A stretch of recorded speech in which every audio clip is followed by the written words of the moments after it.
A blinding bolt of lightning split the brooding sky, turning night to day in an instant. The thunderclap jolted Jiang Han awake, but when he opened his eyes, he found himself standing on the summit of a cloud-piercing mountain. A deep, mist-shrouded canyon stretched before him. From its depths came the faint, eerie roar of a dragon, sending a chill down his spine. Vivid as the scene looked, Jiang Han, a seasoned gamer, knew he was only watching the game's opening cutscene. Unruffled, he waved a hand and muttered, "Skip." He expected to breeze past the intro and dive straight into the game, but a soft female system voice chimed in. Ding. Would you like to skip the opening? Warning, skipping will reduce all experience gained by 50% for the next hour. Jiang Han froze, his expression souring. Such a penalty was brutal for a new player. Resigned, he stayed put and kept watching. A deafening dragon cry suddenly echoed from the canyon. An enormous silver dragon burst through the fog and rocketed skyward, wings blotting out the light as it charged toward Jiang Han's peak, whipping up a howling wind. Even Jiang Han, jaded by countless epic set pieces, felt a thrill. The game's realism was astounding. Then his eyes caught something else. At the canyon floor stood a gaunt man in a gray robe, face deathly pale, a cold, crooked smile on his lips. Staring at the onrushing dragon, he spoke in a chilling, dismissive tone. Even a dragon god would fall here. What chance do you have? Before the words faded, the man sprang upward. His seemingly gentle kick landed square on the dragon's massive skull, hurling the beast into a cliff face with an earth-shaking crash of stone and dust. Instantly, a razor-sharp blade of sword energy slashed toward the gray-robed man. He didn't so much as flinch. A casual flick of his finger sent the attack ricocheting back, carving a deep scar into the canyon wall. With power like that, you're not even worthy of making me draw my true weapon, he sneered. Clearly a high-level villain, Jiang Han thought, feeling a surge of ambition. Someday he'd surpass this level. As his blood raced, a silver-haired swordsman emerged from the mist, weapon in hand, eyes burning with grim resolve. Today, he declared, I seal your fate. The duel erupted, sword light flashing, each clash tearing new wounds into the canyon. As the fight edged toward its climax, Jiang Han's excitement soared. He pictured himself riding a dragon, courting a breathtaking NPC girlfriend, and mining the virtual world for a fortune. Fire-eyed with youthful bravado, he folded his arms, planted his feet on the peak, and scoffed, humph, 2 insects. The words slipped out for fun, but the two combatants abruptly halted, heads snapping upward. Their astonished, wary gazes locked on him, as if wondering what hidden power this frail-looking stranger possessed. Jiang Han's pulse spiked. The NPC's intelligence was way beyond expectation. 1 second. 2. Awkward silence thickened. Forcing a laugh, he waved it off. Just kidding. Carry on. The gray-robed man wasn't satisfied. Eyes narrowing, he drew a sapphire blue sword, a weapon even the silver-haired fighter hadn't compelled him to reveal. Let's see what kind of bug dares call me an insect. Sword energy roared like thunder, ripping through the air straight at Jiang Han. Closer, closer, his pupils shrank, panic flaring. Whoosh. The world flickered. Canyon and warriors vanished, replaced by a grand, gilded hall and swelling orchestral music. Ding. Create your character? Swallowing a mix of relief and frustration, Jiang Han nodded. A digital avatar matching his face appeared. He tweaked a few details to avoid recognition, then typed in a name, Kindergarten King. Ding. Name rejected. Age requirement not met. Please choose another. Speechless, he tried again. 1 Jiang Han. Name accepted. A white flash whisked him to a dilapidated village where crowds of new players were spawning. Pushing through, he approached a white-haired elder. Good day, sir. Is there anything I can help you with? The old man gave him a dismissive glance and snorted. You? Worthy? Caught off guard, Jiang Han's face darkened. Hey, who are you calling unworthy? Seriously, what's with these savage NPCs? Want my respect? The old man stayed put, pointing at the lively blue slimes outside the village with an impatient wave. Easy, go kill one of those slimes and prove yourself. Ding. System prompt. Accept quest, prove your worth? Difficulty D. Jiang Han clenched his jaw and hit yes, a stampede of wild horses thundering through his mind. Head hoped to deliver a grand lecture on a praise system with mother at its core, but obviously this wasn't the time, so he swallowed his frustration. Quest brief. Brave adventurer, slay a slime to demonstrate your might, assuming you can pull it off. Reward, 20 XP. No time to waste. Quest in hand, Jiang Han sprinted out of the Novice village. Along the field ridges, gelatinous slimes quivered like bowls of jelly, translucent bodies swirling with viscous fluid. He swept his gaze across them, reached into his 10-slot backpack, and pulled out his one and only piece of top-tier gear. The heavens, without Jiang Han would leave this starter village an eternal nightstick. To me. Whoosh. A half-meter, wrist-thick wooden beginner's club appeared in his grip. In the next instant, he wound up and smashed it down on the nearest slime. 5. The red damage number hovered over the slime's head, and Jiang Han's heart plummeted. How was his opening hit this low? Something's wrong. No sooner had the thought formed than bang. The slime sprang up like a coiled spring and crashed into his chest. A numb jolt shot through his ribs. He staggered back several steps as half his HP vanished. 50. You've got to be kidding. He blurted the slime's damage was 10 times his own. The creature writhed and lunged again. Jiang Han wanted no part of it. He bolted, stopping only when 1 foot crossed into the village's safe zone. He pulled up his status screen. Name, Jiang Han Shui. Level 1. HP, 100. Attack, 2 club included. Defense, 1. Reputation, 0. Luck, 0. Skill, identify. Effect, reveals basic info on creatures or items up to 5 levels higher than you. Aside from a 3-digit HP bar, there was nothing remotely impressive. His top attack stat was a whopping 2, owed entirely to the club, and there were no free attribute points. From the opening cutscene to now, everything about this game felt off. Damn it, I actually lost to a slime. While he fumed, a burst of white light flared nearby. A burly young man respawned inside a revival pillar, slammed to the ground, brushed off the dirt, and Cursita fellow casualty. Jiang Han glanced at the ID and went rigid. Piledriver. Strongest kid in kindergarten got vetoed, but this sailed through moderation? He muttered, but quibbling with a stranger was pointless. More players crowded the village gate, all stone-walled by the slimes. Jiang Han opened the in-game forum. Predictably, it was in chaos. Threads decrying overtuned slimes flooded every page. One post, I, the slime, shall quell all enemies under heaven, sat atop the trending list, going viral across the net. Jiang Han dove into the comments, hoping the collective genius of the player base had already cracked the problem. Lao Ma Jifu player, stop fighting, everyone. If the devs did this, they must have their reasons. Let me be fair, devs, screw you. Mingming Jiu player, face it, with no competition they can do whatever they want. Handsome suspect player, I've questioned every villager. The only thing they haven't done is give me the finger as encouragement. Thanks a lot, devs. So no one's cracked it yet? Jiang Han stared at the scrolling chat, fingers frozen above the keys. Complaints and sarcasm filled the channel. The whole game felt like a disaster zone. Ding. System message. You've received a new mail. He opened it at once. The subject read, Dear adventurer, greetings.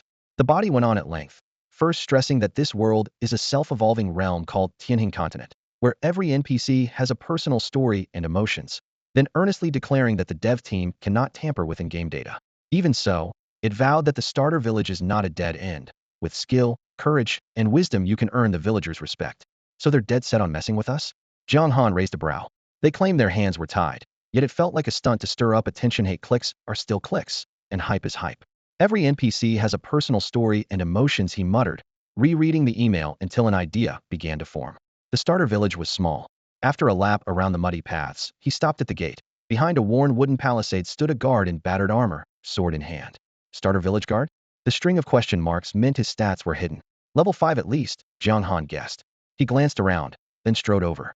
Hey, could you do me a favor? He asked with a friendly smile. No, the guard replied flatly. Undeterred, Jiang Han raised one finger, ready to negotiate. The guard cut him off coldly. You adventurers should learn to block a slime first. Think a few coins will sway me? 10 gold won't do it. So people already tried bribing him, Jiang Han thought, taking a slow breath. He lowered his voice. 10,000 gold. The exchange rate was etched in every player's mind: 100 copper to a silver, 100 silver to a gold, and no cash shop early on. 10,000 gold was astronomical. The guard's face went rigid, as if struck with a hammer. After a long pause he said, Adventurer, do you understand what 10,000 gold means? You may not believe it, Jiang Han replied with perfect sincerity, but among adventurers my wealth is legendary enough to last several lifetimes. Total nonsense. In reality, Head just found a single chunk of beef at the bottom of his instant noodle cup. I don't have the treasury on me, but I swear I'll become the richest adventurer on Tianhing Continent. If you doubt it, we can bind a contract, break it, and you're free to hunt me down. Players never feared being hunted. Once he leveled up, a village guard wouldn't be a threat. The guard hesitated. On a 50 silver monthly wage, he had never met anyone this lavish. And if the offer proved bogus, the adventurer was easy prey. Seeing the wavering, Jiang Han sighed and half turned away. If you're not interested, forget it. I'm sure someone else in town will help. He lifted a foot to leave. Wait. The guard straightened, knuckles whitening around his sword. Young adventurer, your generosity has moved me. Tell me, what do you want me to do? With his back to the guard, a slow smile curved across Jiang Han's lips. The hook was crude, the bait was fake, but Head landed the fish all the same. In countless novice villages, while most players were still struggling to take down slimes, Jiang Han already felt that victory was close at hand. I hope you'll share everything you know. He reined in his excitement and tried to stay composed so he wouldn't give himself away. Soldier Kailuo narrowed his eyes, studied Jiang Han for a moment, and finally nodded. Very well. Ding. System message. You have received instruction from village soldier Kailuo and learned basic swordsmanship, grade D. Ding. System message. You have received instruction from village soldier Kailuo and learned basic combo grade C. The messages that popped up made Jiang Han's eye sparkle. The skills sounded ordinary, but at this stage they were thrilling at least. He'd feel much more confident when he went looking for trouble with slimes again. Basic swordsmanship passive grade D. Description. Only by mastering the basics can you refine your swordplay. Effect. Attack 5. Restriction. 100 effective with swords, 50 with any other weapon. Basic combo active grade C. Description. A straightforward 2-hit combatant, expect miracles. Effect. Strikes a single enemy twice in quick succession. First hit deals 75 of attack, second hit deals 80 of attack. Cooldown, 20 seconds. Kailuo exhaled heavily, as if he'd spent a great deal of energy, yet his gaze stayed sharp. I've taught you all I can. Now it's time to seal our pact. Fine. Jiang Han nodded at once. This was no time to quarrel. Ding. System message. You have entered into a pact with village soldier Kailuo. Within 1 week, you must pay 10,000 gold coins in gratitude for his instruction. Failure to comply will trigger a village-wide manhunt, giving you no respite. Jiang Han frowned slightly. Only a week? He wasn't planning to renege the terms were his idea, but the deadline was harsh. Kailuo grinned, warning in his tone. If you don't hand over 10,000 gold in a week, forget about leaving the village. Smart NPC. Jiang Han grumbled inwardly, but he kept smiling. Fine, then give me a proper weapon and some gear. And why would I do that? Kailuo raised an eyebrow. 10,000 gold for just 2 basic skills, tell me why not. Jiang Han's voice turned cold. The soldier spread his hands in resignation. I've already given you everything I know. Make it 20,000, then. Jiang Han held up 2 fingers, anger simmering though his tone stayed calm. Trying to bluff me? You think I'm scared of a village-wide manhunt? Jiang Han thought. If he was going to push, he might as well push all the way. After several seconds, Kailuo finally relented. Fine. You win. He rummaged through his pack and produced a battered leather vest and a rusty iron sword. Soldier's leather armor common. Defense, 22. Description. The standard issue for a novice village soldier. Soldier's iron sword common. Attack, 33. Description. The standard sidearm of a novice village soldier. Common grade, undeniably the lowest tier of gear. According to official information, equipment on Tianjin continent is ranked from lowest to highest as common, bronze, silver, gold, dark gold, spirit, earth, heaven. Anything beyond heaven remains a mystery for players to uncover. Ding. System alert. Your contract with soldier Kailuo in the starter village has been updated, adding 10,000 gold coins to the terms. Jiang Han ignored the pop-up. He casually grabbed the 2 pieces of novice gear Kailuo handed over and equipped them on the spot. His stats shot up. Level 1. HP 100. Attack 99. Defense 33. Fame 0. Luck 0. He'll be taking my leave. With his goal met, Jiang Han turned and sprinted out of the village. Hey, take me with you. A pretty female player hurried after him, eyes full of hope. What serious player drags a vase around at the start? Jiang Han tossed back, then twisted the knife. Sorry, auntie, I'm a soulless slime-killing machine. The woman froze, while the other players at the gate looked to Kailuo, pulling out their coins for a shortcut. The soldier replied blandly. An NPC can teach a skill only once a week, and I don't have any extra uniforms. The crowd slapped their thighs and stamped in regret. Outside the village, Jiang Han raised his sword and slashed. Target, level 3 blue slime, HP 300, attack 5. With 3 points of defense, he could tank the hits. 21. A bright red number popped up, finally breaking the single digits. The enraged slime bounced toward his chest, but he sidestepped and stabbed twice. Basic combo, 32. 38. Critical. A third of the slime's health vanished instantly. A few swings later, Jiang Han scored his first kill and completed the old village chief's quest. Ding. System notification. Congratulations, you have slain a blue slime and gained 10 experience points. Jiang Han didn't head back. Instead, he turned to hunt another already pulled ahead and planned to widen the gap. In just 5 minutes he cut down more than a dozen slimes. Warm light washed over him and golden particles fell, level 2. Attack and defense each rose by 1, and his HP capped by 100. Well, at least I'm more efficient now, he muttered, and kept grinding. 2 hours later the emotionless slime slayer hit level 3, boosting his stats again. With his HP in the red he crouched in the bushes, relying on passive regeno money and no potions, the classic newbie plight. Suddenly he lowered his sword, frowning.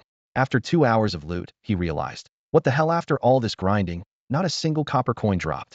No coins, let alone gear. Despite being ahead of the pack, he was still clinging to this rusty iron sword. Jiang Han stared at it for a long moment. Damn, I'm literally speechless. When Jiang Han reached level 3, his defense rose to 5, and slime attacks could barely scratch him, dramatically boosting his grinding speed. Yet each kill now granted only 5 experience points instead of the 10 head earned at level 1, exactly half. No gear dropped, no copper coins, and even the experience was cut. Jiang Han pressed his lips together, took a deep breath, and found his gaze drifting toward the distant meadow, where a herd of coal-black, muscle-packed wild bulls ambled about. The system's data scrolled through his mind. Wild bull normal monster. Level 6. HP 500. Attack 1215. Defense 10. Skill thick hide. Description: once ordinary cattle, they've been tainted by deathly miasma and are now far more savage nothing a band of adventurers who can't even beat villagers could hope to handle.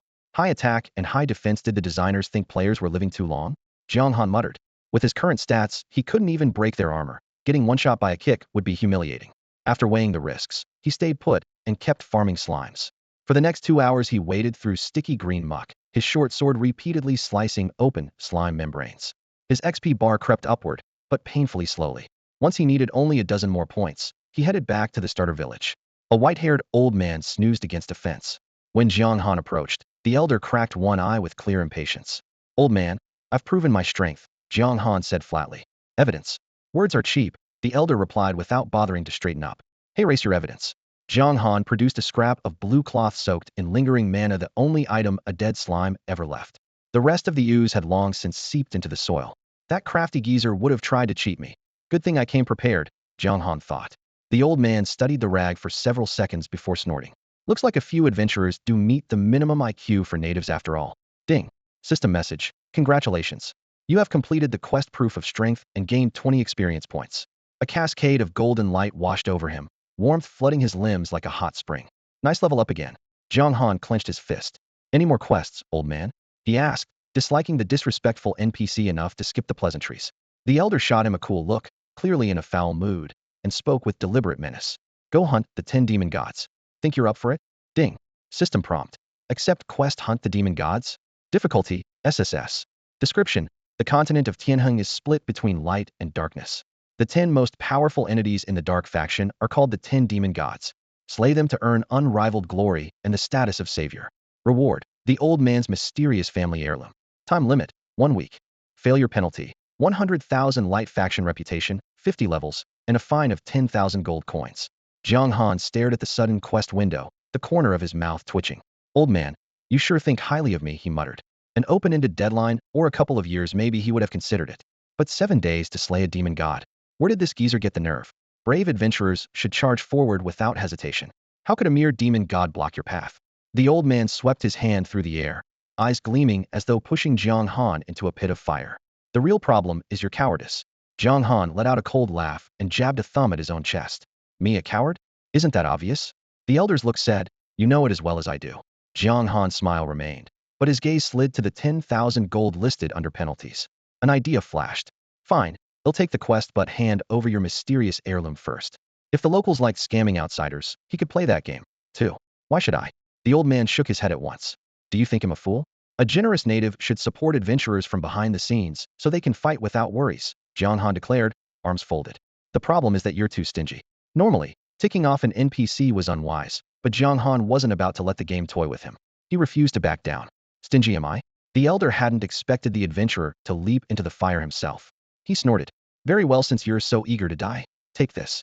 From the depths of his pack, he pulled an ancient scroll and thrust it at Jiang Han. Ding. System notification. You have obtained one of the old man's mysterious heirlooms, fire type, forbidden scroll, Wrath of the Fire God. Ding. System notification. Quest accepted, slay the demon god. Time limit, 7 days. Wrath of the Fire God S rank item. Tear the scroll to unleash a low-tier fire forbidden spell, dealing 5 million fixed damage to all enemy units within a 200-meter radius in front of you. Uses remaining, 1. Your so-called heirloom is a single-use scroll? Jiang Han felt a pang of disappointment. Had hoped for a legendary artifact, given the target was a demon god. The elder's expression stayed calm. Relax, this is only part of your advance payment. Bring me the demon god's head, and I'll grant you a combat profession no ordinary adventurer could ever obtain. A hidden class. Jiang Han's heart slammed against his ribs. So the seemingly ordinary village elder had this kind of depth? Get going, the old man grumbled, waving him off. I can't wait to see how you defeat the 10 demon gods who've ruled the Tianheng continent unchallenged for tens of thousands of years. In his eyes, Jiang Han was already a dead man. For those demon gods, crushing a rookie who hadn't even left the starter village was easier than stepping on an ant. The elder paid him no further attention. Jiang Han didn't linger either. He turned and strode toward the herd of wild bulls on the village outskirts. Just watch, he called back. 1 week from now, I'll give you a show you won't forget. Striding out of the starter village, Jiang Han tucked away the forbidden spell scroll, Wrath of the Fire God, and felt a pang of disbelief. Since when did beginner zones hand out loot like this? The fact that the old man had produced a forbidden scroll and hinted at a hidden class made him sigh. The opportunities in this ramshackle village were absurd. Without dawdling, Jiang Han jogged toward the wild bull grounds. At the edge of a grassy slope, 2 wild bulls grazed with their heads down. He hefted his nicked iron sword, charged the closer one, and slashed hard at its belly. 21. The damage number popped up, and he relaxed a little. It would take more than 20 swings, but at least he could pierce its defense. Moo. The bull, enraged, lowered its head and thundered straight at him. Jiang Han shifted aside at the last second, the horns whistling past his clothes. Now that he understood the hitboxes, a straight-line charge wasn't hard to dodge. He was about to laugh at his own footwork when a chorus of bellows erupted behind him. The bull had called reinforcements. 2 more lifted their heads and charged with lowered horns. Seriously? Can't beat me. So you phone a friend? He recalled how the slimes had ignored him earlier and hadn't expected the difficulty spike from creatures only a bit stronger. While the other 2 closed in, he tightened his grip and hacked at the bawling one. 15. 16. The flanking bulls arrived. Jiang Han dove forward and rolled, narrowly avoiding their horns. As he sprang up, he spotted several fist-sized rocks. His eyes lit up, and he hurled one at the nearest bull's rump. 25. Ding. System prompt. You threw a rock and dealt 25 damage to wild bull. A rock hits harder than an iron sword? That's just wrong, he muttered, but he didn't hesitate. As the bull charged again, he drove the sword point into its eye. 55. Critical. At the same instant, its horns crashed into his chest. Numbness spread as he was flung back. 50. With 400 hit points, he lost an 8th painful, but not fatal. Blood welled in his throat as he staggered, then steadied himself. The crit bull pawed the ground in agony. The remaining 2 lowered their heads for another tandem charge. Jiang Han breathed deeply, timed their approach, and slid sideways at the last instant. The horns brushed his clothes, stirring a sharp gust. For most newcomers that move was impossible, but he prided himself on veteran reflexes.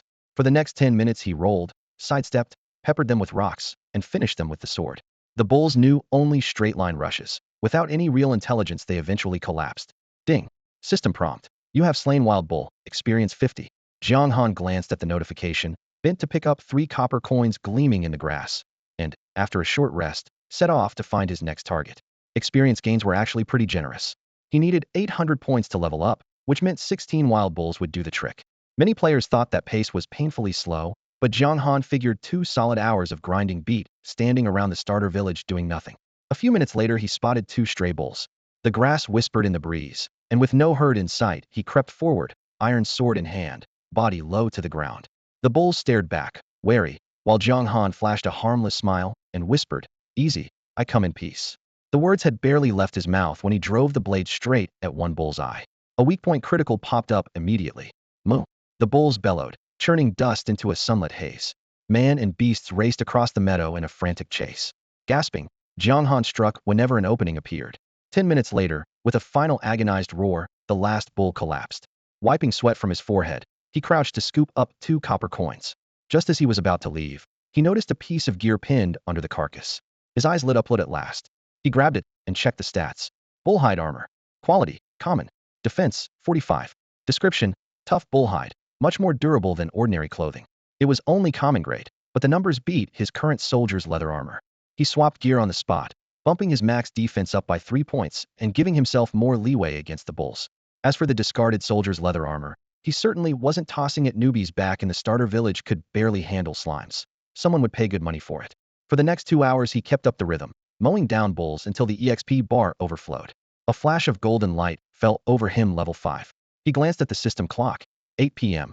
The servers had gone live at 1 p.m., had been grinding for 7 straight hours. If his stamina weren't fading, he'd have kept going, but lunch had been a single pack of instant noodles, and now his stomach felt as empty as a wiped inventory. Better to log out in a safe spot than come back surrounded by an angry herd. He removed the VR helmet, picked up his phone, and ordered takeout with the same smooth efficiency he used to chain skills. Ding dong. The doorbell rang. Outside stood a delivery guy in a yellow jacket, holding up a meal. "Hi there. Order for national level food critic? Chicken cutlet rice." Catching sight of the username on the bag, the courier's mouth twitched as he fought back laughter. "Thanks." Jiang Han took the food, shut the door, and settled at his desk. He ate while scrolling through the eternal forums. The place was drowning in complaints. plenty of players still hadn't made it out of the starter village. They were showering praise on Jiang Han's earlier guide, proof the game's difficulty hadn't been toned down. Translation: that soldier's leather armor would fetch a tidy sum. He refreshed the page and spotted a thread titled How to Unlock Hidden Classes. Intrigued, he clicked and someone had found a hidden class already. The post was nothing but clickbait fluff. Hidden classes are great. The website mentioned them, and hey raise how you get one, just find it in the game. Seriously? Jiang Han cursed, closed the tab, wolfed down the last of his chicken cutlet rice, and pulled the helmet back on. Back online. Flash. With a burst of white light, Jiang Han logged back into the game, materializing in the bison territory. Night had already fallen. A full moon hung high overhead, its pale silvery glow washing over the grass and branches. Crickets chirped in waves, and fireflies drifted lazily just above the ground, making the whole area look peaceful. Sword in hand, he prowled along the herd's perimeter by moonlight, picking off any stragglers and never letting more than 3 bison charge him at once. Time slipped by like water. Although each lowing moo carried far through the night, it never summoned a larger group. As his technique improved, his culling speed climbed. 3 hours later, a familiar shower of golden light rained down had reached level 6. That's enough for tonight, Jiang Han muttered. He glanced at the system clock, then at the experience bar whose requirement had just spiked, and decided to log out for some rest. Moo. A sudden bellow tore through the air, deeper and louder than any ordinary bison's call. The motion of logging out froze midair, and Jiang Han's eyes lit up. A boss. He dismissed the faint log-out window and crouched, stalking toward the sound. By a moonlit brook he spotted Ida bison as large as a low hill. Its forelegs were as thick as stumps, its eyes glowed crimson, and its long horns looked like twin lances of ice. A lurid red aura curled around its body while it drank. Know your enemy if you want to survive. Jiang Han immediately cast Identify. King of Bison Bronze Boss. Level 8. HP 4000. Attack 1823. Defense 14. Skills: Thick Hide, Bull Rush, Frenzy. Description: the pinnacle of bison kind, further corrupted by death energy. Its power dwarfs that of any common beast. Young adventurer, watch those hoofsteel kick you into next week. The faint mockery at the end of the description made Jiang Han's mouth twitch. He compared the numbers with his own stats and drew a deep breath. The King of Bison outclassed him across the board. Its defense in particular was outrageous, and the unknown damage boost from Frenzy meant he might not even be able to scratch it. If I wait another week, who knows what might change? No guts, no glory. After a moment's hesitation, he clenched his teeth and made up his mind. If things went south and he couldn't escape, he still had a forbidden spell scroll in reserve. Blasting a rookie's own bison with that would feel epic, but it was worth a fortune this early and would be a terrible waste. He scanned the area to make sure no other bison were wandering over to play peacemaker, then picked up a fist-sized rock. In the moonlight he wound up and hurled it, sending it whistling through the air to smash squarely into the boss' 2 round, vulnerable treasures at its rear. 25. A crisp critical number popped up in his display, shaving 25 points off the boss' 400-point health bar. A hit that was both painful and humiliating. Moo. Ambushed. The Bison King jerked his head up from the waterhole, whirled around, and glared at Jiang Han. His right forehoof pawed the ground, and twin jets of steam burst from his nostrils. Ding. System message. Your despicable sneak attack has enraged the Bison King. He has entered Berserk early. Attack 25, movement speed 20, defense 40, lasting until the end of the fight. Early? Jiang Han scoffed. Seriously, that's allowed? Moo. With a thunderous bellow, the Bison King shot forward like an arrow loosed from a bow. Each colossal hoof strike shattered the earth and sent clods of dirt flying. Jiang Han shifted half a step and spun aside, letting the lethal charge brush past as his sleeve fluttered. Instead of panicking, he was delighted. High defense is the hardest part. If you want to lower it yourself, be my guest. Moo. The Bison King couldn't understand a word and kept ramming over and over. Apart from bullying its kin with superior stats, its tactics were no different from an ordinary bison, and the side effect had dragged its defense down to Jiang Han's level. Jiang Han slashed once, carving away 50 points of health. But the boss attack was sky-high, so Jiang Han dared not block Heaton. A single crit could one-shot him, so his nerves stayed taut. It became a tug-of-war. The Bison King was blisteringly fast, and the windows Jiang Han had to strike were pitifully small. Whenever he dodged, he countered in the same motion, never overextending. As long as the damage added up, the beast would fall eventually. 1 hour, 2 hours. Huff, huff. The health bar kept sinking before his very eyes. The boss' eyes were bloodshot, its breathing ragged, yet it kept charging relentlessly. When the bar dropped to 30%, the dark red glow around it suddenly flared. Jiang Han's face tightened. Come on, buddy. We've been kiting each other for hours. Don't tell me you're about to evolve now. Evolution, the biggest wild card Everlasting Online had warned about. Even trash mobs could evolve 1 to 3 times, and the odds were far higher for a lord-level creature. Moo. The roar shook his ears, red light surged, and two crimson phantoms the size of the original bull unfolded at the beast's sides, instantly widening its attack arc. Ding. System message. The Bison King has used Stampede. Two projections have appeared, each dealing 50 of his attack. Attack range 200. Duration 30 seconds. Seeing the prompt, Jiang Han exhaled in relief. At least it wasn't an evolution. The moment the skill activated, the boss charged again. Jiang Han slid aside, dodging the real body, but one phantom grazed him. 40. The assault was savage, but each phantom hit for only half the boss damage, barely equivalent to an ordinary bison. With 600 HP left, Jiang Han could tank roughly 15 of those, and Stampede only lasted half a minute, 3 or 4 hits at most. No big deal. 20%. 10%. The Bull King's health kept dropping until it hovered at about 1%, barely a sliver of red. Its attacks lost their bite. The beast looked spent, too exhausted even to run. Shek steel sliced through the air behind him. As if he had eyes in the back of his head, Jiang Han ducked. The blade skimmed his ear, and he whirled, bringing his iron sword around in a reverse slash. 83. A crimson number flared in the darkness. The attacker lurched backward, stealth forcibly broken, his figure laid bare under the moon. Jiang Han finally saw him. A boy of 17 or 18, fine-featured and shameless, clearly hoping to steal the kill at the last second. A system window flashed above the intruder's head. Qing Yun. Level 4. HP 400. Attack 1012. Defense 68. A textbook low-level build, though had already unlocked the rogue skill stealth. What the? Qing Yun sucked in a breath, eyes wide. You really are a pro. I was buried that deep and you still spotted me? His plan had been simple. Let Jiang Han whittle the Bull King down to a sliver, then swoop in for the easy kill. Things were not going according to script. Before he could swing again, Jiang Han's iron sword came crashing down, a basic combo executed without pause. 60. 63. Two more numbers popped up, and Qing Yun's health plunged below half. Knowing a comeback was impossible, he called out, "At least let me die knowing. How did you spot me?" Jiang Han's face was unreadable. "Figure it out yourself, kid." Before the words had faded, his sword flashed again, finishing the combo. Qing Yun burst into white light, no doubt on his way back to the newbie respawn. With the threat gone, Jiang Han turned back to the dying Bull King and let out a cold laugh. Ambush me? Dream on. His alertness wasn't blind luck. First, the Bull King wouldn't be roaring its head off unless it was already in combat. Second, ordinary bulls always roamed in herds. A lower-tier Bull King showing up alone, with not even a minion at its side, meant someone had kited here. Jiang Han had assumed from the start that someone was lurking nearby, so had stayed on guard the entire time. Once he was sure nothing else was waiting in the wings, he raised his iron sword and hacked at the Bull King's last shred of health. It had taken 3 solid hours to grind this lord monster down, and his nerves were stretched tight. Now, at last, the moment of harvest had come. Excitement coursed through him. As Jiang Han's sword fell, he muttered, "Come on, big guy. I pulled an all-nighter for this. Drop me something good." The iron blade drained the last spark of life from the Buffalo King, and the mighty beast crashed to the ground in unwilling defeat, its body already turning cold. Whoosh! A flood of experience surged in, golden light erupting around Jiang Han as warmth washed over him. Level 7 achieved. Health fully restored. Ding! System message. Congratulations on slaying the bronze-tier boss Buffalo King. As the first player to do so, you receive 110 free attribute points, 2 1000 reputation, 3 rare item, Heaven's Blessing Pearl, free attribute points. Jiang Han's eyes lit up. Had been hunting for them since launch, and only now, with this first kill, did he finally see some. Ding. System message. Would you like to broadcast your glorious feat to all adventurers on Tianjin continent? Note, accepting will grant an additional 10,000 reputation.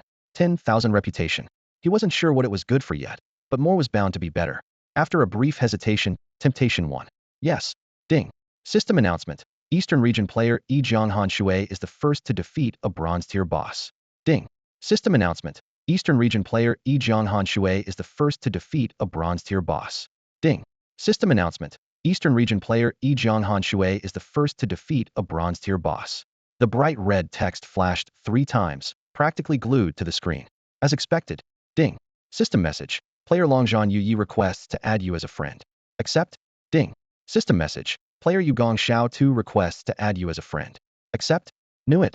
Jiang Han muttered with a wry smile. He opened the settings, ticked block all friend requests, and the pop-ups fell silent. Guild recruiters, gear buyer. She could imagine the coming frenzy. For now, he just wanted to loot.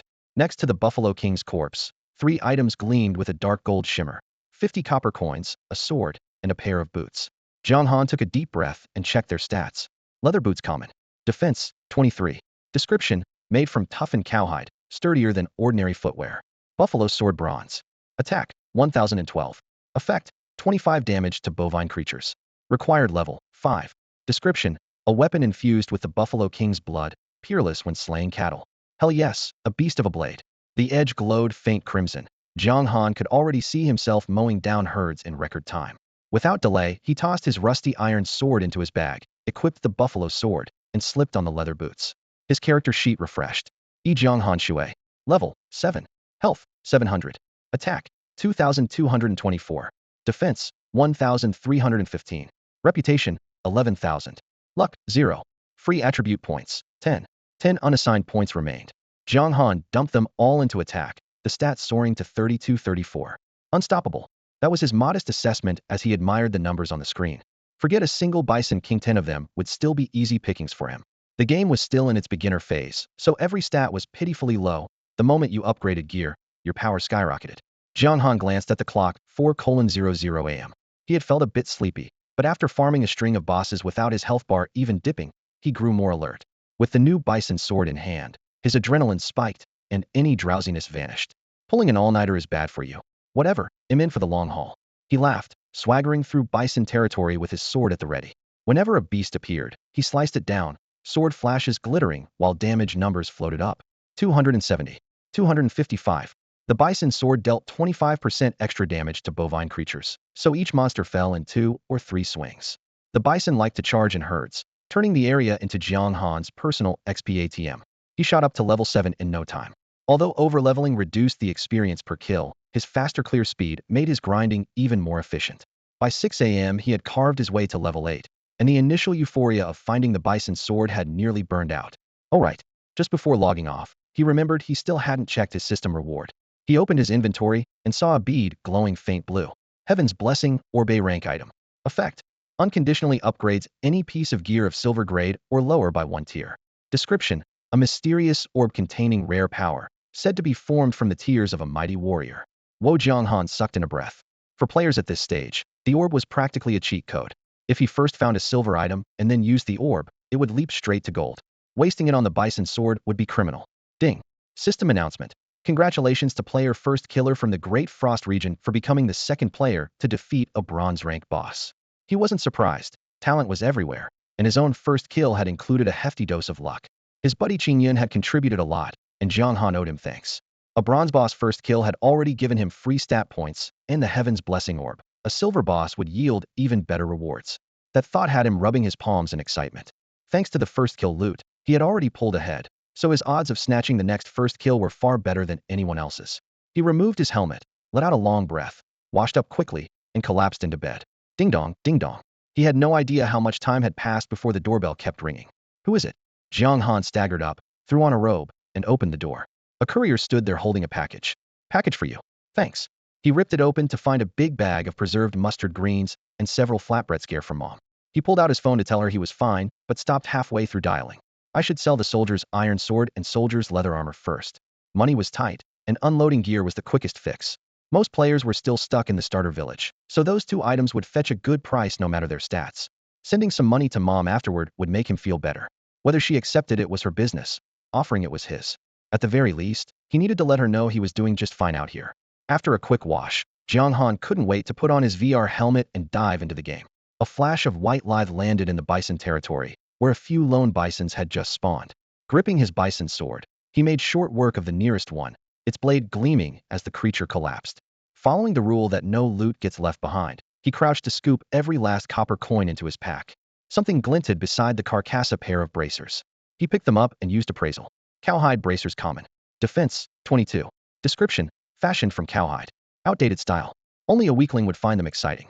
He had spent most of the night farming bisons, outpacing the average player, yet these bracers were only the second item to drop, proof of Eternal's stingy loot rate. As soon as he equipped them, his defense jumped from 1416 to 1618. The bisons could now barely scratch him, landing only the occasional point of damage. For a rookie, his stats were already absurdly overpowered. While most players were still fumbling for a way out of the starter village, he hurried back and immediately caused a stir.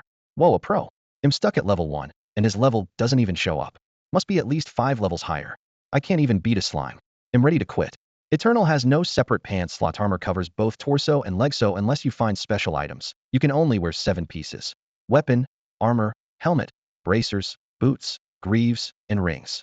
Jiang Han now lacked only a helmet and greaves. The rest of his gear was complete, making him stand out in a crowd still wearing starter rags. He drew a deep breath and called out, "Gear for sale. 2 items in total. Pay first, trade after." With no global auction channel yet, he had to rely on volume. But the starter village was packed, and players swarmed around him. Jiang Han displayed the soldier's iron sword and soldier's leather armor. "Highest bid wins," he announced. "Those stats are trash. They'll take one for 100 coins," someone scoffed. 100 for each? "Dream on," Jiang Han said, giving him a pitying look. "Highest bid wins. 500, 1,000, 2,000. Not everyone was clueless. In Eternal, rarity equals value, and the bids shot up instantly. 1 grand apiece. "They'll take them both," a tanned, medium-built middle-aged man pushed to the front, eyeing the gear before studying Jiang Han. "Kid, you've got skills. Interested in joining my guild? We pay well." At a 5-figure offer, the rest of the crowd fell silent. The other player had just named an absurd price for 2 beginner items that would be obsolete in no time. Clearly, he had money to burn, so there was no point pushing the bid any higher. Jiang Han knew it and shook his head. "Sorry, for now I'd rather stay a solo player." From an outsider's viewpoint, his refusal made perfect sense. Modern guilds were well organized, but riddled with restrictions: mandatory attendance for boss spawns, daily check-ins, point deductions for absences, loot distribution controlled by the officers. Every one of those rules clashed with Jiang Han's desire to push his limits freely. "Fair enough," the man said, not about to beg. A new prodigy wasn't worth that. "At least add me as a friend. If you pick up good gear, sell the Dragon Clan first. We'll pay top price." "Deal." Jiang Han accepted. Staying in touch with a deep-pocketed guild would spare him the hassle of setting up shop while still getting a fair return. Ding. System prompt. Player Longting Wanli wants to add you as a friend. Accept? Yes. Once the request cleared, Longting Wanli saw the ID, Jiang Han. Xuan paused for a heartbeat. So this was the guy behind the server's first boss kill. Even though the level gap blocked inspect, he had already guessed the famed name and the legend were one and the same. "If you find anything good, ping me, and don't gouge me," Jiang Han joked, sending his bank account number by PM. "Haha, wouldn't dream of it." Longting Wanli laughed and transferred the money on the spot. Jiang Han took off the VR helmet, tossed a preserved vegetable flatbread into a skillet, gulped a glass of water, and called his mother. "Hello?" came the familiar voice. "Mom, the Megon Kai you sent just arrived." "Good. I know you love it, so I mailed extra. How's work?" "Uncle Chin next door says the early months are expensive. If you're short on cash, I can scrape together a few thousand." Jiang Han chuckled. "I'm fine. The boss likes me. I've already gotten several Tentasandiyuan bonuses. A few tens of thousands after only a couple of months?" She sounded surprised and relieved. "Yep. If you need anything, I can wire 20,000 back home. We're not short on money. As long as you're doing well." They chatted for another 10 minutes before hanging up. Jiang Han polished off the reheated flatbread for lunch, then logged back in. In the early game, every minute counts. He made one more loop around the starter village to confirm there were no new quests, then spent 50 copper on a healing potion. The apothecary patted the porcelain bottle in assurance. The whole vial could be used 20 times. Healing potion restores 50 HP per second for 10 seconds. Cooldown, 20 seconds. Description: a concentrated pill favored by adult villagers. Rumor has it that taking 8 pills 3 times a day invigorates the body and strengthens the kidneys. Stowing the pills, Jiang Han left the novice village, crossing soft grass toward a tougher grinding spot. The extra 20,000 yuan in his bank account put him in great spirits, his first 5-figure haul from the game. For a recent graduate, staying cool was impossible. Minutes later, he passed a wild bull territory where a party was farming. Their efficiency was fine, but the bull's experience no longer suited his level. He glanced over and shook his head. Bulls won't cut it. Beyond the pasture, the view opened into a valley. Lush greenery and birdsong framed the entrance, yet massive gray wolves prowled among the trees, adding a chill edge to the idyllic scene. Gray wolf, normal monster. Level 10. HP 2000. Attack 2530. Defense 18. Skill bite. Description: gray wolves rule this valley. Among the creatures near the starter village, they are undisputed overlords. Countless adventurers have already fallen to their fangs, becoming nothing but food. Gray wolves boast impressive stats. Compared with the Buffalo King, they only lag in health while surpassing it in both attack and defense. Nevertheless, the blade wielded by Yijiang Hanshu Man Jiang Han, the server's first world boss slayer, had dubbed invincible, was nothing to scoff at. He advanced steadily, the tip of his buffalo sword slicing the air with a clear hum. The surge of killing intent startled the entire pack. Wolves scattered through the woods snapped their heads up in unison, emerald eyes fixing on Jiang Han like a forest of daggers. The moment those hostile gazes locked onto him, his heart tightened. The monsters in the novice village were annoying enough already now. They even knew how to launch coordinated attacks. As expected, what you fear most always arrives. A dozen or so gray wolves rose from the undergrowth, throats rumbling. They fanned out slowly, intent on trapping him within a ring of fangs. Whatever Jiang Han meant to say never made it out. He spun on his heel and bolted. He could tank 3 or 4 at once, but letting a dozen pounce was no different from getting up in the middle of the night just to curse the king of hell. Trees blurred past as he ran. He shook off most of the wolves, leaving only 2 in stubborn pursuit. Jiang Han dipped, scooped up a fist-sized rock, and hurled it at the one on the left. Bang! The stone skimmed its head, forcing it into a sharp sidestep. Opportunity struck. He locked onto the other wolf. The instant it leapt, he dropped into a slide, skimming beneath its belly. 79. The damage number flashed. The wolf's jaws nearly clamped around his throat, but Jiang Han reacted instantly, jamming his bracered forearm into its maw. Teeth carved deep grooves in the metal. His health bar lost almost a tenth. Using the brief stun, he twisted on top of the beast. Cold light flared from the buffalo sword. 2 rapid thrusts followed. Basic combo. 110. 116. His attack power tore through the wolf's defense with ease. How another wolf lunged. Jiang Han rolled, then drove his knee into the first wolf's belly, booting it several meters away. A quick shoulder roll carried him into open ground. No longer content to take hits, he sprang to his feet. The buffalo sword drew a silver arc as he pressed the attack. In less than half a minute, sheer burst damage hacked down both wolves. Ding. System message. You have slain a gray wolf. Experience gained, 80. Gray wolves yielded far more experience than buffaloes.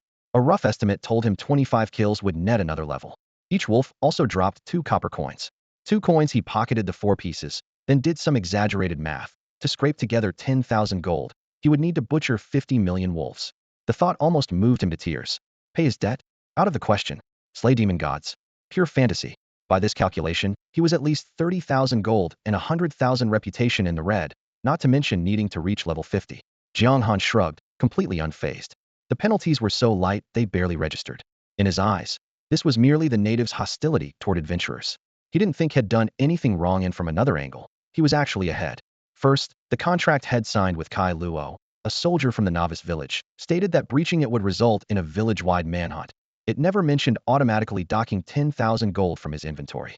Second, terrifying as the old man's punishment sounded, the forbidden spell scroll had been handed over willingly and unconditionally after the quest terms were set, so returning the scroll was never on the penalty list. Spending 50 early game levels and 100,000 reputation for a forbidden spell scroll was that really a loss? Jiang Han scoffed. Even if his level dropped into the negatives, the scroll alone would let him claim first kills on gold tier or even dark gold bosses in minutes. The winner was obvious. The old man would come demanding the scroll sooner or later, but priority one was keeping it in his own hands. Tom was still on his side. For now he focused on leveling. With experience against gray wolves, he skirted the valley's rim. Whenever he spotted a stray wolf, he lured it to open ground and dispatched it. Bodies hit the dirt with dull thuds, claws whistled through the air, and Jiang Han's calm footsteps echoed between. A woo. Occasional, mournful howls rose, yet his smirk scream, all you want. No one's coming made their pleas sound feeble. He was rarely this ruthless, but the contract left him no choice except to grow stronger fast. 2 hours flew past. Over 20 gray wolves lay dead, dissolving into golden motes. Jiang Han had climbed to level 9, just one short of leaving the novice village. But the contract barred him from leaving for 5 days. Leveling faster meant nothing. Sit and wait. Not his style. His gaze froze on the distant pack's center. A towering wolf, pitch black and shrouded in eerie mist, paced slowly. Each time it raised its head, the other wolves bowed low. Its shoulders reached his chest, a boss among wolves. Tempting as it was, charging in Hedon spelled suicide. Jiang Han drew a steady breath and began kiting. Pick up a stone, throw it, fall back smooth and practiced. He thinned the pack in batches until only one minion clung to the boss. All right, close enough. He steadied himself, slipped closer, and cast appraisal at the hulking beast. Demonized Wolf King. Rarity, Bronze Boss. Level, 12. HP, 25,000. Attack, 3,540. Defense, 25. Skills, Bloodlust, King's Intimidation, Rending Claw. Description: once an ordinary gray wolf, it was grievously wounded, fled here, and was transformed by a necromancer's forbidden ritual into a demonized Wolf King, now serving as a watchdog against intruders. Too much health soloing it would take till dawn. Jiang Han frowned, calmed himself, and hurled a rock at the wolf beside the king. 103. The stone hit. Both wolves locked onto him and charged, eyes blazing. Flash. Jiang Han tracked the king's lunge. He sidestepped at the last instant, but the beast twisted midair. Black claws raked across his chest, searing pain exploding. 219. A quarter of his HP evaporated. As the king streaked past, Jiang Han rammed his wild bull sword into the minion's belly. Basic combo flared, forcing the wolf back amid shrieks. 50. 50. He downed a concentrated healing pill, and his HP shot upward. These pills are insane. Oh well. The demonized wolf king roared and lunged again. Out of the corner of his eye, the other wolf readied another strike. Jiang Han's brow tightened, then inspiration flashed. He stared at that gray wolf, suddenly realizing, I've been looking at this all wrong. Without hesitating, Jiang Han charged the gray wolf. The beast bared its fangs and clamped onto his outstretched forearm, lopping off a tenth of his HP. 78. Blood splattered, but he swallowed the pain. As the wolf tried to pull back, he locked an arm around its neck, pivoted, and swung the animal up as a living shield, forcing it to face the corrupted wolf king. The king's lifted claw was knocked off course. Miss. The word dodge floated above Jiang Han's head. It works. His eyes gleamed. The king's aborted strike proved the blocking tactic was sound. The gray wolf thrashed, its teeth savaging his arm, desperate to break free. Jiang Han ignored the agony. Left hand strangling the wolf, he drove his bull sword forward with the right. You could never hoist a wolf one-handed in real life, but this was a game. 105. The iron blade punched into the king's gut, spraying blood. It was the monster's first injury, and its crimson gaze turned icier. Another claw fell, but the gray wolf in Jiang Han's grip absorbed the blow. The cooldown ended. He triggered basic combo, twin sword arcs slicing the king. As the beast ready to counterattack, he thrust the gray wolf ahead again, forcing the claws aside. Keeping the tug-of-war going, he kited the king toward a boulder, then dug in to deliver steady damage. 80-60. With no need to dodge, his attack speed was ferocious, and the king's health plummeted. When its HP dipped below half, its black fur flared with a sinister red glow. Full rage mode. A crushing pressure settled over the field, as though the air had thickened. Jiang Han's movements grew sticky. Knew it wouldn't be that easy. Ding. System alert. Corrupted Wolf King has activated Bloodlust Attack 15, attack speed 20 for 30 seconds. Ding. System alert. Corrupted Wolf King has activated King's Intimidation. Your attack speed 10, movement speed 10 for 30 seconds. A strong buff for the king. A sharp debuff for him. Nasty combination. Jiang Han gulped a health potion, tightened his grip on the life-saving gray wolf, and shaved off more of the king's HP. A thunderous howl erupted. The king's claws crossed in a sweeping slash. The gray wolf was ripped to ribbons, fragments of flesh scattering. 1487. Critical hit. Instant kill. Ding. System alert. Corrupted Wolf King has used rending claws, dealing 250 damage to the gray wolf, but leaving itself immobilized for 5 seconds. In the end, the monster had slaughtered its own kin. Jiang Han sucked in a sharp breath, but he didn't waste the precious seconds the gray wolf had bought with its life. Instead of retreating, he closed the distance and launched another basic combo, pouring on the damage at full force. 76. 81. 102. The hits landed in a rapid stream. The Wolf King's berserk buff was terrifying, yet thankfully it didn't raise its defense, so Jiang Han could still pierce its hide with ease. The Wolf King shredded the adventurer-controlled wolf with one swipe. Then its 5-second cooldown ended, and its health bar instantly refilled. Its savage gaze locked on Jiang Han. When the next claw fell, it ripped through the air with a shrill whistle, far faster than before. 310. One strike shaved off more than a third of his HP. Damn, that's brutal. Jiang Han cursed under his breath, sidestepped, and darted back. A boulder slid between them. Using the obstacle, he weaved left and right, slipping past the snapping jaws. Luring the boss here earlier was paying off. After the scheming Head endured in the starter village, Head learned to plan ahead. Still, he knew kiting alone wouldn't finish the job. A furious howl erupted when the Wolf King's pounce met only stone, but it couldn't budge the massive rock. Jiang Han kept up a serpentine run to buy time, chugging rations and potions until his HP climbed above 80%. Then he tightened his grip on the wild bull sword and suddenly counterattacked. The blade slashed in a diagonal arc, immediately followed by another basic combo, accelerating his DPS. 40%, 20%. The health bar plunged. Jiang Han stayed composed, topping off potions the moment they came off cooldown, leaving no room for mishaps. At last, with a piercing wail, the demonized Wolf King crashed to the ground. Jiang Han finally let out a long breath. Ding. System prompt. Congratulations, you have slain the bronze rank boss, demonized Wolf King. Rewards. EXP 2000, reputation 500. Whoosh. Golden light burst around him. Level 10 achieved. Ding. System prompt. Congratulations, you have reached level 10. You may leave the starter village and travel to a town for class advancement. Nice. Now I just have to deal with the village elder and those soldiers. Jiang Han glanced at the corpse. A few silver coins and 3 pieces of gear glittered beside it, and his mood soared. He bent down and used appraisal. 1. Wolfhide Greaves Common. Defense, 55. Required level, 10. Description, crafted from the Wolf King's tough pelt. 2. Wolf Fang Dagger Bronze. Attack, 1416. Effect, 10 attack speed. Required level, 10. Description, forged from razor-sharp fangs. It gleams with a chilling silver light. 3. Wolf King Armor Bronze. Defense, 1012. Effect, 5 max HP. Required level, 10. Description, a rugged wolfhide cuirass offering solid protection. Of the 3, he could equip 2 right away. Although he hadn't advanced to a class yet, the game allowed any weapon before level 10. With basic swordsmanship, his wild bull sword granted an extra 5 attack, so it wasn't inferior to the dagger. He stowed the sword in his pack, donned the new gear, and opened his character panel. Character, Jiang Han. Level, 10. HP, 1050. Attack, 3638. Defense, 3033. Reputation, 11,500. Luck, 0. Being overpowered is so lonely. He couldn't help grinning at the boosted stats. Thinking of those starter village players with 22 attack and 11 defense, Jiang Han raised an eyebrow. I mean, seriously, who can even touch me? Who? A raspy, piercing voice suddenly drilled into his ears, cutting off his self-admiration. Who destroyed the puppet I crafted with such care? Jiang Han turned toward the sound. Deep in the quiet valley, a gaunt man in a crimson robe strode out, a bone-white staff in hand and anger written across his face. Another boss, and a humanoid one at that? Jiang Han tensed, but his hands didn't stop. He casually threw out a detection spell. The interface showed only necromancer, a line of question marks that clearly exceeded the spell's limit. This game really loves breaking its own rules, he muttered, though he stayed calm. The Wolf King's entry had mentioned a necromancer, but he hadn't expected to run into him this soon. The necromancer was skin and bones, his face bloodless. His gloomy eyes locked on Jiang Han. He had assumed adventurers wouldn't reach the valley for 2 more days and planned to heal and leave. Now that someone had shown up early, he snorted inwardly. A miscalculation. Jiang Han, however, felt confident. Even a ridiculously strong boss couldn't shake him. He still had a few cards to play. The necromancer's gaze was icy, his voice raspy. I didn't expect you adventurers to arrive so soon. Honestly, I didn't think I'd get out of trouble this fast either, Jiang Han replied half-jokingly.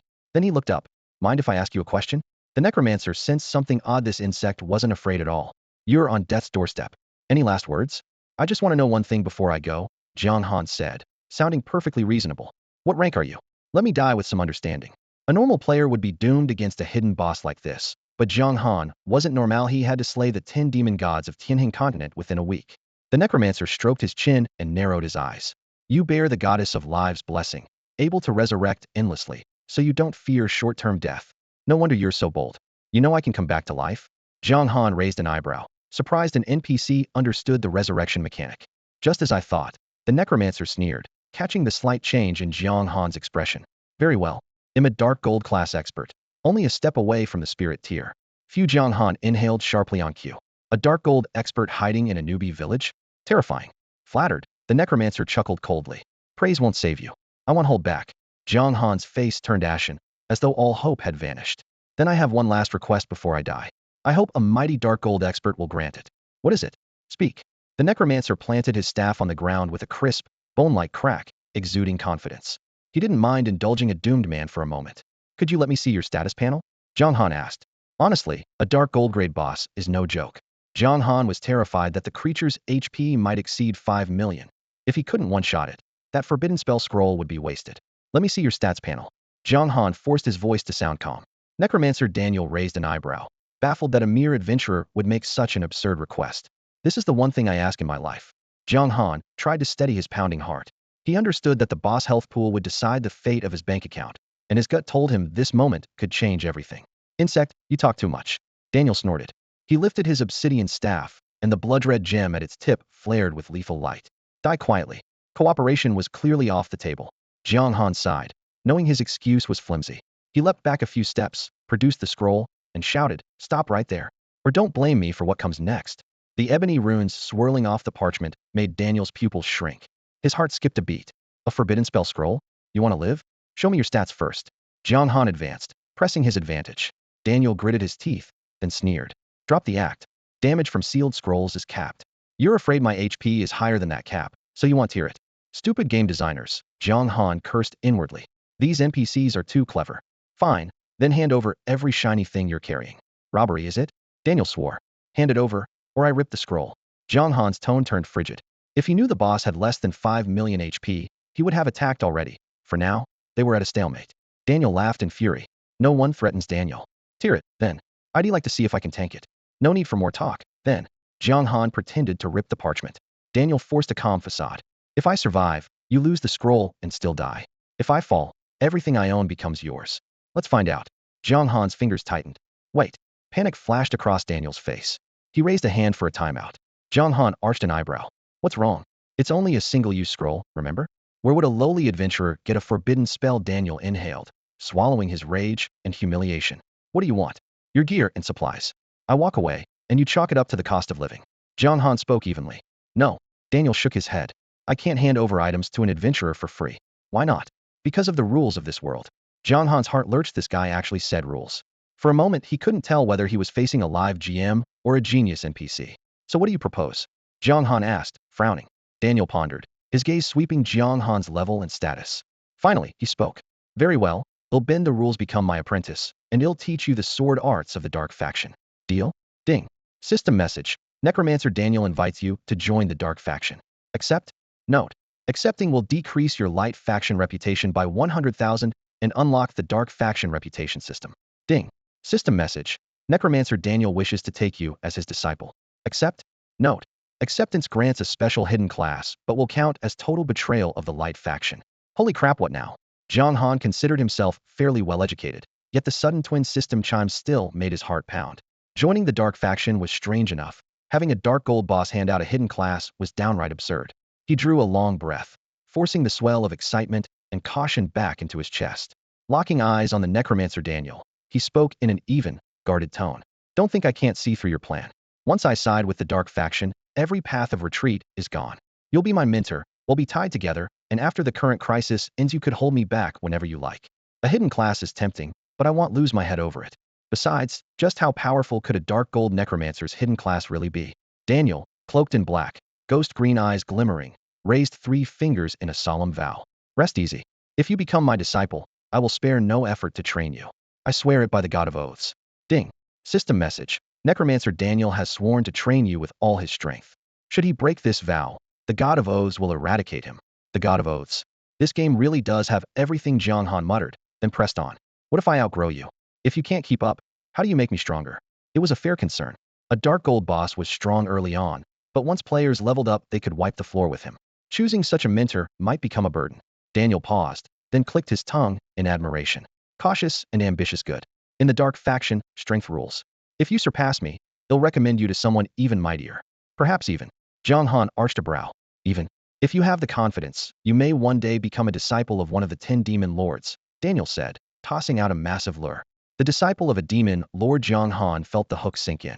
Accepting Daniel meant joining the villain's side, but it also dodged the wave of disasters coming in a week. Besides, he had no affection for the light faction's NPCs, so betrayal carried no guilt. Amen. Staring at the 2 glowing choices, he chose without hesitation. Ding. System message. You've joined the dark faction. Dark faction reputation unlocked. Light faction reputation permanently set to 100,000. Ding. System message. Congratulations. You've switched to the unique hidden class dark swordsman. Base growth and appearance have changed. Ding. System message. Congratulations. As a dark swordsman, your potential has awakened. Basic swordplay has evolved into dark sword arts, and basic combo into frenzied cleave. Ding. System message. First player to complete a class change.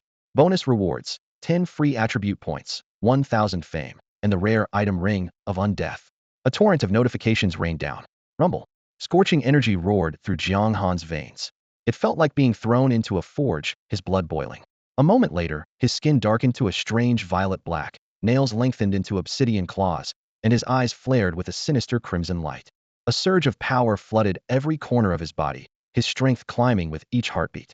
Scorching heat coursed through his veins like molten lava, swelling inside him until it felt ready to burst.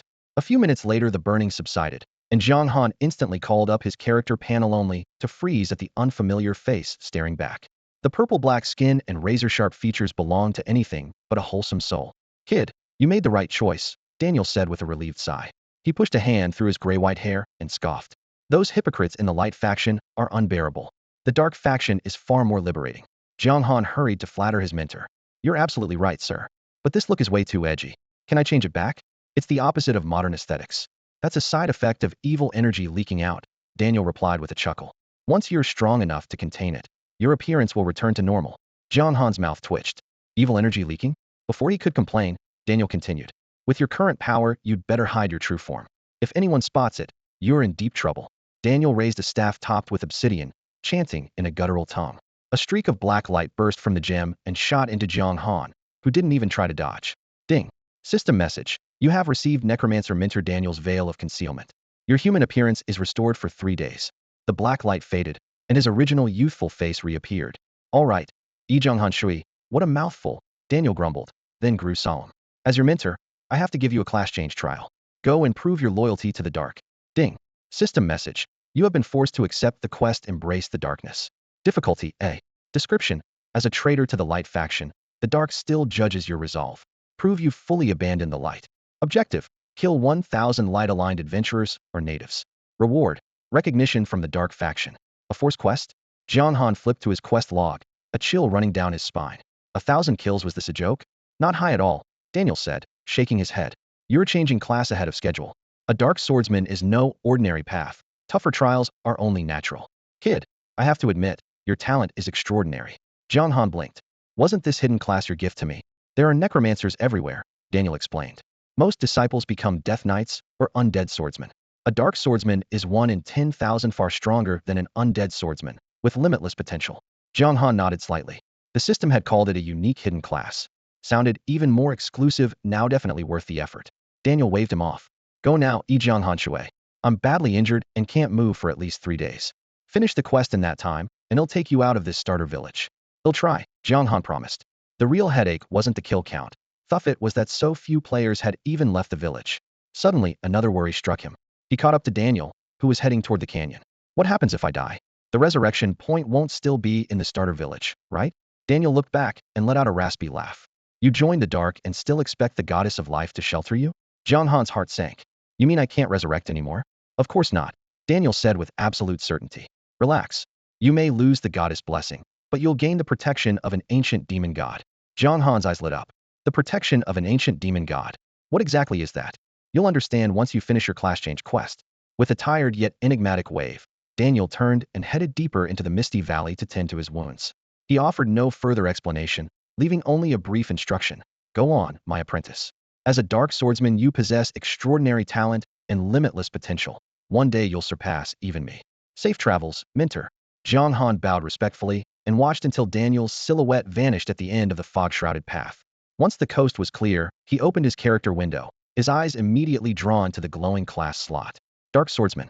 Description. One of the most mysterious and powerful beings in the undead faction. Chronicles records several calamities brought about by dark swordsmen, and legend says an utterly evil force is sealed within their bodies. Traits. Cold-blooded, brutal, domineering, bloodthirsty, with astounding potential. Growth stars. Health. Attack. Defense. Speed. Note. Each star represents the attribute gain per level. 1 point of attack deals 10 points of damage. Cold, violent, domineering, bloodthirsty, and devilishly handsome? That's a bit embarrassing, Jiang Han muttered, baring his teeth in a grin that couldn't hide his excitement. Below, the panel listed baseline comparisons. Warrior health, attack, defense, speed, balanced across the board. Rogue health, defense, attack, speed. Mages, archers, and the rest followed the same logic. Strength in one area meant weakness in another. In contrast, the Dark Swordsman boasted 5 stars across the board, and even 6 in attack, completely eclipsing ordinary classes. These growth stats are insane. Jiang Han's pulse raced. This was only his first class change, practically the step out of the tutorial village, yet the gap between him and other classes was already a chasm. If there were further star upgrades later on, that gap would only widen. Without hesitation, he dumped all 20 free attribute points into attack, then sprinted toward the starter village while checking the system's other reward. A silver ring engraved with a skull lay quietly in his backpack, its obsidian-like face reflecting a cold glint under the sun. Ring of the Undead Silver. Base attack, 15/15. Bonus, 5 attack. Requirement, level 10. Description, forged by an undead mage from rare ores and heavily enchanted. It holds extraordinary power. A silver grade ring. My first piece of silver gear. Jiang Han could hardly contain his grin. Rings were scarce to begin with, so their value was even higher. Still, he slipped it onto his finger instead of using the Heaven's Blessing Pearl to upgrade it. The reasoning was simple. First, ring stats, while nice, couldn't compete with weapons. Early on, every bit of power had to be spent wisely. Second, it already required level 10. If he upgraded it to gold, the level cap would probably rise, and he might not be able to wear it at all. He flexed his wrist. The silver ring and his black armor complemented each other, lending a wicked charm to the killing aura around him. No rush on leveling, he thought, already mapping out his grinding route even as his feet never stopped moving. For now, there was no need to hurry. He opened the skill panel and saw that basic swordsmanship and basic combo had vanished, replaced by two fierce-looking abilities. Black swordsmanship passive rank. Description: the signature art of a dark swordsman, brimming with growth potential. What you see now is only its first bloom. Effect: attack 50. Bonus: attack speed 20. Restriction: 100 effectiveness when wielding a sword. Only 50 when using any other weapon. Berserk execution rank. Description: an advanced technique evolved from basic combo, now with far greater force. Effect: unleash a 4-hit combo on a single target, dealing 80, 90, 100, and 120 of base attack damage. Cooldown: 30 seconds. With these two revamped skills, Jiang Han's stats leaped to an entirely new tier. Up ahead, a dozen players were farming bison. Jiang Han hefted his wild bull sword and sauntered over. Sorry, pal, the Heroes League has claimed this spot. Go level somewhere else. The speaker, a player called Luanshi Tianxia, glared menacingly while another guildmate blocked the path, eyes cold. Heroes League? Talk about luck. Jiang Han sneered. The guild was notorious for camping and griefing, and now they had spawned in the same starter village as he had. The bigger the bully, the better the payoff. Why should I leave? Jiang Han shot back, voice full of righteous anger. The servers just went live. It's already tough for solo players, and now you're hogging the map? How are we supposed to level? Not my problem. Another player barked. Heroes League runs this place. Got it. Jiang Han ignored them and raised his voice. Everyone watching, if you agree with me, hit like, follow, and drop a comment. The group froze in confusion. Like this, you clown? They'll give you a like. One of them spat. Unfazed, Jiang Han declared. Their actions demand punishment. I, Jiang Han, will stand up for every solo player out there. With that, he quietly started recording. His quest to kill 1,000 adventurers was daunting, and he needed a solid pretext to look like the victim. He's recording. Get him. Luanshi Tianxia reacted first, slashing with a rusty dagger. 1. The pathetic red damage number left them stunned. They couldn't even scratch him. Jiang Han stopped the recording and swept his sword in return. 1,487. A flash of white light, and Luanshi Tianxia respawned in the starter village, utterly dazed. 4-digit damage? A one-shot without a crit? The remaining players shrieked. Luanshi was insta-killed. Before the words finished, Jiang Han's blade dropped again, sending him to respawn as well. As the game's only hidden class dark swordsman, Jiang Han's stats were on a completely different level. One-shots were routine. Character info. Jiang Han Sui. Level, 10. HP, 5,250. Attack, 163,165. Defense, 6,972. Reputation, 1,000. Luck, 0. Joining the dark faction had zeroed out his light faction reputation, but every other stat had skyrocketed. Ding. System, you have slain adventurer Luanshi Tianxia. EXP, 35. Ding. System, you have slain adventurer Dragon Rider Yin Jiping. EXP, 27. Jiang Han stared at the system panel, stunned for a split second before bursting with excitement. Joining the dark faction meant he now gained experience for killing other players. He immediately realized this perk couldn't be something regular players enjoyed. If everyone could level up by slaughtering one another, the starter village would be awash in blood, and people would probably start pay-to-kill schemes. The fun would vanish overnight. A quick deduction told him only one explanation made sense because he was in a different faction. The system counted enemy players as monsters. Luanshi is dead. Off in the distance, a dozen Kunying Alliance members were farming mobs when they saw Luanshi burst into a plume of white light. Without hesitation, they charged over and surrounded Jiang Han. The gap in strength was brutal. 1,577, 1,385, 1,444. Each of them had barely 4 or 500 H, nowhere near enough to survive 4-digit damage. Jiang Han's blade flashed. In the blink of an eye, it was one swing, one corpse. White light flickered non-stop as they were all instantly deleted and sent packing to the respawn point. Yu. Watching his teammates vanish one after another, the last Kunying player could only point at Jiang Han, speechless. What about me? Jiang Han swept his sword sideways, finishing him off. Is it my fault I'm this good-looking? The white flash claimed the man before he could even protest, silently confirming the truth. System message, adventurer killed. EXP 236. Quest progress, 171000. Jiang Han nodded in satisfaction. He clipped Luanshi's earlier trash-talking video into a short highlight reel, uploaded it to the forum, and slapped on a provocative title, Tiny Kunying. What a joke. The post shot to the top. Shares, likes, and comments poured in by the second. First reply.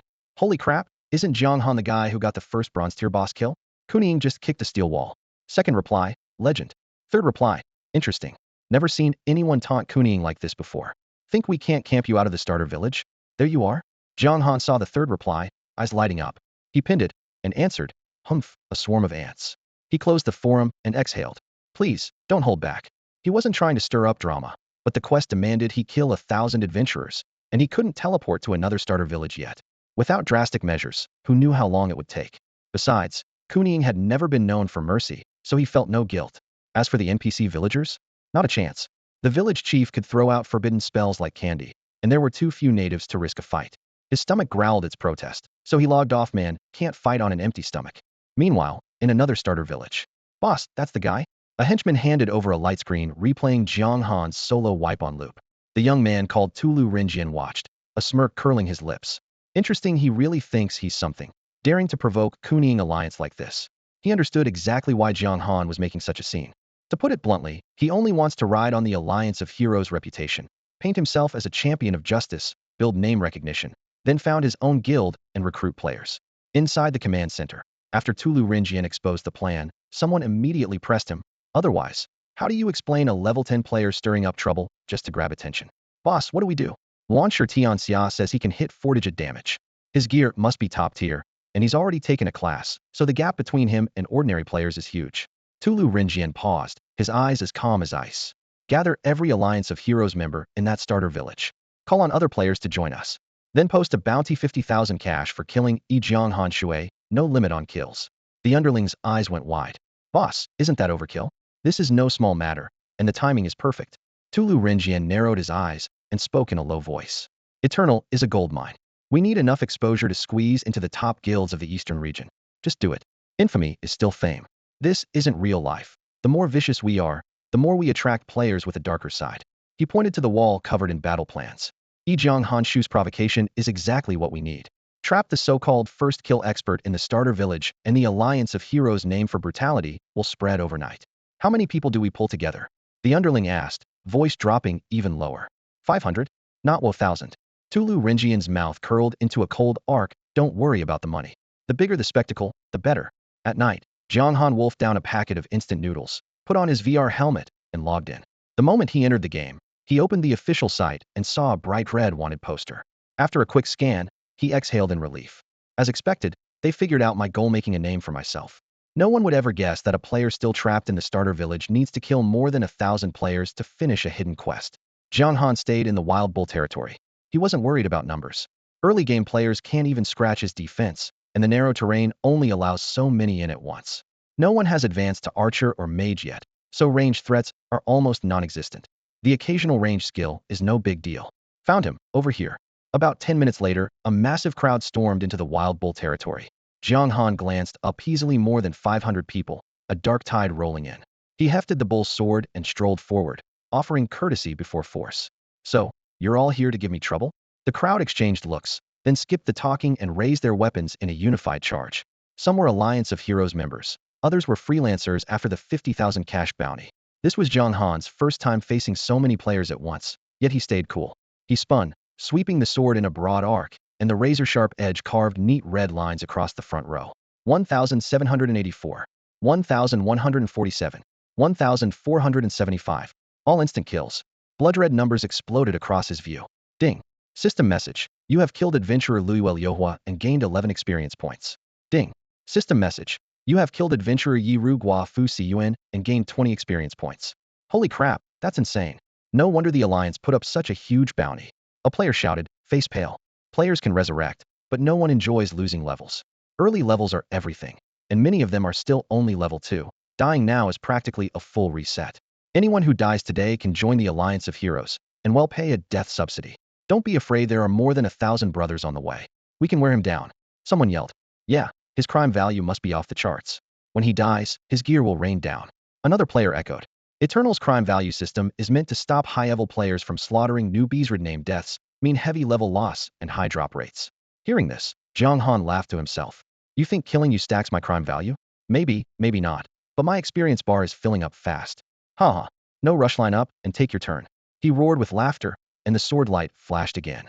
Honestly, he hadn't meant to laugh. He just couldn't help it. To the other players, Jiang Han looked as if he were high on slaughter, a grin spreading across his face while a chill crept into everyone's heart. Damn it, he's insane. More than a few people cursed, yet no one dared back off. Shing, shing, shing, the cold blade flashed as Jiang Han's longsword sliced the air again and again. Its tip churned the bloody puddle into a whirlpool, corpses piling at his feet. White light flickered nonstop, resurrection prompts popping up without pause. 1, 2, miss. Basic attacks and skills rained down on him. Although Jiang Han dodged a fair share of the damage, the health bar over his head still trembled. 80-60, the slow but steady drop gave the attackers a faint glimmer of hope. He's down to half HP. Someone shouted in excitement. I don't care how tough he is, nobody can tank hundreds, even thousands of us. Brothers, burst, the shout cut off abruptly. Whoosh. A burst of golden light exploded, glittering shards drifting around him. Jiang Han felt a surge of warmth flood his body, every stat spiking to a new peak. Level up, LV, 11. The system prompt rang clearly, and his health bar filled in an instant. What, are you kidding me? He leveled up? A player stood there, dumbstruck. Did he just gain a level from killing players? Shocked cries and curses overlapped in every direction. Do yourselves a favor and get lost.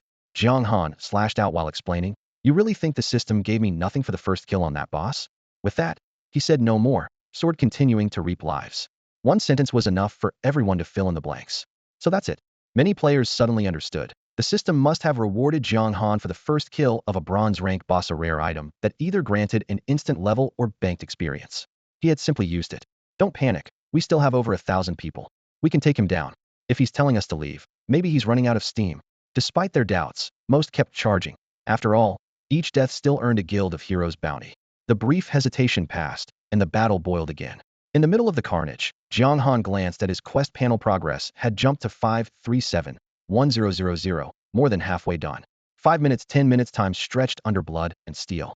Suddenly, a clear chime sounded in his ear. Ding. System prompt. Congratulations, you have completed the quest Heart Toward Darkness. You have earned the Dark Faction's approval. Done. Relief washed over Jiang Han, but he didn't pull out. He kept farming the surrounding players like open-world mobs. Opportunities like this were rare. He's finally down to 40%. The Guild of Heroes commander, Chaos World, locked onto Jiang Han's HP bar, his voice hoarse. Keep it up, brothers, victory is right in front of us. He was nearly coughing blood. They had thrown 2,000 player lives at him, each one resurrecting, and sprinting back. Over 1,000 had fallen, and Jiang Han was still bouncing around. Hell's bells, this guy's tougher than a raid boss. Screams, curses, and the clash of steel blended into chaos. 30%, 20%. Jiang Han's health kept dropping. There was no way around it. Each new level demanded far more experience, and these players were hopelessly underleveled. He's almost dead, finally almost dead. The same players who had already thrown their lives away once rushed back, faces flushed, flexing their fingers while their eyes locked on Jiang Han's equipment slots.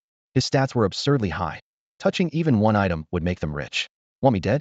Jiang Han grinned, swept his bull's sword in a wide arc, and 2 crimson crescents flashed out. The pair before him collapsed on the spot, and his experience bar filled to the brim. Shwa! Golden light burst from his body, and his health shot back to full under the crowd's despairing gaze. The chaotic shouting was cut off as if by a blade, leaving a silence so deep they could hear the wind. Why? He leveled up again? You can gain levels by killing players? Shock, anger, and frustration rippled through the crowd. Jiang Han, who loved to explain the facts, chose that moment to speak, freezing them with one line. Did you really think a first kill boss reward would be that small? Luan Shi Tian Xia, the commander, had veins bulging on his forehead and a face as dark as soy sauce. He wanted to curse, but he had no strength left. You only first killed a bronze rank boss. How can the reward be this ridiculous? Brother Luan Shi, what now? A lackey asked, face contorted. Retreat. The word was forced through his clenched teeth. If they kept going, Jiang Han's rising level and damage immunity would only make their losses worse. But, didn't you hear me? Fall back. Yes, sir. The order spread quickly. Moments ago they were packed and tight. Now they scattered like a kicked hornet's nest. Jiang Han did not bother to pursue. He stooped and picked up a few decent items. His inventory was limited, and he couldn't be bothered with the rest. Most of these walking freebies were level 1 or 2, here only because they feared slimes, so they dropped almost nothing worthwhile. Newbie gear was system protected and never fell. The quest was done and 2 levels gained. Grinding these low-level players further would yield almost no experience. He exhaled slowly, watching corpses fade one by one, and the agitation in his chest eased. He felt zero guilt about taking out the League of Heroes. He opened his status window, sin value 0. Killing players from an opposing faction really didn't raise the score. Ding. System notice. Your mentor is in mortal danger and may die at any moment. Provide assistance immediately. If your mentor dies, you will suffer 50,000 dark faction reputation. The sudden alert snapped his relaxed nerves taut. Are you kidding me? You dump me into the dark faction and then try to die on me? Jiang Han was almost moved to tears. He hadn't even left the rookie village. If his mentor died, how was he supposed to get out walk? There was no time to think. He spun around, sprinted toward the gray wolf spawn zone, and reached the valley entrance within minutes. Boom, boom, boom. Deafening explosions thundered from inside. Multicolored elemental energy surged, and chunks of rock blasted outward on a furious shockwave. Proof the place was lethal. Jiang Han drew a deep breath, raised an arm to shield his face, and pushed through the hail of debris without hesitation, sprinting straight into the valley's depths. Come on, old man, don't you dare die on me. The valley lay in ruins. The scorched ground was pitted with deep craters, black smoke curled skyward, and the air reeked of heat and blood. In the only relatively level spot, two figures faced off, murderous intent crackling between them. Necromancer Daniel, surrender now. The white-haired elder raised his staff, a chill smile on his lips. A necromancer's bounty on the light faction's list was immense. Killing even one would make a hunter rich for life, and might even earn an invitation to study with the Holy See. Determined to claim that prize, the elder had tracked Daniel relentlessly.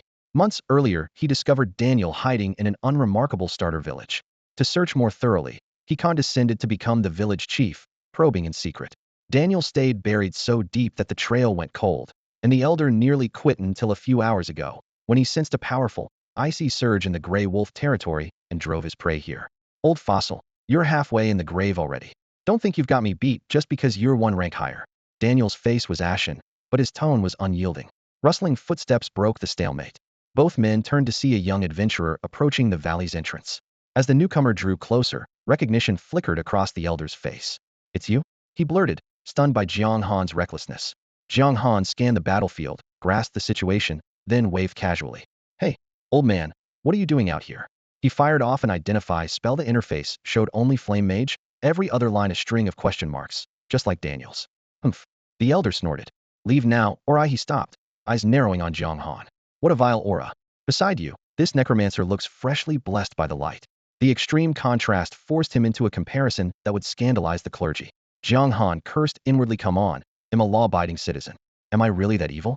He hurried to Daniel's side and asked quietly, can you win this? If you'd stayed away, I'd have had a sliver of hope. Now that you're here, defeat's a sure thing. Daniel patted Jiang Han's shoulder, yet his voice held genuine warmth. His new disciple's arrival was precious. You son of Jiang Han choked back the curse. So what's the plan? I can set up a hidden teleportation circle and get us both out, Daniel said quickly. But you'll need to stall him for 20 seconds. 20 seconds. Jiang Han nodded, then pressed. Any other ideas? None. Daniel grimaced. If you hate it, why do you not? Watching them whisper, the elder's voice cracked like thunder. What are you two plotting? Despite being shaken by the faint aura of malice radiating from the stranger, a spirit class mage could not simply watch as the two plotted brazenly before him. First, he'll kill the necromancer, then drag that brat to the Holy See. Those envoys will reward me handsomely. The prospect of a meteoric rise flashed through Brandy's mind, greed sparking in his eyes like flying embers. He flicked his wrist and raised the milky white staff, scorching elements surging, ready to erupt. Your mentor really has no shame, making a disciple cough up his last resort just to save him. Jiang Han chuckled, stepped forward, and motioned to Daniel. Old man Daniel handed over. Both men froze. Handed over? What do you mean? Brandy frowned. Daniel looked equally bewildered. A quest, Jiang Han said more bluntly. No quest. No generous reward. Why should I help you? Burning a priceless forbidden scroll for nothing would be a terrible deal. You, Daniel sputtered. And you call me shameless? Ding. System message. Necromancer Daniel offers you the quest. Stop the flame mage. Difficulty A. Description. Daniel needs 20 seconds to prepare a one-time teleportation array. Hold off the flame mage Brandy and receive a generous reward. Reward? With the quest secured, Jiang Han relaxed. The system's safeguards meant Daniel wouldn't dare cheat him. Brandy's mana spiked as he lunged half a step forward. Jiang Han whipped out the forbidden scroll and barked, "Don't move, or I won't hold back." Brandy froze, eyes locked on the scroll, rage flaring. "Kid, do you know who gave me that thing? The elder from the starter village entrusted it to me to slay a demon lord." Jiang Han stayed calm, sneaking a glance at Daniel muttering incantations behind him. You, Brandy pointed, trembling. "You think one forbidden scroll can stop me? Maybe not, but it will wound you badly. After that, facing Daniel, you might not get out alive." Jiang Han flicked the scroll's edge. "A mere dark gold necromancer, and injured? Even if I take the hit." Brandy broke off, realizing Daniel had been silent too long. He spun around, face twisting. "Trying to flee? Dream on." Whoosh. He raised his staff, Torrents of fire erupted. A flaming whirlwind writhed at blistering speed, turning the valley crimson. Go! The vortex spewed scorching heat, bleaching the air. Rocks melted in an instant as the inferno swept toward Jiang Han and Daniel. Hiss! Flames reflected in Jiang Han's eyes. He tore the scroll open without hesitation. Parting with it hurt, but the unique hidden class Daniel promised was worth far more. Ruhar! A deafening dragon's cry erupted. A colossal beast of pure fire coalesced from the scroll's light, charging into the whirlwind and swallowing Brandy's attack whole. The blazing dragon lunged. Brandy's eyes bulged as he screamed, "You little runt, this is war." Teleportation, a reactivate. Daniel slammed his staff into the ground. With a thunderous boom, dazzling white light spread through intricate lines. The circle rotated, enveloping him and Jiang Han. A heartbeat later they vanished, leaving only swirling embers in the canyon. Ding! System message, attention. Adventurer Jiang Han Hui from the Eastern Zone has betrayed the Light faction and joined the Dark faction. The Light hierarchy is enraged. Whoever kills him will earn rare items and a unique hidden class. Ding! System message, attention. Adventurer Jiang Han Hui from the Eastern Zone has betrayed the Light faction and joined the Dark faction. The Light hierarchy is enraged. Whoever kills him will earn rare items and a unique hidden class. A flash of white light engulfed everything, and Jiang Han and Daniel materialized on a vast prairie. The sky was a pure, endless blue, waves of grass rippled to the horizon, and a warm breeze carried the fresh scent of soil and greenery. Two icy, shadow-laden auras instantly ripped through the calm, sending flocks of birds wheeling away and deer bolting across the plains. Daniel gasped for breath, cold sweat still covering his body. His voice trembled. "We were safe." Ding! System notification. You have entered Songfing Prairie. Ding! System notification. Attention! Eastern Region Adventurer Jiang Han Hui has forsaken the Light faction and joined the evil Dark faction, enraging the Light High Council. Whoever kills him will receive a rare item and unlock a unique hidden class. The announcement rang out 3 times, and even the air above the prairie seemed to quiver. Jiang Han drew a sharp breath. A rare item and a unique hidden class. This game really knows how to stir people up. Either prize alone could drive players crazy, and now he was basically a walking treasure chest. Ding! System notification. You left the starter village and violated your pact with Cairo.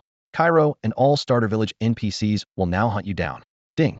System notification. You aided necromancer Daniel against flame mage Brandy. Demon hunt quest failed. Penalties. 1. Light faction reputation 100,000. 2. Levels 50. 3. Gold 10,000. The back-to-back penalties made Jiang Han's scalp tingle. He opened his inventory immediately. All his silver and copper coins were gone. His heart sank, though at least the balance wasn't negative. Next, he checked his character panel. His level had dropped to 1, and his light reputation now read 200,000. It felt like being reset to day 1. "Master, it cost me more than you know to save you," Jiang Han said calmly, as if confirming his sacrifice was worth it. Daniel's pale face hardened with resolve. He traced an emerald rune in the air. "Don't worry. You chose to save me. I won't let you suffer for it. And remember, you are my disciple." Ding! System notification. Quest Stop the Flame Mage completed. Rewards. 1. Experience 100,000. 2. Rare skill, Evil Stomp S rank. Golden light cascaded over him like a waterfall. The flood of experience poured into his level bar. Jiang Han felt power roar through his body as every attribute surged level 2, level 5, level 9 up to 14, stopping just shy of 15. A rare skill? The thrill of leveling faded, and he fixed his attention on the reward screen. Jiang Han focused on the newly acquired loot. Evil Stomp, Glass. Only beings who harbor dark power can master this technique. When activated, it deals a double blow to an enemy's dignity and their flesh, which is why its name rings out across Tianjin continent. The user channels all strength into their legs. For the next 2 seconds, movement speed increases by 200%, attack speed by 100%, and jump height soars. Every strike becomes a guaranteed critical hit and inflicts a suppressive effect, but weapon bonuses are ignored for that attack. Cooldown, 1 minute. Restriction, warrior-type classes aligned with darkness only. After reading the bloody yet tempting description, Jiang Han's mouth twitched. He rubbed his forehead, pumping all your power into your feet, rocketing forward, swinging like a maniac, leaping sky high, and landing a guaranteed crit. The skill was practically begging players to stomp their targets flat. A shiver ran down his spine. Stepping on an enemy's back was one thing, but if his boot landed square on someone's face, that image was downright toxic. The name Evil Stomp really fit. Even without testing it himself, he quietly warned himself, unless it's a blood feud, never use this in front of other players. This skill was lost long ago, Daniel explained patiently. I stumbled upon it in a powerful warrior's tomb. Unfortunately, I'm a mage. My body isn't strong enough to learn it, so I kept it. Meeting you is your stroke of luck. He patted Jiang Han's shoulder. With this technique, You'll profit greatly in the dark faction. Profit greatly? Jiang Han echoed. Since Evil Stomp is extinct, every powerhouse on our side will queue up to have you teach it, Daniel said with a grin. Jiang Han nodded, then asked bluntly, Minter, any other rewards? What, it's not enough?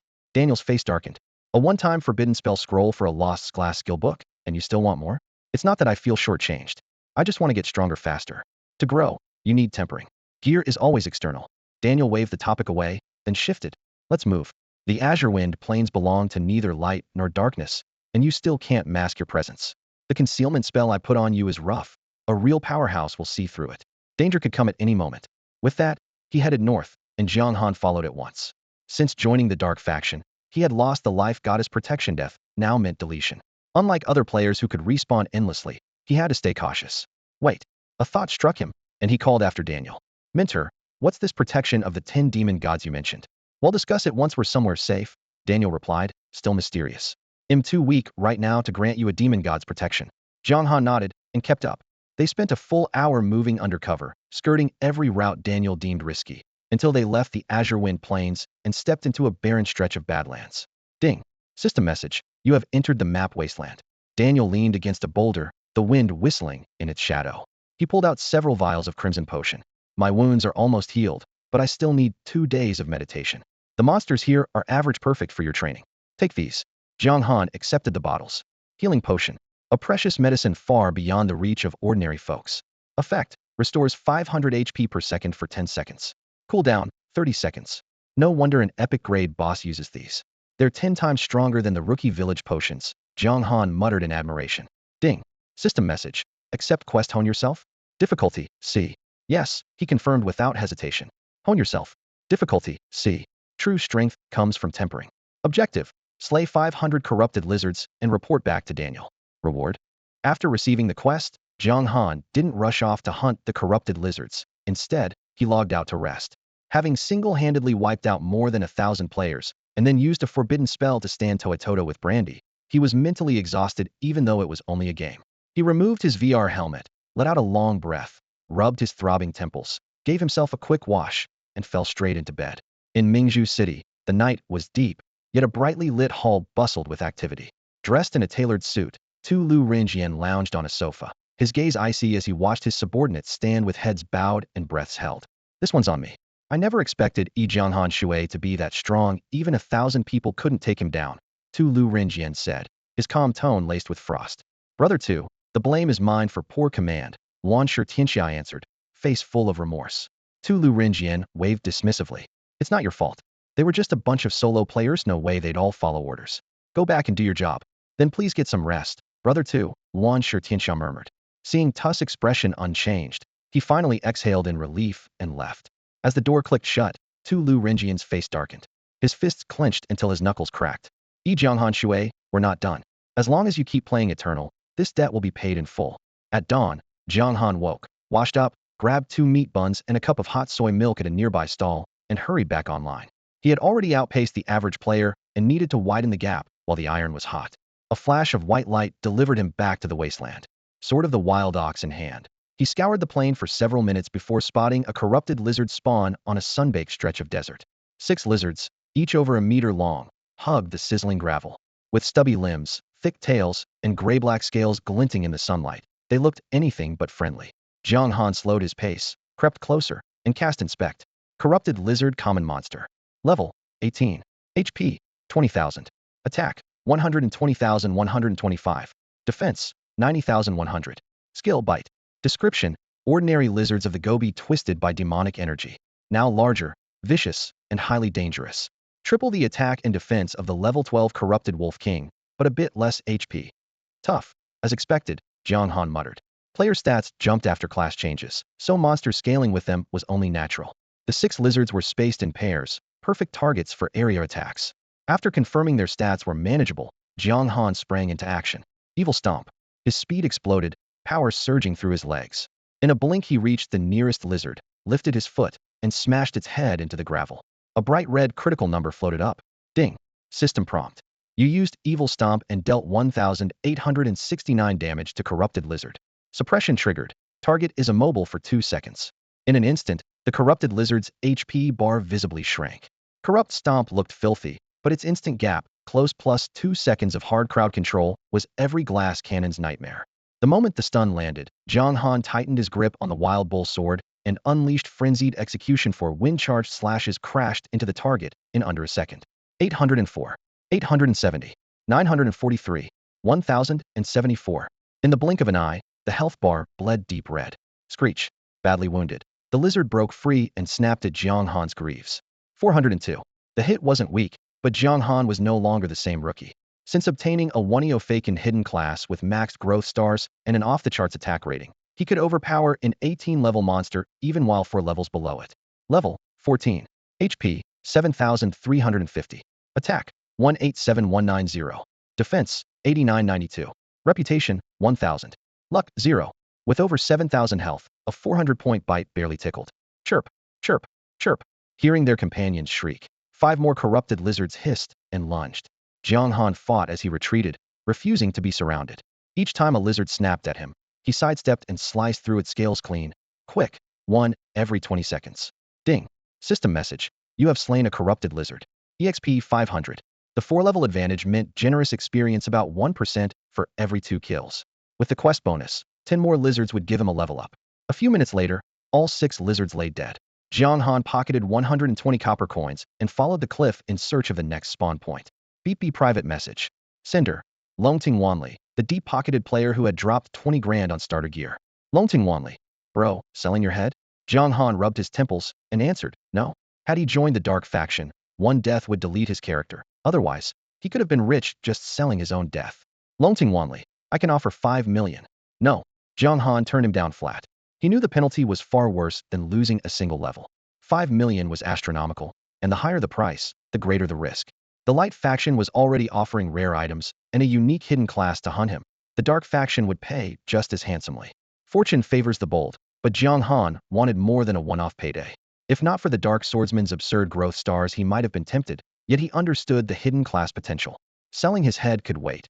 First, he wanted to see what protection an ancient demon god really offered. Longting Wanli said, fine.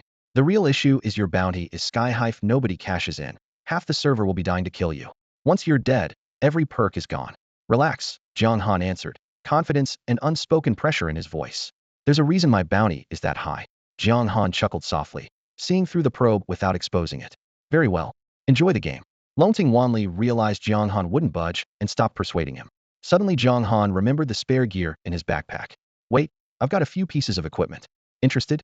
He took screenshots of everything that didn't suit him, including the only decent Wolfang dagger, and sent them over. Less than 30 seconds later, a price popped up, 30,000 for the lot. Deal? Deal. Jiang Han accepted without hesitation. Most of the items were early game stopgaps, and their value would nosedive once more players left the newbie village. He had no intention of waiting. Where are you? They'll send someone to pick them up. I've already planned this, Jiang Han said. Have a rogue sneak over to the desolate land. They'll send the coordinates after the transfer. The gear will be stashed at the drop spot. He wasn't afraid of Longting Wanli showing up with backup, but he wasn't foolish enough to trade face-to-face. Works for me, the other side agreed. With the details settled, Jiang Han closed the chat window and turned his attention back to the respawn point in the desolate land. 2 minutes later, he found another corrupted lizard. Gripping the wild bull sword, he launched his familiar combo. Step 1. Evil stomp dash in, smash the ground, and stun the lizard. Step 2. Frenzied execution, an eruption of sword light that shaved off more than half its health in a blink. One lizard, 2 times slipped by in a steady, efficient hunt. About 10 minutes later. Flash. A torrent of golden light, level 15. The instant he leveled up, an icy surge burst from his chest, racing through his veins. Purple-black light seeped from the cracks of his skin, eerie and alluring. What's happening? Am I about to evolve? Ding.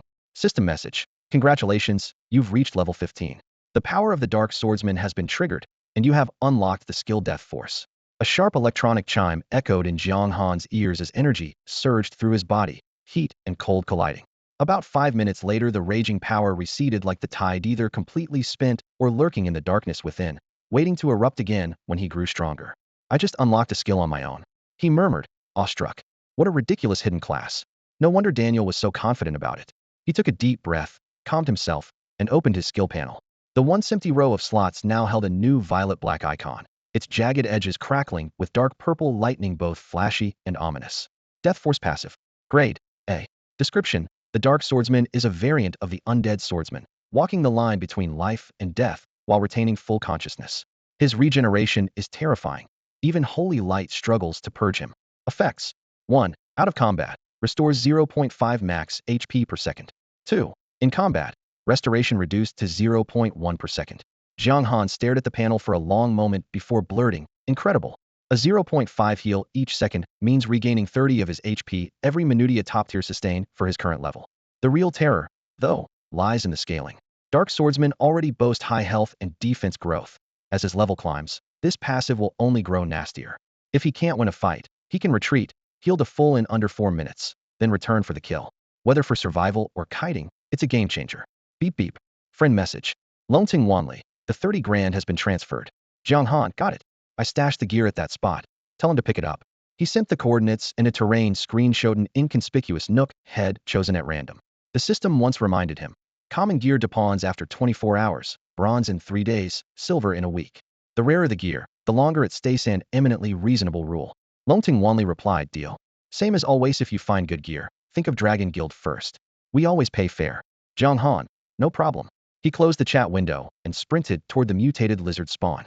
Backed by death force, his potion needs had plummeted. Between spawns his HP would top off automatically. Time slipped by in a blur of sword flashes and swirling sand. The 93rd mutated lizard crashed to the ground, and a cold gleam landed in the dust.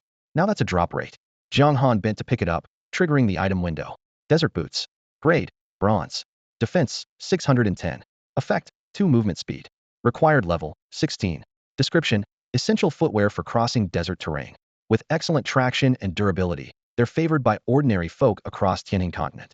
Decent stats, but he was 1 level short. Jiang Han slipped the boots into his bag, tightened his grip on his longsword, and turned to keep farming. His stomach growled at the worst possible moment. Jiang Han glanced at the clock. It was already 1 in the afternoon. He gave a self-deprecating chuckle. He really was hopelessly addicted to this game. He exhaled, opened the system menu, and hit log out without hesitation. After removing the VR helmet, he pushed himself out of the chair and went straight to the electric kettle.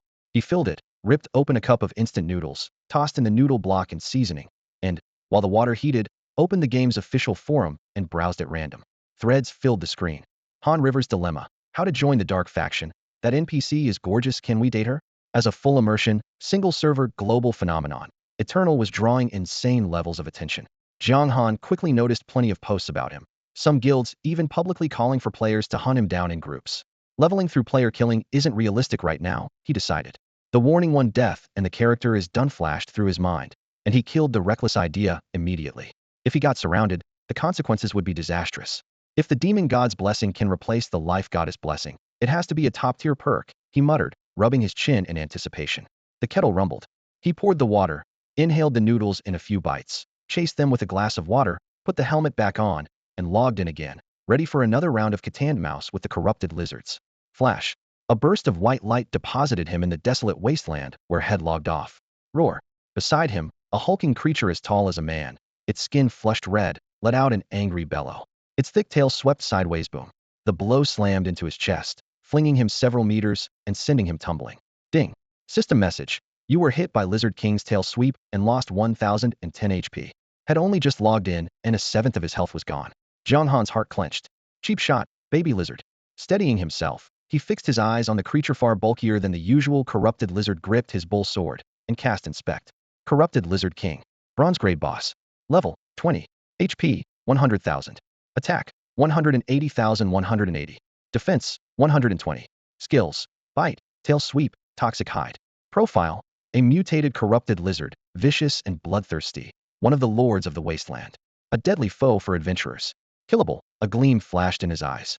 Before the word was out, he charged, launched Evil Stomp, and, using the momentum, drove his heel into the Lizard King's skull, pinning it to the ground.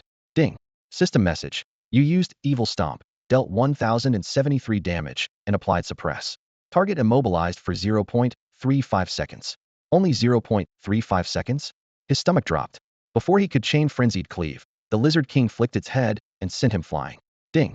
System message. You are corroded by Lizard King's Toxic Hide. Lose 50 HP per second for 10 seconds. The poison spread through him. His face turned ashen.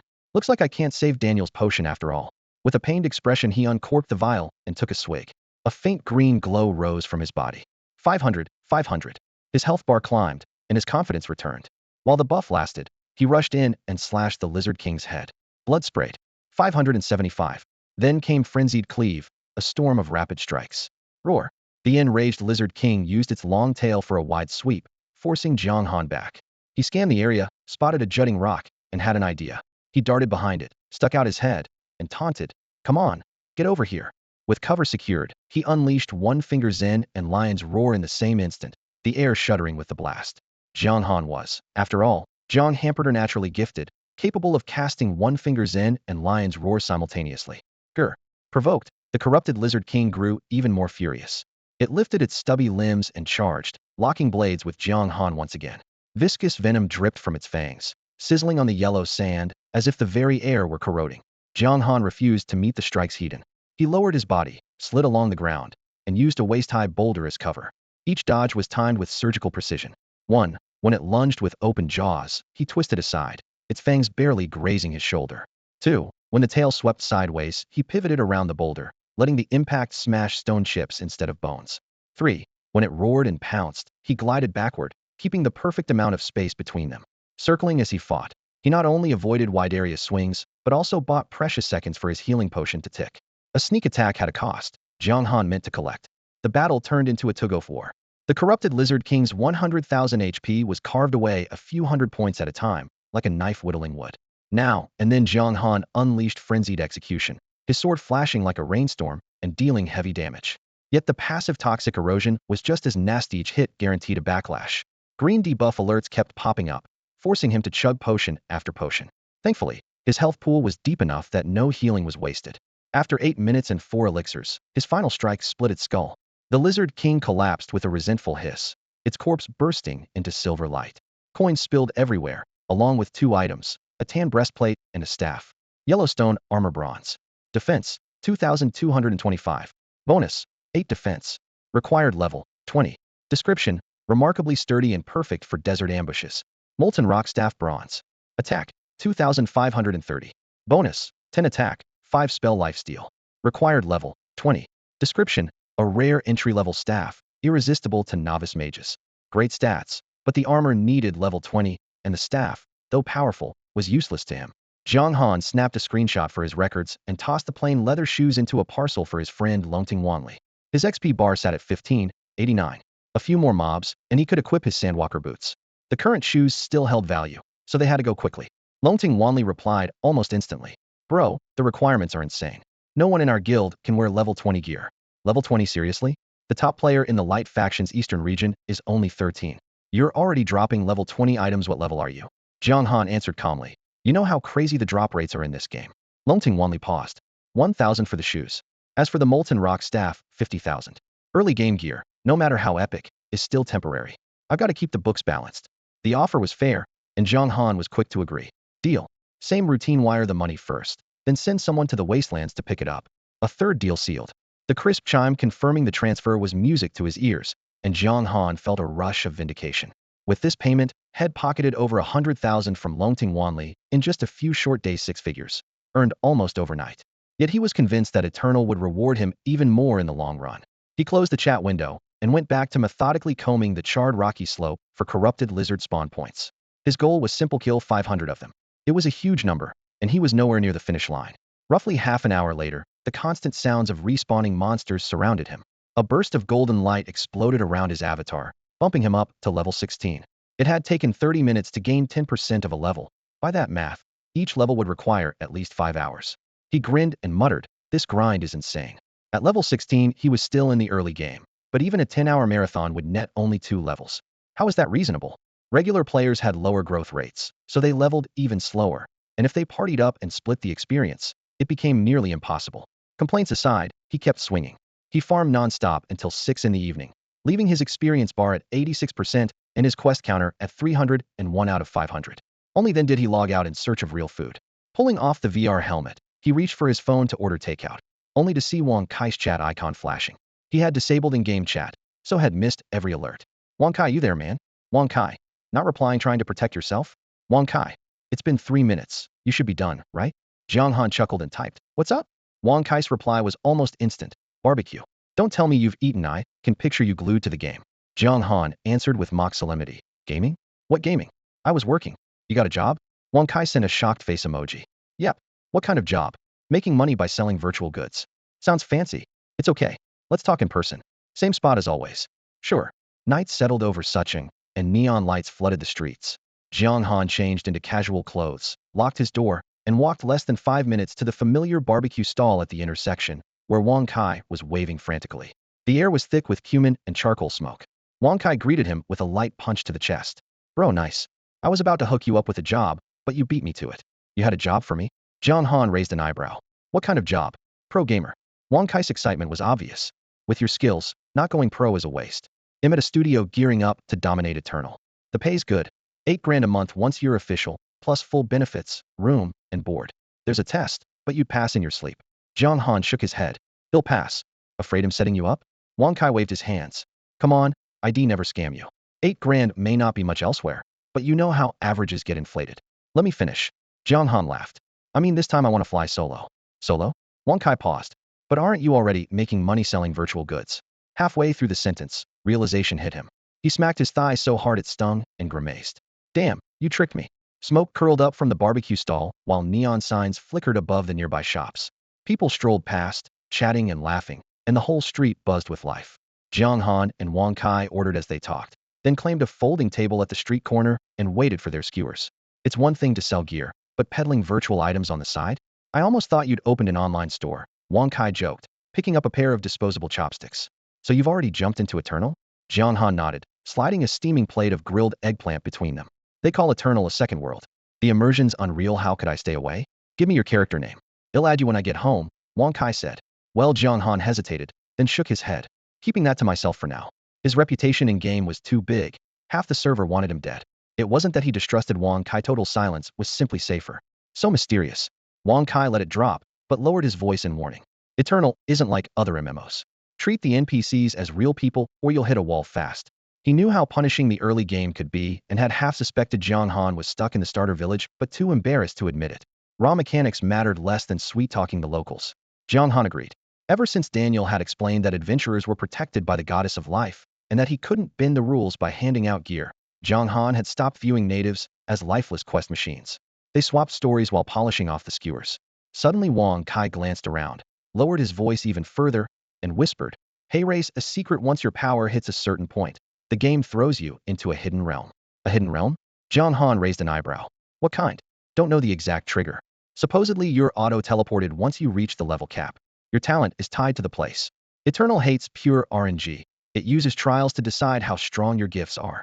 How do you know all that? Jiang Han wondered. Wang Kai had money, but no industry connections, at least none Jiang Han knew about. Told you. I joined a game studio with serious backing. We're planning to make a splash in Eternal. Wang Kai patted his full stomach and stood. Enough digging, I have to get back to work. Let's call it a night. Sure. Jiang Han watched him leave, already planning to squeeze more information about talents out of Daniel once his current quest was done. Late that night, he returned to his rented apartment, slipped on his silver-gray VR helmet, and logged in. Whoosh. Light twisted around him, and when he opened his eyes, he was back on the desolate wasteland. Time to keep grinding. He hefted his weapon and stared at the distant dunes. 200 corrupted lizards left, and he meant to finish them tonight. With the bull blade slung over his shoulder, Jiang Han scoured the area for spawn points. Had he not marked the coordinates earlier, he would have been wandering blindly in the wilderness. Following the route he remembered, he reached a dried-up riverbed where corrupted lizards had already respawned, hissing as they slid between the rocks. Holding his breath, he raised the sword and cut down the first lizard that lunged at him. Dark crimson blood splattered onto the pale stone and seeped into the cracks. While he was grinding mobs, an icon in his friends list lit up. Longting Wanli had just wired him 50,000 gold. Jiang Han opened the chat, forwarded the coordinates of the stash head buried earlier, and after a few polite lines the two of them went back to their own business. Ding. System message. Congratulations, you have completed the quest. Temper yourself. Report to your mentor, Necromancer Daniel, to claim your reward. Jiang Han glanced up at the dim sky. He kept killing lizards until the night grew deep, and by 11 o'clock the counter on his interface finally ticked over. Corrupted lizards 500500. He shook the blood from his sword and hurried back to Daniel's convalescent hut, full of anticipation. The moment he pushed open the door, the lamplight inside flickered. Sensing someone, Daniel turned his head and stared at Jiang Han in surprise. I didn't expect you to finish the quest so quickly. He still looked deathly pale, yet his eyes were much clearer than before. Jiang Han muttered inwardly. That grind almost made me throw up. How is that quick? Out loud he said, solemnly, Mentor, am here for my reward. The blunt request made Daniel's mouth twitch, but he finally nodded with some satisfaction. Relax, ID never shortchange my own student. Ding. System message, quest complete. Reward, 25,000 experience and a silver grade storage ring. A flood of experience rushed in, overflowing the bar at once, and Jiang Han leveled up to 17 on the spot. They actually gave me an item and it's silver grade? He opened his inventory, where a ring set with a teal gem sat quietly in a slot. At the same time, his cramped backpack space instantly doubled. Silver grade storage ring. Description, a must-have treasure for anyone of status on Tianjin continent. Allows the user to store or retrieve items at will. Effect, 20 inventory slots. Note, does not occupy an equipment slot. Works as long as it's carried. Nice. Jiang Han grinned inwardly. With this ring, the initial 30-slot backpack would finally stop feeling so cramped. After tidying up, he asked, Mentor, do you know anything about adventurer talents? Talents? Daniel paused, then nodded. Right. You newcomers have only been here a few days and haven't unlocked them yet. No wonder you're curious. For Jiang Han, advice from an epic rank powerhouse was priceless, so he listened attentively. Daniel explained that once an adventurer's strength reaches the average level of the natives, the system forcibly transports him to a unique realm. Inside, he must first clear a special trial, after which he gets 60 minutes to choose a talent. The talents float in the air like multicolored balloons. Touch one, and it bonds to you. When you're satisfied, you leave. An entire 60 minutes? Jiang Han raised an eyebrow. It sounded almost too generous. Don't underestimate those 60 minutes, Daniel said with a wry smile. Most people only see D or Crade talents. Mine, for example, is Crade Potion Mania, small chance to double the output when brewing, and the higher the potion's grade, the lower the chance. Jiang Han fell silent. Catching his mood, Daniel shrugged. Looks shabby, right? I dreamed of getting an A or even an S, but reality smacked me down. Still, the Sword Saint of the Light faction hit the jackpot. Her talent, Sword Heart, grants plus 80% final damage when wielding a sword. Everyone is jealous. Sword Heart is what grade? S. Jiang Han pressed. An 80% boost to final damage was insane. 1000 damage would jump to 1800, and because it was final, it stacked after crit multipliers. No, S grade, Daniel corrected, his tone solemn. One of the very best on all of Tianjin continent. Then is there anything above SS, like SSS? Jiang Han kept digging. No, Daniel shook his head. SS is the ceiling, and very few people ever reach it. Skills follow the same ladder. D, C, B, A, S, then SS. Don't get ahead of yourself. This great skill I gave you, Malicious Stomp, is already more than enough to benefit the masses, Jiang Han corrected him. That's all I know about talents, Daniel said. Jiang Han quickly sorted through the information in his mind and pressed on. So what counts as average for the natives? Even an average has to have a benchmark, right? Their average is roughly silver tier, Daniel replied. It mainly depends on how fast their strength grows. Some can enter the talent realm at level 20, while others have to wait until their 30s. Still unsatisfied, Jiang Han frowned. Does the strength of a talent have anything to do with the trial? It does. Daniel paused, then nodded. But forget it, I don't want to discourage you. You'll understand when you face the trial yourself. You'll have plenty of time to think once you're inside. So advanced planning is pointless. The realm disables all equipment and items. With that answer, Jiang Han had to drop the subject, though doubts still lingered. Then Daniel's tone grew solemn. Now it's time for you to receive the demon god's blessing. Jiang Han snapped out of his thoughts. The demon god's blessing. This was the key to replacing an adventurer's resurrection privilege. He forced down his excitement and watched, holding his breath. Daniel raised his staff and chanted, Great demon god, shield your child. I, necromancer Daniel, swear on my honor that Jiang Han Shui is loyal to the dark faction. The tip of the staff touched Jiang Han's forehead. Whoosh. The crimson gem burst into eerie beams that coiled around his body. As the ritual deepened, his blood roiled. Violet-black mist poured from his pores, and his black hair grew wildly, restoring the sinister form he had gained after becoming a dark swordsman. After more than 10 minutes, Daniel lowered his staff and let out a heavy breath. The right had drained him. Jiang Han used a stealth skill to return to his normal appearance. At that moment, a system chime rang out, proving the effort had not been in vain. Ding. System message. Congratulations, you have received the demon god's blessing and earned the right to claim a title. Jiang Han waited a few seconds, but his brow gradually furrowed. That was it. He had expected the blessing to come with some instant perk. Before he could complain, a second chime finally arrived. Ding. System message. As an adventurer who has betrayed the Light faction, you have obtained the title Fallen One. Fallen One. He opened his character panel in confusion, and a second later his eyes went wide. Fallen One, Jiang Han Shui. Rank, Bronze Tier Boss. Level, 17. HP, 17,850. Attack, 207,209. Defense, 108,114. Fame, 1,000. Luck, 0. Description: a fallen one who has turned his back on the light faction. Bloodthirsty and utterly evil. Brave adventurers. Slay him. His death will grant you tremendous rewards. Brilliant, absolutely brilliant. Staring at the note behind his stat block, Jiang Han couldn't help but smirk with satisfaction. Still only bronze rank, but I'm finally a boss. Jiang Han's fists trembled with excitement. His eyes jumped to his character screen, and he immediately spotted the key, the title Fallen One. Fallen One, final health 100. Just one line, no extra notes. Yet the numbers on his HP bar nearly blinded him. His total health had doubled outright, far beyond anything players could imagine. The word final meant every other bonus was calculated first, then another 100% was slapped on top. So that's how bosses get those ridiculous health pools. Jiang Han clicked his tongue, tasting for the first time the perks reserved for the dark faction. The more he thought about it, the more sense it made. Players relied on the infinite respawn loophole, sacrificing levels for growth. The dark faction balanced things by making its creatures harder to kill. Most NPC natives were doomed once adventurers swarmed them. But he was different, was both an adventurer with rapid progression and, thanks to a demon god's blessing, had boss-level survivability. He was enjoying the best of both worlds. For now, the Fallen One title alone couldn't offset infinite respawns, but this was only the beginning. The demon god's favor wouldn't stop here. He could unlock stronger titles later and stack his HP until players despaired. He could already picture them hammering their keyboards in vain, unable to dent his shield, and the thought thrilled him. Besides, in the early game, the synergy of Fallen One and Death powers, self-healing was more than enough for him to run wild. Jiang Han Sui, my dear disciple, how's that? Daniel caught the gleam in his eyes and burst out laughing. Stunned by the demon god's protection? A little. Jiang Han nodded, tamping down his excitement. Mentor, where to next? We can't keep camping in the wilderness. In truth, he had no idea where Daniel's spawn area was. Usually wild monsters were tied to a specific map, waiting for adventurers to grind them. Right now, what he cared about was experience. Demonized lizards no longer cut it. He needed tougher prey to stay ahead. Now that my wounds are healed, I don't have to skulk anymore. Follow me. Daniel lifted his chin and strode off, pride in his voice. Your mentor's identity isn't as simple as you think. Oh, Jiang Han arched an eyebrow at the boast. Amused, he hurried after him, leaving the barren wasteland and heading into uncharted territory. They traveled single file across the endless desert.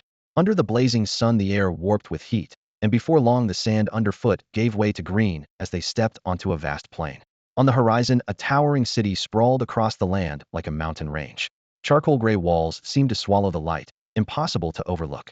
Ding. System message. You have entered the map Dark City. Dark City, a Tier 1 metropolis. It once belonged to the Light faction and was known as Skyglow City. After being trampled under the hooves of the 10 demon gods, it was absorbed into the Dark Domain. Yet because it lies near the Light faction's heartland, war has never ceased. The Light forces have never abandoned their ambition to reclaim Skyglow City. A gentle breeze drifted through the tall grass, making the blades sway. Yet a faint metallic tang lingered in the air, a reminder of the bloodshed that had once swept this land. Crunch crunch. Jiang Han's boots pressed onto dark, dried bloodstains as he followed his mentor, Daniel, to the massive gates of Gloom City. High above, several skeleton soldiers, axes in hand, corroded armor clanking, leaned out to stare down at them, blue flames flickering inside their empty sockets. Open up, quickly, the leading skeleton screeched. The lord of the city has returned. Move, move, don't keep him waiting. He's been gone for months. Bone axes waved, rusty plates slammed together, and the entire gatehouse quivered under the undead's racket. Jiang Han, walking behind, was bewildered. Mentor, you're the lord of Gloom City? A city lord? You're only a dark gold boss. How are you running a first-tier capital? Are you tired of living? From scattered bits of intel, he knew only a rough hierarchy. 4th-tier villages, 3rd-tier towns, 2nd-tier cities, 1st-tier capitals, and at the very top, a single global megacity. 1st-tier capitals were normally ruled by god-tier bosses. Dark gold was supposed to be nothing more than early wave cannon fodder. So, how did Daniel end up in charge? Daniel had been appointed less than half a year ago, and not many people were aware of it. Spurred on by his student's shock, he puffed out his chest. It's precisely the City Lord title that gave me the boost to break through to the spirit tier. His swagger left Jiang Han with no choice but to offer a dry laugh. The gates groaned open, and the two stepped inside. A chill wind whirled through the empty streets, making bone banners snap. Jiang Han glanced around and casually cast Identify on the skeleton guard who came to greet them. Skeleton, grunt, normal monster. Level, HP, ATK, Def, Skills. Description: a fallen human soldier, resurrected by lingering resentment, now roams the world as undead, seeking justice. Every stat was a question mark, but the words normal monster might as well have been a sticker that read trash mob, making it hard for Jiang Han to picture them as any real threat. The Vice Lord is coming. A skeleton suddenly shouted. The crowd parted at once, revealing a straight path. Hooves clattered. An undead knight burst through on a skeletal warhorse, soulfire pulsing beneath a pale bone helm. His long spear dragged along the ground, striking sparks. Reaching Daniel, he dismounted and knelt on one knee. My lord. Jiang Han cast Identify again. Undead Knight, Kant Gold Tier Boss. All attributes. Great. Just great. Jiang Han drew a quiet breath, a sense of foreboding creeping over him. The system prompt had seen at the gate still echoed in his mind. The Light faction has never abandoned its goal of reclaiming Skyglow City. Although the Dark faction had captured the city, it lay far too close to Light-controlled territory. Everyone knew it would be the first place the enemy struck, and the Dark faction could not spare reinforcements. The High Command wrote the city off and appointed a disposable lord to hold it. Beneath the scorched wall, Daniel strolled at an unhurried pace, chatting with Vice Lord Kant. Shattered flagstones and ragged banners glowed crimson in the dying light, while the air stank of smoke and rusted iron. No need to stand on ceremony. You've carried the burden while I was away, Daniel said with an easy laugh. Kant inclined his skeletal head, still respectful. You jest, my lord. I merely did my duty. Daniel gestured to the young man beside him. Allow me to introduce my new disciple, Yijiang Hanshui. Greetings, the youth said, cupping his hands. Green soulfire flickered in Kant's eye sockets. I sense a terrifying evil from you. Your future is limitless. Naturally, Daniel replied. In the history of Tianjin continent, there has never been a weak dark blade master. The three talked as they walked through the ruined streets. Ash still smoldered on either side of the road, and charred beams occasionally snapped and fell. They finally reached the battered lord's manor. Daniel took his leave of Khan at the gate, then pushed open the creaking doors and stepped inside with Yijiang. Master, aren't you afraid? Yijiang asked. He had seen enough to know Daniel wasn't a fool, yet the man seemed unconcerned about the impending assault from the light. Afraid? No, Daniel said calmly. I am a necromancer. Death holds no terror for me. Becoming a city lord is a novelty. If I die afterward, so be it. Yijiang winced. Easy for you to say. I'm still quite attached to living. Daniel seemed to read his mind. Strictly speaking, necromancers don't belong to the Dark faction. The Dark leaders fear us as much as anyone else. They have no wish to see another undead cataclysm. Undead cataclysm? Yijiang echoed, as though recalling an old game. Every living creature on Tianheng fears the undead and shuns us, Daniel said with a light laugh. So yes, I will die, but I've already taken what I need from this city. Once my goal is reached, death is irrelevant. Still he paused, softening his gaze. I became your mentor, and I have no intention of dragging you into the abyss. For as long as I wear this lord's mantle, I can grant you certain advantages. Advantages? Yijiang's interest flared. Such as? He was curious what Daniel had gained here, and what more the city could offer. Outside the walls, the forces of light and dark sharpened their blades, an epic war about to ignite. Inside, an uneasy calm lingered. Daniel clapped his disciple's shoulder. Before the calamity begins, I'll temper you well. As Lord, I can marshal resources that will speed your growth. Yijiang stared at his discount mentor, unsure where the game ended and reality began. Was Daniel truly alive, or a highly advanced AI? After a moment's thought, Daniel traced a dark sigil in the air and issued a quest. Lately, swarms of rats corrupted by demonic miasma have been attacking our skeleton patrols. Their numbers keep growing. Go help exterminate them. Ding. System prompt. Accept quest. Purge the rats. Difficulty, C. Yes. Yijiang accepted without hesitation, then voiced a lingering doubt. But creatures tainted by demonic miasma are usually aligned with the dark, aren't they? Since the starter village, every corrupted beast I've met turned savage and murderous. Miasma sounds utterly evil. Shouldn't it have nothing to do with the Dark faction at all? Most beasts tainted by demonic energy lose all reason. Except for a natural affinity toward their own kind. They attack every other creature on sight, no matter the faction, and fight until one side is dead. After explaining this bit of common sense to Jiang Han, Daniel gave a casual wave, then turned solemn. Some truths won't help you at your current level. What matters is getting stronger as fast as possible. Remember, Dark Knights are notorious within the light camp. Once a powerhouse locks onto you, your room to grow disappears. Jiang Han nodded awkwardly and stopped asking questions. Quest in hand, he glanced at the system clock. Midnight. Right, better keep myself alive. He logged off, took a hot shower, and fell straight into bed. Early the next morning, after wolfing down 2 mushroom buns, Jiang Han logged back and feeling refreshed. Sticking to last night's plan, he left the Lord's mansion and headed for the outskirts to cull plague rats. Quest, rat cleanup. Difficulty, C. Objective, eliminate the plague rats attacking skeleton soldiers. Bonus credit for eradicating the source. Requirement, kill 500 corrupted rats. Scanning the quest panel, he stopped a passing skeleton soldier. Hey, brother, where are the corrupted rats the thickest? I'm a girl, thank you very much. Why call me brother? The skeleton soldier rattled her empty frame in protest. Jiang Han flushed. Hard to tell when you're all bones. Miss, Where's the biggest rat nest? South side of Gloom City. The rat swarms there are huge, and she paused. And what? Jiang Han urged. And they keep trying to crawl inside my ribcage. It's disgusting, and I feel like I'm cheating on my boyfriend. She hugged herself miserably. With nothing to say to that, Jiang Han hurried south. Cold wind howled over broken walls. Then black shadows suddenly scurried across the ground ahead corrupted rats. Each rat was coated in sleek black fur, eyes glowing blood red, bodies as thick as a grown man's arm. Their long tails snapped against the dirt as they huddled together, making Jiang Han's scalp prickle. Corrupted rat normal monster. Level, 22. Health, 35,000. Attack, 150,160. Defense, 7,080. Skill, no. Description, formerly ordinary field rats. They strengthened after absorbing demonic energy and feasting on the flesh of soldiers attacking Gloom City. Their vast numbers and rapid breeding make them the bane of skeleton soldiers. Jiang Han counted roughly 20 rats at this one spawn point alone. If he pulled aggro, 20 sets of fangs gnawing at him would be a headache, even with their modest attack. Squeak. While he weighed his options, all the rats suddenly bristled. A heartbeat later they scattered as if their tails were on fire, vanishing in an instant. I haven't even moved. Why are you running? Jiang Han stared, stunned. Ding. System message. The corrupted rats have sensed the hidden evil aura within you. Hidden evil aura? Jiang Han was momentarily speechless. What a stroke of luck. The mysterious aura of evil he had stumbled upon was turning out to be incredibly useful. Silently praising the special authority that came with becoming a dark swordsman, he strode down the deserted alley in search of respawn points. Up ahead, a corrupted field rat poked its head around a corner.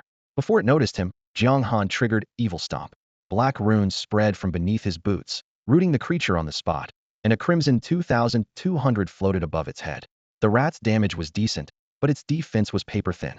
With his current stats, he could deal 4-digit hits even without a crit, and one follow-up frenzied cleave would slice off a sixth of its health bar. Repeating the rotation, he dispatched it quickly. Squeak, squeak. The immobilized rat shrieked, trying to summon its kin, but the surrounding swarm scattered at once. Left alone, the creature posed no threat. Seconds later it collapsed, rewarding him with 650 experience. A quick calculation told him he still needed a little over 100,000 experience to reach level 18, roughly another 150 rats. The grind would be long, but the rats, driven away by the evil aura, fled on sight and only fought back when cornered, so the risk was minimal. Shadow City was full of danger and could erupt at any moment. Yet large-scale events like a siege would not start until the player base grew stronger. Tackling a dark gold boss now was impossible. Most players would need at least another month to be ready. Jiang Han had time to spare. An hour passed with him fully immersed in the rhythm of the farm. After the second hour his experience bar crept steadily forward, the dispersal effect forcing the rats to face him one at a time. 2.5 hours in, a flash of light signaled a level up.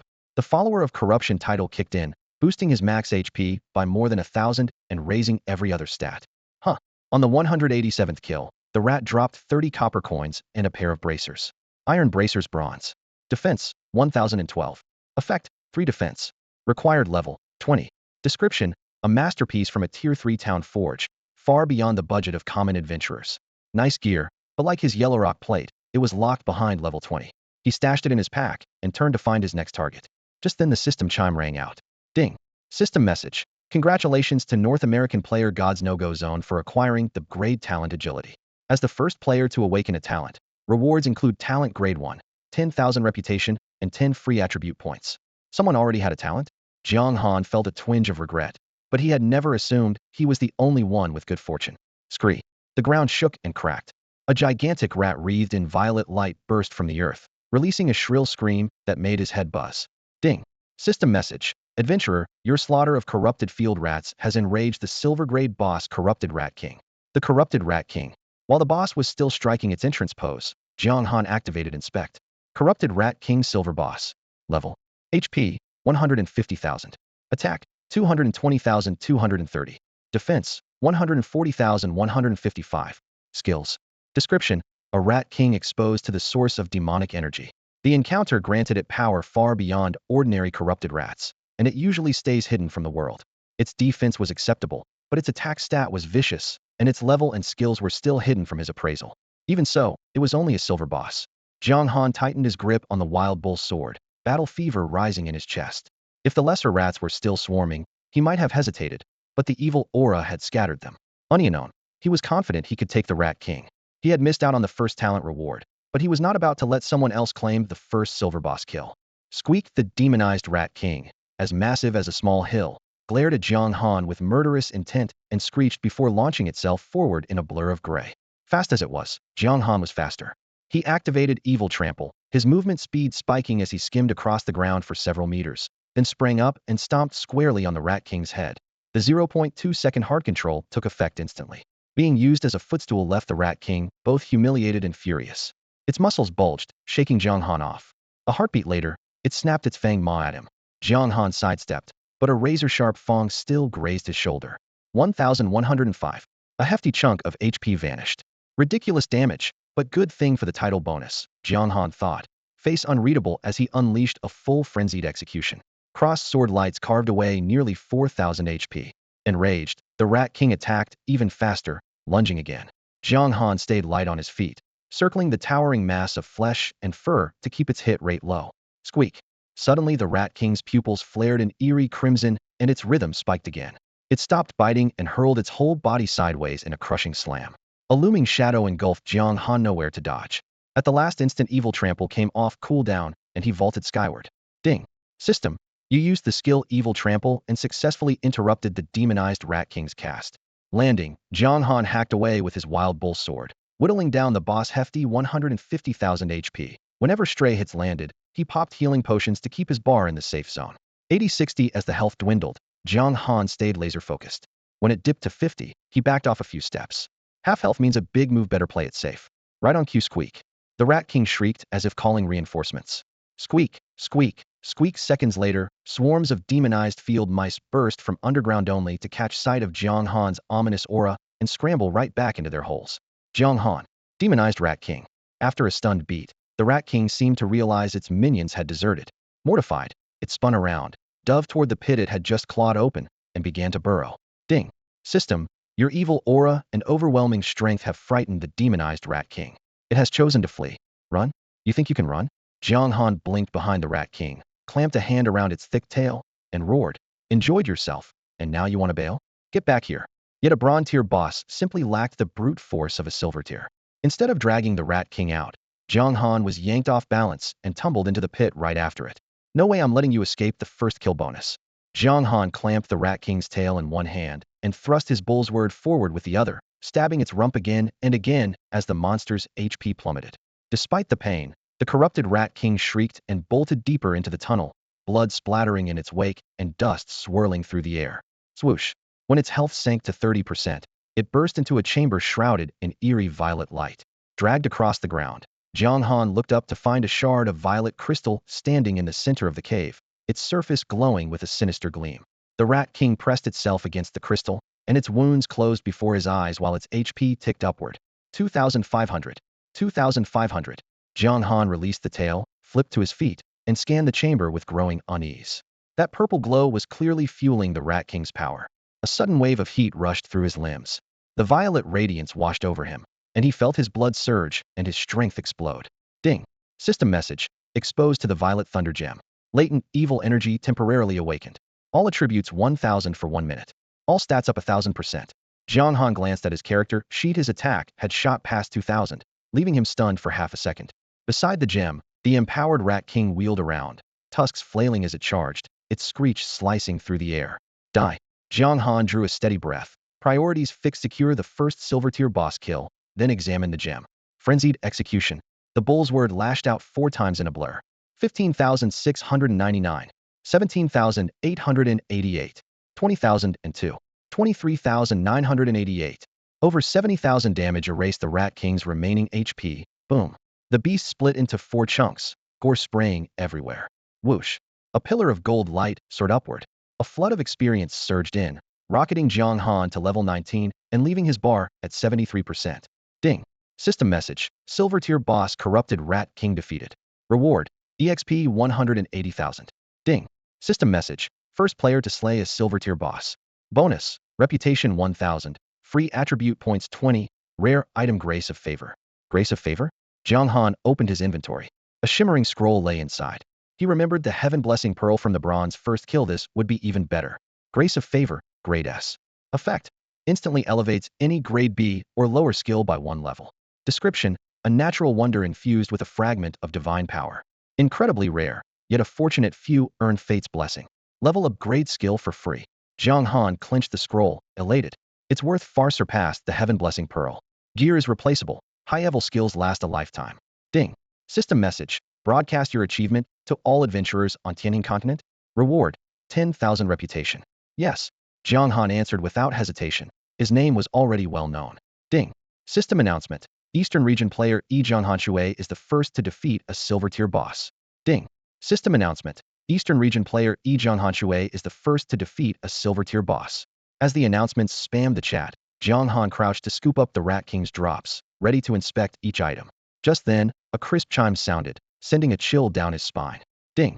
System message. Adventurer Jiang Han Shui, your talent trial begins in 3 minutes.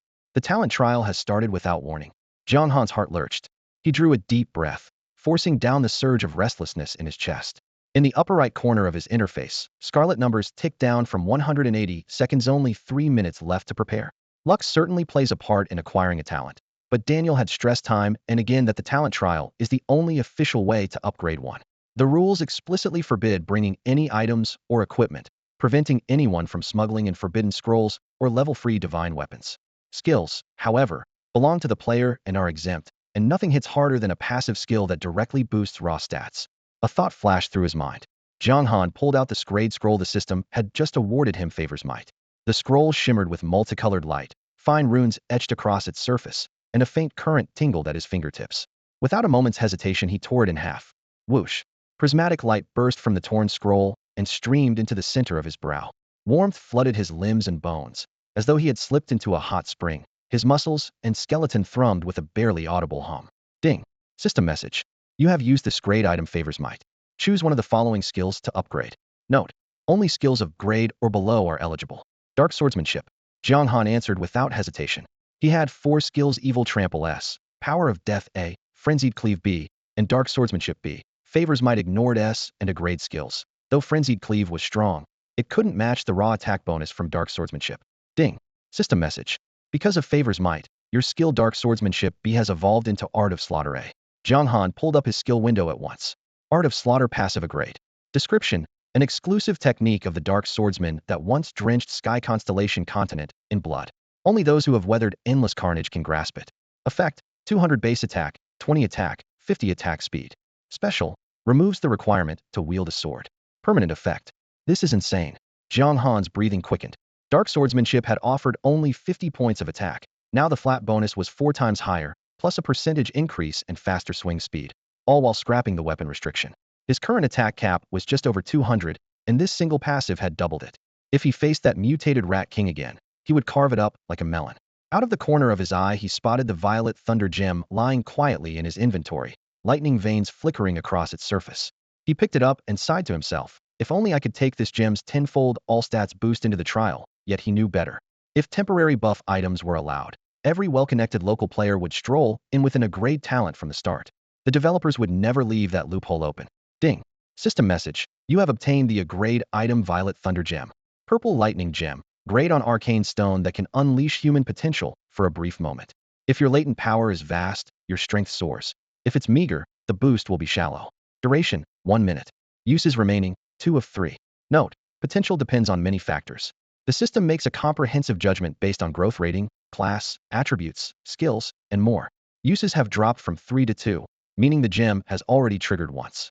Remembering that searing surge of power, Jiang Han understood why Daniel praised his potential.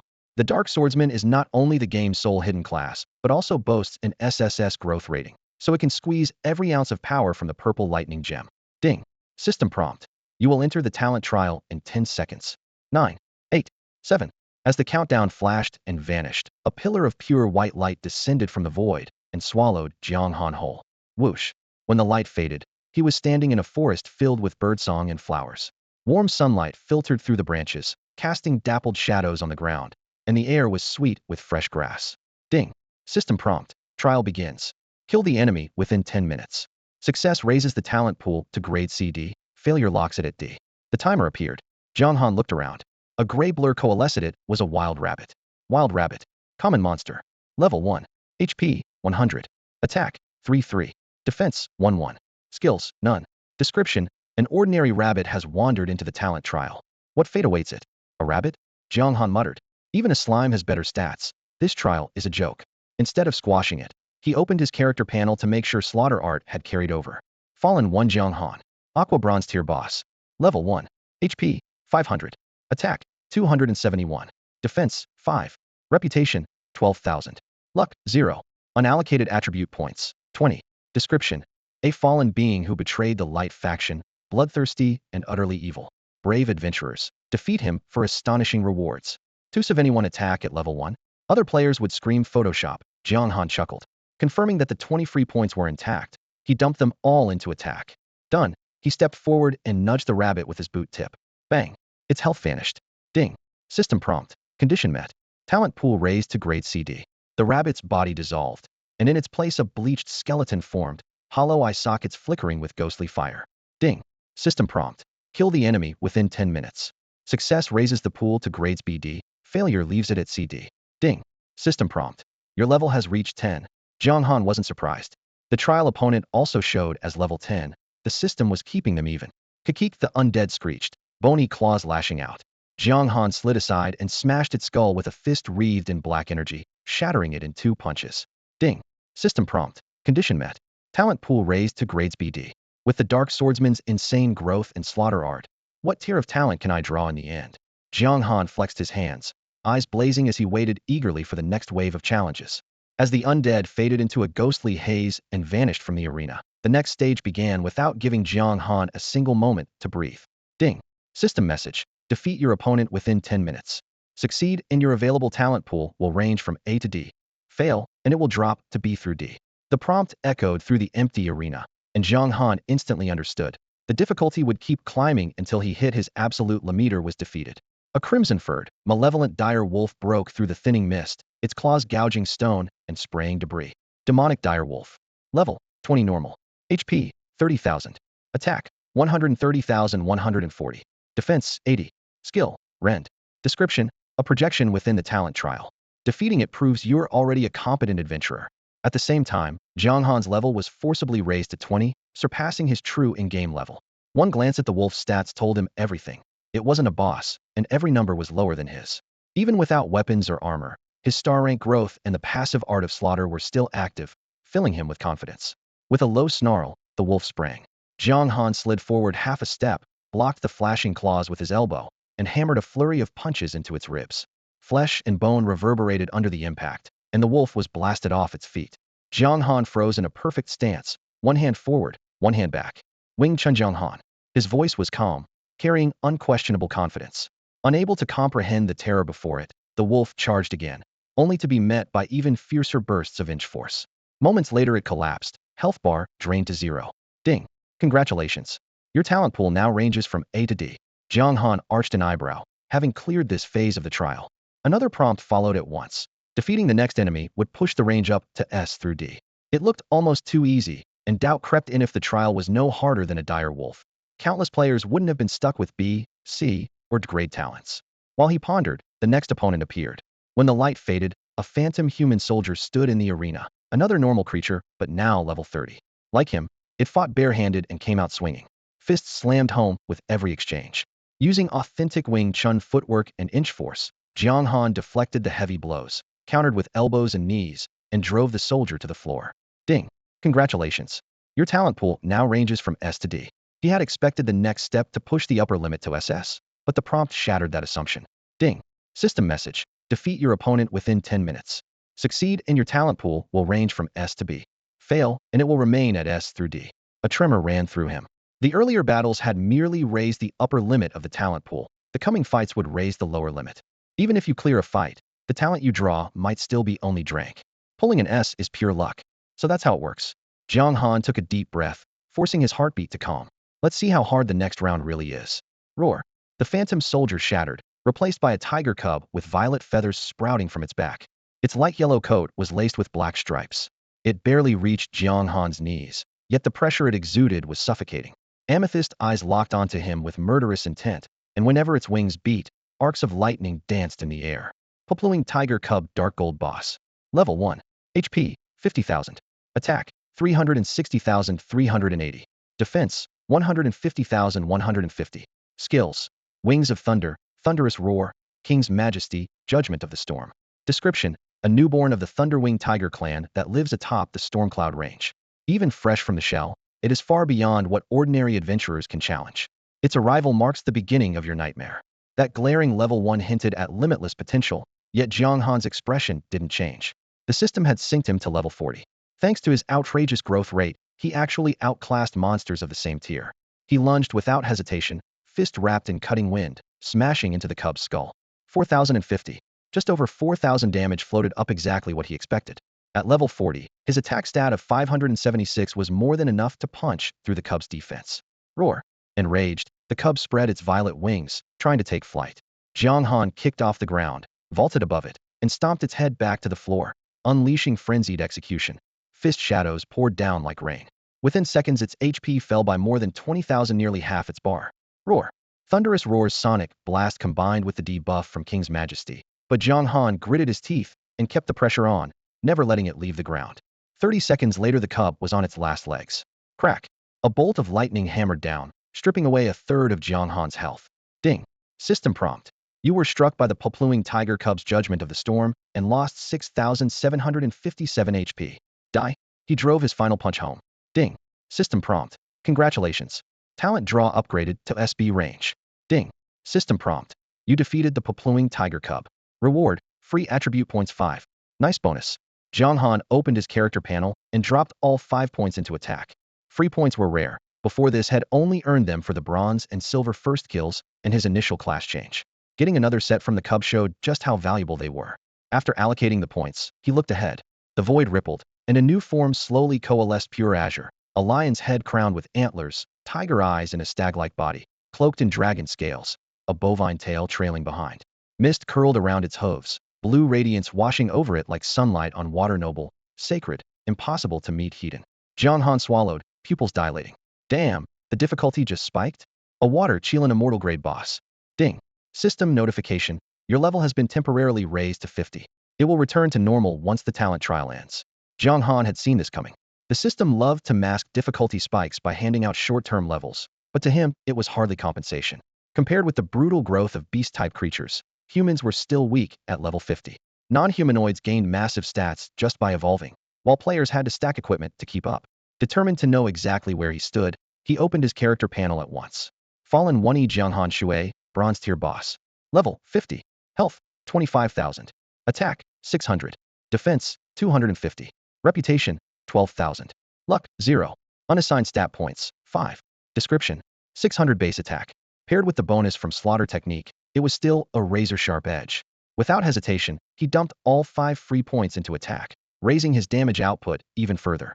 Meanwhile, the translucent image of a water Chilean solidified overhead, silver blue scales flashing with a cold sheen. Ding. System notification. Defeat the enemy within 10 minutes. Succeed and the talent reward pool will range from S to A. Fail, and it will drop to S to B. And a ranked talent beat the water Chilean, and that was the minimum prize. The problem was obvious, though. A celestial tier boss. Nice going, system.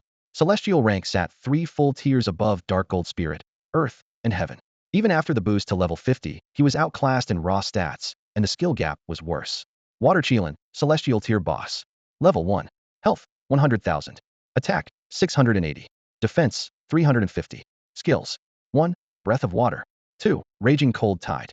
3. Sacred Auspice. 4. Forbidden Ocean Domain. Description: an ultra-rare creature that patrols the open seas. A juvenile already rules its territory. Once mature, it may reach God tier and rank among the strongest on Tianhan continent. Its appearance in the talent trial suggests a corresponding presence in the real world. A heavy weight settled in Jiang Han's chest. In health, attack, defense F beat the Chilean in nothing, and the skills sounded downright absurd. The last one even carried the tag Forbidden. A level 1 water Chilean that could cast a band class spell? Ridiculous. The beast's roar shook the air. A swirling torrent formed in its gaping maw before blasting out as a thick pillar of water aimed at Jiang Han's chest. Already braced, he kicked off and slid sideways, narrowly dodging a strike that could have punched through steel. The jet whipped around like a living serpent, following a flick of the Chilean's head to sweep across the field. Jiang Han's pupils contracted. He snapped backward, nearly lying flat against the ground. But before the motion finished, a bone-deep chill washed over him where the water had splashed. Frost spread at a speed visible to the naked eye, freezing the floor solid in seconds. A chill invaded Jiang Han's body, and his blood froze, clogging its flow. Ding. System notification. Water Chilean has cast Cold Surge. All enemy units within a 30-meter radius suffer 50 movement speed and 50 attack speed for 10 seconds. 10 seconds? Jiang Han's face paled as invisible frost shackled his limbs, slowing him to a standstill. The water Qilin pounced, its hooves slamming down beside his shoulders, pinning him to the icy ground.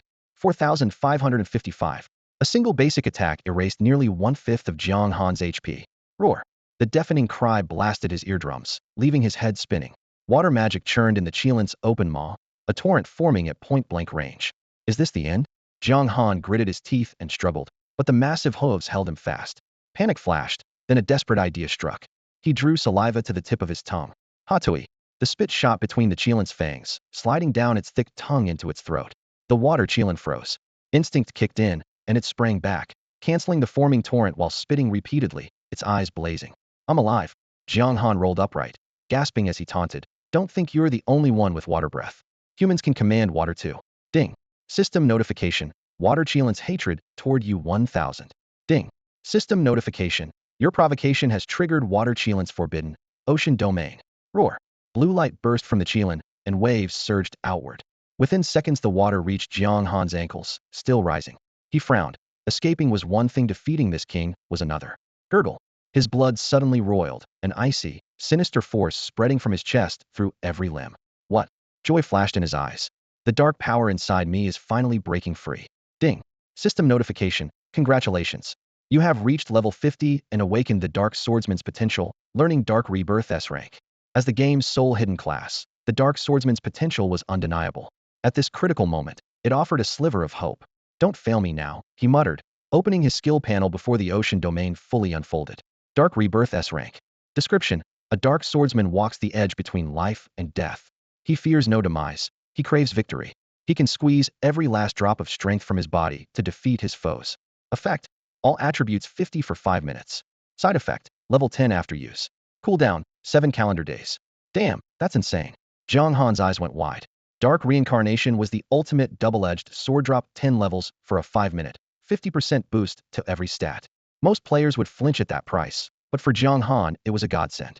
Levels could be farmed again. In the Dark faction, a single death deleted your character. Without hesitation he shouted, Dark Reincarnation. Black mist exploded from his body. A frigid, violent surge raced from his chest to his limbs, and every stat skyrocketed. Sensing the sudden shift, the Water Qilin's pupils tightened. In a childlike voice tinged with shock it asked, Such wicked power, who are you? Concede, and he'll tell you. Jiang Han shot back. In your dreams. 5 minutes, no time to waste. Jiang Han stepped forward. Evil stomp. He leaped and drove his boot into the Qilin's forehead, triggering a half-second suppression. Clamping his legs around its neck, he unleashed a frenzy of slashes. 10,807. 4,481. 4,975. 5,555. 6,589. Numbers flashed in a torrent, carving away almost a third of the Qilin's 100,000 HP in an instant. Stunned, the Qilin muttered, Evil Stomp hasn't been lost after all. If the trial's anti-skin field weren't active, I'd have seen right through you. Blades never pausing, Jiang Han laughed. Evil Stomp's just the start. I know breath of water to want a taste. You will pay. The Qilin roared. It slammed a forehoof onto the seawater-soaked ground. 100-meter wall of water surged up, sealing them inside a rectangular cage. Ding. System prompt. Water Qilin has cast forbidden ocean domain. Duration, 3 minutes. Inside, hostile targets will suffer escalating attacks from sea creatures. Jiang Han kept pummeling the Qilin. Then, splash. A water element sea serpent burst from below, fangs clamping onto his calf before dissolving. Ding.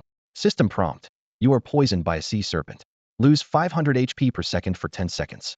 5,000 HP could tank it. But a water element frog vaulted up next, its tongue snapping the same leg for 3,096 damage. Jiang Han ignored the pain. Twin blades hacked away, his focus locked on the plunging health bar. 60%, 40%. Get off me. The Qilin thrashed, trying to shake him loose. Jiang Han's legs stayed locked around its neck. Not even its bucking spine could pry him free. Come on, just die already. Jiang Han swung with everything he had, lacing each punch with taunts. Getting a decent talent wasn't easy, and he needed every edge. The dignity of a Qilin is sacred. You're supposed to be a symbol of good fortune. Why are you so obsessed with fighting? He shouted while trading blows, equal parts baffled and aggrieved. You ought to say, humans, as the auspicious beast you revere, I want quarrel with you, nor do I wish to be your enemy, so ill let you pass this trial. That would make sense. But instead you say, humans, when you treat a revered beast like this, How can I possibly let it slide? The trash talk did nothing to turn the tide. Jiang Han knew his friendly persuasion was just cover to disrupt the water chelan's focus, so it wouldn't have time to cast another spell. He could barely handle water breath. If it unleashed cold surge again, he was finished. Jar, keep calm. Never lose your head in battle. And remember, some of your skills are off cooldown. The commanding voice echoed from afar, making Jiang Han's heart skip a beat. An inhabitant of this world was watching the talent trial. Had heard NPCs could act on their own, but meeting a spectating elder in person still sent a chill down his spine. If someone was brazenly lurking to see him subdue the water chelan, they were unlikely to be on the up. Jiang Han shouted, Jar, don't listen to him. Since the stranger called the water chelan Jar, they were probably close. Borrowing the nickname couldn't hurt. Fighting words can be a kind of affection, after all. The water chelan ignored him. Frost seeped from between its scales as it started channeling cold surge.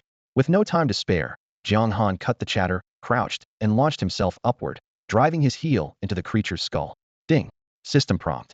You used the skill Evil Stomp, successfully interrupting the water chelan's cold surge and suppressing it for 0.5 seconds. Success. Had stalled this long just to wait for Evil Stomp's cooldown. Without that interrupt, the fight would have ended ages ago. A long, weary sigh drifted over the battlefield. Sigh. Jiang Han couldn't be distracted. The oceanic domain had yet to collapse, and spectral sea creatures formed from water elementals kept biting and ramming him. But he hacked away, forcing the chelan's health bar lower and lower. 20%. 10%. When only a sliver remained, Jiang Han roared, frenzied, execute die. A small, water-blue whale burst from the waves toward him, but it shattered midair into droplets and fell harmlessly away. Ding. System prompt. Congratulations, conditions met. Talent selection range upgraded to SA tier. Ding. System prompt. Congratulations, you have defeated the water chelan. Reward, 10 free attribute points. As the chelan's phantom dissolved, the twin system chimes echoed, and Jiang Han finally exhaled in relief. You're impressive, the solemn voice said again, tinged with regret. Unfortunately, you joined the wrong faction. Jiang Han countered. You think siding with the light automatically makes someone righteous? The stranger paused, considering. Light and darkness aren't just words. The human heart is complicated. Good and evil hinge on a single thought, and justice and wickedness are rarely clear-cut. After a beat, he added, with your strength, we'll meet again. I hope we're not enemies. Jiang Han nodded in acknowledgement. The voice fell silent, and he turned his attention back to the present. Ding. System prompt. Congratulations, you have completed all talent trials. You may now choose one talent.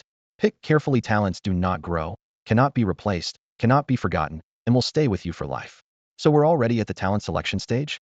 Jiang Han frowned, unwilling to accept it. No S-rank trial at all. He knew full well he might not win another test even if it existed, but giving up without trying still felt wrong. The system, however, stayed silent. In an instant his view spun, and his whole body was hurled into a boundless void. Above and below stretched blank space. Yet countless orbs of energy floated all around, glowing red, orange, yellow, green, blue, and violet like a field of stars. Each sphere rotated slowly, emitting a faint hum. Ding. System prompt. You have 60 minutes to choose a talent. When time expires, you will return to Tianjin continent. So these are the talents? Forcing down his frustration, Jiang Han reached toward the nearest yellow orb. The moment his fingertip touched it, the surface cleared like amber and a line of text appeared inside.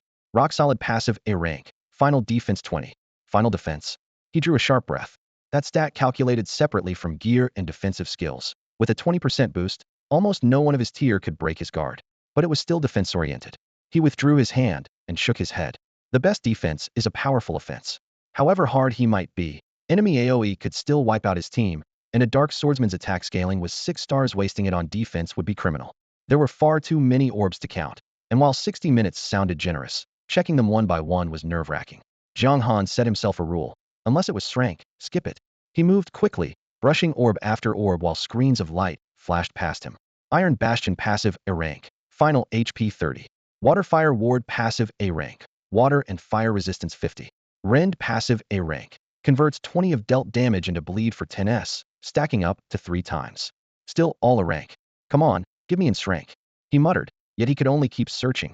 10 minutes passed with nothing. 20 minutes, still walls of ass. Time slipped away amid his anxious sprint. He barely dared to breathe. At roughly the 30-minute mark, he stopped dead. Ahead of him hovered a lone blue sphere, its glow deep and steady. Jiang Han reached out, and azure light blossomed.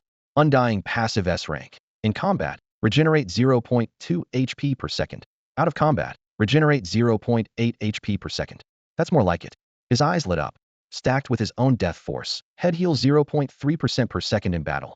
Out of combat, head go from near death to full in just over 70 seconds. With dark faction bonuses and title effects, his already absurd health pool would truly come alive. Unfortunately, it still wasn't a damage talent. Jiang Han clenched his fist, then exhaled and let go. He decided to mark Undying for now. If he found no better offensive option, he would take it. Half his time remained. As he resumed his search, he had to admit that Daniel's talk of the S-strength talent Sword Heart had set his hopes dangerously high. Then, holding the energy orb that contained the immortality talent in one hand, he kept skimming through the rest. Anything below strength was ignored. 40 minutes 50 minutes with only 10 minutes left on the clock, Jiang Han suddenly spotted an icon pulsing crimson on the holographic menu. His breathing hitched. Damn it, you're the one. Berserk passive S rank, defense 10, final attack 40. The downside was a paper-thin body, but the raw damage more than made up for it. Early on it felt no different from an ordinary 40 attack buff. Yet once late-game percentage multipliers began stacking, its separate damage bracket would explode exponentially. The last 10 minutes flashed by. Ding. System message. Do you wish to choose Berserk as your innate talent? Warning. Once selected, the talent cannot evolve, cannot be changed, and will stay with you for life. Yes. Jiang Han ditched immortality without hesitation and locked in Berserk. In a full hour of screening, he had only seen 2 strengths, a sign of how rare they were. Ding. System message. Congratulations, you have obtained the exclusive talent Berserk. It was finally over. Jiang Han exhaled in relief. Berserk's effect pleased him. His only regret was not seeing the legendary S rank. Just as he was about to teleport back to the starter town and log off for lunch, a sudden chime rang again. Ding. System message. Congratulations. You are the second player on the server to acquire a talent. Rewards. Talent grade 1, reputation 1000, free attribute points 5. The unexpected notice left him frozen for a full 5 seconds. He had always thought the system jingle sounded nice. Right now, it was heavenly. Ding. System message. Your talent Berserk has been upgraded from S rank to Domination SS rank. Ding. System message. Congratulations on obtaining an SS rank talent. Luck 1. This game's this generous even to second place? Jiang Han beamed. He suddenly remembered that extra rewards weren't exclusive to first place, second, third, all the way to 10th got something, just with lower numbers. The Bronze Boss first kill event had worked the same way as Region took the second kill and still made the global bulletin. Whoosh. The scene shifted, and he was back in the cave where the mutant Rat King had brought him. The surrounding vermin sensed him and scattered. None dared linger. Jiang Han ignored them and opened his skill window. Dark Reincarnation was now grayed out, unusable, but at the very top a line of golden text blazed. Domination passive SS rank, final attack 50. Domination was brutally straightforward. Compared with the original Berserk, it removed the 10 defense penalty and tacked on an extra 10 final attack, putting its power on par with Sword Heart, the famed innate talent of the so-called Sword God from the Light faction. In situations where defenses couldn't be pierced efficiently, 50 final attack from Domination was even deadlier than Sword Heart's 80 final damage. After reading the description, Jiang Han fell silent for a moment, then threw his head back and laughed. System, I love you. After unlocking his new talent, Jiang Han didn't bother checking the Rat King's loot and logged off instead. Had just slain nearly 200 mutant field rats and survived a nerve-wracking talent trial. Now it was 2 o'clock and his stomach was howling. He took off the VR helmet, unlocked his phone, ordered takeout with practiced ease, and pulled up the official game forum to see what everyone else was up to. The new talents are insane. A pinned post caught his eye. A player on the America server had shared his talent. Swiftness passive attire, final movement speed 30. It had been a B-tier talent called agility, but the system reward bumped it straight to attire, more than doubling its effect. The poster, no-fly zone, played a rogue, so swiftness made him even deadlier. Jiang Han laughed. Nice, but it still can't compare to my dominance. A raw attack boost crushed a simple speed bonus unless your enemy was so fast you couldn't lay a finger on him. But was that even possible? Jiang Han's own speed growth was 5-star, on par with any rogue. Even if someone stacked absurd speed buffs, rogues were glass cannons. With his AoE damage, he could probably shake them to death. The doorbell rang. Jiang Han inhaled his lunch, then slammed the helmet back itching to see the Rat King's drops and field test his new talent. Whoosh. His vision snapped back to the dank, humid cave. He opened his inventory at once. 3 items lay quietly inside. 1. Obsidian Greaves. Rarity, silver. Defense, 2025. HP, 1000. Bonus, 8 defense.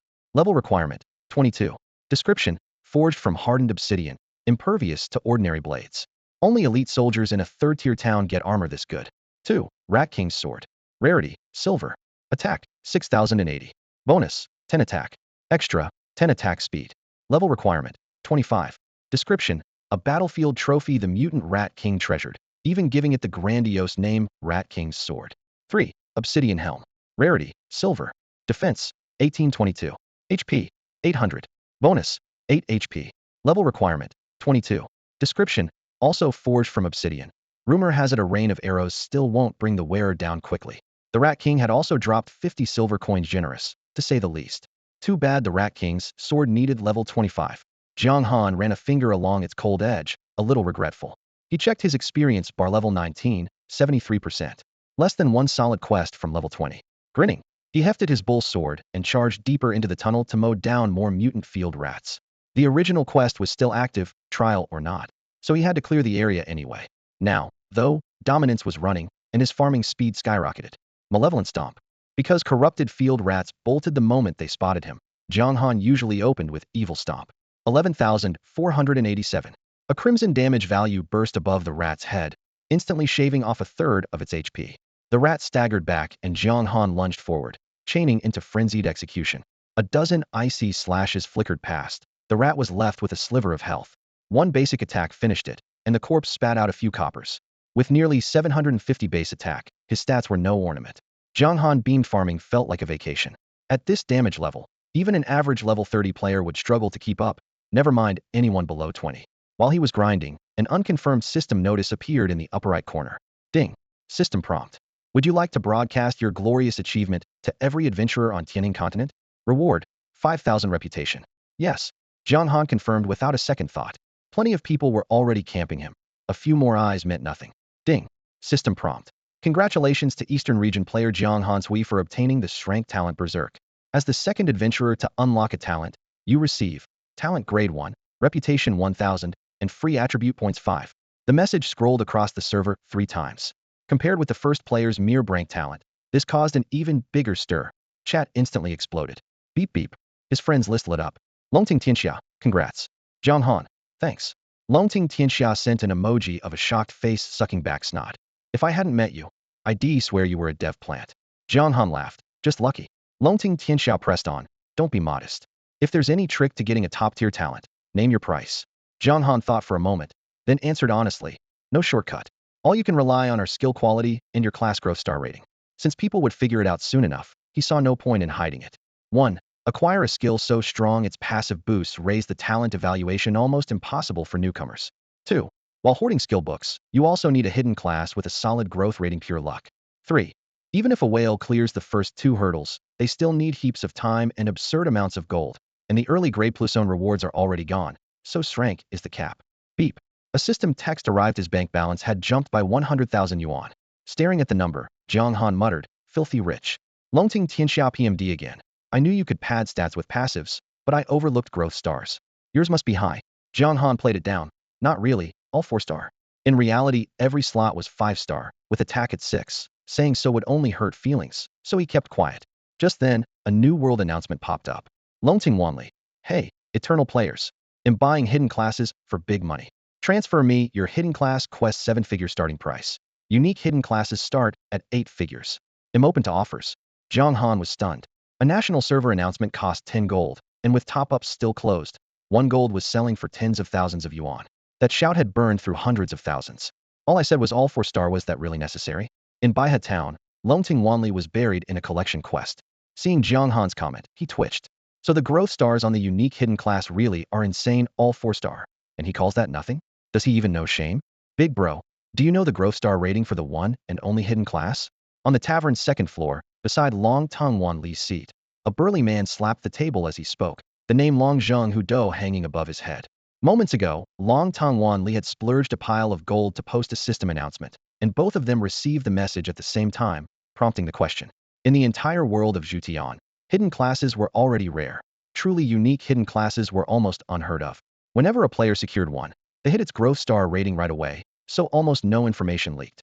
Once in a while, the rating of an ordinary hidden class surfaced, but a unique hidden class remained utterly shrouded in mystery. All 4 stars, Long Tong Wanli answered without the slightest hesitation, repeating exactly what Jiang Han Shui had told him.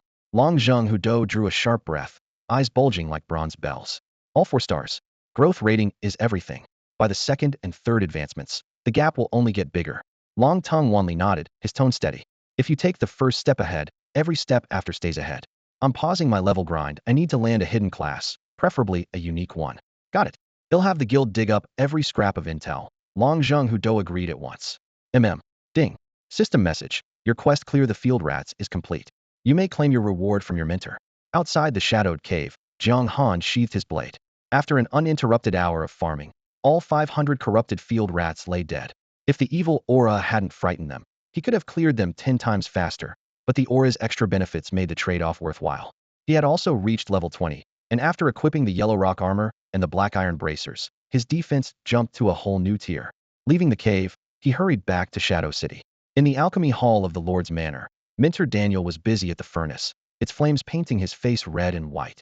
Mentor, the quest is done, and I also found the source of the corrupted field rats, Jiang Han reported with a bow. Oh, Daniel turned, his gaze landing on Jiang Han then froze. Your attack power. He could view Jiang Han's stats directly.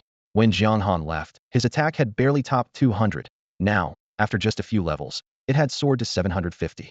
The leap made Daniel doubt his eyes. Jiang Han smiled lightly. I got lucky. He offered no further details. Even though Daniel had sworn before the God of Oaths to train him with everything he had, staying low-key never hurt. Daniel pondered for a moment. Then his eyes curved into crescents, and he laughed heartily.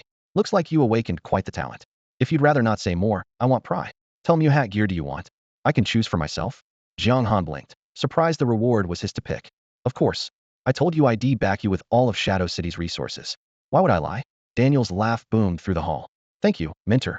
Warmth bloomed in Jiang Han's chest. He scanned his equipment, then produced a blood-red longsword. Mentor, this is the Rat King's sword. Its stats are great, but the level requirement is too high. Is there any way to lower it?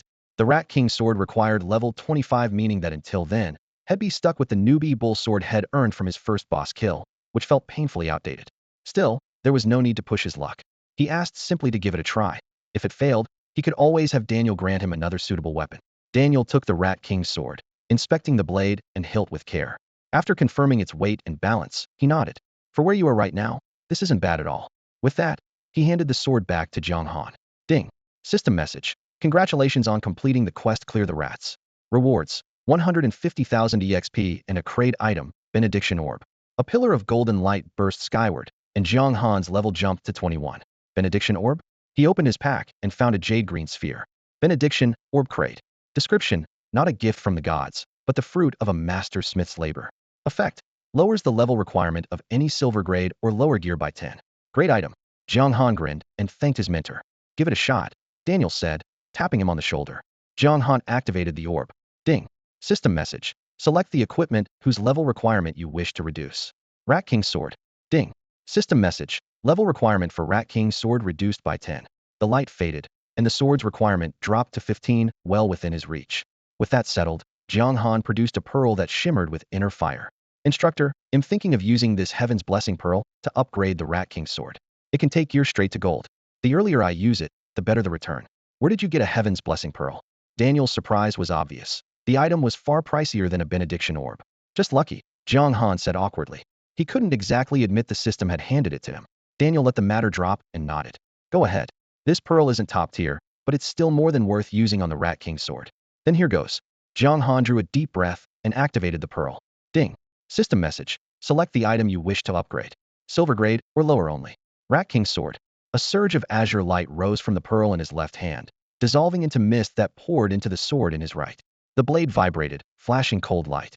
The silver gray hilt turned gold, intricate patterns racing along the edge. 2 minutes later, the energy was completely absorbed. Ding. System message. Your weapon Rat King Sword has evolved into Cold Cloud Sword. Cold Cloud Sword Gold Grade. Attack. 150,180. Passive. 15 attack, 20 attack speed. Extra. 5 life steal. Required level. 20. Description.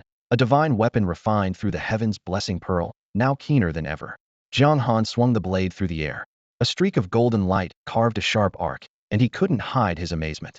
Gold grade was a whole tier above silver. The Rat King Sword had capped at 80 attack, while the Cold Cloud Sword topped out at 180. Add the 15 base attack, 20 attack speed, and 5 life steal together with his talents. The real gain far exceeded the numbers on paper. He was about to check the rest of his stats when the system chimed again. Ding. System message. Your strength has reached a new threshold, equivalent to a silver tier boss. Your title has been updated. A silver tier boss? Jiang Han stared at the system prompt, surprised yet thoroughly amused. Ding. The system chimed again. Your title Fallen One has evolved into Master of Darkness. Attributes updated. He immediately opened his character panel. The fresh numbers seemed ready to leap off the screen, sending a jolt through his body as if he had been reborn. Master of Darkness, Yi Jianghan Shui. Tier, Silver Boss. Level, 21. HP, 26,250. Attack, 1, 1571, 220. Defense, 164,174. Reputation, 18,000. Luck, 1. Description, once a traitor to the light, Yi Jianghan Shui has grown under Mentor Daniel's guidance. Ambitious and ruthless, he now seeks to command the darkness. Brave adventurers slay him for unbelievable rewards. Jiang Han clicked his tongue. With that attack value, I could probably one-shot myself. At the bottom of the attack panel, the domineering trait pulsed Crimson Final Attack 50. Stacked with his innate skill Art of Slaughter, which adds 200 flat attack, and the baseline damage of the golden weapon Frostcloud Sword, his build was all offense, no balance. Of course, that was because he had dumped every free attribute point into attack. Below his new title, a fresh perk caught his eye final HP 150. No wonder demonic protection is said to rival infinite resurrection, he grinned. For now his stats weren't high enough to show its true terror, but once they ballooned, things would get ridiculous. Meanwhile, Mentor Daniel examined the panel at his side, casting the young man a complicated look. Kid, that innate skill of yours is anything but ordinary. All thanks to your teaching. Jiang Han flattered him smoothly. Daniel nodded, clearly pleased. Quite right.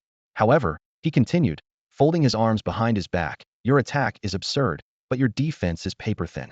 If you want better gear, you'll need to earn it by serving Shadow City. Jiang Han had expected a task. What should I do next? He asked. Daniel's tone turned icy. Lately a number of sneaky adventurers have been prowling near Shadow City. I don't know their purpose, but they're from the light, and we can't let them leave alive. Go kill them and bring honor to the city. Ding. System prompt. Accept the quest Purge the Adventurers? Difficulty, B. Yes. Jiang Han confirmed without hesitation. Had assumed the targets would be monsters. Instead, they were players. This suited him. Killing players meant faster experience. The risk was higher, but the light's bounty on his head wouldn't vanish if he ran. Sooner or later, he'd have to face them. Quest synchronized. Purge the Adventurers. Difficulty, B. Description. Having joined the Dark Faction, you are now the enemy of adventurers from your own world. Prove your loyalty by killing them and earn generous rewards. Objective. Kill 500 adventurers. Reward. With his goal set, Jiang Han looked up at his mentor. Sir, could you spare me some potions? Healing potions meant survival. The stash Daniel had given him was nearly gone, and he needed to restock. Before, I could hand them out for free as part of the reward, but if you want potions now, we'll have to make a deal. Daniel shook his head, then added, still, as your mentor I can give you a 30% discount. Thank you, mentor. Jiang Han bowed. The moment he spoke, a translucent panel snapped open in front of him. Healing potion. Rarity. High, completely unaffordable for ordinary folk. Effect. Restores 500 HP per second for 10 seconds. Cooldown, 30 seconds. Price. 50 silver, 35 silver. Mentors discount. Life potion.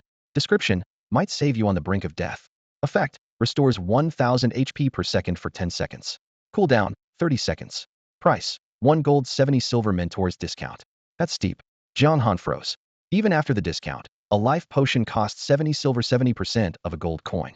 This wasn't selling, it was highway robbery. He checked his backpack. After weeks of saving, he had just over 5 gold coins. Drawing a deep breath, he gritted his teeth and placed the order. 5 life potions, for healing potions. Because the 2 potions didn't stack, he opted for more of the stronger life potions. Once the payment went through, the system chimed repeatedly. Quest purchase potions completed. Transaction done. Jiang Han left the Lord's Manor. Daniel was already buried in bottles and beakers again, clearly absorbed in his research. Jiang Han passed through the city gates, planning to wander the outskirts of the City of Gloom until other players located his position. Soon the sunlight dimmed overhead. Something massive blocked the sky. He looked up, pupils contracting. A silver dragon skimmed low across the plains. Ruhar. The deafening roar echoed across the fields. Every skeleton soldier in the City of Gloom dropped prone, trembling. The dragon's scales reflected a cold light, and despite its enormous frame it shot forward like an arrow, vanishing on the horizon in a blink. Too proud even to glance at the ants below. Atop its head, a lean, silver-haired man suddenly frowned. My lord, is something wrong? The dragon sensed its master's shift. Nothing, the silver-haired man said, scanning the landscape. I just felt a flash of incredibly evil energy. A demon of that caliber shouldn't be here. Probably my imagination. Should we turn back to check? The mission comes first. He waved a hand. Even if it is a demon, I could defeat it but not keep it from escaping. No need to waste time. Understood. The dragon beat its wings and ripped through the sky once more. It took Jiang Han a long moment to recover. He muttered, half envious. If I could ride that thing, I'd be the coolest guy around. In almost every game, dragons were top-tier mounts usually reserved for the late game. Rustle. A faint footstep reached his ears. Jiang Han tilted his head and spotted a rogue player crouched in the shadows, tailing him. ID. A fair expert novice rogue. Crap, too close, he spotted me. The rogue whispered into his headset. Then he seemed to hear something and yelped. Oh my god, Jiang Han Shui, hee hee. What about him? Someone on the other end demanded. He just turned into a silver rank boss. A fair expert's face went pale. Players were supposed to be adventurers, how could one suddenly become a boss? Jiang Han watched the stunned player and couldn't help but smile to himself. The man clearly couldn't accept that the person standing before him was actually a boss. He lowered his gaze, letting the tip of his sword tap a blade of grass as if deep in thought, then raised his voice with playful malice. Foolish adventurer, why have you been following me? Foolish adventurer? The player named a fair master choked on the line and stared at him. Come on, we're all players. Why act like strangers? Or are you an NPC with a player-like name? He fired off questions in rapid succession. No, that can't be right. An NPC wouldn't get a first kill reward. Plus, the official sites flooded with videos of you slaughtering thousands in the starter village. Stop pretending, Jiang Han's way. Worked up, he sneered. Anyone would kill you for the loot. You don't really think people care about chivalry in a game, do you? Take one step, and he'll be your dad. Very well. Jiang Han lifted his hand. A flash of cold light split the air. 11,998. The blood-red number appeared without warning, and before the provoker could change his expression, he burst into motes of white light. Flash. A pillar of light glowed at the respawn point. A fair master stood frozen, heart skipping a beat. 10,000 damage this early in the game? He opened his system panel, scarcely believing what he saw. Ding. System alert. You were hit by the normal attack of the silver-grade boss Lord of Darkness, Jiang Han Sui, and lost 11,998 HP. Ding. System alert. You have died. You will respawn at the nearest revival point in 10 seconds. Normal attack. He rubbed his eyes again and again. No, it definitely wasn't a skill. Beep beep. Messages flooded the guild chat. Send his coordinates now. On it, a fair master replied, pasting the location. He added, careful, his hits might be in the thousands. 1,000. Get real. Our highest attack stat is 176. Even with a god-tier weapon, he shouldn't break 1,000 at this level. Every guild's mobilizing. Silver grade, gold grade, well, kill him all the same. The screen filled with frantic chatter. Every guild was clearly gearing up for a hunt. Elsewhere, Jiang Han sheathed his sword and walked away. Waiting to be surrounded would be suicide. Even he wasn't arrogant enough to face a tidal wave of players at the current level cap. In the starter village, head farmed first kill rewards, but now the unique hidden class tag above his head was a beacon. The moment his position leaked, hordes would converge, willing to empty their inventories for a shot at the glory of bringing him down. Besides, Eternal's popularity had surpassed all expectations. Towering neon billboards, looping ads in subway cars, even government endorsements. With servers opened worldwide, conservative estimates already put the player base at over 1 billion, and it was still climbing. With so many players around, was it really possible that not one of them had stumbled upon some game-changing item? Jiang Han doubted it. He didn't believe every native NPC was as clueless as Brandy, who had handed over a forbidden spell scroll without hesitation. If someone else was carrying something similar, and he tried to face it he'd be a dead man. A dozen minutes later, dust billowed across the distant plain as a dark tide of players advanced like a moving wall of steel. Hidden in the tall grass, Jiang Han narrowed his eyes and tightened his grip on Frost Cloud. With his strength, as long as he didn't get reckless, these adventurers who hadn't even cleared the talent trial had no chance of beating him. Where is he? Jianren Fengbao reached the spot where Jiang Han had been standing, his face stormy. Probably slipped away, muttered the wounded Tuqing Zhuanjia, pressing a hand to the gash in his armor. He killed me right here 10 minutes ago. Spread out and search. Jianren Fengbao ordered in a low voice. He's the only hidden class in Eternal, with Wakno so many stars of growth. We must take down Jiang Han Shui this time. Roger. Guild members fanned out, combing the hills and woods that ringed Dark City. Over here. He one-shotted me and a couple of guys scored 7,847.548. Charge. Jianren Fengbao's roar rolled like thunder as hundreds followed only to find nothing. He's on me. Cords. His damage is insane. Over tank per swing. Veins bulged on Jianren Fengbao's forehead. He could see Jiang Han's plan at once. Damn it, playing hide and seek with me? The Eternal map was huge. The area around Dark City alone could hold tens of thousands of players. The server had only been live 4 or 5 days, and most people were still stuck in the newbie villages. Gathering even a few thousand to hunt one player was impossible. He's moved again. No way a low-level can deal 5-figure damage this early. Mobs with 50 HP drop in 2 hits. Report him. He's definitely hacking. The channel kept refreshing with new coordinates for Jiang Han Shui. Jinren Fengbeo's face grew darker until he finally snarled, "Enough? Disperse. We got played." Head spent a fortune on an item that could trap an enemy for 10 minutes and debuff their stats, but Jiang Han kept harvesting solo players, never giving him a chance to use it. Pushing on would only mean more losses. He couldn't risk it. Ding.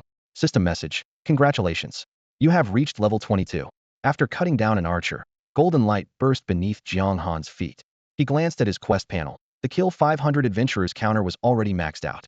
Now that the enemy commander had finally called for a retreat, he sheathed his sword and stopped the chase. Ding. System message. Attention. The deaths of hundreds of adventurers near Dark City have drawn the Light Faction's high command. They have decided to move up their timetable and will attempt to retake Skyglow City in 1 week. Ding. System message. Attention. The deaths of hundreds of adventurers near Dark City have drawn the Light Faction's high command. They have decided to move up their timetable and will attempt to retake Skyglow City in 1 week. Ding. System message. Attention. The deaths of hundreds of adventurers near Dark City have drawn the Light Faction's high command. They have decided to move up their timetable and will attempt to retake Skyglow City in 1 week. The urgent announcement echoed 3 times. Jiang Han sucked in a breath. A siege event already? A siege. This was the first real large-scale event the game had ever launched. Jiang Han always knew the day would come, but he never expected the system to drop it on him without warning, leaving him almost no time to grow stronger. Ding. System notice. You have received the main quest, Defend the City of Darkness, difficulty, SS. Ding. System notice. The Light Faction will march on the City of Darkness in 1 week. Ding. System notice. You will appear as the 3rd wave city defense boss. If you are absent, you will lose 10 levels and 1,000 points from all attributes permanently. The 3 cold prompts exploded in his ears in rapid succession. A siege was hard enough, but now he had to stand on the front line as the 3rd wave boss? In almost every major event, the Light Faction came out on top. Right now, his gear and skills were nowhere near enough to change that outcome. Worse still, the City of Darkness was only a Tier 1 capital. The Light Faction could easily dispatch high-level NPCs to lead the charge. Jiang Han wasted no time. He sprinted back into the city, burst through the heavy stone doors of the Lord's Manor, and headed straight for his mentor. "I've got the gist of it," a voice said from the shadows. Daniel gripped a bone-white staff, his face grim. "I didn't expect the Order of Tianheng Continent to pull you into its web so soon." The statement left Jiang Han speechless. He had only wanted advice, yet his mentor casually pulled back the curtain on the very rules of the game itself. Worry flickered openly in Daniel's eyes, making Jiang Han feel as if the man before him weren't an NPC at all, but a true otherworldly mage concerned for his student's safety. "Don't worry," Daniel said, resting a heavy hand on Jiang Han's shoulder, his voice low and certain. "When the moment comes, he'll intervene. Once you're free of the system's restraints, he'll use a teleportation array to get you out." Warmth spread through Jiang Han's chest, but he still pressed on. "What about you then?" "I'm a necromancer. I don't fear death," Daniel replied calmly. "Besides, my task here is complete. For me, death would be a release." "A task?" Jiang Han frowned. Clearly, this was part of Daniel's own storyline. "You'll understand someday," Daniel said, offering no more. "My life isn't yours to worry about." The doubts lingered, but Jiang Han forced them aside. "Whatever happens in a week, well, face it in a week." Daniel exhaled slowly, then fixed his gaze on Jiang Han. "You've finished the quest I assigned you. Tell me, what reward do you want?" "I'd like a pair of boots that actually fit," Jiang Han answered. What he really wanted was a life-saving item that could block a forbidden spell scroll, but if Daniel had possessed something like that, his earlier threats would have been meaningless. Besides, a treasure of that caliber was never going to drop from a blank quest. Ding. System message. Congratulations on completing the quest. Clear out the adventurers. Rewards. EXP, 200,000. Silver grade gear, Swift Stride boots. Swift Stride boots. Grade, silver. Defense, 1,518. HP, 800. Effect, movement speed 8. Required level, 22. Description, boots etched with a speed matrix, warm in winter and cool in summer. Slip them on, and you'll move like the wind. Another silver item. A level requirement fit perfectly. Jiang Han equipped it immediately, then fitted the black crystal helm and black crystal greaves that had dropped from the corrupted Rat King, sending his stats skyrocketing. Character status. Dark Dominion, Jiang Hansui. Grade, silver tier boss. Level, 22. HP, 36,720. Attack, 1, 1701, 233. Defense, 232,252. Renown, 18,000. Luck, 1. Profile. A traitor to the Light Faction and Daniel's favored necromancer apprentice, he wields power far beyond that of ordinary adventurers. As one of Dark City's gatekeepers, what fate awaits him? His defense still lagged behind his attack, but even his weakest Gira Black Iron Bracer had been upgraded to bronze, while nearly everything else was silver. Coupled with 5-star defensive growth, His toughness was top tier. Regular players could barely scratch him. Master, is there anything else you need me to do? Zhang Han asked.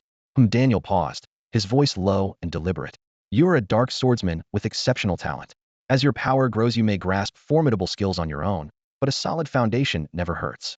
He produced a sealed letter from his sleeve and handed it over. This is my recommendation. Take it to the Ghost Marsh and seek out an undead swordsman. I trust he'll teach you stronger techniques. Daniel was a necromancer. The spells he knew were useless to Zhang Han, who needed a more fitting mentor. Thank you, Master. Zhang Han accepted the letter. Ding. System message. You have received the quest Undead Swordsman. Difficulty, C. Description, a mysterious undead swordsman. Daniel's masterpiece dwells in the Ghost Marsh. In life, he was so powerful that he retained his own will and now rules the region. Objective, travel to the Ghost Marsh and deliver Daniel's letter. Where's the Ghost Marsh? Zhang Han asked. The map offered no coordinates, even to members of the Dark Faction. Head straight north and you'll reach it, Daniel replied. Understood. Thank you, Master. Quest accepted. Zhang Han logged off, grabbed a quick dinner, and logged back in. Leaving Dark City, he sprinted north. Just over 20 minutes later, he reached the edge of the plains. In the swirling mist, a desolate forest emerged. Leafless trees stood like skeletons, the ground riddled with craters. Many pits brimmed with bubbling green slime that reeked acrid fumes, clearly corrosive. Ding. System message. You have entered the map, Ghost Marsh. Moving forward cautiously, Zhang Han saw clusters of skeletons scattered across the ruined forest. Unlike the disciplined skeleton soldiers of Dark City, these creatures jerked about with twisted strides, rasping screeches clawing from their throats. Half-congealed flesh clung to cracked bones, filling the air with a nauseating stench. Rotting skeletal remnant. Type, common monster. Level, HP, 80,000. Attack, 250,260. Defense. Skills, bite, frenzy. Description, the bones of those who perished in Ghost Swamp, warped by lingering resentment into shambling corpses. They despise all living things and attack on sight. The fact that their level and defense were unreadable meant they were at least level 28. Fortunately, the gap wasn't overwhelming, and Zhang Han could still see their other stats. Erg. The moment they spotted the intruder, the skeletons shifted from wandering to full assault, lunging straight at Zhang Han. Unfazed, he counted only 5 of them, raised his sword, and charged. The cold cloud sword swept out as the skill Evil Stomp landed first. He slammed a boot onto the skull of the nearest skeleton, then unleashed frenzied slaughter. 17,586, 8,175, 8,866, 9,675, 11,233. 5 numbers flashed in rapid succession, totaling more than 50,000 damage, and the first skeleton's health bar vanished instantly. The remaining skeletons snapped at him. 214, 122, 178. With a defense of 252, their bites merely sparked against his armor. Within 3 breaths, he finished them all off. A system prompt appeared. Rotting skeletal remnant, 5 defeated. Experience, 6,000. Silver coins, 3. The experience gain was decent. Zhang Han glanced at the slightly brighter bar, and nodded he still needed 280,000 more to level up. That meant fewer than 300 more of these skeletons, and with his damage breaking 1,000 per hit, it wouldn't even take 2 hours. Leveling up was supposed to slow down outside the starter village, but his skyrocketing stats had flipped the script. After confirming his direction, he pressed deeper into Ghost Swamp, clearing every monster along the way. Half an hour later, a burst of golden light flared from the system. Swish. Congratulations, player Zhang Han has reached level 23. The previous quest had already awarded over 200,000 experience, so this level came especially fast. Where exactly is the undead swordsman? Standing in the heart of the mist-choked swamp, Zhang Han scanned his surroundings, brow furrowed. The thick fog erased all sense of direction. He had left markers along the way, but the map was enormous, and hunting his target felt like searching for a needle in a haystack. Inspiration struck. He reopened the quest panel. The undead swordsman possesses independent consciousness. Taking a deep breath, he shouted into the mist, "Undead swordsman, Daniel sent me to find you. Looking for me." A deep male voice sounded abruptly behind him. Zhang Han's heart lurched. He spun around to see a gaunt, pale-faced man sitting quietly on a boulder. A gray robe draped his thin frame, and he idly twirled a sharp sword between his fingers without lifting his head. When did he show up, and what does Daniel want with me? He lifted his head slowly. A gray film dulled his eyes, yet they locked on Zhang Han with unerring focus. Zhang Han took a black wax-sealed letter from his pack and offered it to him. Daniel's explanation is inside. Swish. The gaunt figure vanished from the boulder. In the blink of an eye, he was in front of Zhang Han, the envelope pinched neatly between 2 fingers. So fast. Zhang Han marveled. No dark gold rank boss should move like that. Had Daniel truly resurrected this undead sword master? I see. After skimming the letter, the man gave Jiang Han a long look. No wonder you carry such a sinister, twisted aura. A dark swordsman. As the world descends into chaos, heroes rise in the light, and the creatures of calamity return as well. Jiang Han had no idea how to respond. Daniel wants me to teach you the arts of an undead sword master, Liar said, tucking the letter away. His tone was even. I can do that, but the laws of this realm bind me. If you want my skills, you must first complete the task I set. The laws of this realm restrain you? Jiang Han pressed. How do you define laws? The more he spoke with these natives, the more it felt as if they saw right through the script. Wasn't the eternal dev team worried they'd break the game? Or was that part of a deeper design? Rules are rules, Liar replied with a faint smile, his dull eyes emotionless. Even the 10 demon gods can't shatter them. Why would I? Would you at least try? He shook his head. I'd be erased long before I made a dent. Enough. Some truths are still beyond you. Become a dark swordsman who can shake the heavens and earth, then seek your answers. For now, go cut down a few rotten skeletons and prove you're worthy of my art. Ding. System prompt. Accept quest proof of worthiness? Yes.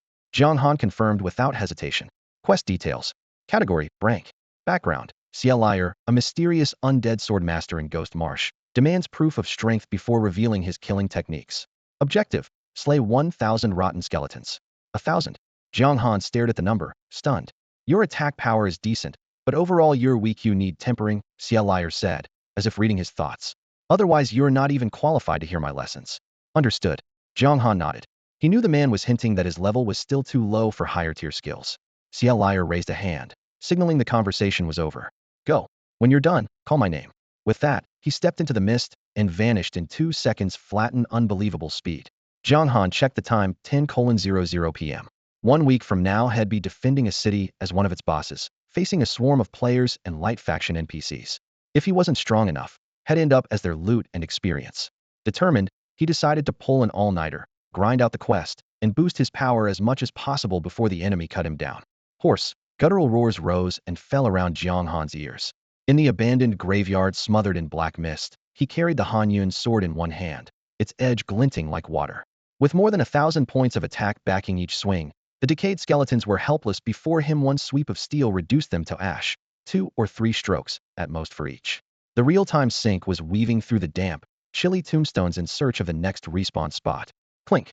When the sword tip shattered the skull of the 486th rotten skeleton, a prize hit the ground, a bronze staff with a dull green sheen, level 30, bronze grade. Jiang Han picked it up, turned it over, wondering how many gold coins it might fetch, then tossed it into his pack. The drop rate was still miserable. He almost forgot trash mobs could drop gear at all. Ding. System message. Congratulations, you have completed the quest proof of qualification. You may claim your reward from the undead swordsman, Liar. It was 3 a.m. Every condition was met, and Jiang Han's experience bar sat at 95 of level 25. 1 tenon, and he would reach 26.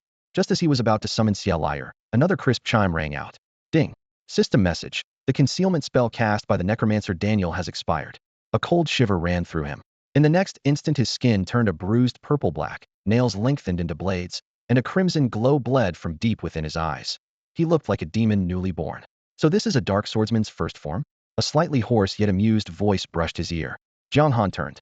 The undead swordsman, Liar, stepped from a headstone's shadow, blood-red eyes sweeping over him, bone armor glittering coldly in the moonlight.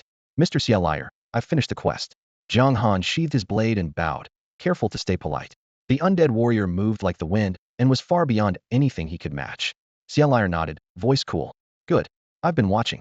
Your attack power already surpasses most at your level. 1,000 rotten skeletons were never going to stop you. Ding. System message. Quest proof of qualification completed. Reward. Experience 200,000 and permission to learn skills from Liar. A pillar of gold light burst around Jiang Han, pushing him straight to level 26. Don't call me Mr. Too Stiff, Liar said with a relaxed grin. Since Daniel asked me to teach you a few tricks, that makes me your teacher. Jiang Han caught on and corrected himself. Teacher. Liar dipped his head, flicked his wrist, and a semi-transparent skill panel hovered between them. Don't expect too much. With your current strength, there isn't a lot you can learn. Necrotic Grasp Grade A. Description. A control technique refined by the undead swordsman Liar during his lifetime, nearly impossible to anticipate. Effect. Binds a single enemy within 10 meters for up to 3 seconds. Cooldown. 60 seconds. Level requirement. 25. Cost. 2 gold. Reapers/Grade B.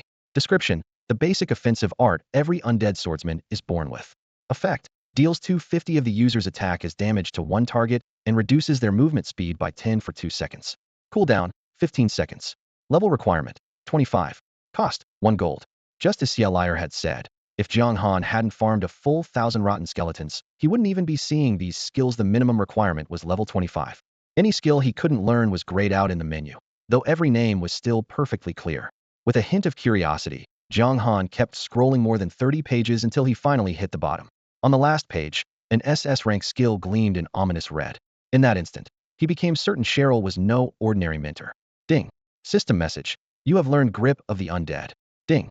System message. You have learned Necro Slash. Each ability cost 3 gold coins, 6 in total. After cutting down over 1,000 rotted skeletons, Jiang Han had more than 8 gold pieces in his pack, so payment was no issue. That's all I can teach you for now, Cheryl said, her raspy voice leaving no room for debate. Come back when you're strong enough to handle more. Jiang Han bowed slightly. Teacher, when will that be?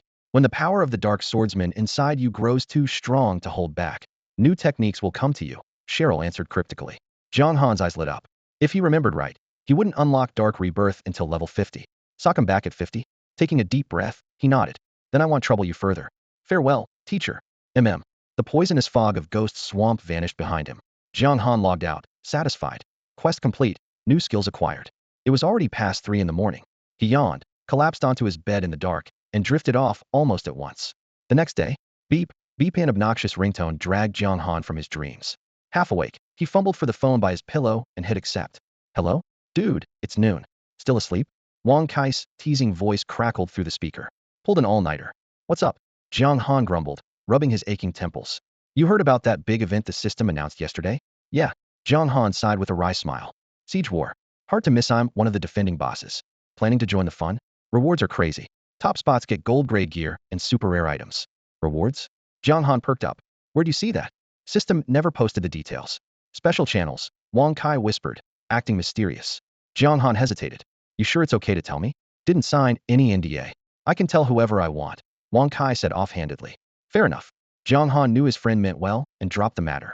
At worst, you farm a few mobs for points and walk away ahead, Wang Kai added. Jiang Han nodded absently, already running numbers in his head. Suddenly, inspiration struck. He shot upright, eyes shining. I've got it. Got what? Wang Kai sounded lost. They'll treat you to dinner once it works. Jiang Han couldn't sit still. At least tell me what it is. Mua. A baffled silence followed. Bro, am a guy? Sioux City, a small studio. During his lunch break, Wang Kai set down his phone, brows twitching. What on earth was that about? Why was he so excited?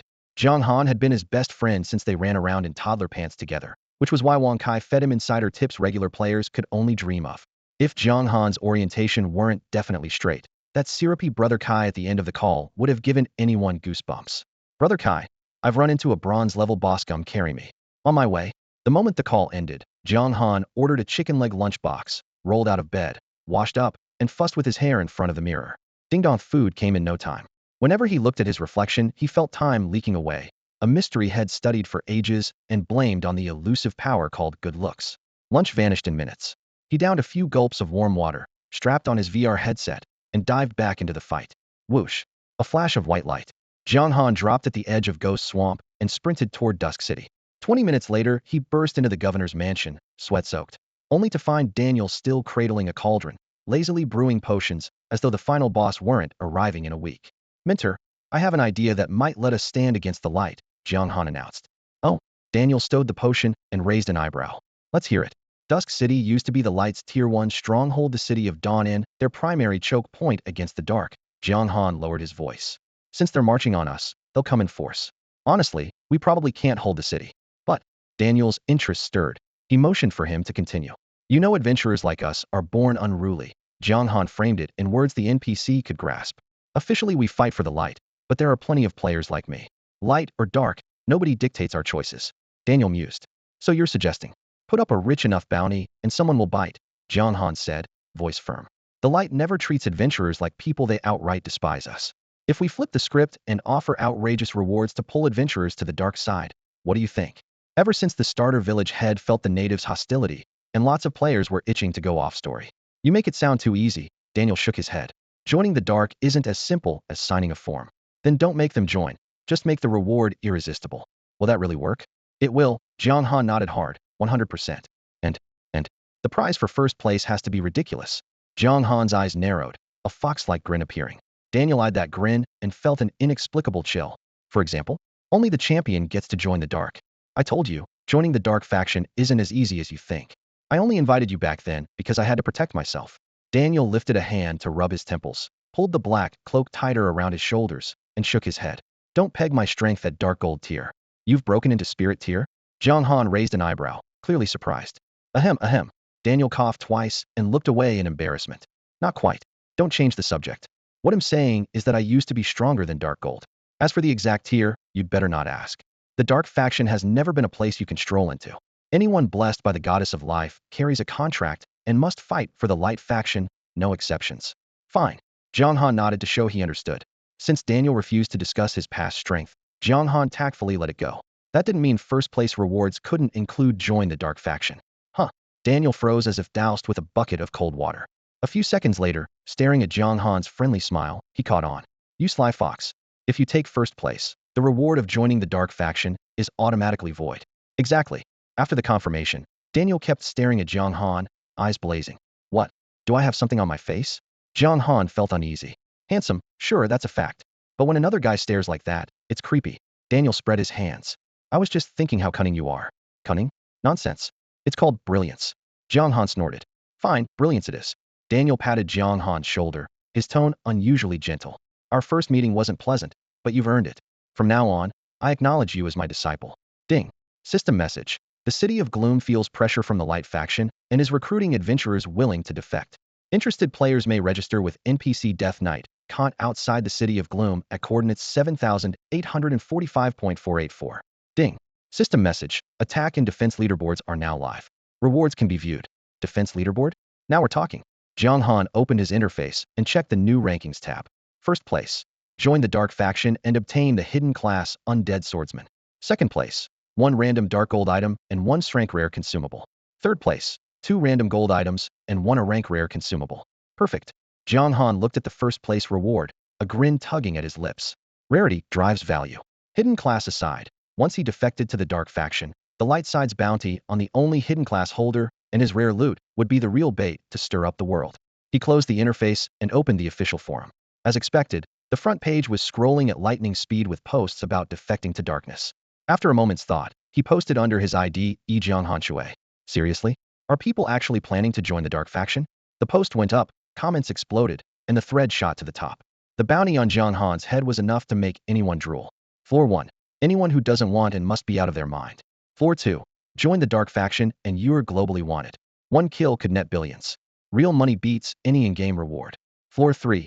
Jiang Han Shui, stop pretending. We'll take you down sooner or later. Floor 4. Damn, these rewards are way better than what the light faction offers. Floor 5. I'm switching sides right now. Master, could you cast concealment on me again? Jiang Han asked. His purple-black skin was painfully conspicuous in the City of Shadows. Everywhere he went he felt exposed and mortified. Even if you hadn't asked, I'd have done it. At your current level, if a powerful foe spots you, you're dead. Daniel raised his staff and murmured a deep incantation. Runes at the tip flared, releasing a surge of black light that engulfed Jiang Han. When the glow faded, his skin looked perfectly normal. He could pass for any ordinary human. Ding. System message. You have received concealment from your mentor, Necromancer Daniel. Human appearance restored. Duration, 1 month. 1 month. Jiang Han whispered in surprise. It lasts longer now. My strength has improved and my wounds have healed, so the spell lasts longer, Daniel replied, then changed the subject. You've met Cheryl? Yeah, Jiang Han nodded. I learned 2 skills. He told me to come back for more once I'm strong enough. Good. Daniel exhaled in relief. It seems he truly doesn't plan to return to the light faction, which means he can help you. Return? So Cheryl used to be with the light? Jiang Han asked. More precisely, he served the light when he was alive. He was formidable, Daniel said. I mentioned in my letter. If I die, he'll be your next mentor.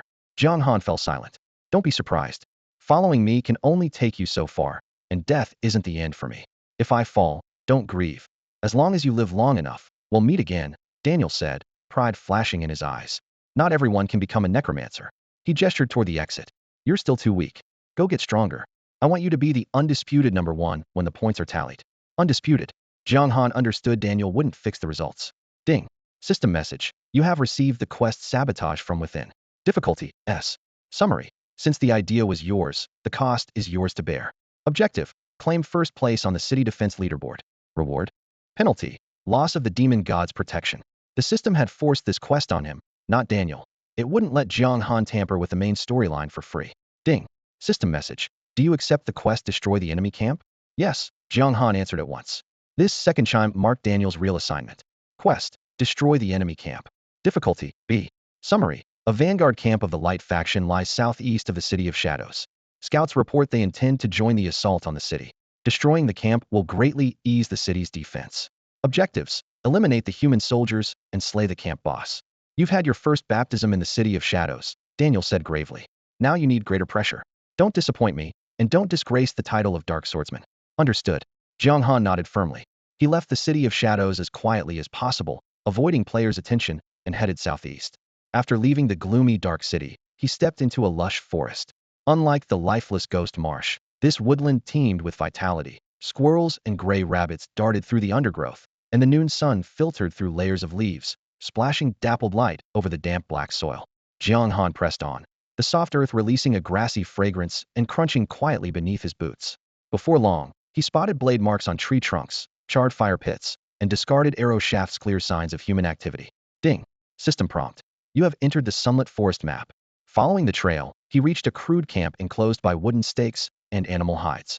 The aroma of roasting meat mingled with the scent of rusted iron, and a patrol of silver-gray armored soldiers wielding long spears. Starlight soldiers paced the perimeter.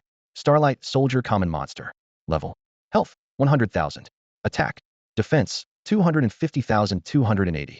Skills, flurry, critical strike, nebula formation. Description, elite troops from Nebula Town stationed in Sunlit Forest. Well-trained and formidable, they form part of the force preparing to assault Dark City. Not having higher-level reconnaissance is a real headache. Jiang Han glanced over the stats and muttered. The novice scout skill only worked on targets within 5 levels of his own, making it nearly useless outside the starter zones. He crouched low behind a thick oak and crept toward the nearest soldier. When only a few steps remained, Jiang Han unleashed evil stomp, launching himself upward, dark violet energy swirling around his boots as they crashed down, driving the soldier into the mud and forcing a half-second suppression. Before the man could shout, Jiang Han drew his sword, its ink-black blade slicing across the soldier's throat. Blood spattered. Ding. System prompt. You used necrotic slash, dealing 24,765 damage to a Starlight soldier and reducing its movement speed by 10. One strike shaved off a quarter of its health. Savagely efficient. Enemy attack. Enemy attack. The soldier howled. Calm as ever, Jiang Han twisted his blade, chained frenzied execution, then retreated 2 steps, his left hand closing in midair. Whoosh. Purple-black energy coalesced into a massive claw that snapped shut. Ding. System prompt. You used Grasp of the Dead, binding a Starlight soldier for 1 second. The level gap shortened the control window, but it was enough. Jiang Han followed with 2 more swings, emptied the health bar, and the corpse collapsed.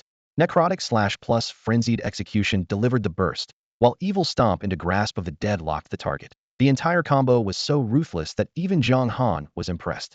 Unfortunately, the alarm had already spread. Spears lowered in his direction as several Starlight soldiers closed in, murderous intent flashing in their eyes. The enemy's here. Where's the general? Go get him. The Lord went sightseeing with his concubine. Damn it. Jiang Han had just turned to flee when he caught the exchange and paused. So the game wants me to clear the minions before the boss? Is the system doing this on purpose? Upon hearing this, Jiang Han turned around, raised his cold cloud sword, and said coolly, "Humph, a bunch of ants. If you're going to show off, do it loudly." With no sign of the boss in sight, he fought without restraint, letting the Star Moon soldiers swarm him. Damn Dark faction, you'll pay for your arrogance. He shouted.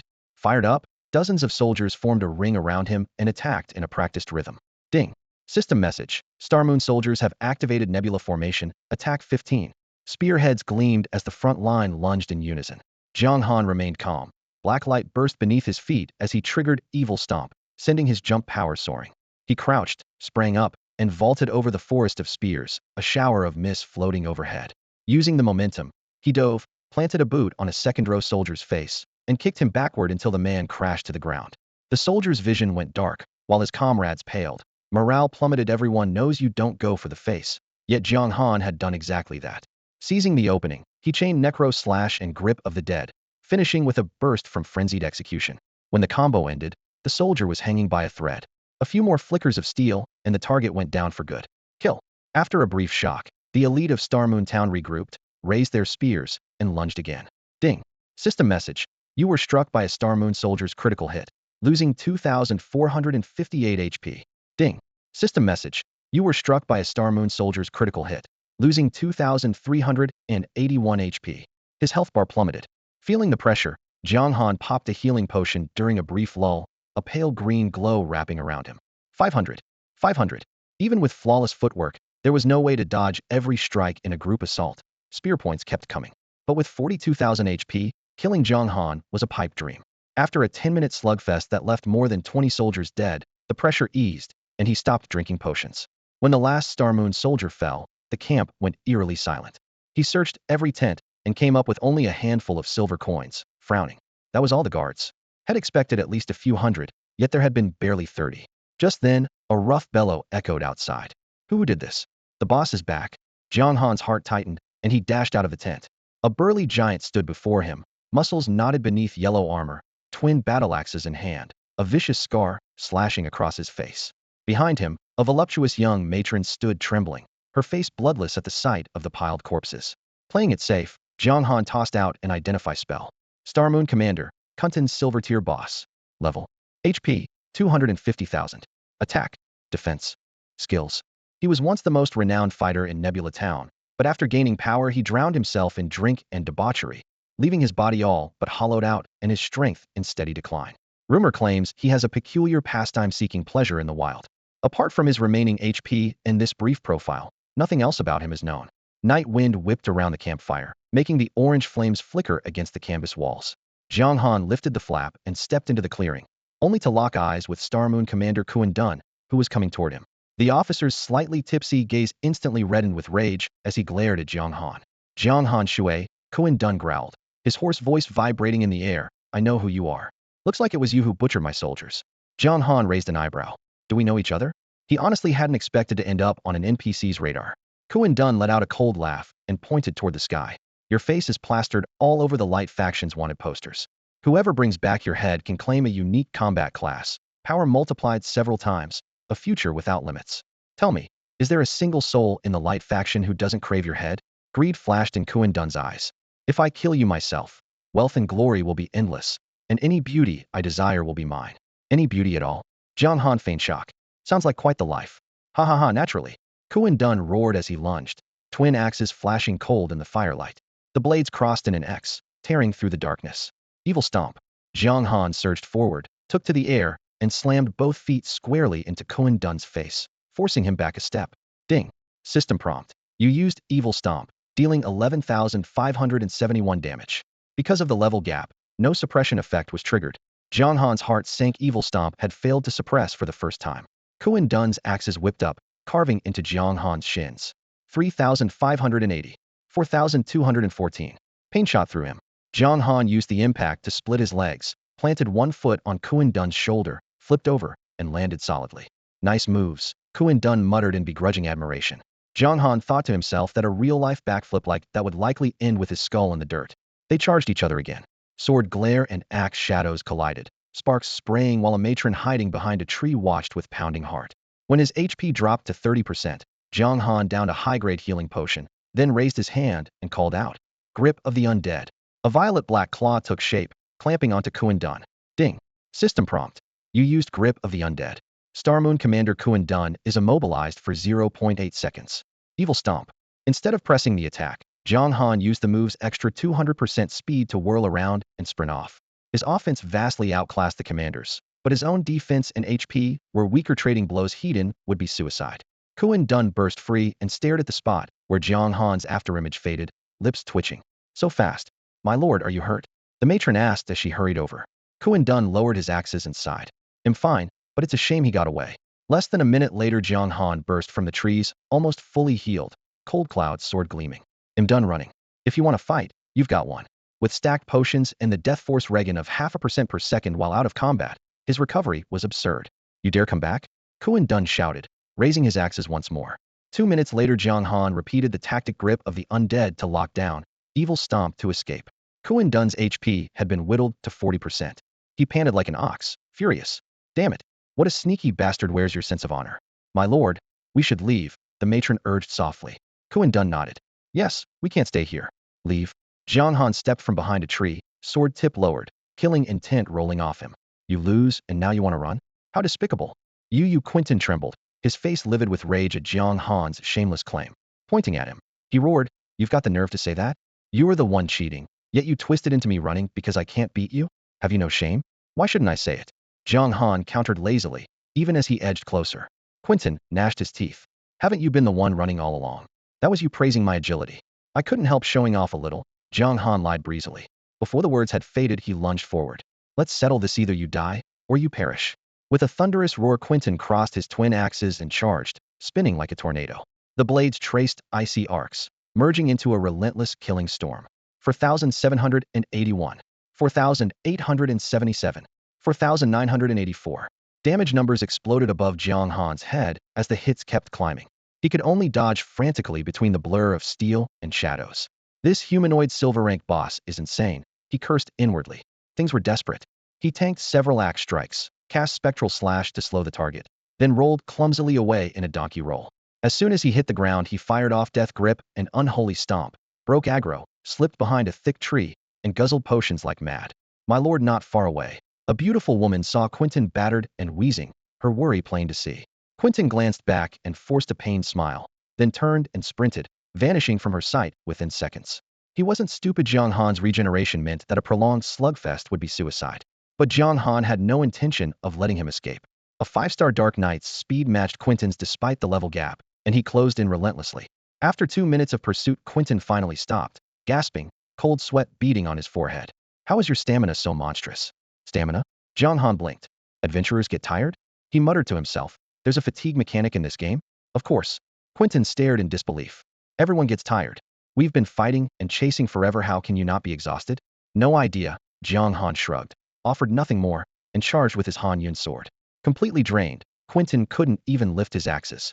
He stood frozen as Jiang Han's relentless strikes carved away his life. A minute later, the burly warrior crashed to the ground. Ding. System message. "Congratulations on defeating the Light Faction level 35 silver rank boss Starlight General Quinton. Reward: 600,000 experience, 1,500 reputation." Ding. System message. "Quest: destroy the enemy camp completed. Report to your mentor, Lich Mage Daniel, to claim your reward." Swish. Swish. Columns of golden light shot skyward as the surge of experience lifted Jiang Han 2 levels, bringing him to 28. He noticed 2 finely crafted items lying next to the corpse, along with 2 gold coins. Without hesitation, he scooped them up and checked their stats. Rockwall armor silver tier. Defense 60-80. HP 2000. Effect: Defense 15. Required level 35. Description: Quinton's favorite armor. Heavy and solid. It offers outstanding protection, and he never rides into battle without it. Thunderaxe silver tier. Attack 100120. Effect: Attack 10, attack speed 10. Required level 35. Description: the weapon that followed Quinton through countless campaigns. Its blade is stained with blood, but its tremendous weight makes it difficult to wield. The armor's stats were impressive. The axe, however, didn't outclass the golden Cold Cloud's sword in his hand. Selling it was the smartest move. He took a screenshot of the axe and the gear he had just swapped out, then sent it to Longting Wanli. "Name your price?" "Level 35? Seriously?" Longting Wanli replied with a facepalm emoji. The highest level player in the Eastern Zone was only 23, so level 35 gear had no market history. "Anything reasonable will do," Jiang Han answered crisply. Since joining the Dark Faction, had lost his warehouse. If he died, the character would be deleted. With a siege battle only a week away, idle gear needed to become cash fast. Even if his account was wiped, he had already made enough in-game money to cover daily expenses and could start over anytime. 150k, Longting Wanli offered. 200k, Jiang Han shot back. "Deal." Longting Wanli agreed at once. Silver gear of that quality would be the perfect reward for the guild's first member to hit level 35. After a bit of small talk, Longting Wanli asked, "Why did you think the Thunderaxe was worth 200 grand? 150 was generous." "Because you're loaded," Jiang Han replied. The blunt answer left Longting Wanli speechless, but he didn't mind the extra 50,000. "Fair point. I like your style.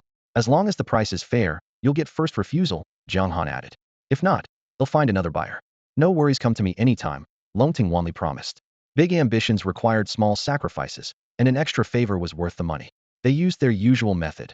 Jiang Han buried the gear in a hidden corner of Sunshine Forest and covered it with dirt. When the funds arrived, he sent the exact coordinates. After confirming the 200,000 in his account, he moved on. Back in Shadow City, he headed straight to Mentor Daniel to claim his reward. "Well, what would you like this time?" Daniel asked, as generous as ever. Master, could I have another grace orb? Jiang Han had already decided. The armor required level 35, and the orb would remove that restriction so he could wear it immediately. Granted, Daniel said with a nod. Ding. System message. Congratulations. You have completed the quest Destroy the Enemy Camp. Reward. 200,000 EXP and a crate item, Grace Orb. He used the orb at once, lowering the armor's level requirement to match his own, then equipped it without hesitation. His stats jumped dramatically. Lord of Darkness, Jianganshui. Silver tier boss. Level, 28. HP, 50,220. Attack, 1, 2451, 308. Defense, 331374. Reputation, 19,500. Luck, 1. Profile. Once a traitor to the Light faction, Jianganshui has risen swiftly under Mentor Daniel's guidance. Now he harbors grand ambitions to seize control of the darkness. Brave adventurers, defeat him for rich rewards. The moment Jiang Han equipped the Rockwall armor, a crisp chime echoed in his ears. Ding. System message. Congratulations, your power meets the requirement. Dark faction power rankings unlocked. Dark faction power rankings? Jiang Han arched a brow and opened the system interface. A new button flashed invitingly. He tapped it, and a ranking list spread across the screen. One quick scan was enough. This was the legendary chart of the 10 demon lords. 1. Chronobeast Porter. 2. Star of Calamity Eric. 3. Ocean Devourer Below. 4. Fallen Angel Sarah. 5. Lotus of Flame Nicole. 6. War Colossus Harry. 7. Wind of Oblivion Ralph. 8. Soul Puppeteer Gal. 9. Dragon of Sin Atticus. 10. Curse of Malice Lore. The list showed 10 names per page by default, so these titles stood out sharply. Scrolling down, Jiang Han spotted a line in small, yet striking letters. Rank 99, 999, 955 Master of Darkness Jianganshui. Nice. He nodded to himself. Being in the top 100 million of the Dark faction meant fewer than that many people could defeat him. Hardly a pushover, but a bona fide super elite. So you can already see the demon lords' names, Daniel remarked beside him. He had expected this once Jiang Han mentioned the leaderboard. They may dominate the entire Tianning continent, but don't sell yourself short. One day you might break into the top 10. Oh, Jiang Han cocked an eyebrow, half surprised, half amused. Just because I'm a dark swordsman? Exactly. Daniel gave a solemn nod. The previous dark swordsman was just as formidable, made it into the 10 demon lords. How'd he die? Jiang Han asked bluntly. If he wasn't on the list now, odds were head fallen. Daniel paused, then fumbled for words. You'll learn that in time. No need to pry right now. Jiang Han stayed silent. Daniel always clammed up at the crucial backstory, which was endlessly frustrating. Anyway, your plan worked, Daniel went on, sounding relieved. Over 200,000 adventurers have already signed up in Kant, promising to help when the siege event starts. As expected, Jiang Han said calmly. Players always did as they pleased. The Light faction's moral code was nothing compared with profit and fun. If they really show up, Gloom City might survive after all. Daniel glanced at his prized disciple, visibly heartened. They? Jiang Han caught the key word, unease flickering in his eyes. You mean? You know who? Daniel chuckled. Don't play dumb. With that mind of yours, you'd never oversimplify something this messy. A chill crept down Jiang Han's spine. The real threat was still the dreaded story-driven death flag. Enough worrying, Daniel said at last. Right now you're simply not strong enough. Get stronger, that's all that matters. Daniel waved him off, cutting short the small talk. The main garrison of Dark City is still made up of skeleton soldiers. You're way stronger than they are now, so go teach them a few combat tricks. Ding. System prompt. Accept quest train the skeleton soldiers? Yes, Jiang Han confirmed without hesitation. Quest, train the skeleton soldiers. Difficulty, C. Description, skeleton soldiers have basic combat skills, but they struggle against the elite forces of the Light faction. Conduct training to improve their overall capabilities. Objective, teach the skeleton soldiers new techniques. Progress, 05000. After accepting the quest, Jiang Han logged off. He was about to make a quick bowl of instant noodles when WeChat lit up with a message from Wang Kai. Wang Kai. Bro, let's grab some malatang. My treat. Come chug some gutter oil. Jiang Han. I'm in.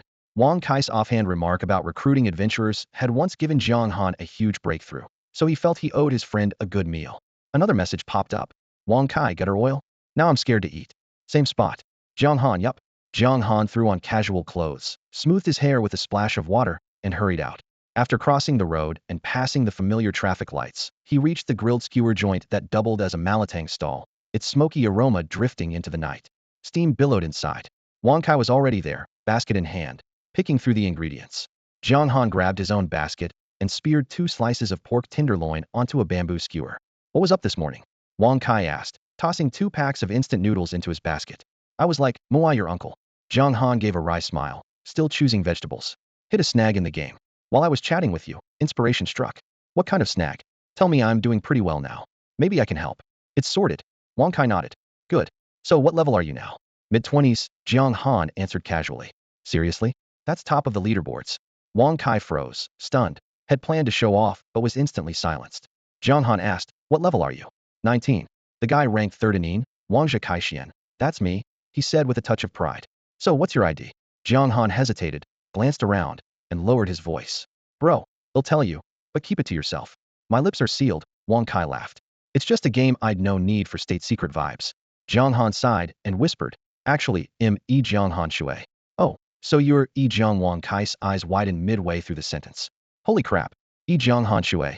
The name dominating every game forum. Never imagined it belonged to his own buddy. Keep it down, please, the owner called out. Sorry, Wang Kai muttered. After paying, they took a small table against the wall. Wang Kai kept his voice low. It's really you? Not kidding? Jiang Han nodded. Yeah. Muttering the name, Wang Kai finally got it. Like him, his friend had tucked his real name into his ID. Looks like I can't help you in game anymore. And you're right, if people find out, it'll be trouble. Don't worry, I didn't hear a thing. I trust you. Jiang Han clinked his disposable beer cup against Wang Kai's. Their steaming malatang arrived, and they ate until after 7 before heading home. Jiang Han splashed water on his face and logged back in. Dark City's familiar, gloomy skyline appeared. Ding. System prompt. Due to adventurers' continued assistance to Dark City, the Light Faction's high command is furious. They will launch their assault 4 days ahead of schedule. They aim for a swift victory. Ding. System prompt. Due to adventurers' continued assistance to Dark City, the Light Faction's high command is furious. They will launch their assault 4 days ahead of schedule. They aim for a swift victory. Ding. System prompt.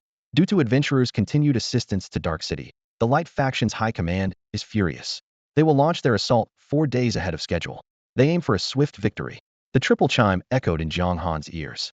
His expression froze. For days early that meant tomorrow. Thoughts swirling, he shook his head to clear the clutter and focused on the task at hand. The advance notice was abrupt, but not necessarily a bad thing. Only a handful of players had unlocked their talents, most still trapped in the starter village or just outside its gate. Fewer people meant less competition and, with luck, fewer unknown dangers. He glanced around. In the gloomy drill ground, rows of skeletal soldiers clacked through their exercises. The battle was set for tomorrow, and every last one of them was on standby. At the sight of Jiang Han, the skeletons straightened in unison, a flicker of respect flashing in their hollow eye sockets. Sir, as the Lord's disciple, that respect was only natural. Jiang Han gave a small nod and called out, the Lord asked me to train you. Go gather every skeleton soldier in the area. Yes, sir. They scattered at once. In less than a minute, a dense ring of skeletons formed concentric circles around him, eye flames burning bright, clearly eager to learn something new. Now the question is, how do I actually teach them? Jiang Han muttered, feeling a little awkward. He had never played the role of instructor in this game. Ding. System prompt. 1. You may demonstrate an active skill for the skeletal soldiers to observe. They will learn a new skill based on your demonstration. 2. Because skeletal soldiers have low potential, they cannot fully replicate the skill and are exempt from the once-per-week transmission limit. The prompt arrived at just the right moment. Jiang Han opened his skill panel and scrolled down until he stopped at Evil Stomp. It was his strongest active ability, combining damage, control, and mobility. Daniel had once called it a god-tier skill. Since the skeletons couldn't pick up the full version, there was no need to hold back. He cleared his throat and raised his voice. Watch closely. I'm about to teach you something savage. The moment he finished speaking, black mist exploded beneath his feet. Jiang Han surged forward a few meters, leapt into the air, and came down hard, both heels crackling with dark energy.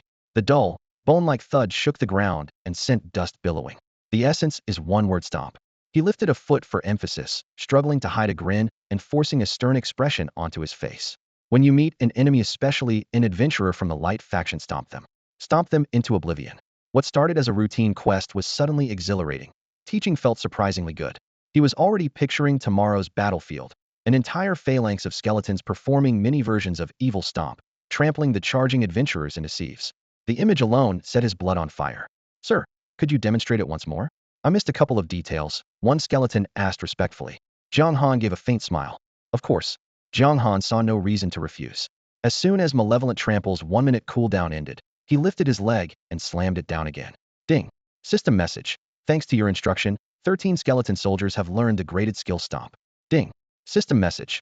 Thanks to your instruction, 3 skeleton soldiers have learned the grade C skill Trample. Black dust billowed as roughly 20 skeletons stood on the training field, crimson ghost fire flickering between their joints.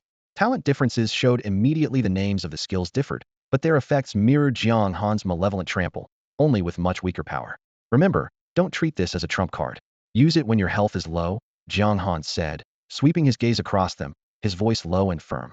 Fire the skill the second the cooldown ends, no saving it. Ding. System message. Under your guidance, 22 skeleton soldiers have designated Stomp as their primary combat skill. Usage frequency has risen sharply. Exactly. In tomorrow's battle, put on a good show. Let those idiots in the light faction see what we can do. His tone was calm, yet compelling. Yes, sir. The reply echoed across the empty grounds. After finishing with this group, he moved to another training arena and kept teaching, tireless. Ding. System message. Congratulations, you have completed the quest. Train the skeleton soldiers. You may collect your reward from your mentor. Before he knew it, the quest was done. Jiang Han felt an inner breeze of satisfaction. By the time he returned to the Lord's Manor, it was deep night in game. Moonlight poured like water over the spacious courtyard.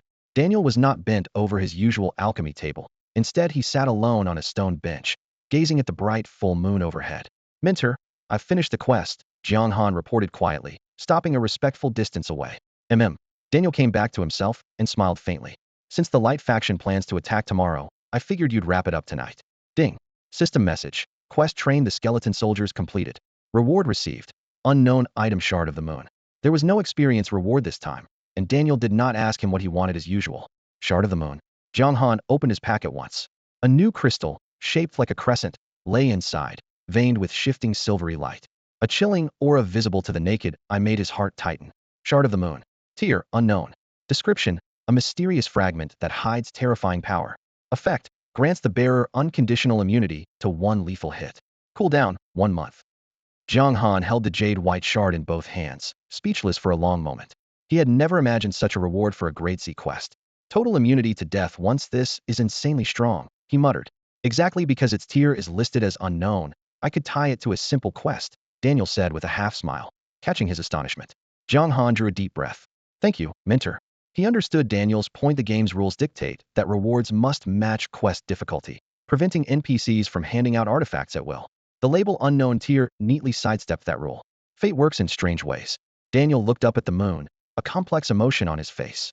Years ago, that shard saved me from an assassination. The cooldown hadn't finished when I met you, so I took you in as my disciple on a whim. Why give it to me? Only because we're master and pupil? Jiang Han asked. They had known each other just a few days. Such generosity felt improbable. My story ends tomorrow. I'm certain to die in the coming battle. Daniel rose and patted his shoulder. If the shard would only end up in the Light faction's hypocritical hands, I'd rather pass it to you now. Don't mourn, I told you. So long as you live long enough, we'll meet again. Who are you really? Jiang Han grew even more curious. He sensed Daniel's identity was tied to the main storyline, yet he still couldn't trigger it. As I've said before, once you're strong enough, every layer of fog will lift. When Daniel finished speaking, he gave a slight shake of his head, flicked his cloak open, and turned back toward the manor. Just before stepping inside, he left one last reminder. Remember, your top priority tomorrow is to keep yourself alive. With that, he pushed the door shut, cutting off any chance for further discussion. Jiang Han stayed at the threshold, raising a hand to speak, but letting it drop. He pulled up the system menu and chose log out without hesitation. The event had been moved up by 4 whole days, meaning that, at 10 o'clock tomorrow morning, the Light faction would be at the city gates. If he wanted to hit that fight at peak condition, he needed rest tonight. Helmet off, lights out, a quick wash, and a deep breath later, he lay down fully dressed and went straight to sleep. 9:30 the next morning. Ice-cold water slapped his face awake. Jiang Han sat back at his computer and slid the helmet on. Flash white light flared, and he reappeared at the exact spot where had logged out the night before. The Shadow City was already packed. Under banners of black raven wings, skeletal guards marched in formation, while volunteer players jammed the streets, some clustered in squads, others hawking gear from portable chests. The roar of voices rolled together like distant thunder. Jiang Han frowned. The noise made the very air feel hot. For the first time, he truly felt how wildly popular Eternal really was. Ding. System alert. Your main quest, Defend Shadow City, will begin precisely at 10 o'clock. Prepare yourself. Ding. System alert. Side quest Sabotage from Within activated. Failure to take first place on the defense leaderboard will revoke the Demon Lord's protection. Ding. System alert. You will appear as the third wave defense boss. Absence will result in 10 levels and a permanent 1000 to all stats. Each metallic chime settled on his shoulders like another iron chain, making it hard to breathe. One Jiang Han just logged in. Damn, the legend himself's actually good looking. Bet 100 million people want his head. Think he's nervous? Spotlights of attention locked onto him the moment he appeared. Most players had heard his name. Few had ever seen his character up close. Thank goodness Head tweaked his face settings during creation. If Head used his real looks, this wall of bodies would be enough to get him recognized offline. The thought brought a silent sigh of relief. Bro, sign my gear. Boss, what level are you now? I'm 18 and can't even inspect your panel. Move. He gently but firmly shouldered past the crowd, forcing a gap wide enough to reach the ramparts. As the third wave boss, he had zero intention of showing up in the first wave if the player swarm pinned him until the third. He'd waste precious time and end up in real danger. This wasn't a single-player game. No one knew that better than Jiang Han. Every step had to be solid. With 5-star defensive growth and a full set of silver-grade gear, he was nearly untouchable. Ordinary players couldn't even scratch him. But if someone had scored a rare forbidden spell scroll, the entire fight could flip in an instant. There's always someone stronger, always something higher. With so many players in the Eastern servers, he'd be a fool to believe he was the only one holding that kind of trump card. Time drifted by until the clock struck 10 sharp. Ding. System message: the event has officially begun. Rumble, rumble. The far end of the plain erupted in dust, and the ground quivered like a beaten drum. Narrowing his eyes, Jiang Han saw tens of thousands of warhorses surge over the horizon, the clouds of grit kicked up by their hooves turning into a black haze in the morning light. Players and NPCs mingled in the charge, forming a dark, moving wall of steel that roared toward Shadow City. Ding. System message: attention. The first wave is led by the level 20 bronze boss brawler Xiazhua and his Qingfeng Legion. At the head of the thundering cavalry rode Xiazhua on a blood-red destrier, a coarse beard covering his face and black plate armor gleaming with a chill sheen. He brandished a flail, its chain whistling through the air, impossible to miss. Ha ha! Xiazhua roared, his voice seeming to shatter the air. Shadow City is trash. We should have taken Skylight City back long ago. Brothers, charge. Kill every traitor to the Light faction and those disgusting skeletons, too. High above the gate, Daniel raised his hand and barked, meet them heathen. As a Tier 1 capital, Shadow City's walls were thick and amazingly resilient, able to withstand a long siege. Still, Daniel knew that turtling up only invited a beating. First, they would sally out and rely on the ranged classes on the ramparts for covering fire. When the assault peaked, they would retreat behind the walls, grinding down the enemy's morale. It was the best way to maximize their advantage. Clank, clank. Massive chains clashed as the giant gate creaked open. Skeleton soldiers and adventurers poured out like a tide, fanning into a wedge aimed straight at the onrushing Qingfeng Legion. Ding. System message: attention. As a third wave silver boss, you cannot enter the battlefield early. The announcement barely faded before Jiang Han tried to step forward and was blocked. He shrugged, unbothered. The first wave was only an appetizer.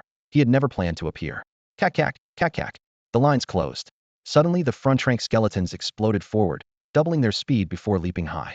Bone-white feet sliced through the air and hammered into the enemy. Thud, thud, thud. Clusters of players were kicked flat on their backs, faces bruised and smeared with dirt. Before they could scramble up, another wave of skeletons stormed in, stomping them back into the ground, white toes grinding flesh red. A chorus of sharp gasps swept the field. Damn it, you don't hit the face. These skeleton grunts are vicious. Savage. Glad I'm on defense. This is priceless. Record it. I'm replaying this in slow-mo. The bizarre, brutal face stomping left the crowd staring in shock. On the gate, Daniel's eyelid twitched as he glanced at Jiang Han, who watched the scene with leisurely interest. The skeleton stat block had never listed a stomp skill. The culprit was obvious. Sensing the stare, Jiang Han flashed an innocent, dazzling smile. What a wicked smile. Daniel drew a long breath and muttered in admiration. No wonder they call him the Dark Swordsman. In his eyes, the kid was perfect except for his complete lack of scruples. Dramatic scenes like this kept replaying on the battlefield, pushing many would-be heroes in the siege to the brink of collapse. Bloody hell. My friends and I have farmed these skeleton soldiers before. They were never this disgusting. Quit stomping me. I'm gonna throw up. Curses flew in every direction. A player might stomach the occasional kick from 1 or 2 skeletons, but now nearly every skeletal soldier fixated on fallen targets, iron boots pounding in relentless waves. Even the toughest gamers soon felt their senses spinning. Damage was one thing. The shame of being used as a human footstool was enough to drive anyone mad. After all, who in real life ever has their dignity ground into the dirt like this? Damn skeletons, what a dirty way to fight, snarled Shazo, the first wave boss, as he swung his morning star on the front line. Luckily his troops were all mounted, sparing them the humiliation the average adventurer faced. On the rampart, Jiang Han pulled up the defense leaderboard. 1. Wuxin Shuamian 23 points. 2. Wazue AI Lacey 20 points. 3. Ruhua Meiwan 19 points. The battle had just begun, and the Qingfeng Legion's health pool was enormous, so there was no way players had burned through them that quickly. Clearly, killing attackers also earned points for the defenders. They're racking up points this fast? I can't just sit here, Jiang Han muttered. Confident he could catch up, but wanting a buffer, he decided to grab as many points as possible.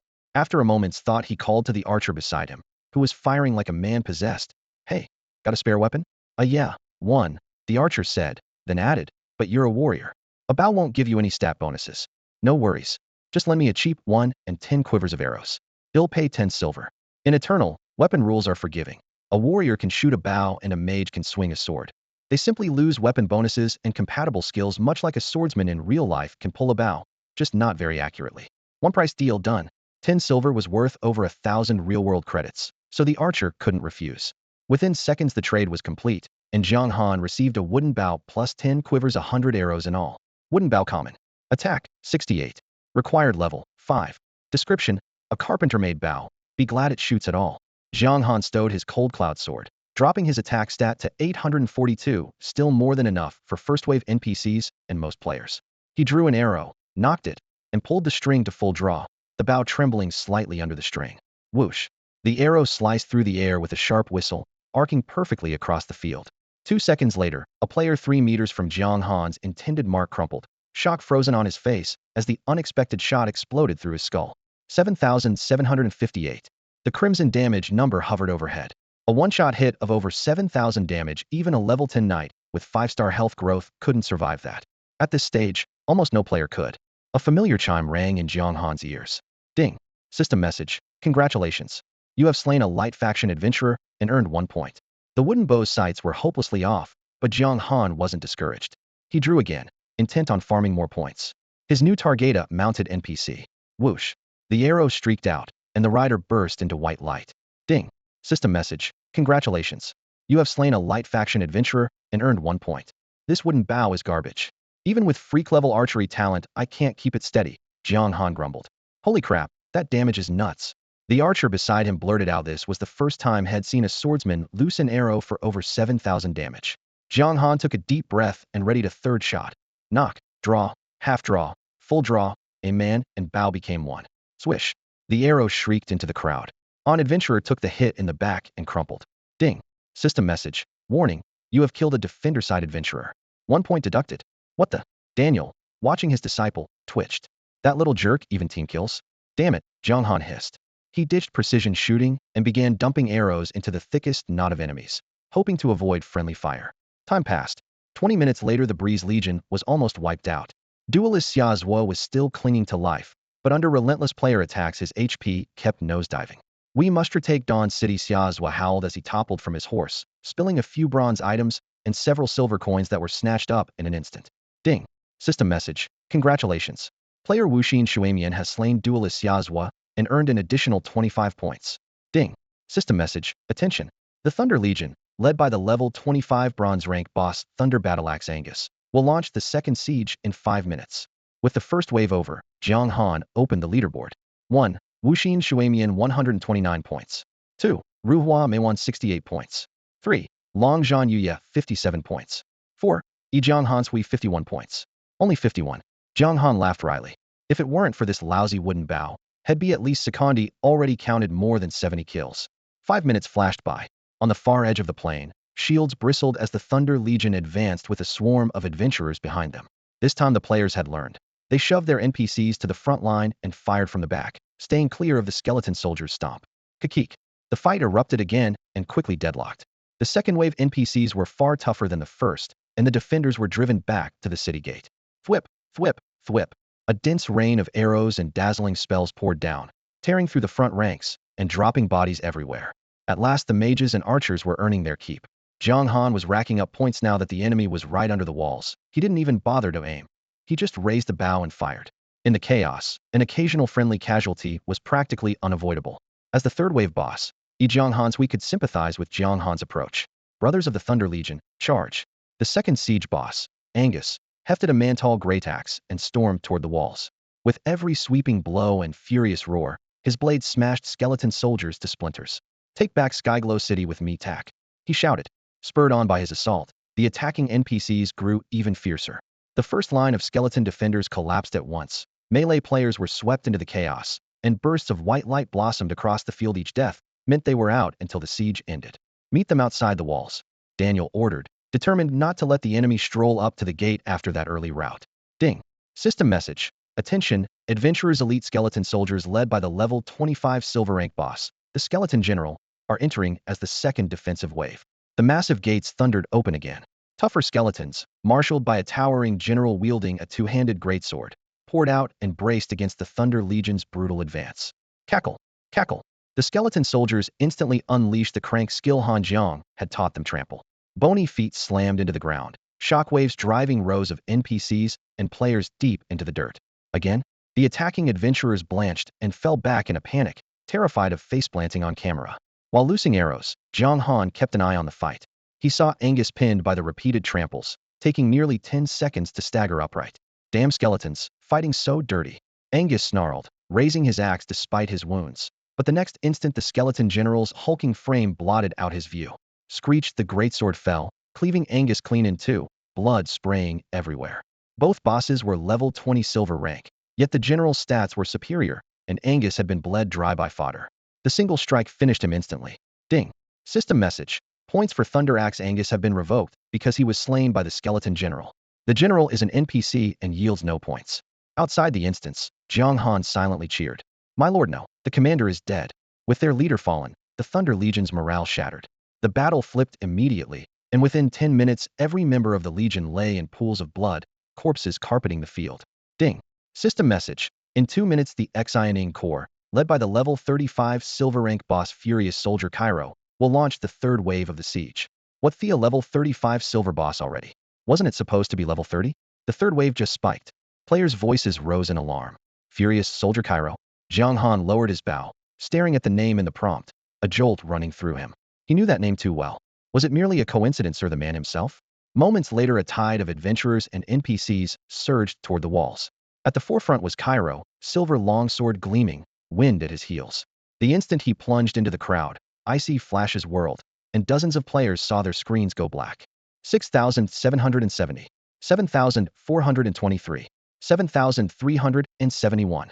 Each massive damage number popping up confirmed the raw power behind his strikes. Amid a raspy cackle, the skeletal commander raised its greatsword to meet him, but as a level 35 silver rank boss, Cairo outmatched it in strength, agility, and burst damage. After only a handful of exchanges, the skeletal commander staggered back, its HP bar draining like a breached dam. Jiang Han narrowed his eyes so it really was him. This NPC, the one who had once given him an edge in the starter village, was impossible to forget. With that thought, he slung his bow over his shoulder and observed the fight, ready to step in at any moment. Ding.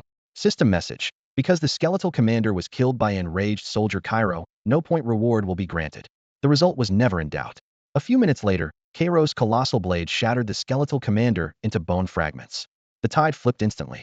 Cairo began one-shotting players, while their attacks barely scratched him for single-digit damage. His new British Legion also overwhelmed the skeletal soldiers in every stat. Apprentice Daniel, who had been watching the battlefield, suddenly turned to Jiang Han, his voice low. Remember, protect yourself. Don't let the bloodshed cloud your judgment. Understood. Jiang Han nodded, warmth stirring in his chest. Whatever Daniel's hidden agenda, he really did care about his student. Then go. Daniel's order was solemn. Ding. System message. The third wave of defenders will be led by the level 28 silver rank boss master of darkness, Jiang Han Shui, and his skeletal knights. The attackers' spirits soared, their eyes shining with barely concealed greed. The main target had finally appeared. Ding. System message. You must hold out for at least 20 minutes before you can retreat into the city. Jiang Han's heart sank. The game clearly had no intention of letting him slip away easily. Click, click, click. The gate opened for the third time. Under countless watchful eyes, he charged out on his skeletal steed, Cold Cloud sword in hand, leading his squad. SHHK? A cold flash sliced through the air as a dagger arced toward his throat. As if he had eyes in the back of his head, Jiang Han dropped to one knee. The blade skimmed over his helmet. Spinning with the motion, he drove his longsword forward, killing the rogue in an instant. What the? The rogue's eyes widened, stunned that his ambush had been defused so easily. Guild leader, Jiang Han Shui is out. Surround him, block the gate, don't let him back in. The attackers were ready. A wave of players swarmed toward the gate, while their insiders slammed it shut behind the skeletal knights. Jiang Han scanned the swirling blades and chaotic shouts, yet stayed calm. Once 20 minutes passed, no one here would be able to stop his retreat. 1. Miss. 1. A flurry of damage numbers floated up, most of them either absorbed or flat out ignored. The next instant, a sea of adventurers surged forward, boxing Jiang Han in on all sides. Ding. System notice. More than 3,000 players detected nearby. Tenacity increased. Max HP boosted by 50. Ding. System notice. More than 5,000 players detected nearby. Tenacity greatly increased. Final max HP boosted by 100. Ding. System notice. More than 8,000 players detected nearby. Tenacity massively increased. Final max HP boosted by 200. The chimes rang one after another until Jiang Han's health broke 140,000 true raid boss territory. The hidden rule was clear. The bigger the crowd, the tougher the boss. A swollen HP bar raised the kill threshold, while higher tenacity reduced crowd control success, preventing players from zerging a boss they weren't meant to beat and upsetting game balance. Slash. Jiang Han swept his long sword in a wide arc, and two players in front of him burst into white light, killed instantly. 11,475. 22,584. Five-digit crits floated overhead. The second one doubled by a critical hit, stunning the onlookers. For the first time they realized Jiang Han had really become the boss. A top 10 player on the leaderboard hurriedly posted his stats in the chat. Over 1,300 attack power, numbers no level 28 character should have. Brothers, the unique hidden class is on the line, kill him. The battle cry echoed. Everywhere Jiang Han looked, adventurers were surging toward him like a tide. Ding. System notification. Congratulations, you have slain an adventurer from the light faction and earned 1 point. Ding. System notification. Congratulations, you have slain an adventurer from the light faction and earned 1 point. Jiang Han's sword rose and fell, its icy gleams slicing through the crowd like lightning, and several still steaming bodies hit the ground. Stun him. Rogue players burst from every direction, their daggers flashing as they closed in on Jiang Han. He pivoted, stepped back, and flicked his wrist, dodging most of the strikes, but a few gouges still grazed him. Ding. System notification. You were hit by cold rain's gouge, stunned for 0.05 seconds, and lost 3 HP. Ding. System notification. You were hit by don't stop mess gouge, stunned for 0.02 seconds, and lost 2 HP. Jiang Han was unfazed. The more enemies he faced, the more outrageous the system's bonus resilience and extra health became. With such a gulf in power, the rogue's dream of chaining stuns was pure fantasy. Damn it, a stun for only 0.05 seconds, what kind of game is this? Someone growled, face dark. They had all started together and nullified the game day and night. Yet their signature control skill barely touched Jiang Han. Anyone would be frustrated. None of them knew he was already under a demon's protection, transformed from an ordinary player into a being who viewed the world like an NPC. Spread out. The more of us there are, the stronger he gets attack in waves. The sensible call was drowned in the noise. The reward was single use. No one wanted to hand it away. Swing. The crowd split under a surge of killing intent, and a longsword hurtled through the air, driving straight into Jiang Han's chest. 5,001. Agonizing pain followed as a hefty chunk vanished from his health bar. Without the surrounding adventurers, that single strike would have shaved off a tenth of his life. Before the blade was even pulled free, its wielder bared his teeth in a savage grin. Jiang Han Shui, remember me? Identify. Wrathful Soldier, Cairo Silver Grade Boss. Level, 35. HP. Attack, 800,850.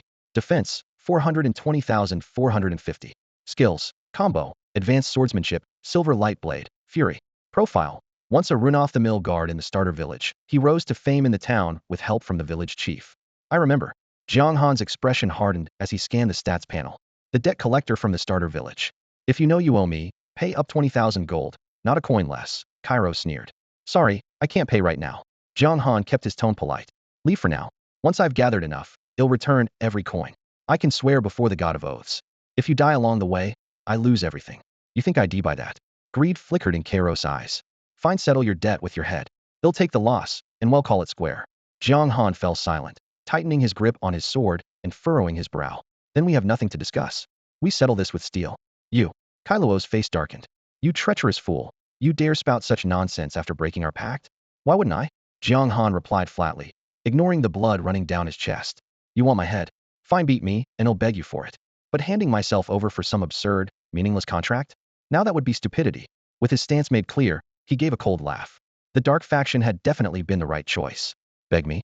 Ha ha ha! Kailuo heard the mockery and laughed in fury. Die? The sword ripped free from Jiang Han's chest, blood spraying as several frigid arcs of light swept toward him. Instead of retreating, he stepped in. Grip of the undead snapped around Kailuo's limbs, rooting him on the spot, and frenzied slash crashed down, stripping more than 30,000 hit points in an instant. They fought like men with no regard for their lives. Their health bars plummeted before everyone's eyes, leaving the onlooking adventurers speechless. He's losing it, huh?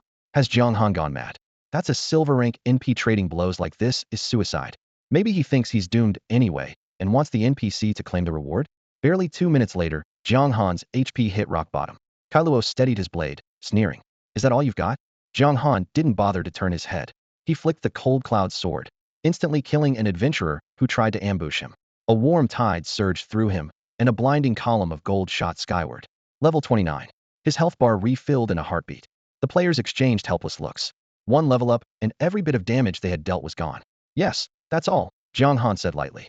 The experience from last night's quests, the sniping on the battlements, and this duel had given him exactly enough for the level up. He had planned it all along. Why else would he have traded HP so recklessly? Kailuo's face went ashen as he realized he had been played. Jiang Han kept up the icy taunt. You're still the same Kailuo I remember, haven't changed a bit. The barb landed. Kailuo's eyes went blood red, and he charged with a roar.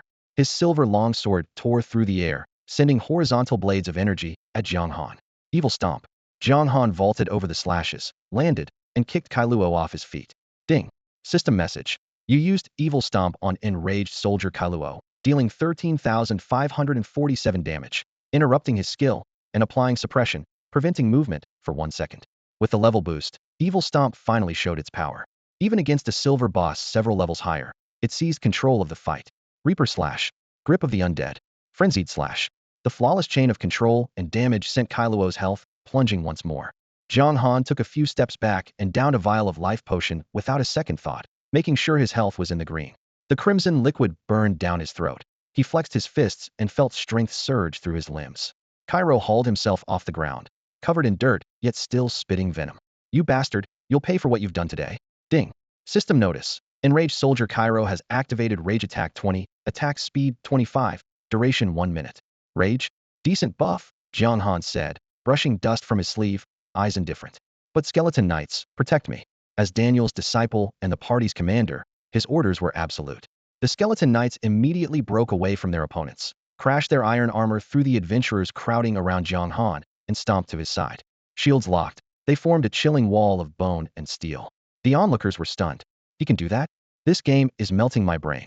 Most players still had no idea what it meant to blend in with the natives, clinging to their old MMO mindset in Eternal. A cold smile curved Jiang Han's lips. You chose to join this siege, so don't expect to walk away unscathed. When your buff runs out, you're nothing but a lamb to the slaughter. The thought of his crushing debt 20,000 gold flashed through his mind. The sum alone was daunting, and had been given just 1 week to repay it. With no deadline, he would have gladly remembered the favor of borrowed gear and taught skills and repaid it later. But they wanted his head instead of coin, and such greed killed any sense of guilt. Yu Cairo choked on Jiang Han's taunts, face flushed, chest heaving, eyes brimming with resentment. He had expected this fight to make his name, to cash in on Jiang Han's bounty and ride it to glory. Reality had other plans. Jiang Han's voice remained calm. Do you truly think 1 minute of rage is enough to break through my Skeleton Knights? If not, your anger is nothing but impotent fury. Furious at Jiang Han's taunts, Cairo lost control and bellowed, all adventurers, fall back. Your sheer numbers only boost his health and resilience. As the attacker side commander, he knew every defender surrounding Jiang Han was feeding the enemy extra stats. Yet despite his hoarse shouts, no one withdrew. Bowstrings thrummed and mana surged. Arrows and spells crashed like waves against Jiang Han, but only scattered sparks from his armor and barely scratched him. Ranged classes needed to stay within an accurate 50-meter window, but with tens of thousands on the field, focusing everyone's fire on a single target was impossible. Worse, the death energy inside Jiang Han restored about 140 health per second even in combat, and health potions made the player's assault feel like nothing more than a tickle. Yu Cairo swept his gaze over his oblivious teammates, his face dark with rage. 30 seconds. Your berserk has 30 seconds left. Inside the circle of skeletal riders that formed his bone armor, Jiang Han rested a hand on the cold cloud sword, his voice icy. The countdown sliced at Kairos' nerves. He gripped his silver blade and shoved through the crowd. Damn Skeleton Knights, get out of my way. 20 seconds. 10 seconds. Blood filled his vision. Rage drowned his reason. He glared at Jiang Han. You talk too much. Evil trample. A heartbeat before the buff expired, Jiang Han flashed forward at 5-star speed. Cairo couldn't react before a kick drove him into the dirt. 14,786. A brutal combo followed, and Cairo's health bar vaporized. Spare me. The once arrogant boss begged in despair. SHHHK cold cloud sword sliced his carotid, blood spraying. Jiang Han's eyes stayed cold. Spare you? Too late. The grudge was set, the insults repeated. Letting him live would only invite trouble. Ding. System message. You have slain the third attacker wave boss, Enraged Soldier Cairo. Bonus points 500. Ding. System message. You have slain level 35 silver grade boss, Enraged Soldier Cairo. Rewards. Reputation 2000. Experience 300,000. Cairo fell, dropping 3 items. Jiang Han scooped them up without checking their stats, chugged another health potion, and strode toward the advancing tide of adventurers. A glance at the timer on his bracer told him he still had to hold for at least 13 minutes. Drawing a deep breath, he tightened his grip on the cold cloud sword. Frosty light flashed as he reaped the invaders like we teach swing a kill.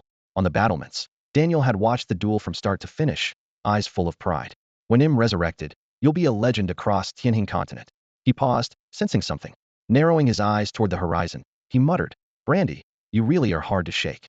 At the far edge of the battlefield, an aura equal to his own flickered in and out, bound by the same rules that kept it from entering for now.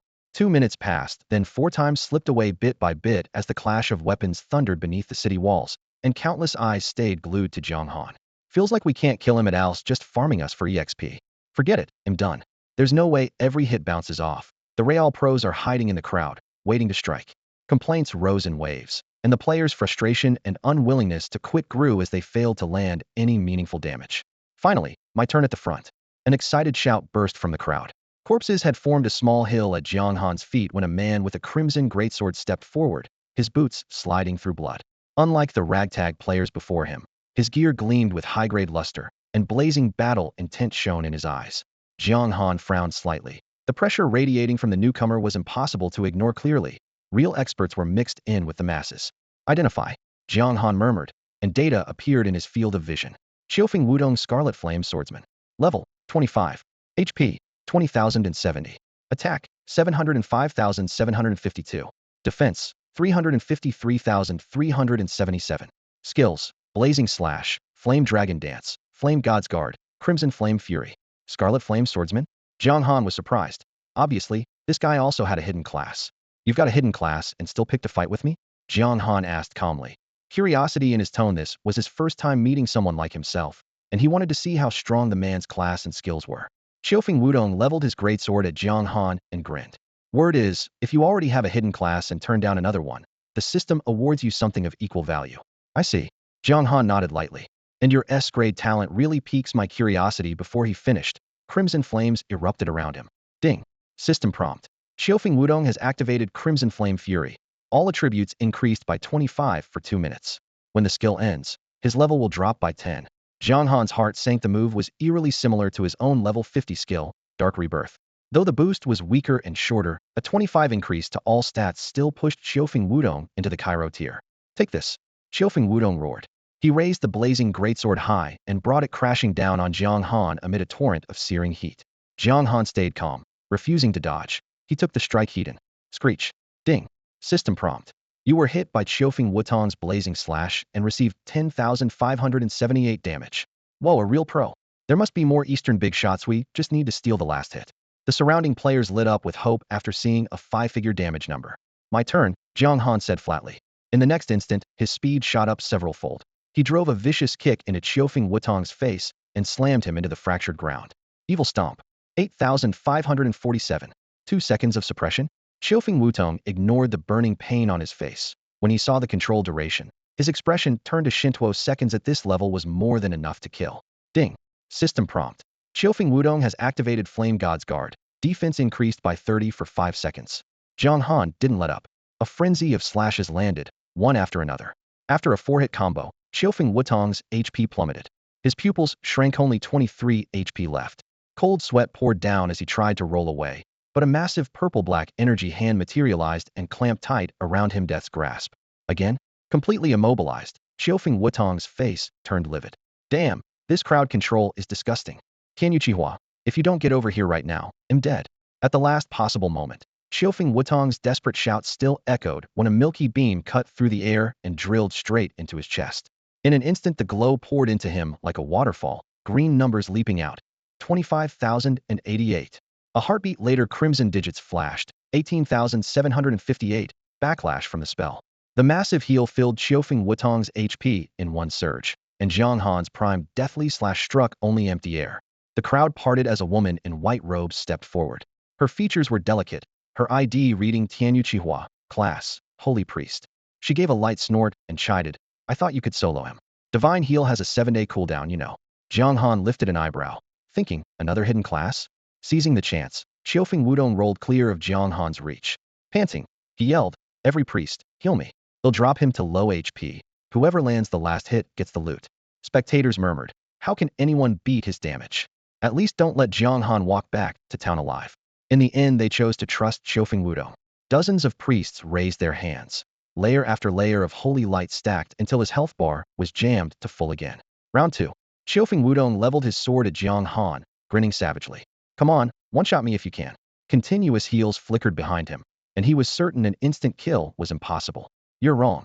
Jiang Han shook his head, replying calmly, try carving 140,000 HP off me in 2 minutes. With that he turned away, slipping into the dense player formation, using their bodies to stall for time. On the ramparts, Commander Daniel watched and nodded. Good's not reckless. Battle isn't mindless hacking. Reading the field makes a real warrior. 2 minutes flew by. Every buff on Qiufeng Wudong vanished, his level plummeting 10 tiers down to 14. Before he could react, Jiang Han raised his sword. One frost cloud slash and Qiufeng Wudong dropped instantly. The blue arc continued and felled Tianyuchi Hua as well. Crimson Flame Swordsman, holy priest threats neutralized. Jiang Han sheathed his blade with a quiet sigh. Plenty of experts in the eastern region. A pillar of golden light shot skyward level 30. With Cairo's reward and the experience from so many kills, Jiang Han leveled up again. Ding. System notice. In 1 minute the Frost Legion, led by level 50 gold grade boss Ice Mage Jennifer, will launch the 4th siege wave. Ding. System notice. In 1 minute the Flame Legion, led by level 80 dark gold boss Fire Mage Brandy, will launch the 5th siege wave. The back-to-back alerts sent the plaza into an uproar. 2 waves at once. The story's moving forward. No wonder an 80-level dark gold boss just spawned. From the ramparts Daniel shouted, Jiang Han, fall back. The next fight is beyond you. On my way. Jiang Han pivoted and sprinted for the city. The lure of more experience was strong, but he refused to let it cloud his judgment. Sizzle, any player blocking the gate fell with a single stroke of his sword. The kills cost him points, but he didn't care. He already topped the siege leaderboard. 1. Jiang Han's Hui 11,099 points. 2. Wuxin Shuamian 1,029 points. 3. Ruhua Meiwan 776 points. 4. Long Zhan Yi 774 points. While he admired the list, a figure stepped into his blade's path. The newcomer smirked. Just as I expected. Killing you the usual way is nearly impossible now. Jiang Han glanced at the ID above the man Wuxin Shuamian, number 2 on the board. Move if you don't want to drop in rank. As though deaf, Wuxin Shuamian slowly drew a violet scroll from his pack. Purple runes rippled across his fingertips. What's the hurry? Still feeling cocky? Jiang Han stayed calm. With hundreds of millions of players in the eastern region, someone was bound to find a forbidden spell scroll sooner or later. Rip violet light burst skyward. Thunderclouds churned. Lightning writhed. The air shook with rumbles. Ding. System message. Player Wuxin Shuamian has used the forbidden scroll heaven-cleaving thunder. All units within 500 meters suffer 2 million fixed damage. Crack. Bolts as thick as barrels crashed down, burying the gate in lightning. One pillar slammed straight into Jiang Han. Boom. Earth flew. Sparks scattered. Purple arcs swallowed him whole. Haha. Sorry, the unique hidden class is mine now. Wuxin Shuamian threw back his head and laughed. 2 million flat damage. No one could live through that. Is that so? When the glare faded, a man in half-jarred black robes stood beside Jiang Han, staff sweeping outward. You struck an adventurer defending Darkshade City. I can't ignore that. Wuxin Shuamian's grin died. He staggered back, face twisting with rage. Damn it. That scroll could have netted a gold tier first kill. I only burned it for the hidden class. Whoosh. A black beam flashed from the staff's gem and wiped out his health bar. Apologies, Daniel said calmly, lowering the staff. My mother's been dead for tens of thousands of years. Jiang Han narrowed his eyes. Tutor, even if I'd taken it Hedon, I might have survived. He hadn't expected Daniel to shield him. Doesn't matter. Daniel smiled. He'll die eventually. Save the moon fragment cooldown for when it truly counts. Clack, a rasping voice scraped through the air. Jiang Han turned. An old man in red robes and an old woman in blue advanced side by side. The speaker was the man in red. The old debt is paid, toting blood. His eyes froze over with killing intent. Flame Mage Brandy Dark Gold Boss. Level. HP. Attack. Defense. Skills. Description. Jiang Han didn't know why Brandy had fallen from spirit rank to dark gold, but at level 80 the mage's stats were still hidden. Inside the gate, Cantor the gold tier boss on a skeletal warhorse, long spear in hand strode out. Jiang Han Sui, leave this to the Lord Mayor and me. Please return to the city and rest. Take cover, Daniel added quietly. Cantor, and I can hold them. Jiang Han looked at the two of them, his NPC tutor and an undead warlord, and felt his nose sting. Some dark faction they were. He drew a steady breath. Tutor, Brandy is yours. Cantor, you're with me. The old woman's ours. Maybe ducking inside the walls would keep him safe. Maybe hiding was optimal. But right now knew this was only a game, yet. He couldn't walk off the stage. Brilliant waves of elemental magic howled beneath the city walls while arrows fell in an endless rain. Charge!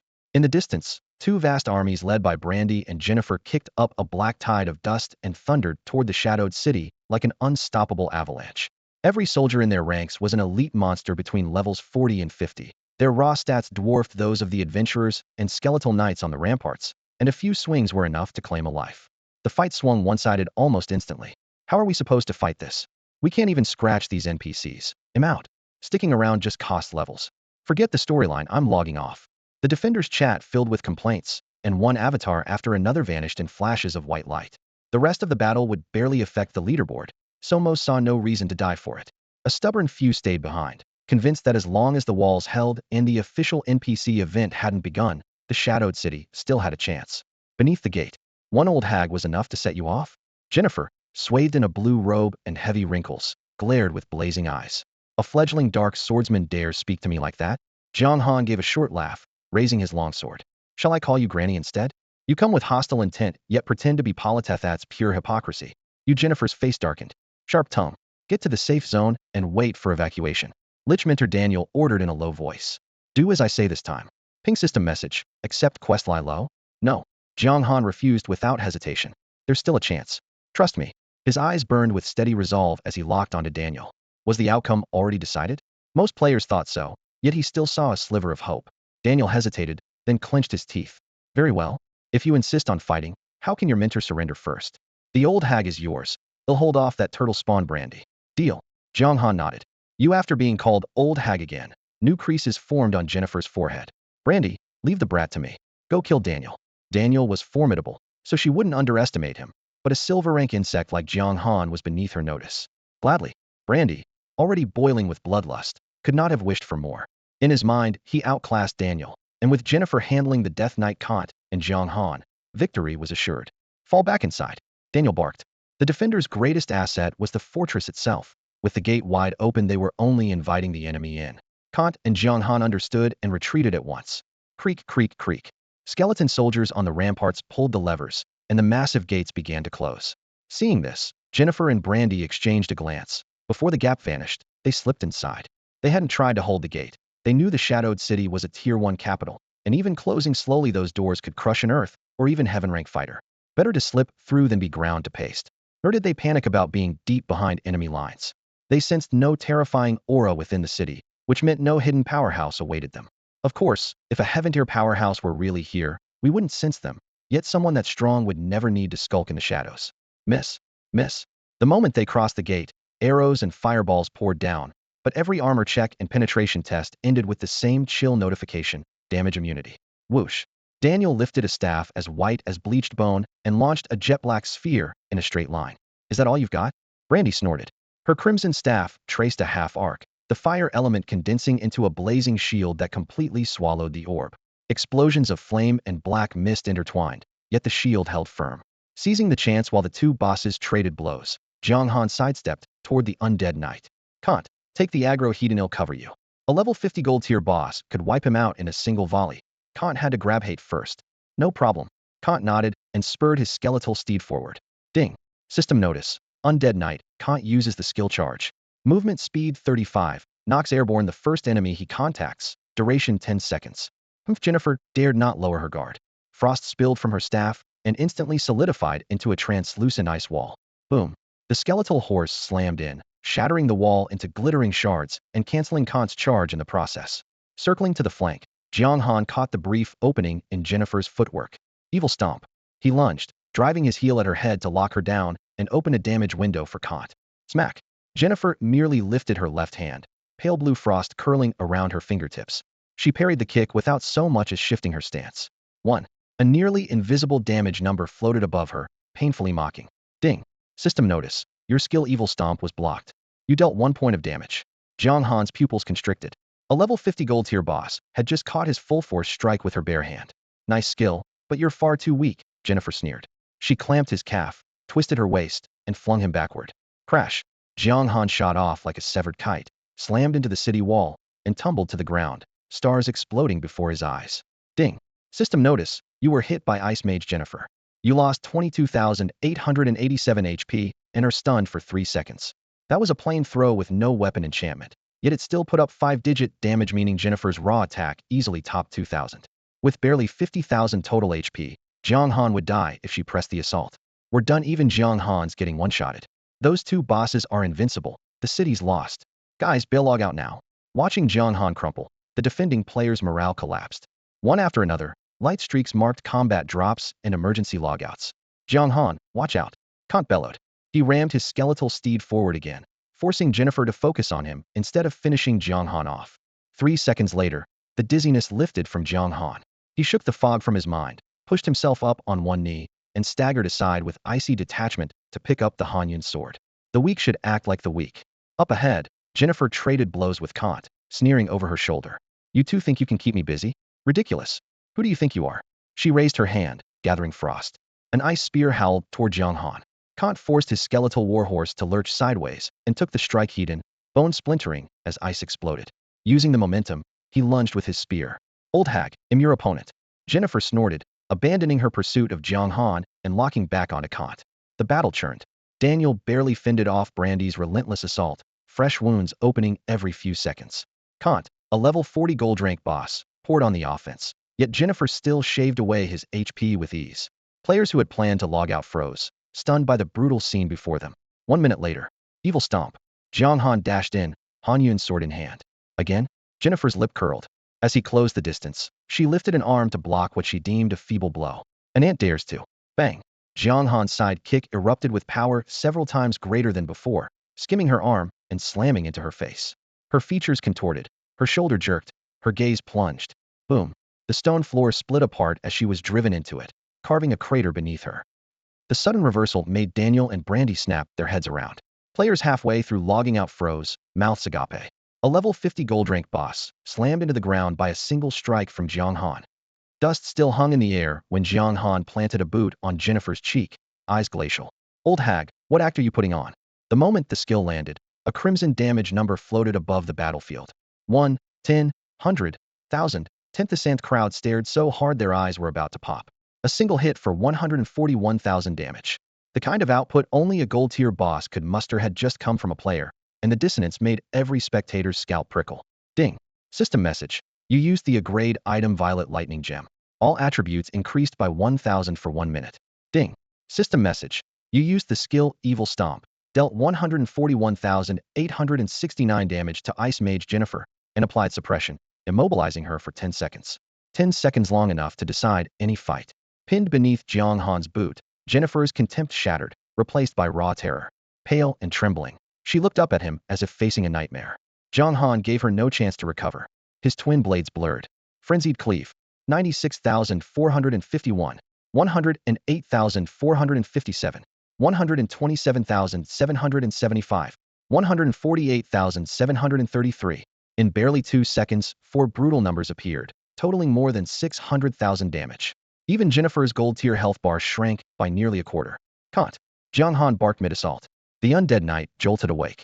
His spear flashed and punched clean through Jennifer's torso, blood pouring down the shaft. Brandy, help me. Panic spread through Jennifer's scream. The insect she had scorned had become a dragon slayer in an instant. Across the field, Brandy was overpowering Daniel. Hearing the plea, she whirled, staff raised. Get out of my way. Boom. Flames erupted. A tornado of fire howled toward Jiang Han and Kant, intent on ripping them from Jennifer's side. Heat and pressure slammed forward. Jiang Han narrowed his eyes, then lifted the foot pinning Jennifer's face. Ding. System message. Suppression removed because you released control. I'm saved. Jennifer felt a surge of desperate relief. A heartbeat later, a purplured spectral hand burst from the void, its iron fingers locking around her limbs. Ding.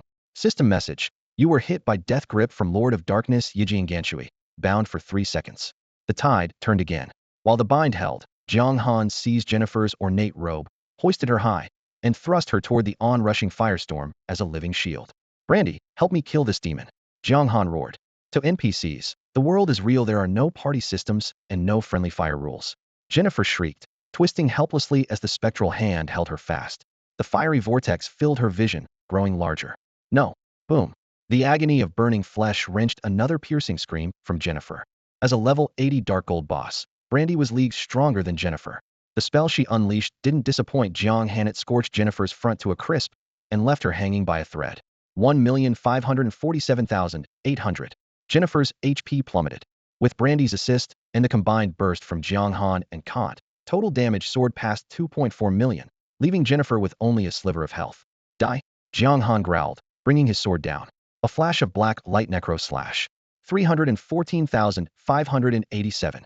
Blood sprayed as Jennifer's head traced an arc through the air, hit the ground, and rolled away, severed from her body. Ding. System message. Congratulations. You have slain the level 50 gold boss Ice Mage, Jennifer. Rewards. Level 3, reputation 2,500. Ding. System message. Congratulations on defeating the gold boss Ice Mage, Jennifer. As the first player to fell a gold boss, you receive extra rewards. Reputation 5,000, 30 free attribute points, and the rare skill Eye of Insight.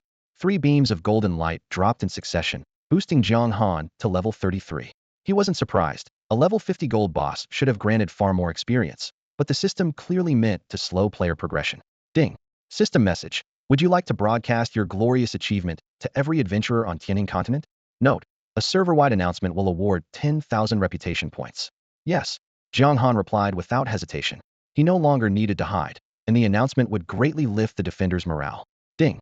System message. Congratulations to Eastern Region player Yi Jianghan Shui for becoming the first to defeat a gold boss. Announcement complete. Ding. System message. Congratulations to Eastern Region player Yi Jianghan Shui for becoming the first to defeat a gold boss. Announcement complete. Hacks. That Yi Jianghan Shui is definitely cheating. Yeah, he was getting wrecked by an NPC, then suddenly flips the fight like nothing.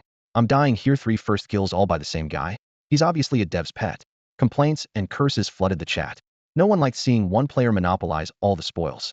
Still, after watching Jiang Han overturn a scripted boss fight and rekindle hope for the city's defenders, many players scrapped their plans to log off and doubled down against the skeletal knights and skeletal soldiers, holding the line against the 2 invading legions.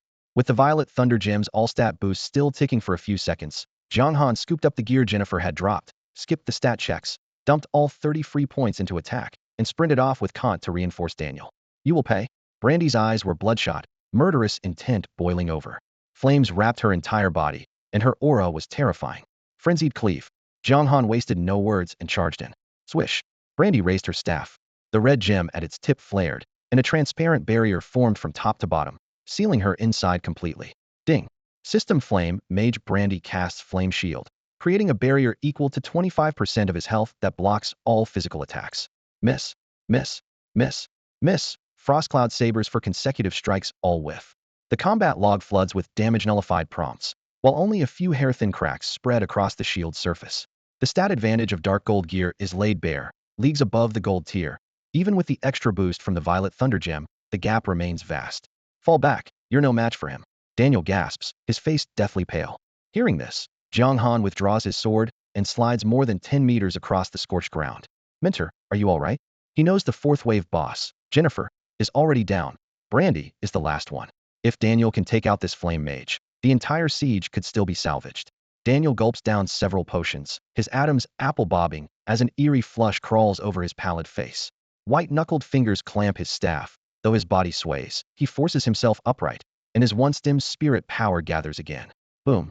The rock beneath Brandy's feet splits open, and molten lava erupts, unfurling into a blazing sea of fire. Within a 100-meter radius, flames roar skyward, and nearby adventurers and skeleton soldiers turn to ash before they can even scream. System Flame Mage Brandy casts Sea of Flames, dealing damage each second equal to 10% of his attack to all enemy units in a 100 by 100 area, reducing their movement speed by 10% for 2 minutes. Bathed in firelight, Brandy's eyes glow blood red, his face twisted by murderous fury. His gaze pins Jiang Han and Daniel like nails, cold and venomous, ready to snap the last chain of reason at any moment. Today, none of you are getting out alive. Every word is squeezed through clenched teeth. The sweltering air felt almost solid, and Brandy stood in the blaze with regal arrogance. The roaring flames formed a semicircular barrier, carving out a no-man's land on the battlefield. The spectators instinctively backed away, certain they'd be roasted alive if they stepped into that sea of fire. 1,585. 1,585. Burn damage numbers kept flickering over Jiang Han's head. Sweat dripped from his chin, and every step was slowed by the blistering heat. The tick equaled 10% of Brandy's attack power. One glance at the system prompt was all Jiang Han needed to calculate Brandy's attack hovered around 15,850. That figure was insane. Even after the purple lightning gem had multiplied all his stats tenfold, Jiang Han was still outmatched. Worse, the gem's buff had expired. Without using it again, he couldn't even pierce Brandy's shield. "They'll handle this," Daniel said, voice low. "You and Canty, get clear of the fire. They'll circle to the flank for an opening," Jiang Han replied, tightening his grip on his sword. "Retreat?"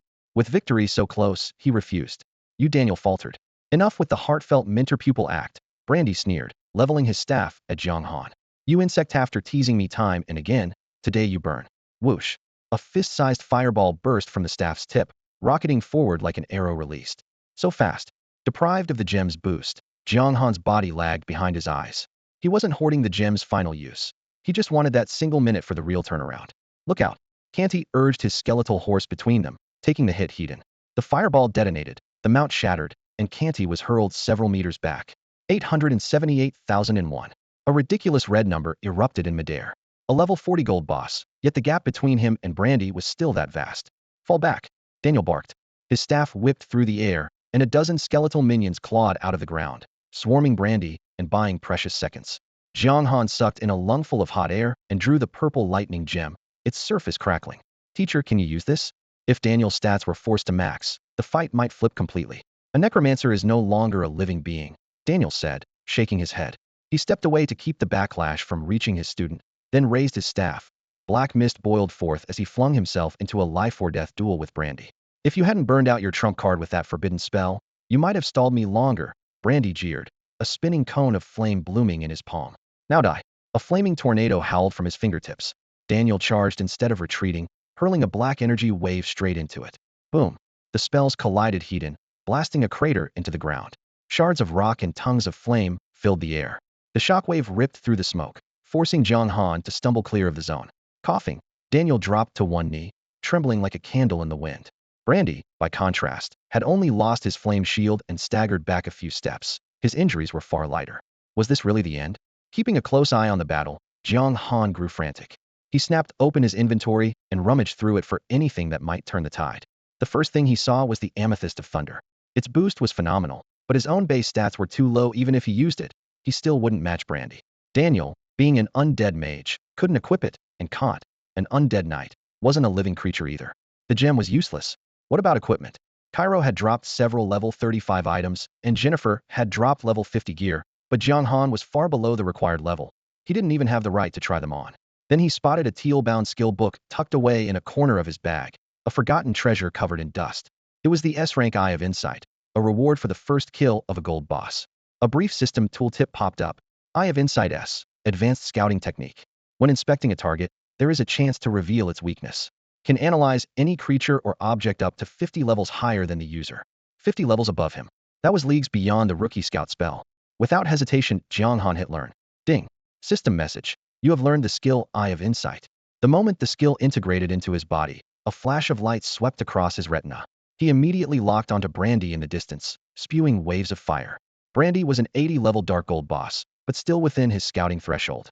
A moment later, a full stat screen appeared before him. Flame Mage Brandy. Quality, dark gold. Level, 80. HP, 10 million. Attack, 15, 50016, 200. Defense, 11, 50012, 100. Skills, Scorching Fireball, Flame Tornado, Fire Shield, Sea of Flames. Bio, once a Spirit Tier mage, Brandy has declined to dark gold because of old age. With his life nearing its end, he has been desperately seeking a way to extend it. He has set his sights on the undead mage the Holy See wants dead, hoping to steal the holy baptism to prolong his own lifespan. Ding. System message. Eye of Insight has revealed the target's weakness. Weakness? Jiang Han's heart leapt. He reopened the panel and saw a single line in blood-red text. Weakness. Low stamina due to advanced age. Low stamina is the weakness? For a split second he hesitated, then inspiration struck. He shouted, "Minter, don't go head-to-head with him. The old geezer has poor stamina." Drag the fight out. A war of attrition? The pale-faced Daniel caught on at once. He fell back a few steps and roared, "All skeleton soldiers in the city forward." Dense ranks of bone soldiers, immune to pain, charged Brandy without fear. The sea of flames still raged, but it would take more than a few seconds to incinerate hundreds of skeletons. Each skeleton forced Brandy to swing his staff and cast, and even a single fireball chipped away at his stamina. Ha ha! Brandy threw his head back as if he had heard the funniest joke in the world. Low stamina. You whelp. Are you trying to kill me with laughter? Even in my twilight years, a horde of skeletons can't wear me down. In spite of his bravado, the skeleton tide engulfed him. Each sweep of his staff shattered a dozen bones, and exploding fireballs sent white fragments flying. Cackling, the skeletons pushed forward through the flames, unafraid. Huff huff, using the brief respite the skeletons bought him. Daniel gasped for air, met Jiang Han's gaze, and muttered, "You may be right, his weak point really is low stamina. But relying on skeletons alone to exhaust him, that might be wishful thinking." Not necessarily. Jiang Han shook his head and called out, "Priest, could you try healing Daniel? The devs keep blurring the line between NPCs and players. Maybe our healing spells work on locals too." "Don't." Daniel, ghost pale, lifted a hand to stop them, but before he could finish, several beams of holy light streaked through the air. Swish, swish, swish, multiple heal spells hit him. The radiance sank into his shriveled skin, only for glaring red text to pop up at once. Miss. 1. Looks like light element skills really do damage the undead. Makes a little too much sense. Jiang Han scratched the back of his head. Trying to murder your own teacher? Are you? Daniel forced a laugh, but the steady burn of damage left him soaked in sweat. Jiang Han waved frantically. Stop. My bad, he didn't see that coming." Daniel gulped down a potion, and once his health bar leveled out, he caught his breath. The idea wasn't wrong. But Brandy has wiped out too many skeletons already. What about the 2 legions outside the walls? The attackers aren't just Jennifer and Brandy. The Frost Legion and the Flame Legion are out there too. Their average level's higher than ours, and numbers are our only advantage. Maybe you're right, Jiang Han admitted, staring at the black tide churning beyond the ramparts. But doing something is better than waiting to die. If you go down, we lose for sure. If you're alive, we still have a shot. In his mind, Daniel couldn't be allowed to die. That was both personal and their only ticket to a comeback. As long as Daniel was standing, he could hold back the NPC horde the way Brandy crushed skeletons. Daniel's gaze slid past Jiang Han to the distant inferno where Brandy raged, his eyes as calm as still water. There has never been a chance. The City of Shadows, the Light faction, is determined to take it. Jiang Han's heart lurched. What did that mean? Another wave incoming? You spineless necromancer, Brandy shouted, sweeping an ocean of flame across the ground. Every skeleton it touched flashed to ash, the brutality almost unbearable to watch. So be it. My role in this scene ends here for now, Daniel exhaled, voice icy. But Brandy hates you. Leave her alive and she'll become a disaster later. He lifted his staff and murmured an ancient, guttural chant. Thunder cracked overhead. Forked lightning shredded the clouds as a mass of ink-black storm rolled in, blotting out the sun until the world sank into midnight. It felt like judgment itself was descending. The sudden shift made Jiang Han's scalp prickle. Watching Daniel, eyes closed and chanting, he managed to croak, "Master, who are you really? A moment ago you were half dead, and now." A jet-black pillar of energy ripped open the sky, carving a trench through the storm. An instant later it plummeted straight into Daniel's body, and the shockwave made the mighty walls of the City of Shadows tremble. Jiang Han, who was standing closest to Daniel, emerged without a scratch. A black, semi-transparent dome had sprung up around him, sealing him safely inside. Its surface looked like ink-black water, rippling gently as it held the roaring energy storm at bay. Brandy's swagger vanished in an instant. The dome's dark glow reflected in his eyes and made his scalp tingle. What was that? The aura pouring out of it was icy and oppressive, nothing like the Daniel from a moment earlier. Ping. System message. Necromancer Daniel has received an unknown blessing. All attributes increased by 10,000 for 10 seconds. A 100-fold boost to every stat. Jiang Han's pupils contracted, and it felt as if a sledgehammer had smashed into his chest. The notification thundered in his ears, yet he had no idea what kind of expression he should wear. You've done everything you could. Daniel's voice came from within the black pillar, low and steady, as though muffled by a heavy coffin lid. He walked up to Jiang Han and patted his student's shoulder, just as he always had. Don't be sad. I told you before. If you live long enough, we will meet again, and then you'll understand who I really am. As soon as he finished speaking, he raised his staff. Pitch-black energy gathered at its tip. Whoosh. A nearly inaudible hiss cut through the air as a thin black streak shot toward Brandy. No. The fire mage's face twisted in despair, but the crushing pressure pinned him in place. He couldn't even lift a foot. 38,578,411. The crimson damage number soared overhead. An instant later Brandy turned to ash, one-shotted by an amount of damage he couldn't have survived even at full health. The 10 seconds flashed by, and the dark light around Daniel faded. Ping. System message. For unknown reasons, all attributes of Necromancer Daniel have been reduced by 10,000. The moment the blessing vanished, his face went as white as paper. Cold sweat poured down his brow. He dropped to one knee and used his staff to keep from collapsing. Go now. If you don't leave this instant, it'll be too late. TSK, TSK, TSK. Before Jiang Han could move, a contemptuous chuckle drifted down from the ramparts. A man clad in white armor leapt from the battlements, landing without a sound, and strolling toward them as if out for a walk. A necromancer's dying blow, no matter how many times I see it, it never ceases to amaze. Golden hair framed a handsome face, and blood-red crosses were painted on the vambraces and breastplate of his snowy armor, unmistakable insignia of the Holy See. He had obviously been lurking in the shadows the whole time, waiting until Daniel's power ebbed before revealing himself. Ping. System message. Attention. The death of Fire Mage Brandy has triggered a storyline. Hidden boss Holy Knight Herbert. Ping. System message. The defenders have repelled 5 waves from the light faction. Point rewards are doubled. Every defender on the battlements heard the notification. Sigh. We're still doomed. At least the points are doubled, not a total loss. The Lord's final move was insane. It even changed the sky. Do you think he'll ever get that strong? Columns of white light flared one after another as a wave of players logged off, abandoning the defense altogether. A hidden boss? Jiang Han felt a chill. He activated Oracle Vision, but every stat on his screen was a question mark, proof that Herbert was far beyond anything the current content expected them to handle. This was obviously a scripted slaughter. A dark swordsman and a necromancer looks like I'm about to strike it rich, Herbert said with a cheerful grin, well aware of how much their heads were worth. Daniel's breathing was ragged, his eyelids twitching with the effort to keep them open, yet his voice was still icy. Everyone knows why your Holy See collects the corpses of necromancers, and everyone knows you're courting disaster. Spare me the sermon. Herbert snorted. He raised his right hand, and a silver spear materialized in his grip. SZZT. Silver light flashed like lightning. A heartbeat later, he was looming over Jiang Han, the spearhead almost touching Jiang Han's pupil. You're a loyal one, kid. I can respect that. Unfortunately, you chose the wrong side. Say your last words. That's the only mercy I can offer you. Jiang Han stood silent. He looked up in confusion, watching the adventurer on the battlements dissolve into white light and fade into the distance. His fingers locked around the cold cloud sword, bitterness surging in his chest, yet he could think of no way to turn the tide. A piercing flash of icy spear light whistled past him from behind, streaking straight toward Herbert. Jianganshui, run. Cantor, now without his skeletal horse, bellowed, his voice hoarse as a cracked gong. Boom. Herbert lifted his arm, the silver lance sweeping sideways to smash into Cantor's chest.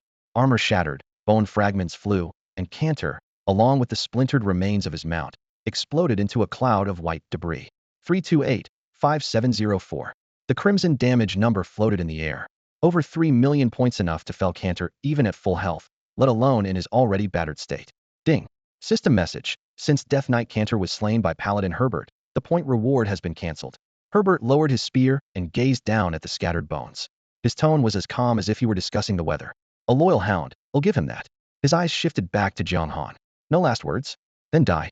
Silver light split the air. Without mercy, the spearhead whistled toward the dark swordsman. In Herbert's eyes, a fully grown dark swordsman was a threat. He would not allow this one to leave alive. Clang. Sword and spear met in midair with a ringing crack. The shock split the ground, stone shards erupted, and a wave of force knocked Jiang Han and Daniel back several meters. Herbert's foot sank, his body forced a step back. The newcomer's strength made his pupils contract. No ordinary undead swordsman could wield such power. Who were you in life? Opposite him stood a gaunt, pale-faced man whose features were intact rather than skeletal.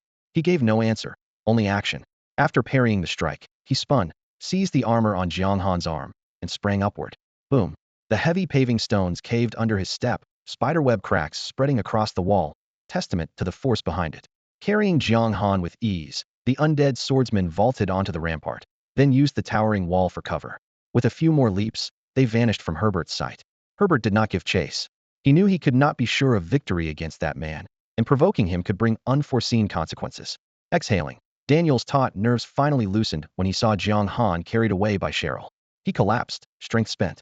Black, ghostly light rose from his body, which disintegrated in an instant, leaving only a strange pearl radiating an eerie aura rolling across the dust. Before long, the gates swung open. Soldiers from both the Light and Imperial legions poured in. Spotting Herbert standing alone amid the ruins, they dropped to one knee and bowed their heads. To them, the status of a holy knight outranked even their own commanders. Herbert stooped to pick up the pearl, studied it for a long moment, then slipped it into his pocket. Raise the bounty on the dark swordsman, he ordered. Dead or alive, I want his head. Yes, sir. The soldiers answered in unison. A cutting wind roared past their ears, scenery streaking by on either side. The undead swordsman Cheryl was running at full speed. Why didn't you rescue Daniel as well? Jiang Han asked, cradled under his arm. Cheryl did not slow, his voice hard and cold. Daniel called down the heavens. That is a necromancer's final strike. Once used, he cannot move and is already on a countdown to death. Besides, Jiang Han pressed him. Besides, a necromancer is a grave matter for the holy sea of light. If I leave with both of you, Herbert will hunt us down. I wouldn't just lose you, I'd lose myself as well. Sheriel's voice was steady, his judgment cool and undeniable. Herbert alone is manageable, he went on, but there were other powerhouses lurking around the city of shadows a moment ago. Jiang Han fell silent. Other powerhouses? Just how many top-tier experts have been watching that siege? They raced across a barren plain and stepped into the mist-draped ghost marsh. Rotten branches lay strewn about, bubbles rose from the muck, and a damp, putrid smell filled the air. Deep inside a thicket of dead trees, Sheriel released Jiang Han's hand. We're safe for now, he said evenly. Thank you.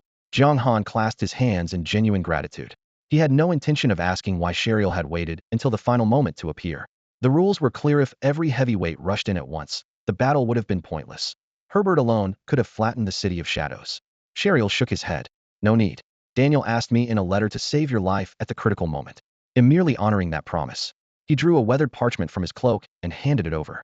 What's this? Jiang Han unfolded it to see a bold crimson mark at its Centera treasure map, unmistakably. Starting today, I'm your new mentor, Sheriel said, his smile fading, voice low and powerful. You did well in the City of Shadows, but if you want to be my disciple in full, you'll need to pass a trial. Ding. System prompt. Accept quest treasure hunt? Yes. Jiang Han answered without hesitation.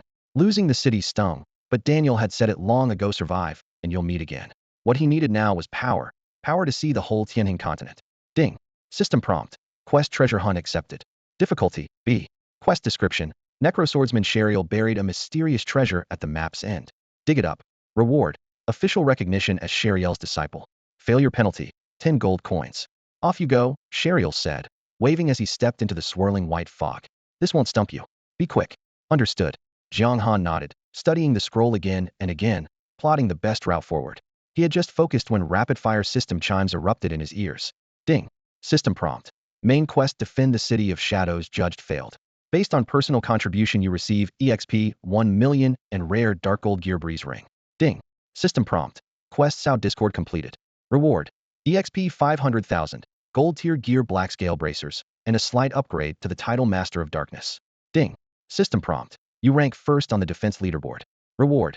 EXP 1,500,000. Eligibility to join the Dark Faction and transfer to Hidden Class Undead Swordsman. Ding. System prompt. You already belong to the Dark Faction and possess the unique Hidden Class Dark Swordsman. You may swap rewards or change classes. Note: Dark Swordsman is rarer than Undead Swordsman. Choose carefully. A barrage of system alerts rang out in quick succession. Jiang Han wasn't surprised. Before the siege, he had triggered a host of quests all at once, and now that the battle was over, the system was merely settling the score. Flash, flash, flash. 3 dazzling shafts of golden light burst overhead, sending his level rocketing to 36 and bumping his base stats across the board. While the Dark Faction couldn't access the player rankings, he knew he had left his peers far behind. He was about to check his quest rewards when 3 crisp chimes sounded in his ears. Ding. System notice. Attention, Eastern Region adventurer Jiang Han Shui has betrayed the Light Faction and made a name for himself in the City of Shadows. The Light Faction has issued a high-priority kill order. Eliminating him will grant an ultra-rare item, unlock the only hidden class, and award an additional strength skill book. The message repeated 3 times. The alert wasn't just for him. It was broadcast to the entire server, spotlighting his every move. Jiang Han stared at the bounty for a moment, then let a cold smile tug at his lips. Interesting. They've sweetened the pot again. The original bounty already included a rare item and the sole hidden class. Now the system had tacked on the word ultra and added in strength skill book sure to set every player's blood boiling. Ordinary adventurers would kill for that reward. Ignoring the notice, he fixed his eyes on the treasure map and sprinted ahead, pulling up his inventory to count his spoils. First to catch his eye were 3 drops from Kai Luo. Heroic boots. Quality, silver. Defense, 3,035. Health, 2,500. Effect, movement speed 12. Required level, 35. Description: fine boots awarded by Tianhai Town to commanders of great strength, offering excellent protection. Heroic ring. Quality, silver. Attack, 3,040. Health, 2,000. Effect, attack 10. Required level, 35. Description: a ring reserved for Tianhai Town's generals, symbolizing power and status. Heroic sword. Quality, silver. Attack, 120,140. Effect, attack 15, attack speed 15. Required level, 35. Description, a remarkably sharp weapon treasured by Kai Luo. Jiang Han inspected each piece and nodded in satisfaction. Good haul. This will give my combat power a serious boost. Brother Kai Luo, you can rest easy now. The boots were a perfect upgrade for himself, while the heroic sword and heroic ring premium gear would fetch a handsome price and plump up his bank account. It wasn't that the Ring of Valor was inferior to his current undead ring, but the storyline reward simply outclassed them both. The dark gold item, Breeze Ring, glimmered pale green in Jiang Han's palm. Attack 160180, health 15,000, bonus attack 30, special skill Breeze Guard, level requirement 30. Embedded wind crystals shimmered with a gentle flow, ready to be triggered at any moment. Even though dark gold gear was already a tier above gold, the 180-point attack cap was absurd, matching the cold cloud sword he wielded. Coupled with the huge health boost, extra damage, and a mitigation skill, it was enough to make any player's heart race. Breeze Guard Crate summons wind elements to reduce the next incoming hit by 20, cooldown 5 minutes. Top tier loot. Jiang Han instantly removed the undead ring and slid on the Breeze Ring, watching his stats skyrocket. His gaze then fell on a pair of pitch black bracers in his pack. Black scale bracers gold, defense 50-60, health 3000, bonus health 20, level requirement 30. Forged from black scale beast plates, the overlapping segments shone under candlelight, both supple and sturdy. Compared to the basic bronze bracers on his wrists, the upgrade was night and day. He swapped them in without hesitation. With all gear updated, he opened his character panel.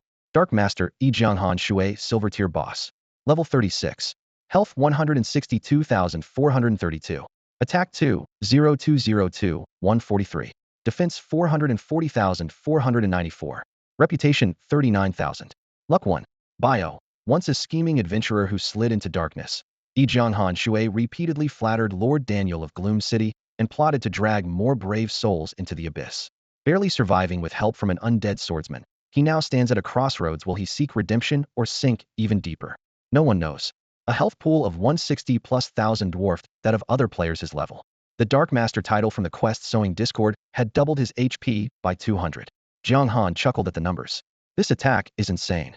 With more than 2,000 base attack, a casual slash would deal 16 to 17,000 damage. Just then he remembered an unread system alert. The prompt appeared. Accept hidden class undead swordsman? No. He wasn't about to ditch the outrageously high-growth dark swordsman path. Ding. System prompt. You have declined the hidden class undead swordsman. Compensation of equal rarity may be chosen as a skill, equipment, or consumable. Select your reward type. Note, whatever you choose will be usable by your current build. Nice touch. Jiang Han stroked his chin. Pleased the game let him decide instead of forcing a prize. After a moment's thought, he chose skill. Gear would be replaced someday. Consumables were too random, but a strong skill was a permanent trump card. Since the original reward was for a hidden class, its replacement had to be formidable and the system guaranteed usability, so he couldn't lose. Ding. System prompt. Congratulations, you've taken first place on the city defense leaderboard. Rewards. 1,500,000 experience, and this grade skill War Domain. War Domain? Sounds like a buff to me. Jiang Han reopened his inventory. A crimson-covered skill book lay quietly on top. He picked it up, stifled his excitement, and called up the details. War Domain Tier S. Description: a warrior tempered in bloodshed radiates courage, killing intent, and strength far beyond the ordinary, becoming the focal point of every battlefield. He terrifies enemies and invigorates allies. Effect: within a 50-meter radius centered on the caster, enemy attack is reduced while allied attack, including the caster's own, is increased. The magnitude of the buff and debuff scales with the power gap between the two sides. Duration: 3 minutes. Cooldown: 5 minutes. Class requirement: melee. Nice, it's not just a buff fit, even weakens the enemy. Jiang Han's eyes lit up. He clicked learn at once, and a fresh golden icon appeared in his skill bar. Rustle. Gear check complete. He slogged through the clammy mud of Ghost Marsh and ventured deeper into dark faction territory. Before long, a mountain chain came into view. The peaks stabbed into the clouds, but instead of snowcaps they were entirely crimson, the bare rock glowing like red-hot iron. Almost no trees clung to the slopes, and the silence felt suffocating. Ding. System message: you have entered the lava range. Jiang Han unfolded his map. The spot Cheryl had marked lay on the highest summit. He rolled up the scroll and set off. Growling. His stomach protested at the worst possible moment. Time check: 1900 hours. The siege started at 2200 hours, which meant he had even skipped lunch. Better safe than sorry, he muttered and logged out. In the real world, he tossed the sesame flatbread his mom had mailed him into the microwave, poured a glass of warm water, and opened the game's official forum while the aroma filled the kitchen. The front page was flooded with sticky threads. How much is Yi Jianghan Shu's head worth? Report on Yi Jianghan Shui. Official response. My NPC girlfriend and me. Why is almost everything about Yi Jianghan Shui? Jianghan shook his head helplessly. I admit he's good looking, but this is a bit much. In the eastern region, Yi Jianghan Shui had practically become a hashtag in its own right. Any post with those 4 characters was guaranteed traffic. He casually clicked on the second sticky. Official reply. We're sorry, but after investigation the player in question was found to be using no illegal software. His performance, though far above the current player average, was temporary and came from consumable items. Jiang Han let out a silent sigh of relief. He had been worried the devs might jump on the bandwagon and ban him outright. Once fed and watered, he strapped on his headset and dove back into the fight. Whoosh. A white flash, and his character materialized. After confirming his coordinates, Jiang Han sprinted toward the heart of the range. At the foot of the mountain, he lifted a foot to start climbing when a flaming red boulder suddenly sprouted limbs, snapped upright with a crack, and swung a blazing fist at him. A chill shot through him, but his body moved before his mind caught up. He pivoted sharply and evaded. I have insight. Lava Rock Golem. Type, Common Monster. Level, 38. HP, 220,000. Attack, 500,550. Defense, 700,800. Skill, Hardened Petrification. Description, these volatile creatures dwell around the lava range and thrive in extreme heat. Stronger predators rule the mountaintops, so the golems stick to the foothills. At level 38, a lava rock golem boasts far greater defense than offense, and all of its abilities focus on survival. For most players, killing one is time-consuming and definitely not the best way to grind. Hiss. Confirming the enemy posed little threat, Jiang Han swept his longsword in a wide arc. A chill gleam sliced through the stony shell, leaving a gash that cut almost to the core. Without hesitation, he activated War Domain. Ding. System notice. You have used the skill War Domain. Your attack increases by 20, and all lava rock golems within range suffer a 20 attack reduction. Duration, 3 minutes. The golem was 2 levels higher, but War Domain's 20 boost and area debuff more than closed the gap. No wonder it was in steer skill. 15,547. 5-digit damage popped above the monster's head. Even its thick carapace couldn't resist such overwhelming power. Reeling from the blow, the golem glowed a dull red, tucked in its limbs, and rolled into a ball. Ding. System notice. Lava Rock Golem has used Petrify. Attack reduced by 20, defense increased by 30. Duration, 2 minutes. With only 550 base attack, 2 consecutive debuffs left its strikes harmless. Jiang Han didn't bother dodging. A flurry of frenzied cleaves followed by a death slash cut the golem down in seconds. Ding. System notice. You have slain a lava rock golem. EXP gained, 2,500. Decent experience, but Jiang Han needed 1.2 million for the next level, about 480 kills. He had no intention of loitering at the mountain's base. After clearing a few stragglers, he moved up to the hotter mid-slope, where long-armed creatures chased each other in packs. Needle-beaked fire ape. Type, Common Monster. Level, 40. HP, 280,000. Attack, 1,000,1080. Defense, 420,460. Skills, Taunt, Rock Throw. Description, agile, aggressive primates that adore extreme heat. Famous for their incessant taunting, they rank among the most irritating creatures on Tianjin continent. Taunting, huh? Do they pull aggro or just run their mouths? Jiang Han studied the stats, then decided to test a lone target. Hey, everyone, look. We've got company. Before he could act, one fire ape screeched the alarm, and a dozen more swarmed over. Jiang Han hesitated. Should he force his way through? This guy's ugly. Yeah, and his name's weird too. Hilarious. The ape's shrill commentary made the meaning of taunt crystal clear. No wonder lore called them obnoxious. Their mouths were lethal. Not one of you is walking away. Killing intent flashed in Jiang Han's eyes as he charged, sword raised. In the real world, trash talkers like these would have been slapped senseless long ago, taught to respect a true dragon in human form. Evil trample. Jiang Han skipped the chatter. When the gap closed to almost nothing, he burst forward, wind curling around his feet as he stomped the nearest sharp-beaked fire ape into the ground. His battle domain flared out, and the cold cloud sword lashed like a raging storm. 15,487. 17,329. 19,555. 23,144. Damage numbers popped up in a rapid stream. The ape's defenses were thinner than those of lava rock golems, and their health wasn't much higher, so Jiang Han's took the Sand Plus attack stat tore through them with ease. Ding. System prompt. You activated the skill War Domain. Your attack power rises by 20, sharp-beaked fire ape's attack drops by 16, lasting 3 minutes. Because the apes were a bit higher level than the golems, the debuff was slightly weaker. Whoosh, whoosh, whoosh, gravel flew as the apes snatched up stones and hurled them in a dense volley. Jiang Han slipped and sidestepped, dodging most of it, though a few rocks thudded home. 4,471. 4,847. 4,741. With 160,000 HP in the tank, that damage was pocket change, didn't even bother with the potion. The cold cloud sword claimed another kill, and an ape crashed to the ground. The survivors went berserk, spitting out curses the system immediately censored. Jiang Han was used to this. Silence was the sharpest taunt, and his sword only grew quicker, crueler. 3 minutes vanished in a blink. Evil Trample slammed down again, pinning the last ape at the spawn under his boot. Shorty, Jiang Han said coldly, I'll let you make this right. Interested? Yes. Yes. Spare me. The ape trembled, nodding like mad. Take me to your buddies. If these apes could talk, maybe they could also sniff out spawn sites. Eternal was full of surprises. Okay. Jiang Han lifted his foot. Lead the way. Right. With the ape guiding him, Jiang Han reached the next spawn in no time. The new pack barely opened their mouths for a group taunt before his blade cut them off. Minutes later, another ape lay under his heel.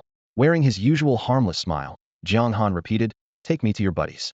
Sharpbeak fire apes had foul mouths, but rich rewards 200 XP each, and paper-thin defenses, the perfect grindstones for leveling up. Ding.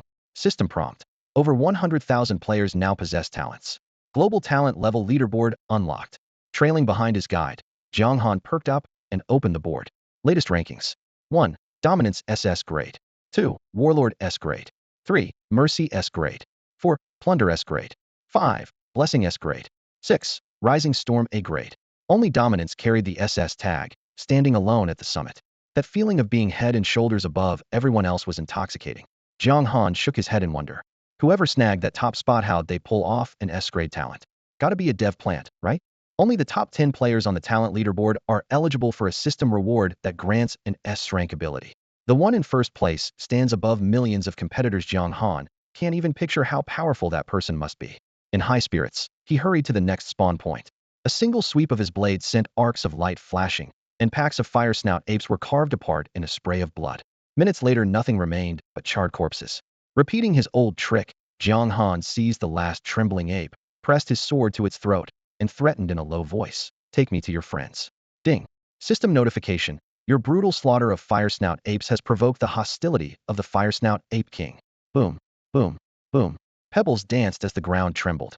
In the distance, a three-meter turtle ape covered in blazing red fur charged forward. Each swing of its thick arms split the air with a howl, and it roared, Who dares butcher my tribe? With dozens of meters still between them, Jiang Han activated Eye of Insight. Fire Snout Ape King. Tier, Gold level boss. Level, 42. HP, 2 million. Attack, 1, 6001, 800. Defense, 800,950. Skills, Rock Hurl, Heavy Punch, Ultimate Taunt. Lore, every 3 years the Fire Snout Apes hold a taunting contest. The harshest trash talker becomes their chief, ruling while sober and reclining on adoring apes when drunk. A gold-tier boss. Jiang Han closed the panel, frowning slightly. His attack might be higher, but the king still beat him in defense and health. Back in the Shadow City, he had killed Jennifer only because the Violet Lightning gem boosted all his stats tenfold, and that gem had just one use left. He couldn't waste it on an ape. Over here, my king, shrieked the lone survivor, pointing at Jiang Han. A flash of the sword, and the informant's head flew off its shoulders. Rah! The ape king's bloodshot eyes bulged as a thunderous roar shook the air. Jiang Han licked his lips. Let's see how this goes. If it's bad, I'll kite and run. With plenty of survival tricks, he felt confident enough to try. The ape king surged forward, fists booming like cannon fire. Die! Jiang Han pushed off the ground. War domain erupted around him, compressing the air and cutting the foe's attack by 10%. He vaulted high, and evil stomp breathed in dark red flames crashed squarely into the king's face. 16,570. The giant beast toppled onto its back, stunned for half a second. Pathetic insect. The fallen king sneered. That all you've got? Ding. System notification. The Fire Snout Ape King has used Ultimate Taunt. Its verbal assault lowers your attack by 5. Counter-taunting may grant buffs or debuffs. It works like that. Jiang Han's eyes lit up. If trash talk converts to stats, why not join in? As his blade gleamed, he shouted back, Wow, you're incredible. With someone as mighty as you in charge, I'm sure every Fire Snout ape under your protection feels totally safe, right? Ding. System notification. Your verbal assault has reduced the Fire Snout Ape King's defense by 10. Jiang Han saw the prompt and curved his lips into a smile. Did that just break its defense? Taking advantage of its lowered defenses, Jiang Han unleashed Necro Slash, Deathly Grasp, and Frenzied Execution in one smooth combo, inflicting nearly 80,000 damage and shaving off roughly 4% of the Spiky Fire Ape King's health. Are you just scratching an itch for me? The Spiky Fire Ape King roared with exaggerated laughter. With power that weak, you must be running low on, stamina. Ding. System notification. The Spiky Fire Ape King has used Ultimate Taunt. Verbal assault successful. Your attack power has been reduced by 10. Jiang Han rolled his eyes. System, which part of that sounded effective? My stamina's perfectly fine, thank you very much. Then he fired back. You're several sizes bigger than a normal Spiky Fire Ape. Ever managed to fit anywhere? Ding. System notification. Your verbal assault has lowered the Spiky Fire Ape King's defense by 20 while raising its attack and attack speed by 10. The jab hit home. The boss flew into a rage and charged a haymaker. At barely 2 meters away, dodging was impossible. Whoosh. Pale green energy converged in front of Jiang Hanbri's guard, formed a shield, and absorbed the blow. 30,157. The 30+ thousand damage was high, but still within his limits. Tanking the hit, Jiang Han kept up the trash talk. That's all you've got? Go home and drink your milk. And could you drop the raspy duck voice? Nobody can understand you. Oh, and that face dogs would turn away. You mongrel. The Spiky Fire Ape King hopped in fury but had no comeback.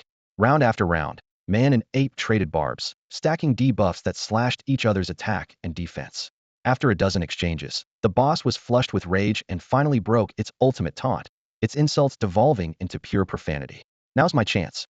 Jiang Han activated War Domain again, downed 2 healing potions, and hammered the boss with Necro Slash, Deathly Grasp, and Frenzied Execution. Ding. System notification. Congratulations. You have slain the level 42 gold tier boss, Spiky Fire Ape King. Rewards. EXP 1,800,000. Reputation 2,500. A shower of golden light descended. Jiang Han leveled up to 37, his EXP bar stopping at 88, just shy of 38. On the ground lay 2 pieces of gear and 3 gold coins. He scooped them up. 1. Flame Dagger Gold. Attack, 250,280. Effect, attack 25, attack speed 30. Drawback, lose 20 HP per second. Required level, 40. Description, tempered in special flames, the blade slices iron like butter. Lethal, but its searing surface scorches the bearer. 2. Flame Helm Gold. Defense, 80,100. HP, 2,500. Effect, defense 20. Required level, 40. Description, forged from rare flame crystals, it boasts extraordinary defense that ordinary weapons can hardly breach. This dagger hits like a truck. Jiang Han compared the stats, then glanced at the Han Yun sword in his hand and sighed. Buddy, you're getting outclassed. Despite the gulf in attributes, he had no intention of switching weapons. As a dark swordsman, all of his abilities are built around long blades, so the dagger's short reach felt awkward and limiting. Still, the expedition wasn't a total loss. The newly dropped flame helm outclassed the black crystal helm on his head by a mile, but he was a few levels short of equipping it, so it went into his pack for now. After tidying up his gear, Jiang Han slung the Han Yun sword over his shoulder and pushed deeper into the lava range. Ding. System prompt. Extreme heat detected, HP 10 per second. The rocks glowed red hot. The air so thick with heat it felt syrupy. Sweat poured off Jiang Han, every breath burning his lungs. As he climbed higher, the temperature skyrocketed until he reached a barren summit, HP 500 per second. Luckily, the area didn't count as combat, so Power of Death still restored 0.5 of his health each second, keeping the bar kissing the cap. Guided by the treasure map, he compared landmarks along the cliff face and stopped beside a patch of loose soil. With a scrape of the Han Yun sword, he pried it open, exposing a half-buried wooden stick. Crude wooden staff. Common. Damage, 11. Required level, 1. Flavor text. Only a woman who has given up on love would choose this. This description's evil. Are the devs trying to get lynched? Jiang Han muttered, giving the stick a half-hearted swing.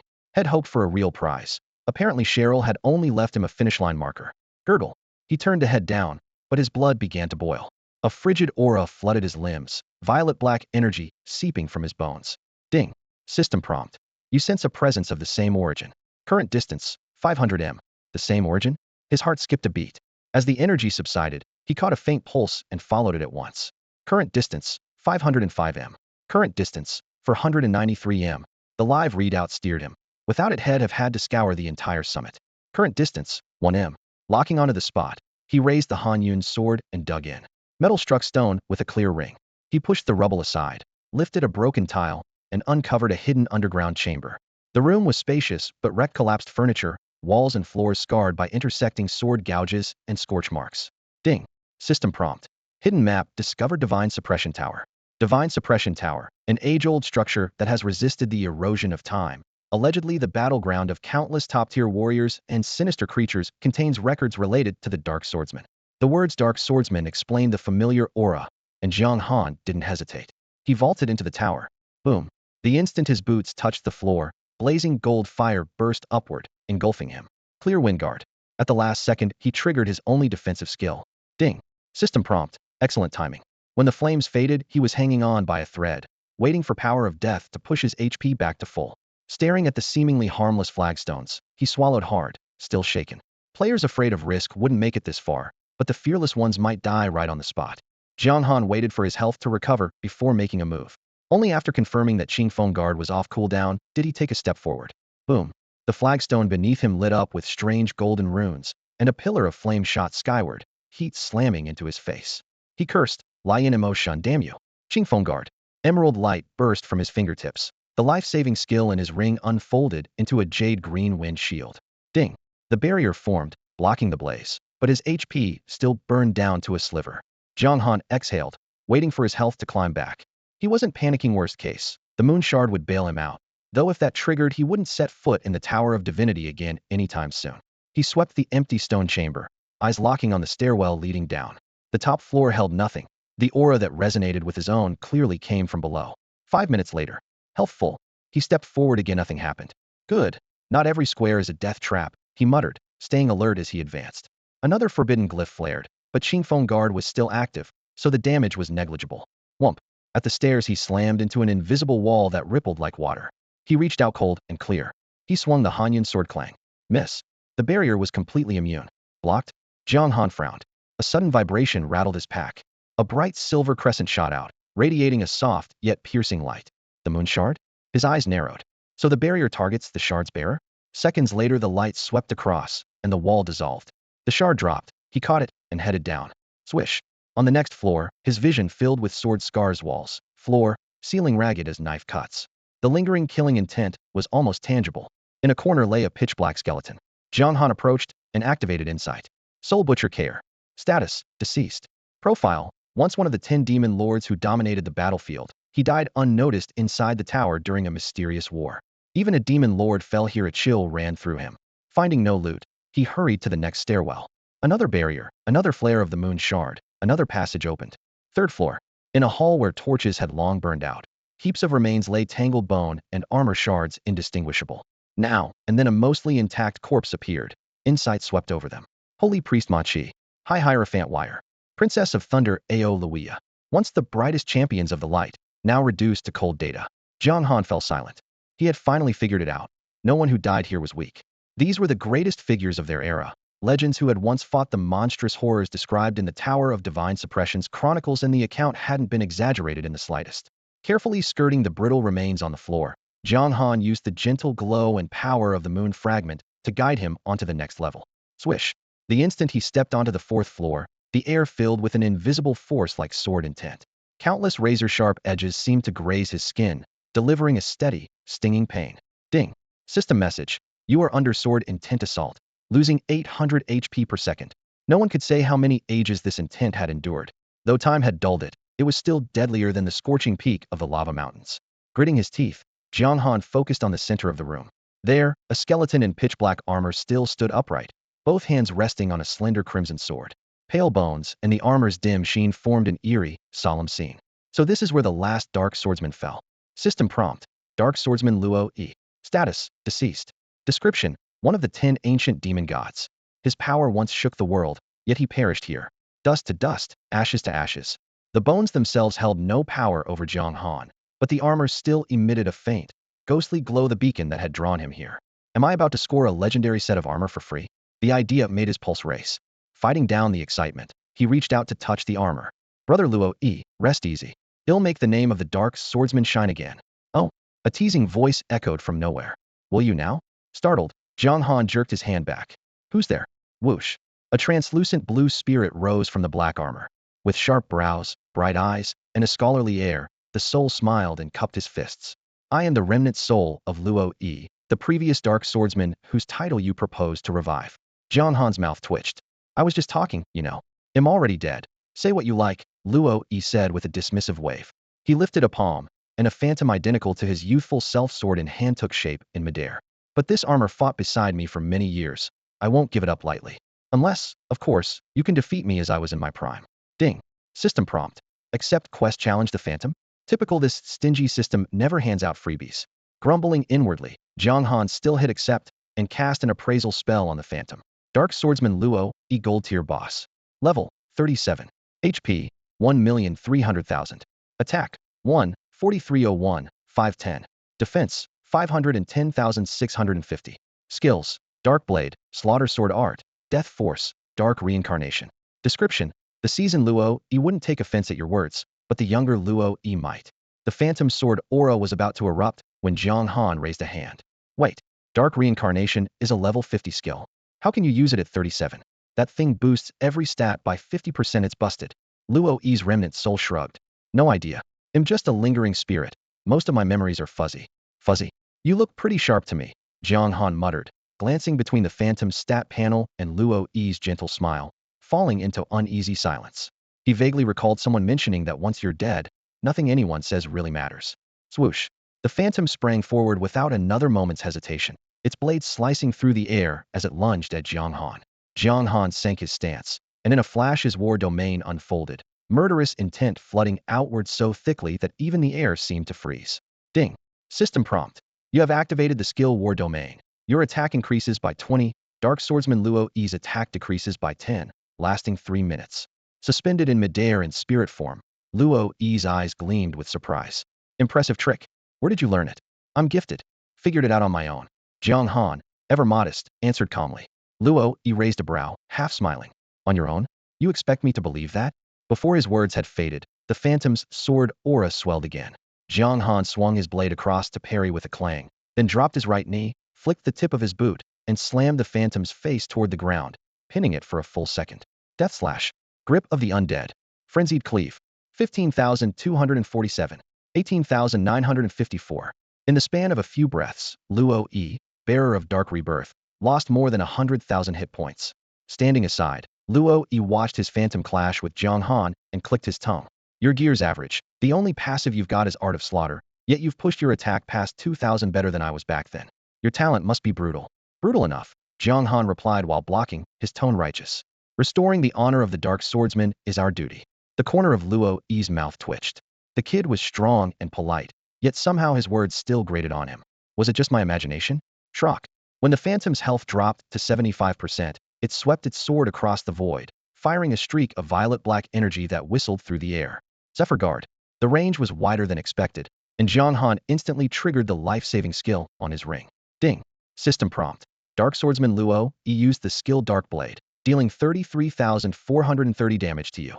Without the 20% mitigation from Zephyr Guard and the additional 10% reduction from War Domain, that strike would have taken a quarter of his health. Jiang Han tilted back a healing potion, red light sliding down his throat. The Phantom's panel showed only 4 skills. Dark Blade now revealed Slaughter Swordsmanship and Power of Death as passives, leaving the real headache Dark Rebirth. Time passed. He never met the Phantom Hedon, choosing instead to parry and retreat, stalling for Evil Stomp to come off cooldown. Once it did, he unleashed another burst. 50%, 30%. When the Phantom's health plunged to 25%, pitch black mist burst from its body, its sword intent climbing layer after layer as an icy chill spread. Ding. System prompt. Dark Swordsman Luo E has used the skill Dark Rebirth. All attributes increase by 50% for 5 minutes, and his level will drop by 10 afterward.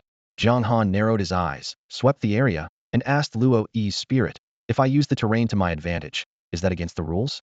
Terrain advantage? Luo E paused, then nodded. There's no such thing as a fair fight. If you can use the battlefield, that's your skill. That was all the confirmation Jiang Han needed. He raised his hand death's grasp. Black chains snapped around the shade, freezing it for half a second, long enough to create distance. Next came Evil Stomp. A blast of dark energy erupted underfoot, propelling him toward the stairs to the 3rd floor. Suspended in midair, Luo E blinked. Trying to wait out Dark Rebirth?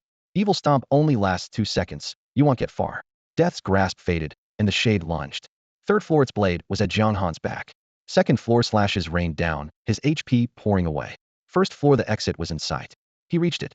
Eyes bright, Jiang Han triggered Evil Stomp again, vaulted up, grabbed the shattered ceiling, and squeezed out of the suppressing tower, landing in the blazing lava range.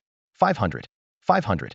The scorching sun and searing waves kept stripping health, but Jiang Han ignored the damage. He knocked back a healing potion and fixed his gaze on the tower entrance, ready to smash the shade back inside the moment it emerged. Swish. The shade leaped, but its jump stat was too low. It dropped back into the tower, stepping on a floor tile Jiang Han had never touched. A golden rune flared. Jiang Han's eyes lit up. Here we go? Boom. Golden flames roared from the sigil, swallowing the phantom like an enraged dragon and inflicting hundreds of thousands of damage. Staring at the lava-lit sky, Jiang Han laughed. Flame demon god, that was a worthy sacrifice. Despite fighting for the dark faction, he even crossed himself. 5 minutes later, the flames died. The shade was forced down 10 levels. Jiang Han vaulted back into the tower and, with sheer stat superiority, finished it off. Ding. System prompt. Congratulations, you have slain Dark Swordsman Luo Yi's Shade. Reward, EXP 1 million. Ding. System prompt. Quest challenge the Shade complete. Return to Dark Swordsman Luo Yi for your reward. Warm golden light rained down. The surge of EXP pushed Jiang Han to level 38. The Shade dropped no loot, but he didn't care. He headed straight for the 4th floor. Luo Yi awaited him, expression complicated. Kid, you really do know how to use the terrain. Dirty or clean made no difference, only victory mattered. Even with Dark Rebirth active, the Shade had lost. Jiang Han smiled. Quest complete. He'll keep my promise. Luo Yi gave a solemn nod. Ding. System prompt. Quest challenge the Shade complete. Rewards. EXP 500,000. Dark armor gold grade. Gold grade only? Jiang Han raised a brow, opened his inventory, and saw a suit of armor black as night, gleaming with cold light. A dragon relief coiled across the chest, razor-edged pauldrons bristling with menace. Its aura was overwhelming. Dark armor gold. Defense, 250,300. HP, 20,000. Effect, defense 30. Extra effect, HP 20. Skill, intimidating presence. Required level, 35. Class restriction, Dark Swordsman. Special, cannot be damaged or discarded. Description, forged by the first Dark Swordsman from a holy dragon's reverse scale and rare ores. It grows stronger with every drop of blood it drinks, yet weakens if left unstained for too long. Jiang Han drew in a sharp breath. The dark armor before him offered both defense and health bonuses, already a rarity among gold-tier gear, and, on top of that, it came with a skill and could grow stronger. The description read, a magic cuirass that grows alongside the Dark Swordsman, hinting that its rank would one day surpass gold. He hurriedly pulled up the skill panel. Thunderous Dominion, S rank. Unleash the dormant dragon soul within the armor, dealing damage equal to 100 of the user's attack power to all enemy units within 100 meters, and reducing their movement and attack speed by 20 for 3 seconds. Cooldown, 5 minutes. Damn, Jiang Han muttered, eyes nearly popping out. 100-meter radius, full damage, and duel slows. This wasn't just crowd control or burst, it was a battlefield reaper. Best of all, the skill's power hadn't been nerfed by the armor's current tier. Satisfied? Luo Yi asked with amused interest. Satisfied? And beyond satisfied. Jiang Han nodded like crazy, a grin splitting his face. If I had to sum it up in 4 words, I'd say? Which 4? Luo Yi leaned in. Impregnable? Iron-walled? Unbreakable? Made. For me, Jiang Han declared, donning the dark armor as he spoke.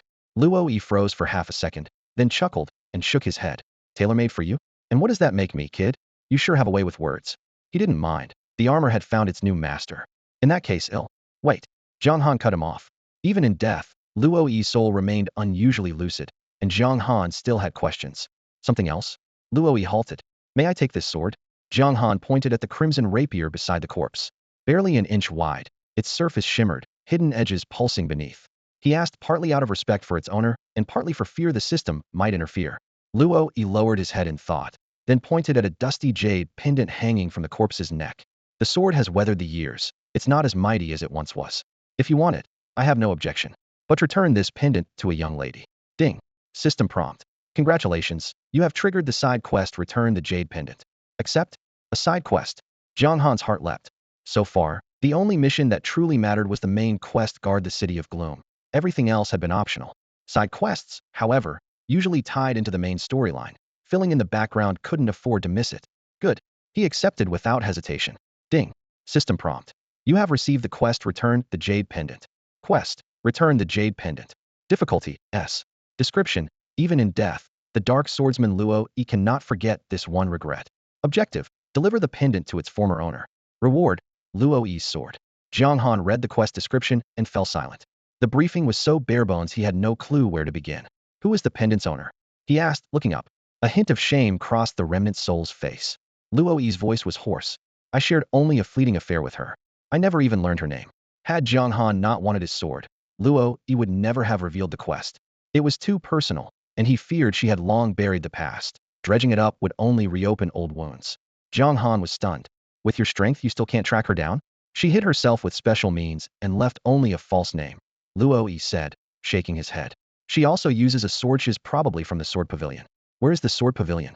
To avoid the prince's power struggle, they withdrew to Qingfeng town, the farthest settlement from the imperial capital. Ding. System prompt. You have obtained side quest information. The pendant's owner is in Qingfeng town. Jiang Han grumbled to himself. Ask one question or you get nothing. Classic game design. Then another issue hit him. In with the dark faction. How do I enter a light faction town without being exposed? My bounty's over 100 million. Even NPCs would cash me in. No problem. Luo Yi raised a finger. A streak of violet-black energy shot into Jiang Han's brow. They'll teach you a technique to mask your aura. Ding. System prompt. Accept the skill from Luo Yi? Yes. Only an idiot would refuse. Ding. System prompt. Congratulations. You have learned the special skill Veil Aura. Veil Aura, a rank. Description. Conceals your presentia basic discipline for any master. Effect. Masks title and name. Anyone trying to inspect you must be 20 levels higher. Duration. 24 hours. Cooldown. 3 days. Jiang Han already outleveled mainstream players by more than 10 levels. With Veil Aura, walking straight into a light city shouldn't be a problem. When the transfer ended, Luo Yi's soul dimmed, as though it might disintegrate at any moment. Any other questions? Jiang Han thought for a moment, then took a moon shard from his inventory. Do you know where this came from? The shard had unlocked the air wall seal and let him enter the god-sealing tower. Clearly no ordinary item. Luo Yi's pupils contracted. He stared at it for a long while. Where did you get that? A mysterious man gave it to me, Jiang Han answered, omitting Daniel's name to avoid trouble. It seems your fate is now tied to him, the remnant soul said gravely. Who is he? Jiang Han braced for another riddle. He is the source of all the corpses in the god-sealing tower, the monster that slew me and countless other top-tier warriors, Luo Yi said with difficulty. The moon shard comes from that creature. With those words, his soul could hold on no longer. It shattered into motes of light and drifted away. Jiang Han looked down at the shard, its gentle silver glow resting in his palm, while a storm raged in his heart. Daniel, so you were that powerful all along. Jiang Han let out a helpless laugh. No wonder the old man kept dodging my questions about how the previous dark swordsman died. Turns out Luo Yi was killed by him all along. He rubbed his temples, pushed the jumble of guesses aside, and fixed his eyes on the crimson rapier clutched beneath the skeleton's arms. Gently he laid the remains flat, the bones clacking softly, removed the jade pendant from its neck, and then wrapped his fingers around the hilt. The moment the cold metal met his palm, a torrent of power surged up his arm and flooded his body, his meridians booming as though struck by hammers. He could feel every number on his stat panel skyrocketing. From touch alone, he knew the Cold Cloud sword wasn't even in the same league. Bloodthirst sword. Grade, Spirit. Base attack, 650750. Effect, 40 attack. Effect, 50 attack speed. Extra effect, 15 lifesteal. Special skill, Blood Drink. Required level, 35. Description, personal weapon of the dark swordsman Luo Yi. After tens of thousands of years, its power has fallen to 1,000th of its prime, yet it remains a priceless divine armament. Restriction, if the quest Return the Jade Pendant is not completed within 3 days, the weapon becomes unusable until the quest is finished. Special skill Blood Drink passive, a rank. Absorbs blood to boost the weapon's power. Each enemy killed grants 1 attack, stacking up to 20 times and lasting until combat ends. Seeing the full stats, Jiang Han's heart skipped a beat. Spirit grade. Not only was it above dark gold, every bonus was a percentage. If he could rack up 20 kills and gain another 20 attack, the payoff would be insane. This trip to the lava mountains was worth it after all. He sheathed the Cold Cloud sword, flicked the Bloodthirst sword 3 times through the air, and crimson light split the atmosphere with a piercing hiss. Then he pulled up his personal panel. Dark Control, Jianganshui. Quality, Silver Rank Boss. Level, 38. HP, 272,172. Attack, 3, 7854, 127. Defense, 770,824. Reputation, 41,500. Luck, 1. Profile. As Jiangganshui's strength grows, he is beginning to catch the eyes of certain powerful figures. The numbers updated, with attack rising most dramatically. Amplified by his dominance SS rank talent, the stat bolted like a wild horse, almost impossible to rein in. Closing the panel, Jiang Han scanned his surroundings and locked onto the passage along the edge of the suppressing god tower. The structure clearly had more than 4 floors. Stronger fortunes might lie below. He stepped to the brink and slammed into an invisible barrier. This time, though, the moon fragment didn't break the seal. Whoosh! A fierce suction erupted from the fifth floor, as if an abyss were trying to drag him in. Jiang Han's heart lurched, and he leapt back several steps, lifting the bloodthirst sword. Give it to me. A hoarse, guttural roar rumbled from below, making the entire tower tremble. There's still something alive on the fifth floor. Sensing a barely perceptible gaze locked onto him, Jiang Han's hair stood on end. He spun around and bolted without hesitation, racing from the fourth floor down to the first before leaping outside. He sprinted across crumbling steps and through damp, echoing archways. Only after he reached the blistering summit of the lava mountains did the eerie sensation finally fade. Letting out a long, shaky breath, he replaced the roof tile he had stashed away, covered it with soil, and tamped it down. Pulling up his system panel, he logged the surrounding coordinates and terrain. The suppressing god tower was far beyond his current limits. Leaving with the dark armor and the blood-drinking sword was reward enough. The lava below hissed and churned as a crimson python erupted from the molten lake. Its forked tongue flicked, and vertical pupils fixed on Jiang Han, while its scales glinted like burnished steel. Lava Python Common Monster. Level 45. HP 320,000. Attack 1, 3001, 400. Defense 600,650. Skills: Serpent's Kiss, Venom, Constrict. Description: Overlord of the Lava Mountains. Rare, but lethally aggressive. Seeing its stats, Jiang Han Relaxed outclassed it in every category, even health. His blade flashed like liquid silver. Each strike landed for over 30,000 damage. The python never managed to counterattack, locked down until it burst into a stream of experience points. It's lonely at the top, Jiang Han sighed. Is nothing in this world a threat to me? His stomach growled in protest. A quick glance at his wrist, 2 a.m. Another night spent in the tower. Rubbing his belly, he decided to turn in his quest first. Mist coiled over Ghost Marsh as he stood on the edge and called, Minter, I'm back. Without a shout, the elusive undead swordmaster would never appear. Moments later, Cheryl emerged from the fog, her gaze settling on the wooden staff in Jiang Han's hand. Looks like you finished the job. Ding. Quest complete. Seek the treasure. Reward: 800,000 experience. Ding. Notice: Undead Swordmaster Cheryl is now your mentor. A surge of experience rocketed Jiang Han's level upward. After defeating the sharp-mouthed Fire Ape King and passing Luo Yi's challenge, had been on the brink of level 38. Now he pushed straight to 39. Cheryl's eyes lingered on the dark armor and blood-drinking sword, surprise flickering across her face. Seems the lava mountains treated you well, quite the fortune. Jiang Han nodded in acknowledgement. All the better, she said with a faint smile. I had more sticks hidden elsewhere for you to fetch, but now I don't have to run around. Jiang Han's lip twitched. More sticks? Minter, could we aim for something with a better payoff? Remembering a side quest, he pressed on. I picked up another assignment. Cheryl looked up. What is it? He produced a freshly polished jade pendant. Someone asked me to deliver this to a young lady. This is Cheryl's expression wavered for once as she studied the pendant. From the sword pavilion? That's right. Jiang Han's eyes lit up. He had only been probing, but Cheryl clearly knew something useful. What do you know about it? Jiang Han cut straight to the point, pressing her for answers. Cheryl was silent for a moment. She lifted her gaze to meet his, her expression complicated. I was once a disciple of the sword pavilion as well, so of course I know where this jade pendant comes from. Jiang Han froze. By once, his mentor must have meant before her death. He had never imagined Cheryl had any connection to the sword pavilion. She took the pendant from his palm and ran her thumb across its smooth, warm surface. In the pavilion, every woman from the elders to the junior disciples carries a jade pendant at all times. If she develops feelings for a man, she gives him the pendant as a sign of her affection. It's an unwritten rule. So that was it. Jiang Han nodded to himself. The woman who had a brief fling with Luo Yi must have handed him her pendant to show where her heart lay. The pendant in your hand is no ordinary token, Cheryl went on solemnly. Its owner's status in the pavilion is probably astonishingly high. Will returning it to Luo Yi be dangerous? Jiang Han asked, though he already knew the answer.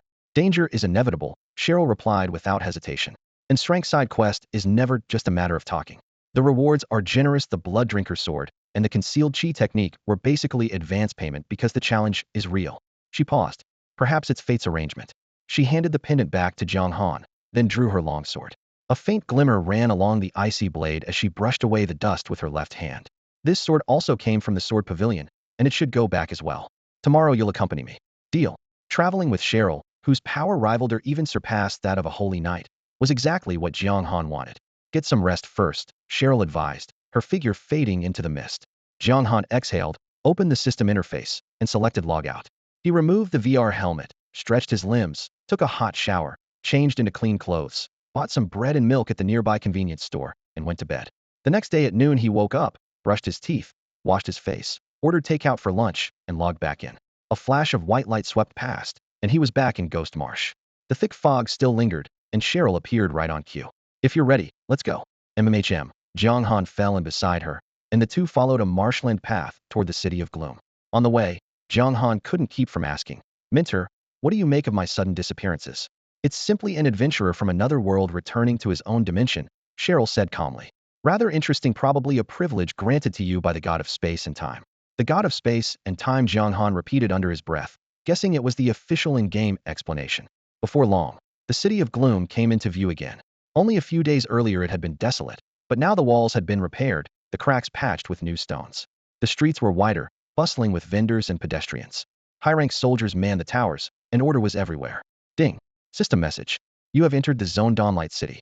Dawnlight City, recently reclaimed from the Dark Faction, the former City of Gloom, is under full reconstruction.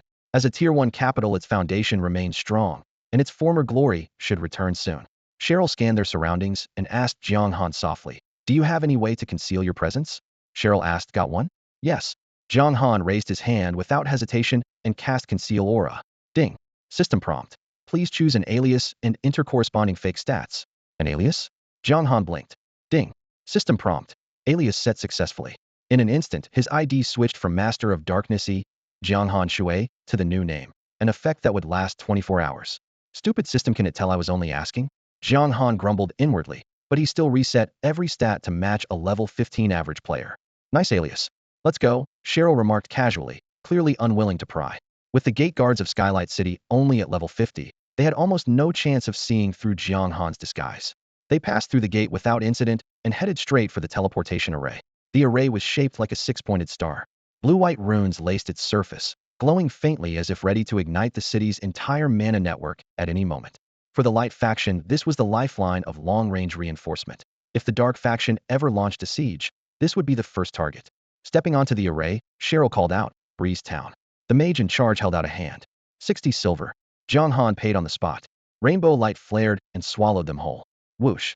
The next instant they were standing in another town. Streets crisscrossed in every direction, bustling with pedestrians. Vendors hawked their goods, and lively energy filled the air. Ding. System prompt. You have entered the map Breeze Town. Breeze Town was a Tier 3 settlement. Though it bordered the Dark Faction's territory, the Hidden Sword Pavilion lay nearby, and no one dared intrude. Jiang Han figured that probably meant the Sword Pavilion map had not yet been unlocked. Too much activity during the day. We'll move tonight, Cheryl whispered. Jiang Han nodded. Stealth would be crucial for infiltrating the Sword Pavilion, and he was content to let Cheryl handle the plan once inside. If she meant to betray him, she wouldn't have needed such an elaborate setup. For now, let's look around and keep a low profile, Cheryl said, then added, Anywhere you want to visit? The apothecary, Jiang Han replied at once. He had only one healing potion left from what Head bought from Daniel. Since he rarely ventured into Light Faction territory, he might as well replenish his stock. They headed to the apothecary in the center of town. Welcome. What can I get for you? The clerk greeted them with a bright smile. Jiang Han glanced at the bulging pouch of gold in his inventory after felling 2 golden rank bosses, Jennifer and the sharp-beaked flame ape king. He had 236 coins to his name. Brimming with confidence, he said, Bring out your best health potions. How about these? The clerk pointed to a milky white potion behind the counter. This is holy water, distilled from the sacred spring in the Elven Sanctuary and heavily diluted for safe use. It restores 1% of your maximum HP every second for 10 seconds, then goes on a 180-second cooldown. Required level, 120. Price, 50,000 gold. It was a percentage-based healing item that would stay popular even in the late game. Ahem. Jiang Han cleared his throat after seeing the price and waved his hand. Give me something a bit more reasonable. He laid down 100 gold coins and received a weighty bundle, 100 recovery potions and 50 healing potions. Thankfully, the system allowed 10 bottles per slot, or his inventory would have overflowed. Recovery potion, the adventurer's favorite, restores 500 HP per second for 10 seconds. Cooldown, 30 seconds. Price, 50 silver. Healing potion, designed for rapid treatment, restores 1000 HP per second for 10 seconds. Cooldown, 30 seconds. Price, 1 gold. With Jiang Han's colossal 270,000 HP, those numbers were nothing to brag about. But in a war of attrition, a little healing beat no healing at all. He stashed the bottles and left the pharmacy for a casual stroll. As soon as he turned into a nearby alley, he saw a sleazy-looking man blocking a young woman's path, spewing crude jokes and making lewd gestures. Both were clearly NPCs. If a player tried that, the system would smite them with lightning, a far harsher penalty than losing a level. Jiang Han thought, Is this my cue to play hero? Ding. System prompt. You have triggered the hidden fun quest swagger like the wind. Accept? Yes. He answered without hesitation, though he wondered why it was labeled a fun quest. Ding. System prompt. Quest acquired swagger like the wind. Swagger like the wind. Difficulty, D. Description. A local thug is harassing a young woman. While concealing your identity, terrify him so thoroughly that he never dares repeat his crime. Objective. Drive off the thug and accumulate sufficient swagger points. Each point converts to 10,000 experience when the quest ends. Earning swagger points. Instill fear, shock, or awe in the thug. Evoke feelings of inferiority, admiration, or affection in the woman. What a strange quest, Jiang Han thought, intrigued. At the far end of the alley, a bully advanced on a panic-stricken young woman. Jiang Han frowned. Seriously? Could this plot be any more cliché? He took a breath and barked, "Stop, trample evil." The moment the skill triggered, he sprang upward, clearing a full 2 zhang, spun several times in midair, and landed with his robe billowing. His right hand flashed with a gleaming sword while his left arm shielded the woman, slotting perfectly between her and the thug. Nice. That's got to be worth at least 100 swagger points. Jiang Han congratulated himself. Bei Fu, the bully, just stared baffled. WHYD this guy jump so high for no reason. Ding. System message. Bei Fu finds you odd and grows slightly wary. Swagger 1. Odd. Jiang Han blinked. In every wuxia story, the hero has to do a few flips and strike a cool pose. Isn't that standard? Bei Fu scowled. Do you have any idea who I am? Jiang Han snorted. Do you know who I am? You only deserve to hear my alias. My real name is above your pay grade. He cast appraisal on impulse and nearly scared himself. Notorious Bei Fu Dark Gold Boss. Level 50. HP 15 million. Attack 15 30015 500. Defense 10 00010 500. Skills. Idling about, Breeze Swordplay, Wind Dragon Guard, Gale Sword Art. Profile. Son of the Breeze Town Mayor. Expelled from Sword Pavilion for harassing female disciples. Hangs around, dabbling in every low deed. Dark Gold. Those stats are on par with an 80-level brandy. Wasn't this supposed to be a drink difficulty? Jiang Han muttered. Ding. System message. Bei Fu doubts your true identity. Swagger 5. Unsure, Bei Fu tested him. Fine, tough guy. Show me what you've got. Show you? Jiang Han shot Cheryl, who was watching from a distance. A quick glance and formed a plan. You're too weak to see my power. Xiaoxia, send him away. Xiaoxia? Cheryl raised an eyebrow. No one had ever called him that, but Jiang Han's exaggerated wink made the hint clear. He stepped forward, grabbed Bei Fu by the collar, and casually hurled him. Bang! Bei Fu hit the wall like a rag doll, then tumbled to the alley mouth. Leave. My young master can't stand bullies, Cheryl said flatly. Young master? The woman stared at Jiang Han. Anyone who could command such a fighter had to be someone important. Nose swollen, Bei Fu snarled. You'll pay for this. I'm getting reinforcements. With that, he fled, tail between his legs. Ding. System message. Notorious Bei Fuss hatred toward you 1000. Swagger 30. Ding. System message. The young woman feels affection for you. Swagger 20. Perfect execution. Jiang Han silently praised Cheryl, then bowed slightly to the woman. Miss, I have pressing matters, so will take my leave. Swagger bar max at it was time to slip away before Bei Fu returned with backup. Sir, please, your real name. The woman called, eyes shining. Jiang Han couldn't lie to save his life. Daniel, he answered honestly. Cheryl ding. System message. Congratulations on completing the fun quest show off like the wind. You've earned 56 swagger points, converted into 560,000 experience. Jiang Han closed the light screen and glanced at his XP bar level 39, 56%. He chuckled. That's way faster than farming mobs. After claiming the reward, he hurried to the auction house and listed the entire set of gear head just replaced. When everything was posted, he picked an open area east of town near the sword compound, logged out, and waited for nightfall. 8 p.m. Wushlight flashed, and he was back online. Cheryl was still at his side. Under the starlit sky, Qingfeng town looked as if it were covered in silver frost. Let's go, Cheryl said. Right. Jiang Han nodded and followed his mentor toward the back of the sword compound. The so-called sword compound occupied only a small, unremarkable corner of Qingfeng town, sealed off by 6-meter-high walls. The forums were full of warnings. Anyone who tried to force their way in was instantly one-shot by high-level NPCs and lost 5 levels gruesome. At the base of the wall, Cheryl grabbed Jiang Han's arm, tapped her toe, and the two of them drifted over the barrier. Ding. System message. You have entered the map sword compound. After landing, Jiang Han lowered his voice. Where to now? The hidden sword pavilion on the east side, Cheryl said, more serious than usual. I believe the one there can answer your questions. I need to return a sword to the forging pool. Splitting up? Who is this person exactly? Jiang Han asked, uneasy. The sword god, Cheryl replied bluntly. Relax. Anyone who follows the sword must have a clear conscience. He knows why you're here and won't make things difficult. Won't make things difficult? This isn't strength quest, are you sure? Jiang Han forced a smile. Then it hit him. If Cheryl escorted him, the quest wouldn't be rated strength. The earlier fun mission had been downgraded to D precisely because she was present. Without her, players would have swarmed it long ago. All right, stay safe. I've still got a debt to settle. I'm not dying yet, Cheryl said, her figure melting into the night. Jiang Han took a deep breath and slipped eastward. Minutes later, after dodging patrol disciples, he spotted the brightly lit, upturned eaves of the hidden sword pavilion. How do I get in? If he really is the sword god, he's already noticed Ma might as well walk in openly. Dropping his stealth, he strode up and pushed the door open. Inside, lamps bathed towering bookshelves packed with scrolls and tomes in warm light. In the center, on a thick red carpet, a girl around 14 or 15 lay on her stomach reading.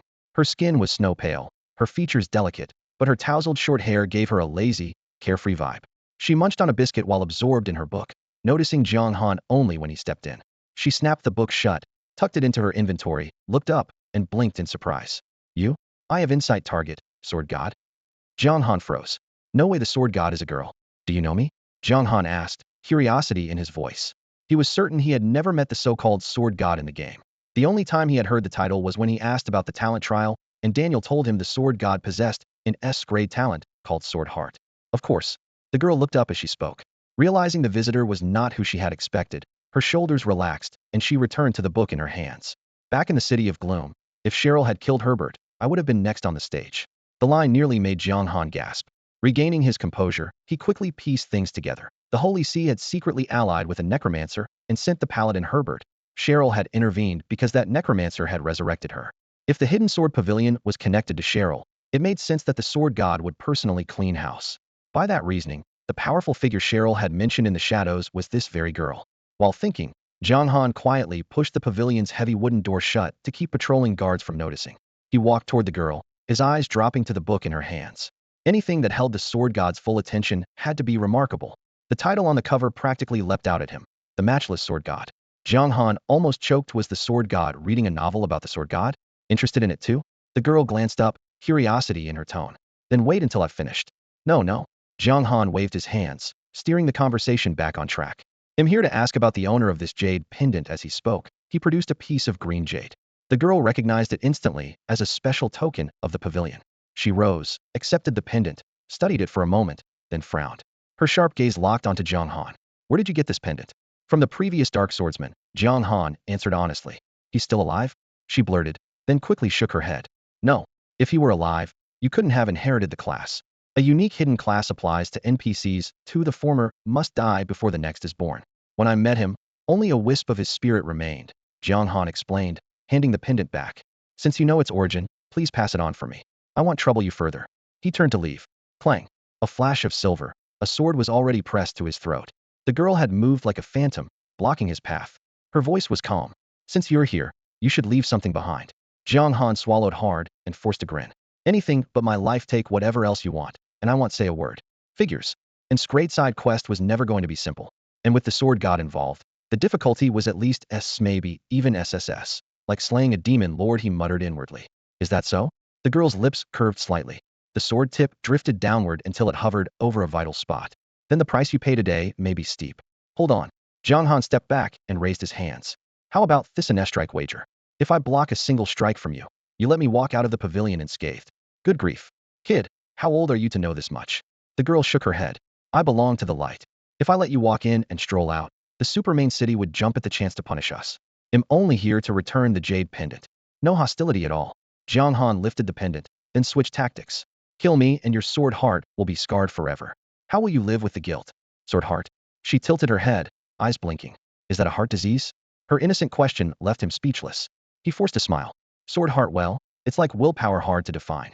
My talent is called sword heart. Yes, but I earned it in a trial.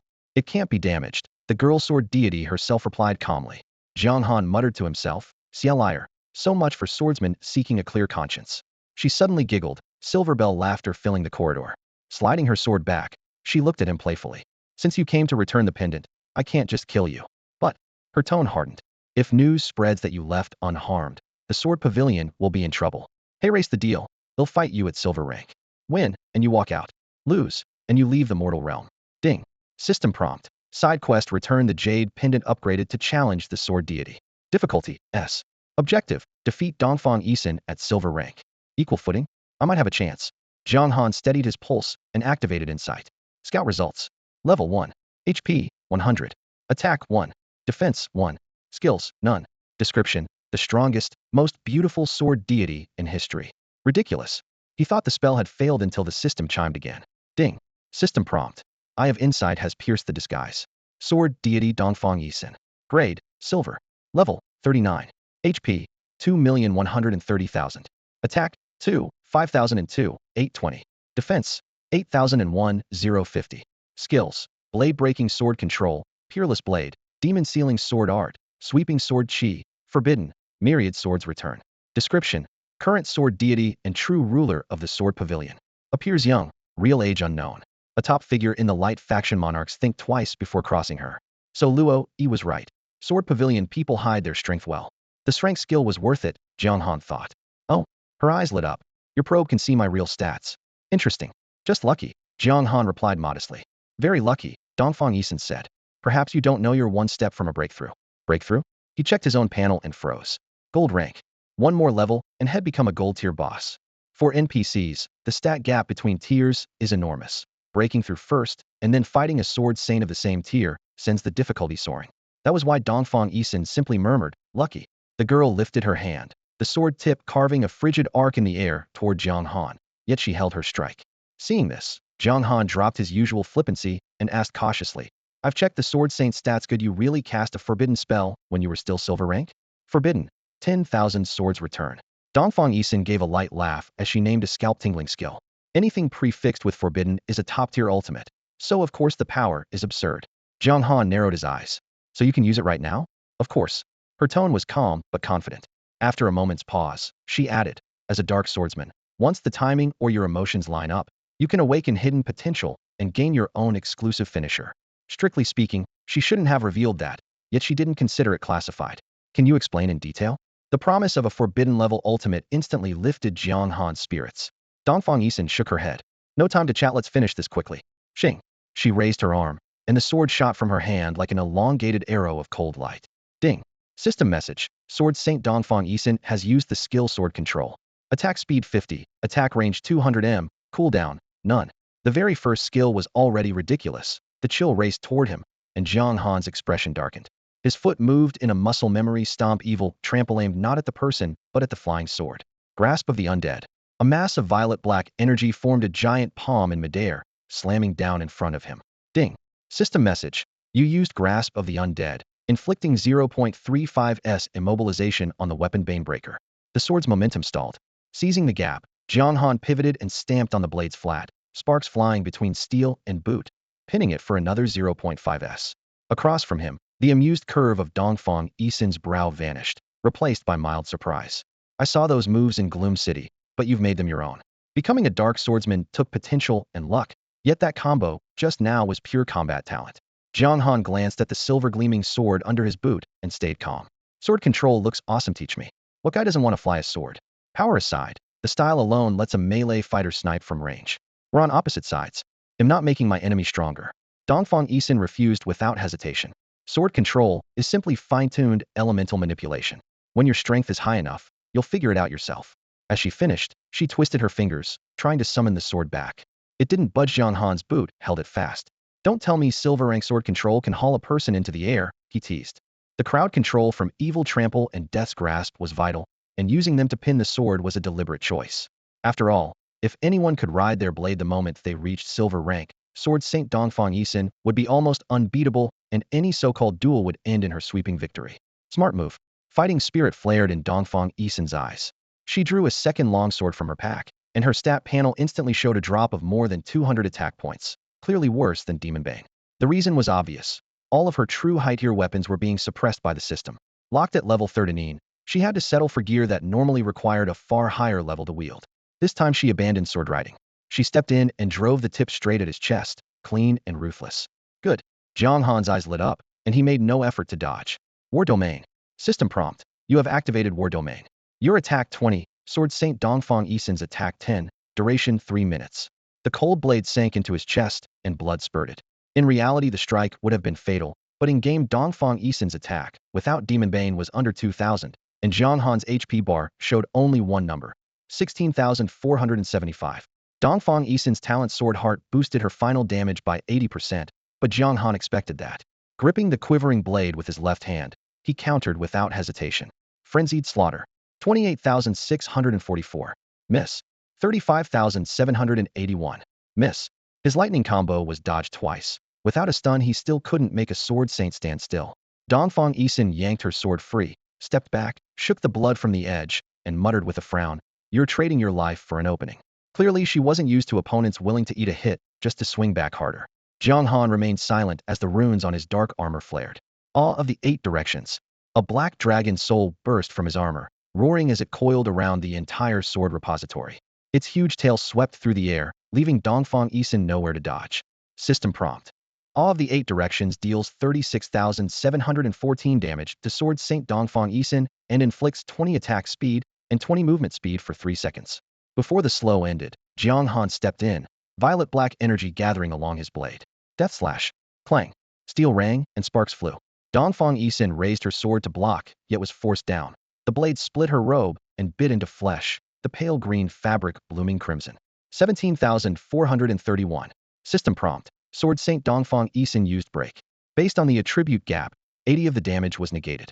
Jiang Han left her no breathing room.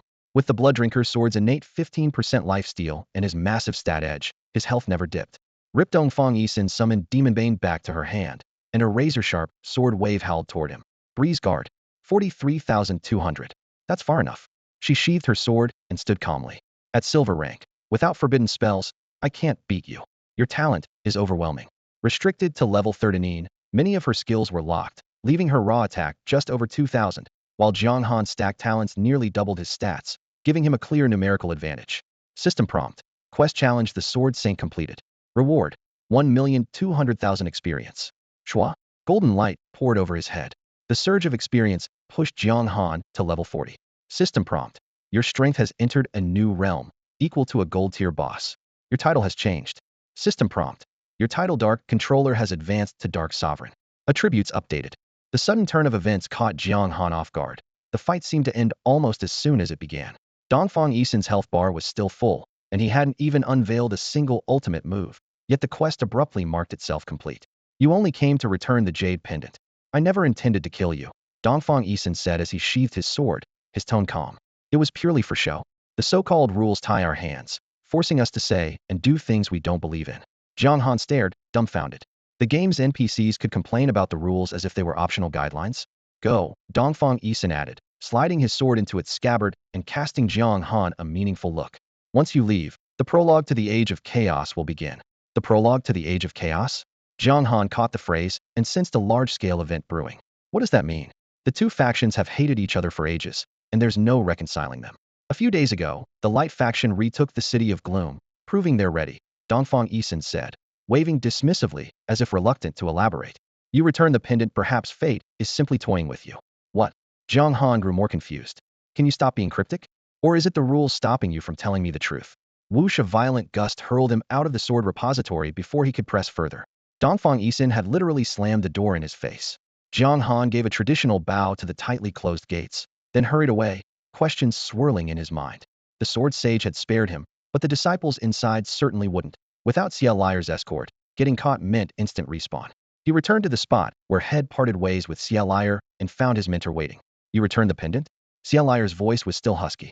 Yeah, Jiang Han replied, surprised to see his mentor looking much better, still pale, but no longer listless. Let's go. Xia Liar grabbed Jiang Han's arm, vaulted the courtyard wall, and led the way. Night cloaked their escape from Qingfeng Town. They used a teleportation array to reach Dawnlight City, then traveled straight to the Ghost Marsh. Thick fog churned above the rotting mire, carrying a damp, metallic stench. Xia Liar exhaled deeply, as though shedding a heavy burden. Jiang Han, I owe you my thanks. Thank me? Jiang Han was puzzled. Now that the sword is returned, I'm no longer a disciple of the Sword Pavilion, Xia Liar said with a rare, easy smile. I can join the Dark faction with a clear conscience. You haven't joined yet? Jiang Han was stunned. Had always assumed Xia Liar was born to serve the Dark. Membership in the Dark faction requires proof that one's heart truly embraces darkness, Xia Liar explained evenly. Jiang Han instantly recalled his own class change mission, slaughtering 1,000 players to earn the faction's trust, and understood. As a disciple of the Sword Pavilion, I once swore never to raise my blade against humanity. Sia Liar slowly drew his long sword, its dusky gold edge gleaming in the mist. That oath is broken now. It's time to settle old scores in blood.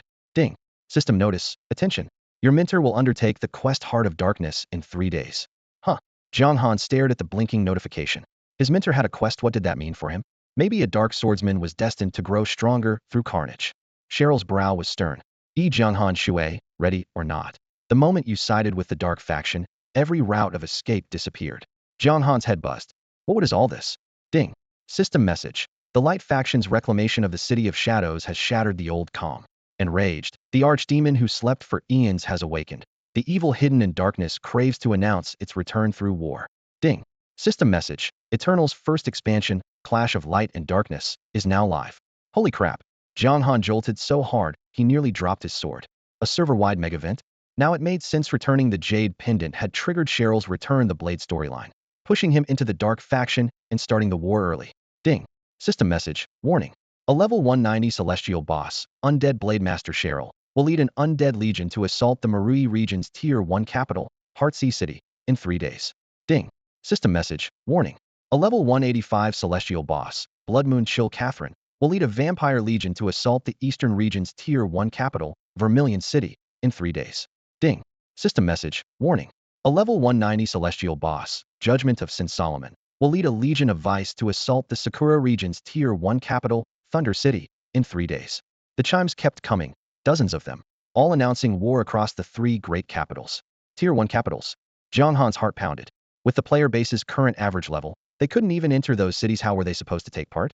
Ding. System message. As a member of the Dark Faction, you have received the Shrank main quest Siege and Conquest. Quest difficulty, S. Description. Darkness stirs once more. Only by offering enough territory to the archdemon can you prove your worth. Objective. As the 5th wave siege boss, capture Romantic Region Tier 3 town Snowfield Town. Reward. Access to the archdemon's treasury. Failure. Death. Ding. System message. Warning. A level 40 gold boss, Dark Overlord Jianghan Shui, will lead a Dark Legion to assault Romantic Region's Tier 3 town, Snowfield Town, in 3 days. Ding. System message. Warning. A level 50 gold boss, Wrath of the Tide Kane, will lead a Raging Wave Legion to assault Sakura Region's Tier 3 town, Tengu Town, in 3 days. After the Tier 2 cities, Tier 3 towns lit up the feed as well, followed by notices targeting Tier 4 villages line after line rolling up the screen. Jiang Han stared at the alerts, but a grin crept across his face. He might only be a level 40 gold, yet this time he would stand as the siege's final boss. Seeing the fire in his eyes, Cheryl nodded. You're clearly not afraid. Good. Return victorious. Mentor, the same to you, Jiang Han answered, clasping his fists. Cheryl turned and disappeared into the depths of the Dark Faction to rally her forces, taking Jiang Han's legion with her. Players of Snowfield Town, Jiang Han muttered, watching the notices refresh, his blood surging. It's time you learn how strong a gold boss really is. With excitement coursing through him, he couldn't stop the kind smile that spread across his face. Now that he had reached level 40, Jiang Han put on the blazing helm dropped by the sharp-beaked Fire Ape King. He opened his character panel and saw that his breakthrough to the gold tier had evolved his title to Dark Overlord, granting a 250 boost to his maximum health. Compared with his previous title, Master of Darkness, this new designation added another 50 to his health, pushing his stats close to those of a true gold tier boss. An image flashed through his mind, leading countless dark legions into a brutal clash against hordes of players. His blood raced. Maybe one day, he would become Eternal's strongest boss. The thought cooled when he checked the Dark Faction power rankings again. He was sitting at rank 84,505,217. The gap between dreams and reality felt like a yawning chasm. It was already 11 at night. After running around the Sword Pavilion all day, Jiang Han was spent and chose to log off. The moment he removed the gaming helmet, his phone chimed. Wang Kai was calling. Hello? Bro, that's insane. You've been chosen as the raid event's siege boss. Wang Kai's excitement was impossible to miss. Becoming a boss was every player's ultimate fantasy, but the system never offered that chance to ordinary users. Jiang Han had earned it only by pledging himself to the Dark Faction, paying a steep price. He was now wanted by the Light Faction and had permanently forfeited the right to revive. Yeah, I guess it's an early ticket to travel abroad, Jiang Han chuckled. In the early stages, regional servers were sealed off from each other.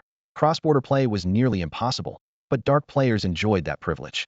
Just stay alive, man. I was browsing the Romance Zone forum. It's blowing up. A whole crowd is heading to Frost City for the first kill. Relax, they'll be careful. They chatted about everyday stuff for a few more minutes before hanging up. Jiang Han took a hot shower and quickly drifted off to sleep. The next morning, he grabbed a few steamed buns and warm water for a quick breakfast, then slid the helmet back on and logged in again. A flash of white light, and he materialized in the mist-shrouded Ghost Marsh. Ding. System notification. Your consigned item boots of Hay Silver has been sold at the Qingfeng Town Auction House for 112 gold. Ding. System notification. Your Flame Dagger Gold has been sold for 2,147 gold. A whole string of sale alerts followed. A quick glance showed that every piece he had listed was gone. So many gold coins. He had only hoped for a few dozen. Surprised, he opened the info panel in a hurry. Ding. System notification. The currency exchange system is now live. Current rate, 1 gold to 193 yuan. With top-up channels fully unlocked, the whales could finally splurge without restraint. Jiang Han didn't hesitate. He converted most of his gold into cash, and his bank balance jumped by nearly 500,000 yuan. Well, would you look at that, struck it rich? He exclaimed under his breath. Rustle. Footsteps squelched across the damp ground. Jiang Han looked toward the sound and saw 5 players emerge from the fog, scanning their surroundings warily. The Ghost Marsh lay not far from the City of Dawn, and as players rose in level, it was only a matter of time before it became one of their main hunting grounds. At the swamp's edge, a party grinding for experience suddenly froze. The leading player glanced at the figure ahead, and his face darkened. Yi Jianghansui, you've got to be kidding. Our luck can't be this bad. Oh, we really have to run into him? Another teammate groaned. Man, we're just trying to level up. Cut us some slack, okay? For ordinary players, running into Yi Jianghansui was pure disaster. Jiang, however, smiled lazily, sounding just like an NPC. Foolish adventurers, you don't belong here. Allow me to send you home. Before the sentence ended, he raised the blood devourer's sword, his body blurring into motion. 38,417, 39,248, 36,741. 3 crimson numbers, each close to 40,000, popped up almost simultaneously. The players' defenses were little more than tissue paper. With a level advantage of more than 10 and a mythic-grade weapon in hand, Jiang cut them down almost 1 per swing. Anyone who survived a second strike was already exceptional. Mentor, are you there? Jiang called after the wipe. When Xiao Lai didn't reply, he set off alone in search of a new grinding spot. The siege in 3 days mattered, but his level advantage mattered more. Staying ahead was the only way to survive the inevitable player hunt. He swung his sword casually, dropping the rotting skeletons that blocked his path. Once he left the Ghost Marsh, the decaying trees faded behind him, replaced by a wasteland shrouded in black miasma. A knife-cold wind swept across the ground, and in the distance a burly black panther prowled, danger rolling off it in waves. Ding. System message. You have entered the map Deadlands. Jiang slowed and cast Eye of Insight. Dark Magic Panther Elite. Level 50. HP 650,000. Attack 2, 6502, 800. Defense 1, 3001, 550. Skills: Rending Claw, Pounce, Blood Frenzy. Description: one of the Deadlands predators. Its speed and power are terrifying. Corrupted by demonic energy, it has grown even more bloodthirsty and longs for slaughter. Those stats blow a level 45 lava python out of the water, Jiang muttered. The gap between elites and normal mobs was brutal, but retreat wasn't in his vocabulary. He slipped forward. Evil Stomp landed in an instant, followed by a full combo of damage and crowd control that shaved off a quarter of the panther's health. The beast roared and clamped its jaws around Jiang's calf. 18,361. With more than 300,000 HP, Jiang barely felt it. A few more strikes and the Blood Devourer's 15% lifesteal kept his health bar unmoved. In under 2 minutes, the Dark Magic Panther collapsed with a whimper. Ding. System message. You have slain Dark Magic Panther Elite. Gained 8,000 XP. Not bad. Fewer than 200 more, and I level up, Jiang calculated, deciding to keep hunting in the Deadlands. Panthers were solitary here as in nature. He couldn't boost efficiency by pulling a pack, so he had to track them one by one. Time slipped by as he followed paw prints in flattened grass, claiming kill after kill. Hours later, a system chime cut through his rhythm. Ding. System message. Attention, difficulty of the main quest Siegebreaker has changed. Jiang halted mid-swing and frowned. The difficulty changed? The assault is only 3 days away. What other surprises could possibly pop up? Jiang Han frowned and tapped his quest panel. The original strength difficulty had suddenly jumped to SS, yet not a single objective had changed. Are they worried I'm having it too easy and want to push me to my limits? Or did those Romance Region players hear him going after Frost City and decide to mess with me? He muttered before shaking his head. Whatever comes, he'll handle it. His one dependable mentor, Cheryl, was slated to appear as a raid boss for the attackers in a Tier 1 capital, so she was no help this time. With no other options, Jiang Han kept scouring the wilds for shadow panthers, grinding levels for all he was worth. At noon, he wolfed down a takeaway meal and hurried back to the farming zone. Beep beep. Longting wanly pinged him. Rumor has it the Romance region pulled some strings and stationed a level 60 Dark Gold boss at Frost Town. Dark Gold? Jiang Han exhaled. That's manageable. What truly scared him was anything that exceeded his limits by a mile. Once such an entity showed up, everything would slip from his control and he'd be at its mercy. Got it. Thanks. No problem. Longting wanly replied with a smile emoji. Good luck, don't let those foreigners claim your head. Jiang Han understood the warning. As the hottest player in the eastern region, his bounty was worth hundreds of millions. Whoever killed him would instantly skyrocket in fame. But could a single Dark Gold boss really bump the quest all the way up to SS? He thought of the S-rank main quest Defend the Shadow City, whose finale had featured Herbert and Cheryl, the former nearly divine, the latter actually so. If monsters of that caliber appeared now, what could he possibly use to stop them? There was no point overthinking it. Jiang Han shoved the worries aside and kept farming. Shadow Panthers fell one after another beneath his blade, and the experience bar climbed steadily. Before he knew it, the entire day had passed. Had reached level 41 with 86 experience, just a hair from 42. Ding. System message. Your mentor Death Knight Cheryl is waiting in Ghost Marsh with the Dark Legion. Please proceed at once. After cutting down one more Shadow Panther, Jiang Han flexed his wrist and perked up. Time to move out. Let's see what the Romance region players are made of. A little over 10 minutes later, he reached Ghost Marsh. At the edge of the swamp, tens of thousands of Death Knights clad in jet black armor stood in perfect formation. Cold light gleamed off their silent longswords, war axes, and mauls. Each helmet sealed the head completely, leaving only a pair of blood-red eyes exposed. Their killing intent thickened the damp air into a thin mist. Jiang Han raised his hand and cast Eye of Insight on the nearest soldier. Death Knight. Level. Health. Attack. Defense. Skills. Profile. Nothing but question marks. The Eye of Insight can normally identify creatures up to 50 levels higher than its user. Even when a target exceeds that range, their stats rarely appear as nothing but question marks. The fact that every one of these undead swordsmen is unreadable means they must all be above level 100. They were weaker than I was when they were alive. Cielier spoke offhandedly. They simply weren't as lucky as you. Because they never recovered their minds, they ended up as mindless, undead swordsmen. She raised a hand and pointed at a nearby cluster of creatures whose presence felt thoroughly suppressed. That over there is the Dark Legion you're about to command. Jiang Han followed her gaze and saw a knot of beings with bluish-gray skin and hunched backs. The spiked clubs in their hands bristled with barbs, and their tattered clothes hung in strips. Standing next to the fully armored, murderous, undead swordsman, these goblins looked timid and uneasy, scarcely daring to breathe. Waterway Goblin Elite Monster. Level 45. HP 550,000. Attack 2, 1502, 350. Defense 1, 0001, 250. Skills: Critical Strike, Club Bash, Savage Charge. Description: Water spirits born near demon-tainted rivers. With minimal intelligence, they remain cannon fodder within the Dark faction and are unlikely ever to amount to anything. Though they were elites, their overall stats were a bit lower than the Dark Panthers he had fought before, yet they were still a nightmare for ordinary players. They made up the final spawn wave, numbering only a little over 100. Most of the other mobs were shrimp soldiers and crab guards in their 20s or 30s, and their assorted mini-bosses were just as helpless against Jiang Han. Cough, cough. Jiang Han cleared his throat and lowered his voice. Mentor, could you lend me a few undead swordsmen? If I had a pair of level 100 bodyguards, this assignment would feel a lot safer. Cielier looked at him with a half-smile. Do you really think that's possible? Against the rules? He pressed. She nodded without elaborating. Then do you have any other life-saving tools? Jiang Han persisted shamelessly. This is an S-rank main quest. There's no such thing as too many trump cards. There's one. Cielier thought for a moment, then pulled a deep purple scroll about a foot long from her bag. But you're only attacking a level 3 town. Do you really need it? Jiang Han took the scroll and read its description. Summon Demon, Lord S rank. Description: Rip this scroll at a critical moment to possibly summon a god-tier being, perhaps even a world-shattering demon lord.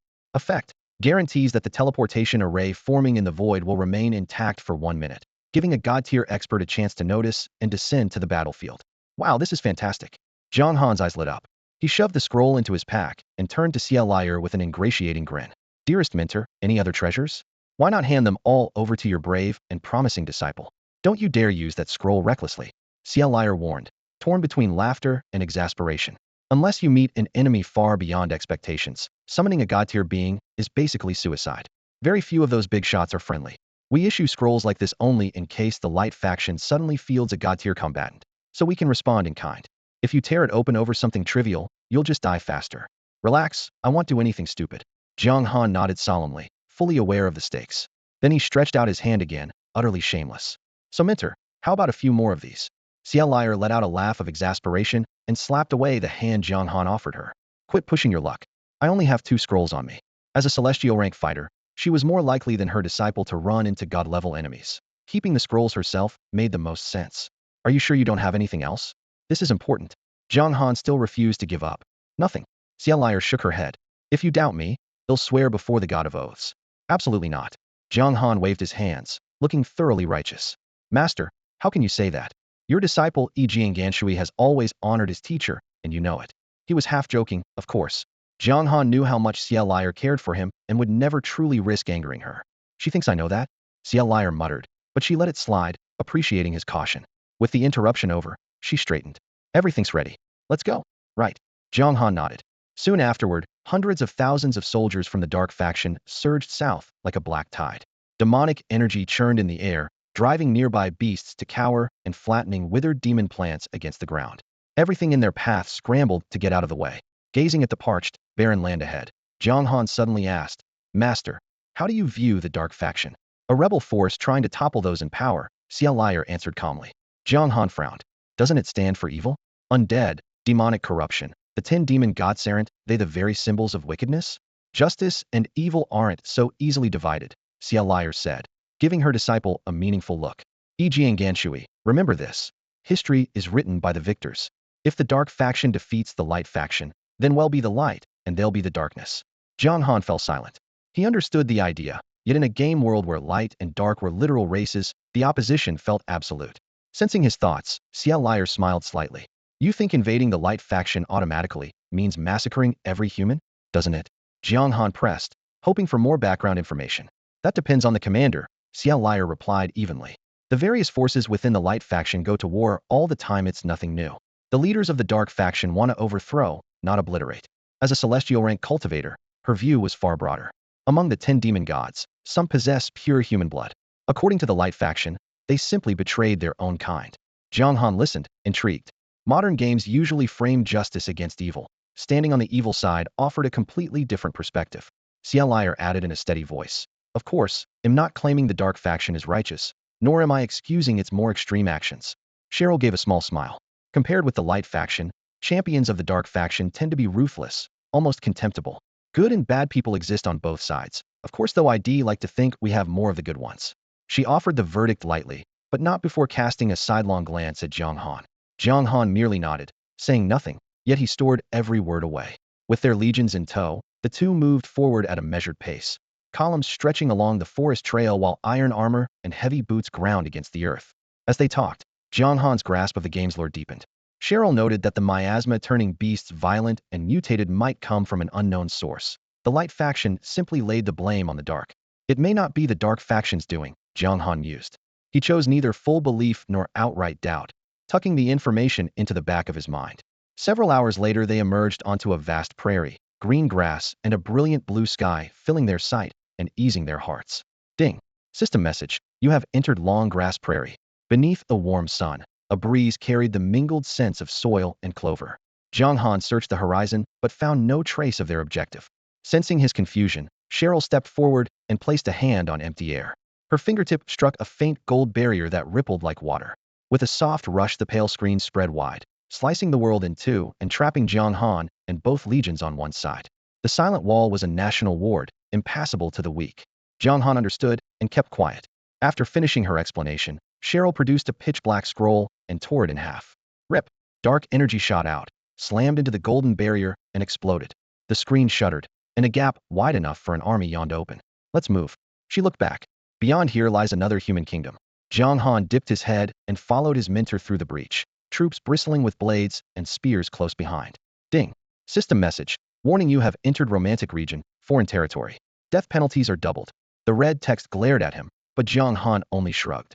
If dying even once is unacceptable, he thought, I might as well pretend I never saw it. Unfamiliar with the terrain? He'll lead you near Snowfrost Town first, Cheryl said with almost parental concern. Much appreciated, mentor, Jiang Han replied, genuine gratitude in his voice. She chuckled. No need for thanks. An hour later, a howling wind peppered them with ice crystals. At the mountain's foot, new text flashed across Jiang Han's interface. Ding. System message. You have entered blizzard range. Towering snow-capped peaks formed a pale canopy above, and heavy flakes turned the distant town's lights into hazy dots. Cheryl pointed ahead. That's your target, Snowfrost Town. Understood. Jiang Han exhaled a white plume, eyes burning bright. He'll take it. 2 days later, the formidable gold rank boss, Jiang Han the Water General, descended upon Snowfrost Town with overwhelming might. Newbies tremble. You've got the spirit, and that's what matters. Cheryl chuckled at her disciples' fighting spirit. Win the battle, then join me in the Demon God's vault and claim a treasure. The Demon God's vault. At the familiar phrase, Jiang Han's eyes lit up. Mentor, what's inside? It's the main quest reward, so it has to be insane. The vault holds every treasure the demon god ever collected, rare items, skills, equipment, even certificates for hidden classes, Cheryl explained patiently. You may take one thing, but only one. Hidden class certificates? Even if I don't need one, auctioning it could fetch hundreds of millions, let alone the truly priceless stuff. Jiang Han's blood ran hot. Mentor, he'll meet you at the vault entrance. Cheryl nodded slightly and led the Undead Legion toward their target, the Tier 1 city of Seaheart in the Mirway region. They had one more border to cross. She could have teleported, but chose the overland route to ensure her disciples' safe arrival. Jiang Han watched the Undead Legion vanish into the swirling snow, then turned to his own Dark Legion. Set up camp right here. If we're attacked, alert me immediately. Yes, sir. Though weaker than the Undead Swordmasters, the Dark Legion obeyed, stacking supplies and laying out a defensive line. Once everything looked secure, Jiang Han logged off. The morning's march without teleport circles had left him starving. After a quick lunch, he logged back in. In just one meal's time, the camp had taken shape. With a full day left before the siege, Jiang Han refused to waste it. He headed into the frozen wind mountains to grind. Marking the camp coordinates, he braved the biting wind and pressed deeper. Barely 10 minutes later, a snow-white bear lumbered into view, massive, with limbs like pillars and claws sharper than a polar bear's. Each step stamped half a foot into the snow, radiating menace. Snowstorm Bear Elite. Level, 55. HP, 800,000. Attack, 3, 2003, for 80. Defense, 1, 9002, 050. Skills, Thick Hide, Rending Claws, Frenzied Charge. Description, a cold-loving, highly aggressive ursine creature prowling the outskirts of the frozen wind mountains. Countless adventurers have perished in its belly. Brutal, Jiang Han muttered. At level 55, this elite stats crushed the Black Demon Panther. Its attack rivaled that of some low-tier silver or even gold bosses. Right, second advancement unlocks at level 50, he mused. No wonder the monsters here were so deadly. A second advancement allows a class to evolve again, unlocking stronger skills and often enhancing its core traits. Because Eternal had revealed so little, Jiang Han still didn't know what the second class transfer involved. He could only guess. Cheryl had once told him to visit her after awakening another Dark Swordsman skill, and Dark Reincarnation and Ultimate that unlocked at level 50 fit the bill. He shook off the thought, tightened his grip on Blood Drinker, and crept toward the Frost Snow Bear. His footsteps were as light as cotton. Raph, the patrolling bear, spotted him. Its snowy fur stood on end as a low growl rumbled from its throat. Easy, big guy. Jiang Han raised both hands and approached slowly, indicating he meant no harm. I'm from Icefall Town. I'm just. Before he could finish, he was airborne. Evil Stomp. 2,360. Critical. Without Blood Drinker's passive bonus, the stomp barely cracked its defenses, but the slashes that followed were lethal. 16,140. 18,761. 20,444. 24,531. Jiang Han planted a boot on the bear's skull and drove the massive creature into the snow. Berserk Cleave flowed into grasp of the undead, and Necro Slash landed last, dealing massive damage and applying a slow. While the bear staggered, he leapt back several paces. Dark Armor's AoE, shock and awe, blanketed the area and interrupted the monster again.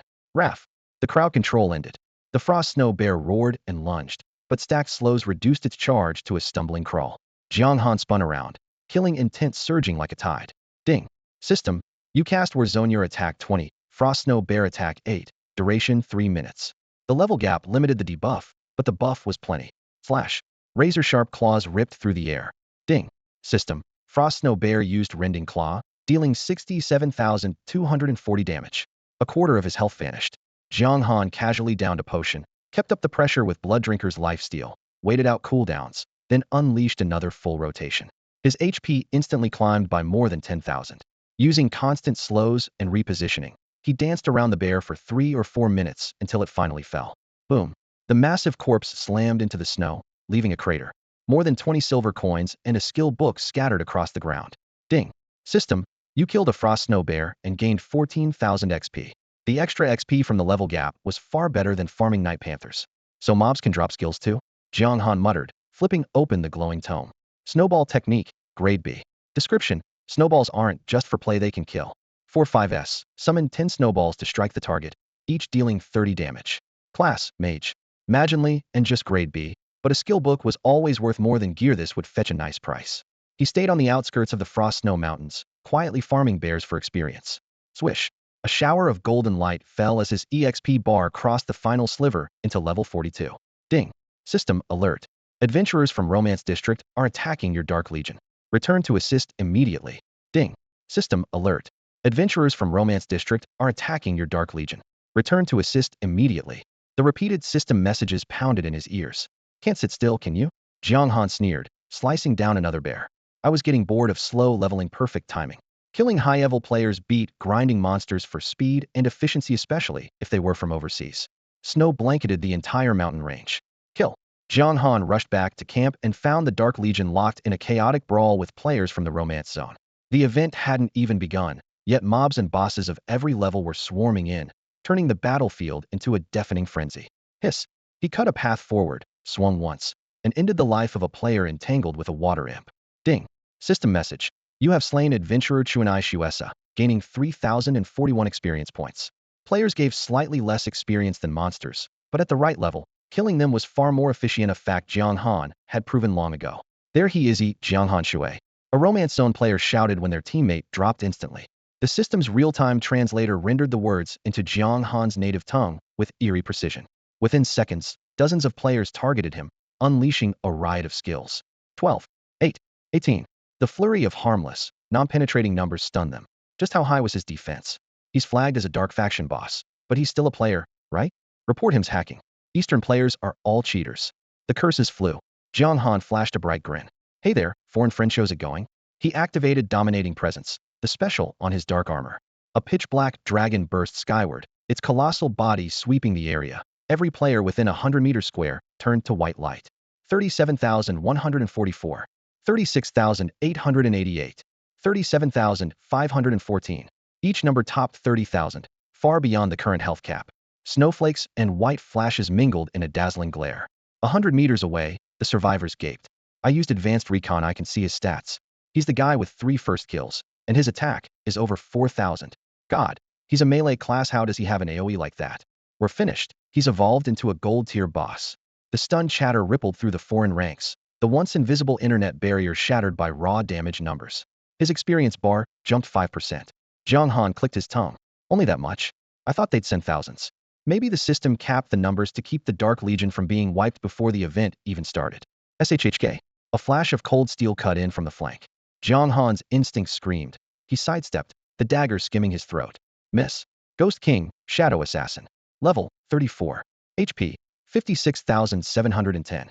Attack, 1, 6501, 817. Defense, 553,589. Skills, Shadow Stealth, Deadly Gouge, Phantom Strike, Death Spike. A Shadow Assassin.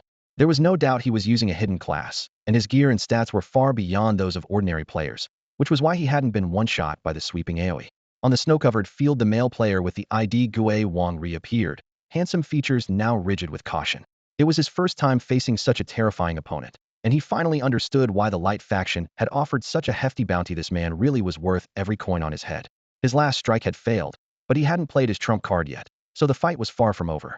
Still, the razor-sharp awareness of Jiang Han's Hui made him wary of the slightest mistake. In the distance, players from the Romance Zone were in an uproar. Some whistled, others started recording as the 2 top experts squared off. Jiang Han tossed back a polite line, nice ambush. If our level gap weren't so big, I might not have dodged it. The courtesy took the edge off the tension. After all, if the duel ended up on video, he wanted to look cool without seeming like a bully. A first-rate player needed some class. Gue Wang said nothing. He only bowed slightly, melted into a thin veil of shadow, and vanished again. Interesting. Jiang Han's grin faded. Standing in the howling wind and snow, he focused on tracking the assassin.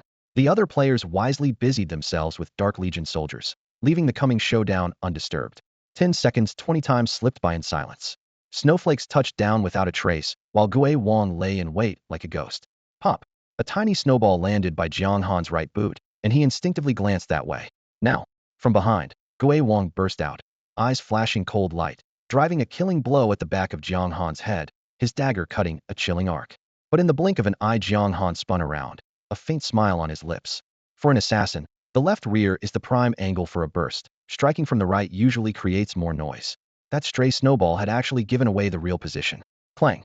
The Blood Devourer's sword blocked with perfect timing, steel ringing sharply. Gui Wang was forced into view, blurting, "How did you spot me?" His target's glance to the right had been a feint. "Take a guess." Jiang Han replied evenly. He raised a hand. Death's grasp locked Gui Wang in place, then death/fell. One flash of the blade, and the hidden class player's health bar collapsed to 0. Given Jiang Han's current stats, even a hidden class couldn't threaten him. If Head wanted a true one-shot, Evil Stomp at point-blank range would have ended it instantly. But winning by raw numbers would only invite criticism. So Head let Gui Wang act out one more scene to show the Romance Zone crowd a lesson. Without real skill, you were just background scenery for someone else's quest reward. Breaths and blizzard melded into a low humming roar. The Romance Zone players who had watched the whole thing gasped in unison. That player from the Eastern Zone, he's insane. Jiang Han scanned the battlefield. Everyone else was still struggling under the Dark Legion's assault. Realizing the fight would likely hit the internet, he let out a heavy sigh. Great. Just great. I was way too cool this time. How many fangirls is this going to attract?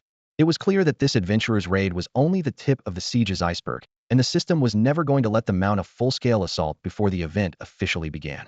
After eliminating the scouting party, Jiang Han doubled back to the Snowwind Mountains to farm more corrupted beasts for experience. For 2 straight days, snow slashed through the air like blades. Yet the camp stayed eerily calm. No player dared attempt another ambush. At dawn on the 3rd day, the event finally went live. At 9:30 a.m., Jiang Han logged in full of energy, and a series of crisp system chimes filled his headset, sounding like war drums announcing that the real siege had begun. Ding. System notification. Your S-rank main quest Conquer and Occupy has officially started. Ding. System notification. Your Dark Legion must attack in at least 5 separate waves, or every unit will suffer 20 to all attributes until the siege ends. Ding. System notification. Launch your first wave before 10 a.m., or every unit will suffer 20 to all attributes. The intent was obvious. Prevent a single overwhelming charge, and make sure the event kicked off on schedule. A 20 debuff would almost guarantee failure suicide. Really. The Light Faction's assault on Umbral City was staggered for the same reason. For the first time, Jiang Han was being treated by the system as the final boss, a novelty that amused him, yet the SS difficulty left him uneasy. Would monsters like Herbert or Cheryl show up again? Time ticked away, the hands creeping toward 10. Across Tianheng continent, every Light Faction city except the super capitals was hit simultaneously, and the entire realm erupted in war. 10 o'clock sharp. Ding. System notification. You may now begin your offensive. Jiang Han lifted his longsword and pointed at the surging mass outside Snowfield Town. Corrupted lizards, charge. Nearly every Tier 3 town on the continent was under attack, and each location had a player cap. So even though Romance server players were fixated on Jiang Han, they couldn't bury him under sheer numbers. Ding. System notification. Warning. The first wave will be led by the level 20 bronze rank boss, the Corrupted Lizard King. Thud. Thud. Thud. The ground quivered, snow and dust spraying as packs of corrupted lizards poured out from behind Jiang Han, roaring toward the outer defenses. Charge. Romance server players were already arrayed in formation. Knights led the way, their warhorses thundering forward to meet the lizard-tide heathen. The two forces collided and dissolved into a chaotic melee. From a distance, Jiang Han watched whole swaths of lizards drop, turning into corpses and experience points. He wasn't surprised the first wave was always a free XP giveaway in any game. Had been farming these lizards since he left the starter village. His gaze drifted to the sturdy horses beneath the knights on the far side of the battlefield, and a sudden longing stirred within him. A mount. Jiang Han's eyes lingered on the knight's steeds, and the thought of having one of his own made his heart beat faster. Honestly, being the final boss without a mount is pretty pathetic. If he could make his entrance astride a fearsome dragon, arms folded over his chest as he stood on its head and looked down on the players, the swagger would be off the charts. The thought fired Jiang Han's blood, and he silently resolved to learn riding SAP and snag the coolest mount he could find. For the moment, though, he had a tough siege to finish. The first wave of demonized lizards was soon cleared, and the boss dropped a few pieces of gear as loot. Jiang Han raised his hand, scanning the wasteland ahead. The next pieces were already in place. Demonized field mice. Ding. System prompt. Attention. The second wave, led by the level 25 silver rank boss Demonized Rat King, is about to attack. Except for the last wave of water imps, most of the beasts under Jiang Han's control were familiar faces. Luckily, they could still follow simple commands when he puppeteered them, making them far handier than the usual mindless mobs. The second assault hit much harder. Players went down amid the frenzied gnawing, and the Rat King rampaged through the lines, ripping open gaps for the troops behind it. 10 minutes later, the wave was finally beaten back. Unhurried, Jiang Han issued the next order. Level 30 Rotten Skeletons. Step forward launched the third wave. Rotten Skeletons were level 30 undead, their stench rolling in like a foul tide. Players were forced to fall back, while the archers and mages on the walls had to join the fight. Elemental spells mixed with arrow storms, fire, ice, and shattered bones littered the ground. As the players gave ground, NPC soldiers moved up to plug the gaps and hold back the undead flood. From a high vantage point, Jiang Han watched in silence. When most of the rotten skeletons lay in pieces, he readied the fourth wave. Just then a chime sounded. Ding.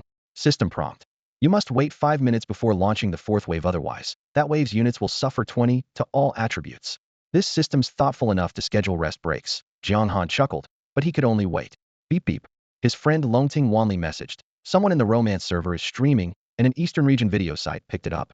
Hundreds of thousands of people are watching you right now, good luck. Hundreds of thousands? Jiang Han nearly slapped his leg in regret. If Head started an official stream earlier, the fangirls would already be showering him with gifts. Too late now, couldn't afford the distraction. 5 minutes flew by. Jiang Han's eyes sharpened, and he swung his arm. Skeleton Knights, full charge. Ding. System prompt. Attention. The fourth wave, led by the level 40 silver rank boss Undead Knight, is about to attack. Over 100 skeleton knights howled in with the wind, bone lances flashing. The frontline players scattered and had to hand the line to the NPCs. On the rampart, a striking female NPC shouted, "Against the undead, we do not retreat. Attack." Bowstrings sang and her arrows rained down, each one perfectly shattering a skull.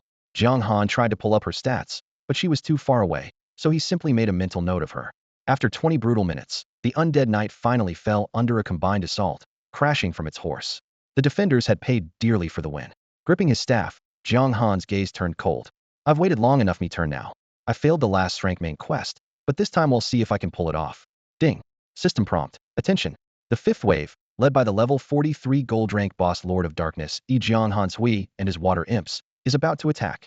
Scalding blood gushed out, melting the snow beneath the fallen.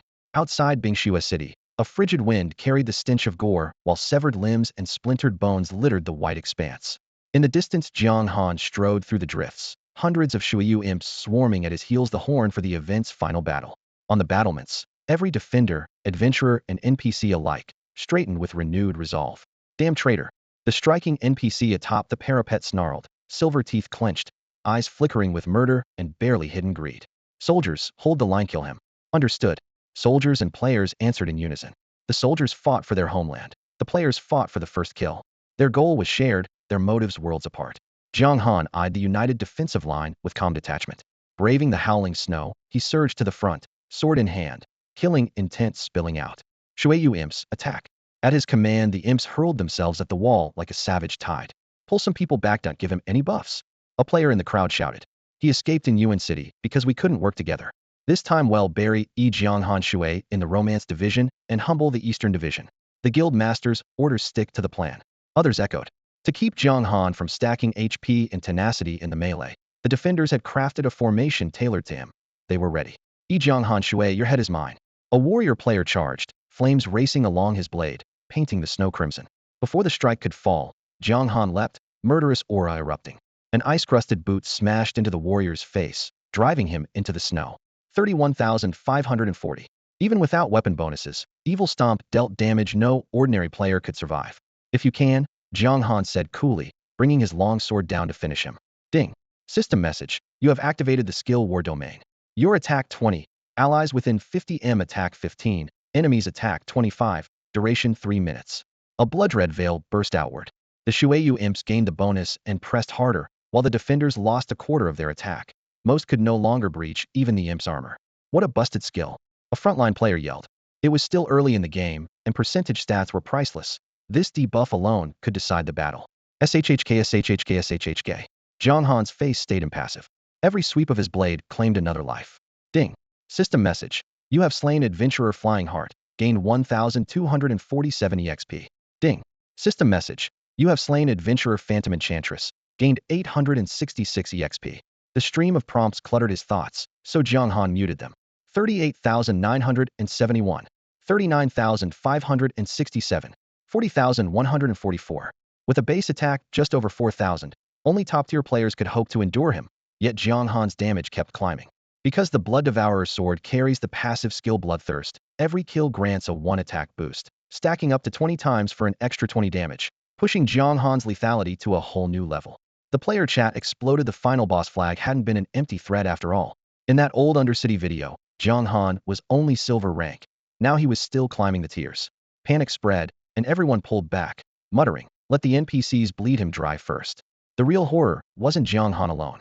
Swarming across the water were level 45 aquatic imps, elite mobs whose clubs could smash player shields aside. Wave after wave crashed in, casualties soared, and the defense line was forced right up against the city gate. "Traitor, face your end." A striking man with blue hair and eyes urged his stallion forward and strode straight into Jiang Han's view. The snow-white warhorse seemed to leave no tracks, while its rider sat tall, a longsword glimmering with cold azure light. Lanta, blade of frost and snow. Golden rank boss. Level 50. HP 2,800,000. Attack 2, 8503, 120. Defense 1, 9502, 060. Skills: Frostblade Wave, Wrath of the Blizzard, Icebound Armor, Domain of Chill. Profile: son of Snowtown's mayor and its second-in-command. Idolized by countless young women for his looks and talent, his future once seemed limitless. Compared with the sharp-beaked Fire Ape King, everything but Lanta's health had nearly doubled. Screech. Lanta lunged, slashing horizontally. A crescent of blue sword light shot out like an arrow loosed from the bow. Jiang Han had no time to dodge. He instinctively raised his sword to block and summoned a shield. Gale Guard. Boom. The wave of energy shattered into icy fragments, cold piercing straight through his limbs. Ding. System. You were hit by Lanta's Frostblade Wave, losing 50,700 HP, attack speed 20, movement speed 15, for 5 seconds. Whoosh, whoosh, whoosh. Arrows and spells poured in from the player line. Most bounced off, yet they still chipped away at Jiang Han's health. Betraying the light means betraying justice. Lanta sneered and spurred his horse. Roar. A phantom black dragon burst from behind Jiang Han, its tail sweeping up a blizzard. Within 100 meters, players howled, mounts stumbled, and snow filled the air.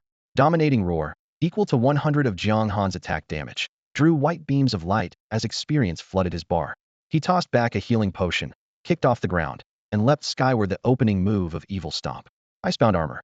A translucent blue carapace snapped around Lanta, his defense climbing visibly. Thud. A knee strike hammered against Lanta's guard. His hands numbed, his waist buckled, and his mount skidded, barely keeping its footing thanks to its tenacity perk. As Jiang Han withdrew his leg, his left hand clenched on empty air. Undead grasp landed, and frenzied execution followed in a savage burst. Under the relentless assault, Lanta's face darkened as he locked blades with Jiang Han. River imps, kill him with me, Jiang Han commanded. Empowered by War Domain, the aquatic imps swung their clubs viciously, sealing Lanta in a tight ring. Charge. Shrieking, the elites hammered away, Lanta's life plunging. His mount's tenacity finally broke. It whinnied and crashed dead to the ground. Cowardly traitor, have you no guts to face me alone? Bruised and bleeding, Lanta scrambled up, roaring in defiance, but panic churned beneath the bluster. A cold curve lifted at Jiang Han's lips. He ignored the dying man's taunts. Why bother with words from someone already marked for death? Soon, under the aquatic imp's onslaught, Lanta was on his last legs. Seizing the moment, Jiang Han stepped forward, slammed his boot down, and pinned Lanta to the ground. He stared into those fear-widened eyes, then swung the blood-devouring sword without hesitation, a crimson flash bursting forth. Ding. System message. Congratulations. With the help of the aquatic imps, you have defeated the level 50 gold tier boss Blade of Ice and Snow, Lanta. EXP 500,000, Reputation 1,000. A gold tier boss should have yielded far more experience, but because Jiang Han hadn't secured a solo kill, the system heavily reduced the reward.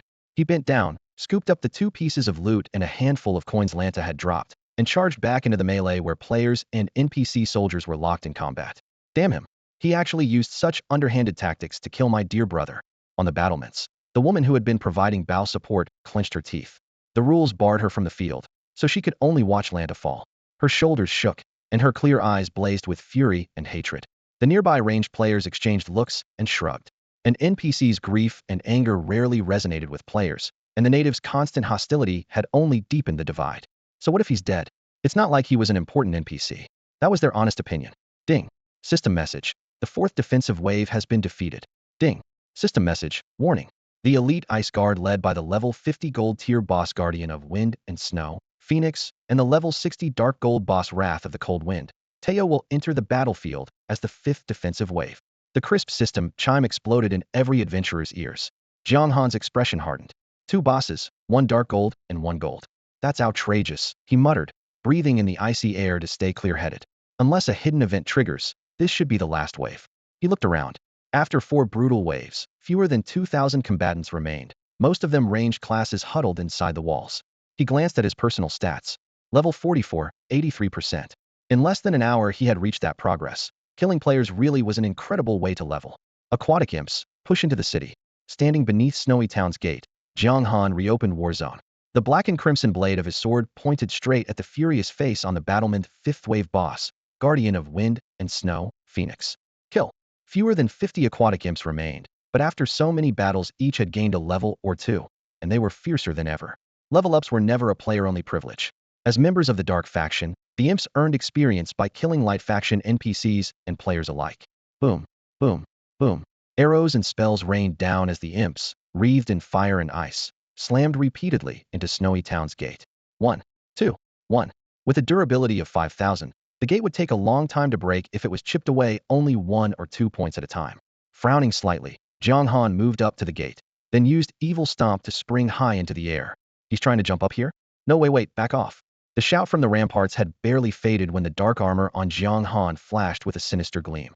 A phantom black dragon roared around him, its thick tail sweeping towards Snowy Town. Spellcasting players were torn from the battlements, and the water imps instantly felt less pressure. The aftershock of that tail swipe shaved more than 200 durability points off the gate.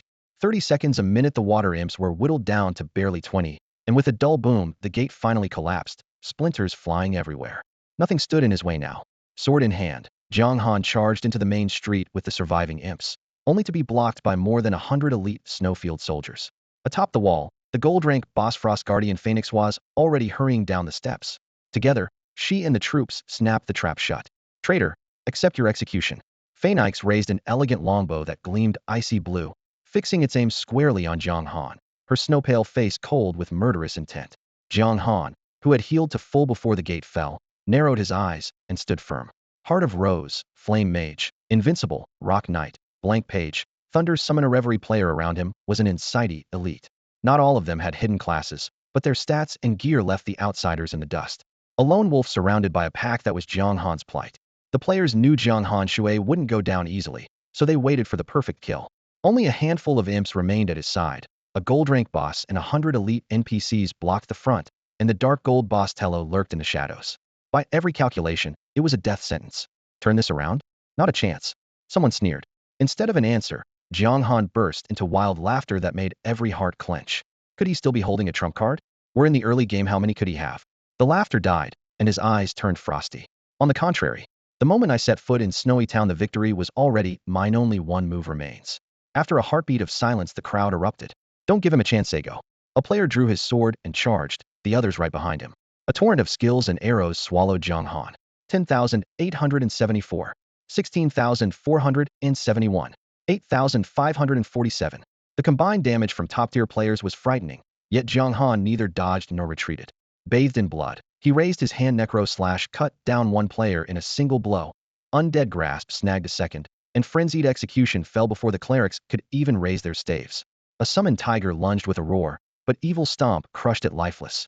Jiang Han's brutal assault rattled the players. If they died here, they wouldn't respawn until the event ended, and the first kill reward would vanish. Still so savage? They'll take your head today to honor the brother I lost on the battlefield. Phoenix hesitated no longer.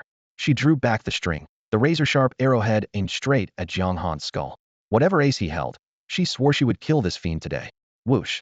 An arrow wrapped in bluish energy shot forward, streaking past like a bolt of lightning. So fast, Jiang Han's heart lurched. He pushed off the ground, angled sideways half a step, and barely pulled his forehead clear of the line of fire. The arrowhead grazed his left cheek, drawing a thin line of blood. 341 damage. It was a level 50 gold tier boss after all. Dodging Phoenix's arrows wasn't something you could do at will. I have insight. Blizzard Guardian Phoenix gold tier boss. Level 50. HP 2,800,000. Attack 3,0003, 150. Defense 1, 8,002, 000. Skills: Armor Piercing Arrow, Blinding Arrow, Frost Domain, Tracking Arrow. Profile: Daughter of Snowtown's mayor and its real power holder. Famous for her breathtaking looks and masterful archery, she is adored by countless men. Compared with Lanta, her stats were only marginally higher. In a straight duel, Jiang Han believed his mechanics could still win the fight. Whoosh, whoosh, whoosh. Phoenix's bowstring thrummed in rapid succession. Arrow volleys rained down, forcing Jiang Han to scramble for cover. Seeing his health plummet, the surrounding players exchanged glances and charged in. No one knew whether the first kill credit relied on the last hit or total damage, and no one wanted to gamble. The more desperate things became, the calmer Jiang Han felt. He locked onto a group of Snowtown elite soldiers battling water imps. Instead of tanking the arrow storm, he plunged into the melee, using the chaos to slip from everyone's sight. Trying to run? The other players panicked, worried an elite soldier would steal the kill, and chased after him. Roar! A phantom black dragon erupted above, its roar shaking the air. 31,457, 32,541, 31,988. Jiang Han dropped Wrath of 8 Directions in the densest mob pack, then activated Domain of War. Dozens of water imps saw their health bars nosedive, easing the pressure on him. Despicable trickery. You think that will save you? Phoenix gritted her teeth, eyes blazing. But in the battlefield's chaos, Jiang Han's position kept shifting. She couldn't lock on. She had no choice but to keep firing at the imps, praying Jiang Han would still be alive once the last of them fell. Meanwhile, Jiang Han picked off the low-health elite soldiers entangled with the imps, landing quick kill shots. The XP was split, but the speed was worth it. Was a sliver from level 45, and the sooner he leveled, the better his odds of surviving. Flash. A cold flash swept in from behind. Ding. System prompt. You have taken 12,410 damage from Ghost King's deadly gouge and are stunned for 0.35 seconds. The battlefield was a frenzy. Jiang Han's attention finally slipped. Ghost King, a shadow assassin, had crept up under stealth. After landing a clean combo, he didn't get greedy. While the stun still held, he followed with shadow execution, cutting another 20,000+ HP, then disappeared again with the class exclusive shadow stealth, vanishing even mid-combat. Freed from all restraint, Jiang Han paid no mind to anything else. Necro/hacked through the elite soldiers, driving his experience up to 95%. Only 5% left, yet at level 44 that gap still loomed large. The killing aura around him dissipated. Ding. System message. War domain has expired. Kill. Without the domain to bind them, the elite's offensive grew several times fiercer. The last 20-odd water imps were forced back and cut down, their bodies staining the ground red. A few clung to life, but the outcome was decided. Inside the Eastern Zone's official stream, more than 1 million viewers stared at their screens. Comments flooded the chat as the view count climbed to record heights. Nothing left. Game over. I thought Jiang Han had some trump card. Guess not. Haha. Won't die to his own team, but runs to the romance zone to feed. Trash. Cheers, pity, mockery, and curses filled the feed. No one saw even a hint of a comeback. The battlefield was just as grim. The water imps were wiped out. Over 50 elite soldiers still stood. A dozen top romance zone players remained. 2 full health bosses watched from the sidelines, and the dark gold boss hadn't even shown up yet. In a situation this hopeless, how could Jiang Han turn the tide? Everyone agreed he was as good as dead. Somewhere in a conference room, on a giant screen, Jiang Han still struggled across the blood-soaked snowfield. Dozens of men in suits sat around it, faces clouded with regret. Sigh. At the front, an elderly man leaning on a cane let out a long sigh. What a shame, truly a shame. Please don't be upset, sir, someone said. The Eastern Zone has plenty of talent. He only became a target because he rose too fast after launch. If Head kept a lower profile, his future would have been brighter. Let's drop this slot. The rest chimed in, eager to keep the old man from getting angry. Just watch, the old man said, eyes fixed on the screen. He shook his head and murmured, maybe he really can work a miracle. A miracle? The others scoffed inwardly, but nodded all the same. On the battlefield, Phoenix was thrilled to see Jiang Han still alive. Bow in hand, she strode forward and barked, back off. I'll take his head myself to honor my brother. The elite soldiers swallowed their frustration and stepped aside. A few paces closer, she saw Jiang Han drenched in blood, breathing hard, with only 50,000 health left. She drew her bow. Die. Whoosh. An arrow screamed through the air. The kill is mine. Please, let me have the first slay. Nearby top players, eyes bloodshot, unleashed every trump card they had, desperate to land the final hit. Evil trample. Miss. Miss. Miss. The instant the bowstring snapped, Jiang Han leapt skyward, dodging the converging attacks. Using a soldier's helmet as a springboard, he broke through the thinning encirclement and sprinted toward the depths of Ice Snow Town. Trying to run? The players shouted, chasing after him. They watched as he kicked open a wooden door and burst into a civilian house. Help! Stay away! 5 hiding residents scrambled out in terror. Jiang Han didn't pause. He smashed through a window, landed in the drifting snow, and slipped into the next building, sending the cowering townsfolk fleeing for their lives. Seeing this, the remaining residents bolted for the nearest corner in search of safety. Flash. 8,567. A pursuer's greatsword bit into Jiang Han's shoulder, blood spraying. Yet he didn't even glance back. You really think you can get away? The player sneered. The whole world's watching. Escape in the chaos? Keep dreaming. The wind howled like knives as terrified townsfolk scrambled from their homes, screams echoing through the streets. Inside the live stream, countless viewers held their breath. What was he planning? 2 minutes later, Jiang Han's health bar a sliver burst into another house, snow swirling around him. His killing intent was palpable, sending the occupants into a panic. Run. He's about to die and wants to take us with him. Chaos erupted. Figures fled in every direction. Bang. Several players stormed in after him. Furniture lay overturned. Splinters everywhere, yet the place was empty. Where did he go? They yanked open wardrobes and ripped up floorboards, finding nothing. More players arrived. Even Phoenix drew her blade, smashing through walls until the house was reduced to rubble. But Jiang Han was nowhere to be seen. Did he just vanish into thin air? I saw him run in with my own eyes. Is this some kind of magic trick? The chat exploded with question marks. No one could believe it. Meanwhile, Jiang Han had already slipped into the stream of fleeing civilians. Out of combat, he downed a healing potion, a cold smile tugging at his lips. Aura concealment. With the skill active, his name and stats vanished. He swapped into coarse homespun clothes, pulled a battered felt hat low over his eyes, and flowed along with the crowd. Every gaze remained locked on the red-tagged target Jiang Han Shui, never suspecting the plain villager beside them. His level was higher than most, and Phoenix had only a slight edge. Aura concealment added 20 levels to the detection threshold. Without an eye of insight, who would bother scanning a gaggle of terrified NPCs? Long-term hiding wasn't viable, but it bought him enough time to refill his health, wait out his cooldowns, and set up a counterattack. Seconds ticked by, frustration mounted. Please, let the event run until Jiang Han is dead.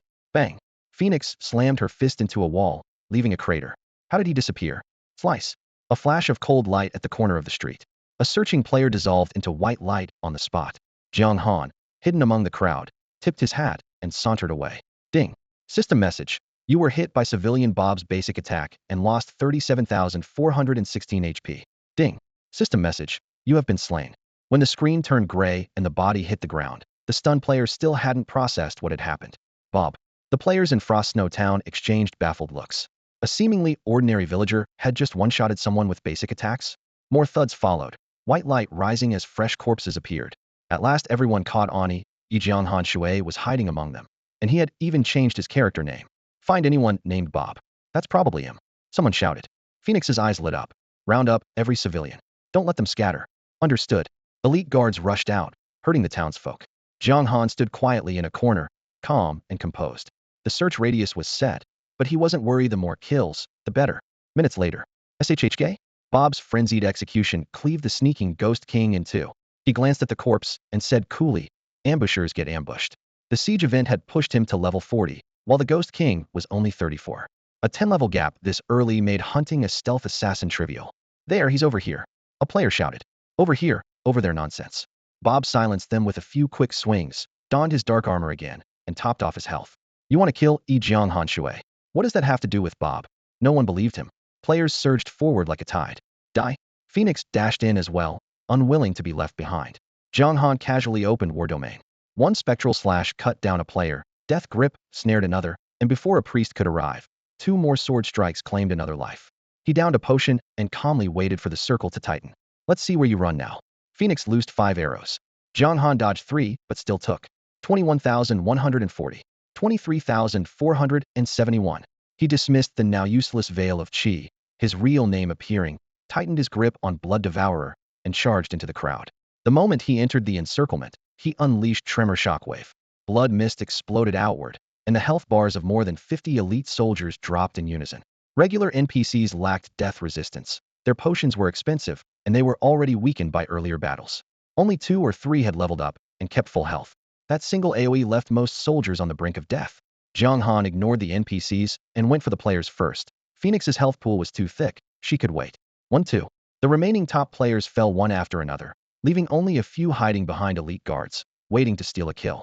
With the stubborn foes cleared, Jiang Han fixed a murderous gaze on Phoenix. Now it's your turn. You. Phoenix met those murderous eyes and shivered despite herself, then drew her bowstring. Evil Trample. Borrowing the rebound of the ground, Jiang Han sprang up, planted a boot on her slender shoulder, and slammed her to the earth. His scarlet rapier lashed down like a storm, clanging against bowstring and armor. While striking, he growled, "Face it, you're an archer, meant for ranged support. Once a warrior gets in close, you're finished. Tello, are you just going to stand there?" Pinned and trembling, Phoenix bit out, "Will you only act after him dead?" To her, This traitor was far wilier than anyone had guessed. He had cracked a situation that should have meant certain death. Tello, the level 60 Dark Gold boss? A chill shot through Jiang Han. Razor-sharp frost howled past his ear, and he instinctively sidestepped, barely dodging the freezing breath. The crowd split under the sudden cold. A short figure in a black cloak, azure staff in hand, stepped forward. Tello pushed back his hood to reveal a face scarred by flame potion-burned shifty eyes, cracked charred skin, yet his gaze clung to Phoenix's slim waist, greed almost blazing. "My dear Phoenix, how could I let you die?" he cooed. "You're asking for my help. Does that mean you'll marry me at last?" "Kill him," Phoenix shouted, humiliated and furious. "As you wish, my beautiful bride." Tello licked his parched lips, chuckled, and leveled his staff at Jiang Han. "Thanks for showing up. I get Phoenix and a hefty reward. Give up, and I'll make it quick." Jiang Han answered only in his mind. "I have insight."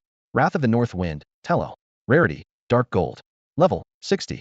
HP, 6 million. Attack, 9, 50010, 200. Defense, 5, 5006, 100. Skills, Icicle Shot, Arctic Sweep, Self-Freeze, Despairing Gale. Profile, once a gold rank fighter, Tello was greedy and lecherous. To gain enough power to violate Phoenix, he downed a flame potion to force a breakthrough. He scraped into Dark Gold, but the potion's backlash ruined his face and left his strength unstable. On paper, Jiang Han's best damage, just over 4,000, couldn't even scratch that defense.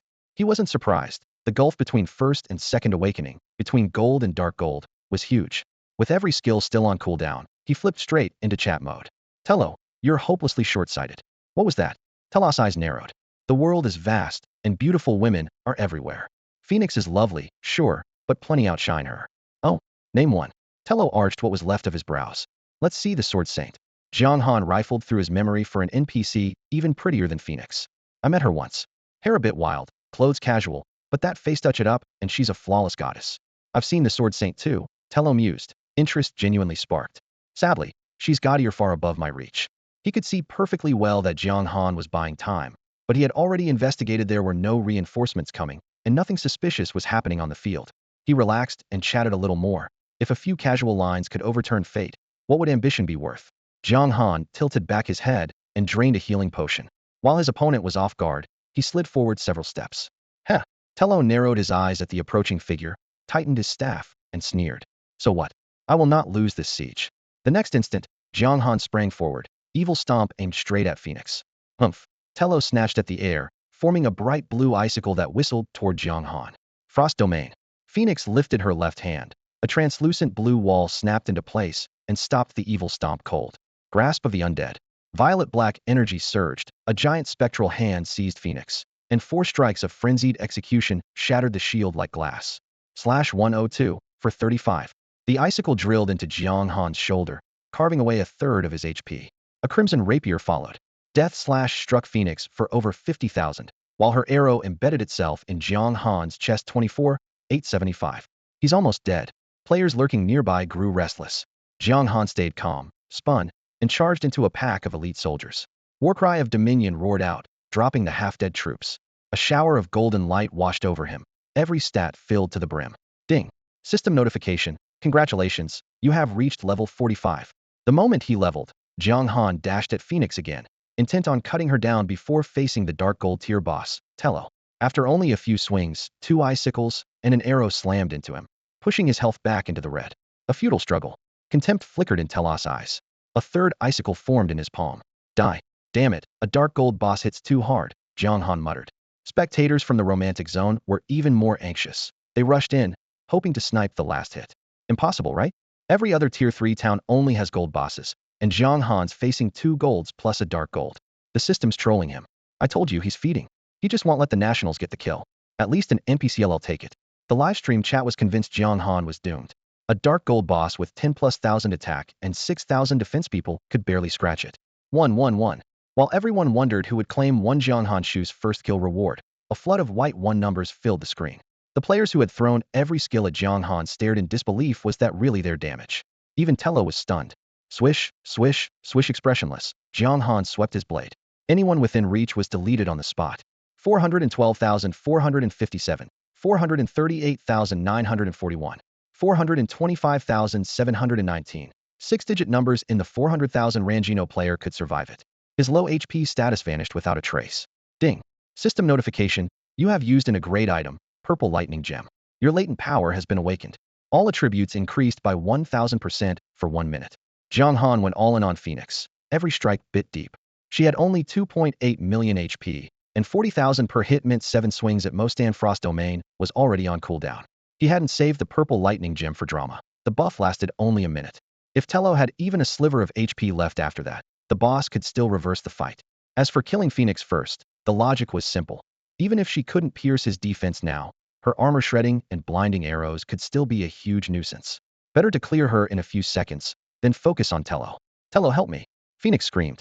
Tello stared, speechless, as fear silently climbed his spine.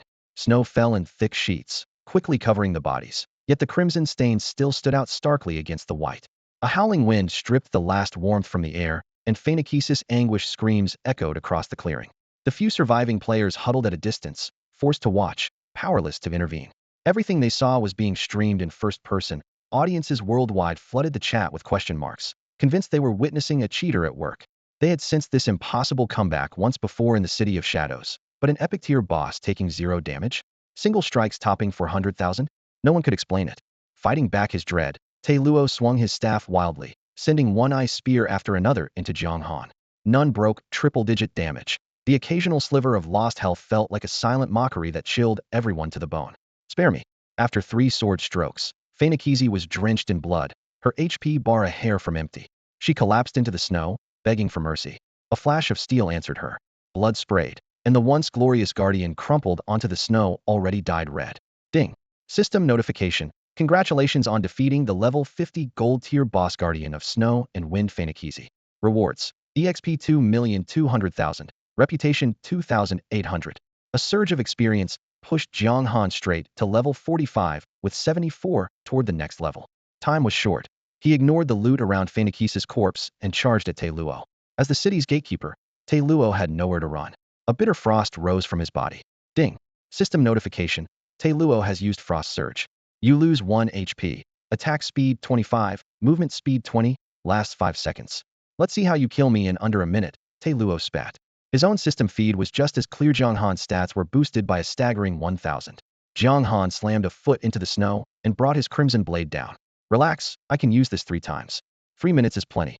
In truth, the first trigger had been accidental in the Rat King's lair, the second used with the purple lightning gem to one-shot Jennifer in the City of Shadows, and this was the final charge. But Jiang Han only wanted to crush his opponent's morale, not explain himself. 364,171. Tai Luo's robes split at the chest as blood sprayed.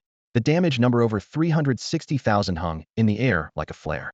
At that rate, Tai Luo's 6 million HP would fall in 16 basic swings. With Death Slash and Frenzied Execution in the mix, Jiang Han could finish him in 14 seconds.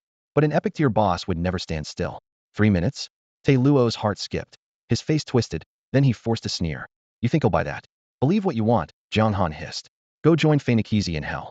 With the purple lightning gem amplifying him, he became a whirlwind of steel and violet sparks. 80, 60.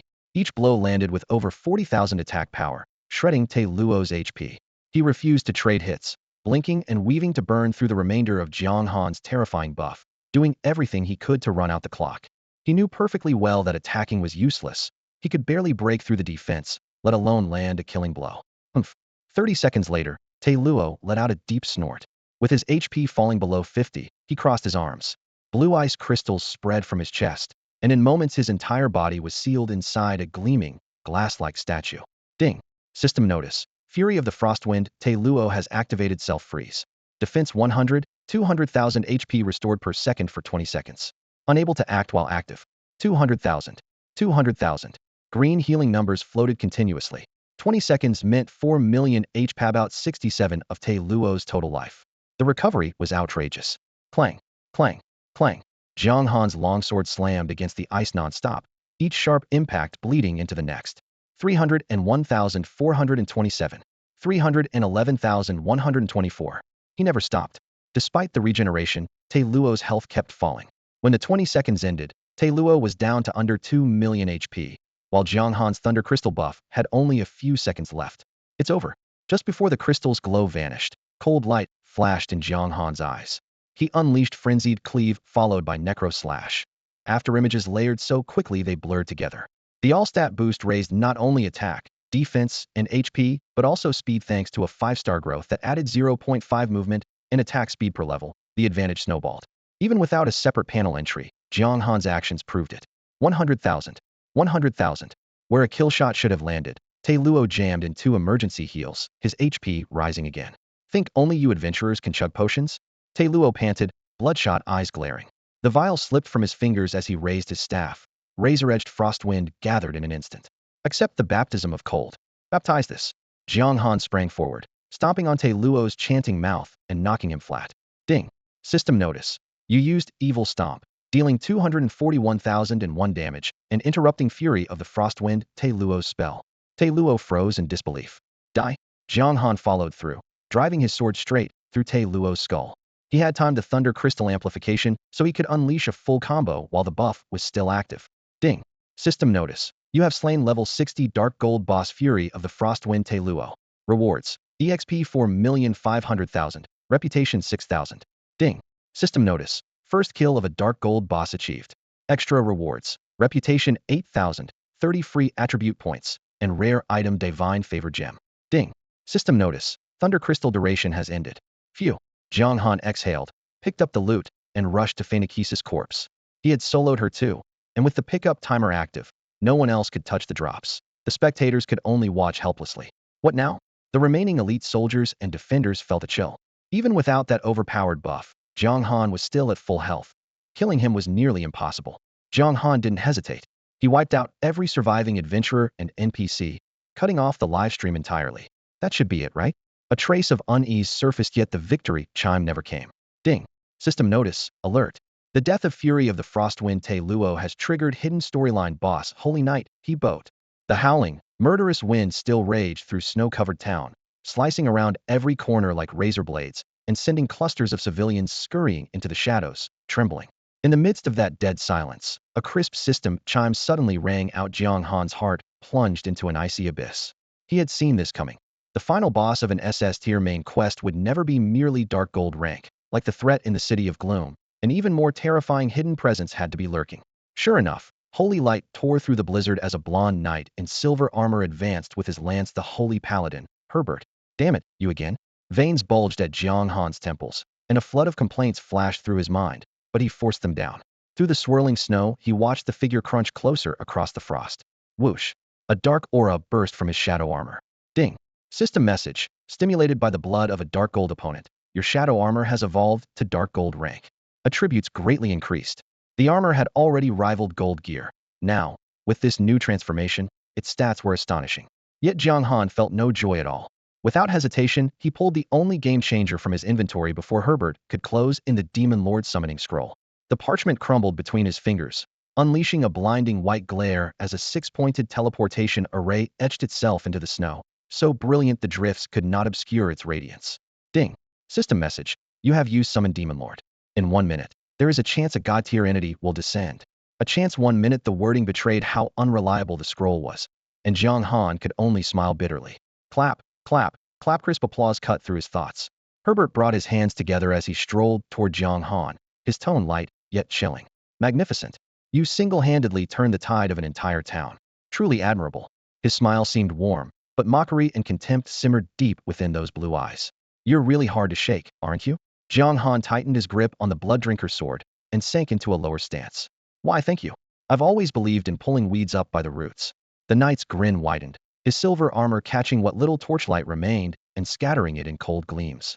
He glanced at the spinning array and let out a low chuckle. If a tier 3 town could actually summon a god-tier warrior, that would be quite the miracle, wouldn't it? Jiang Han stayed silent. The paladin was right, the odds of a god's descent were nearly zero. So, any last words? Herbert seemed to savor the dread preceding judgment. Killing you is easy. I prefer to enjoy the process. Why are you so fixated on me? Jiang Han had to buy time. Just for the sake of pulling weeds? He remembered the life and death struggle in the City of Gloom. Perhaps another miracle would appear, an ally hidden in the darkness. Your bounty is generous. I couldn't resist, Herbert said bluntly. Murderous intent flickered in Jiang Han's eyes, but he suppressed it. Spare me. I'm afraid not. Herbert glanced at the array again, a pleased curve lifting his lips. Look, we'll know in 10 seconds. 9, 8. He continued the countdown as he advanced on Jiang Han. He had no objection to the teleportation array forming, but Jiang Han had to be dead before the last rune locked into place. He still knew exactly where the line was. Jiang Han sprang backward, snow mist swirling in his wake. Swoosh! The silver spear tore through the air like a straight-spined dragon and reached him in a heartbeat. Clang! A clear metallic crack rang out as a translucent, silvery barrier flared to life in front of Jiang Han. The spear point struck, and a violent shockwave burst outward. His chest tightened, blood surged, and his limbs went numb. The thick snow under his boots was swept aside, leaving bare ground. Boom! Within a 500-meter radius, houses were flipped like paper scraps. Broken beams and shattered bricks filled the sky, leaving a wasteland of jagged debris. The destructive power was staggering. Jiang Han was hurled back like a severed kite, skidding hundreds of meters before crashing into the ice-brick city wall. Miss. Stone fragments rained down, yet he stood there without a scratch. Ding. System message. The moon shard has negated this lethal damage. The moon shard, Daniel's life-saving gift. Without it, Herbert's strike would have ended him. Herbert's pupils contracted. He stared at the unharmed figure in disbelief. How was he still alive? At that instant, the teleportation array blazed. Boom! A pressure that burst forth was like a floodgate opening, blanketing Snowvale Town. Jiang Han felt as if a 1,000-ton boulder pressed against his chest, every breath a struggle. This game is insane, he muttered, eyes fixed on the circle. Against the blinding white glow, a pitch-black mist churned at the center, proof that a god-tier entity was descending the very second the 60-second timer expired. Impossible. Herbert's face paled. He withdrew his spear without hesitation. Locking eyes with Jiang Han, he growled, "Lucky bastard. Clean your neck. Next time I'll take your head." Jiang Han wanted nothing more than to slay Herbert himself. Heh, Herbert sneered. "If you can live long enough." Before the words finished echoing, he leapt away and vanished into the raging snow. A god tier of the dark faction had arrived. One more heartbeat, and even retreat would have been impossible. VMM. The array shuddered violently. A moment later, a black-robed man hovered above it. His cloak snapped in the wind, a deathly pale face framed by lank hair, emaciated shoulders hunched. Emerald eyes gleamed with chilling malice. Though he looked no older than 20-odd, he bent slightly, like a viper sliding through night. Ding. System message. The difficulty of your main quest has changed. Jiang Han opened the quest panel. Conquer and Seize now bore 6 blazing letters. SSSSS. Herbert's arrival had not moved the needle. This new presence sent it to the summit. His stomach tightened. The black-robed man's emerald gaze drifted over, a sinister smile curling his lips. Greetings, dark swordsman of this generation. Ding. System alert. One of the dark faction's 10 demon gods' curse of evil lore has descended upon Snowvale Town. All uninvolved civilians evacuate immediately or suffer the consequences. Ding. System alert. One of the dark faction's 10 demon gods' curse of evil lore has descended upon Snowvale Town. All uninvolved civilians evacuate immediately or suffer the consequences. 3 chimes from the system echoed in Jiang Han's ears, each one tightening the knot in his chest and deepening his sense of dread. At the far end of the street, the teleportation array flared with a ghostly green light, and one of the 10 demon lords, the curse of evil, Luolai, stepped from the swirling vortex. A demon lord? Run for your lives. He wiped out an entire city. Don't stay here to die. Panic seized the other gate of Snow Haven, where terrified townsfolk shoved and clawed their way out, certain the next heartbeat would bring annihilation. Luolai spared the scrambling ants no glance, his emerald eyes locked on Jiang Han. His voice, raw as ice scraping glass, rasped, "You summoned me. Where's the enemy?" "Holy Knight Herbert," Jiang Han replied, lowering his gaze. "He sensed your arrival and fled." "He fled?" Luolai intoned as though reciting a line had spoken 1,000 times. He gave a chill, careless laugh. "Are you toying with me?" Jiang Han shook his head at once. "I know better than to squander a demon summoning scroll." A soft, sinister chuckle sliced through the air. In a blur, Luolai was suddenly in front of Jiang Han. A scythe black as midnight had appeared in his grasp, curved like a waning moon, its edge wreathed in dark smoke and lethal light. The blade kissed Jiang Han's throat, a hair's breadth from slicing deep. With death pressing cold against his skin, Jiang Han's eyes hardened. "Luolai, have I offended you?" In that instant he understood why the quest's difficulty had spiked to SS. This demon lord meant to kill him. Perhaps Herbert's retreat had been nothing but a convenient sideshow. Jiang Han himself was the real target. No, Luolai flicked his tongue, voice low and hungry. "My quarrel was with the last dark swordsman, but he's long dead. As for killing you, simple. The evil power in a dark swordsman's body will boost my own. So there's no room to negotiate?" Jiang Han's brow furrowed. Fight a demon lord? Even with a violet thunder gem and a forbidden spell scroll, he would be crushed. A grim intuition whispered that this game was nearing its end. Die? Luolai's eyes flared with final intent. The scythe swept out, the air itself shrieking as it tore toward Jiang Han. Luolai was eager to use the swordsman's life as a stepping stone into the demon lord's top 5. A razor-thin whistle split the storm. At the instant the blade should have severed flesh, A streak of silver slashed through the snow. A sword point rammed the sides halved with blinding speed. Clang. Metal screamed, and the shockwave hurled Jiang Han several yards back. The triumphant grin froze on Luo Liai's face, replaced by shock and fury. He traced the sword's path. Through the swirling snow, a girl in white advanced, her cloak snapping in the icy wind. The girl was strikingly pretty, tall and graceful, yet a hint of killing intent between her elegant brows spoiled the fragile beauty of the scene. Sword Saint. Luo Lei's chest seized when he recognized her, his pupils shrinking to pinpoints. Ding. System prompt. The difficulty of your main quest has changed. Jiang Han raised his hand, a translucent screen flashing before him. The difficulty bar slid from SSS back to SS.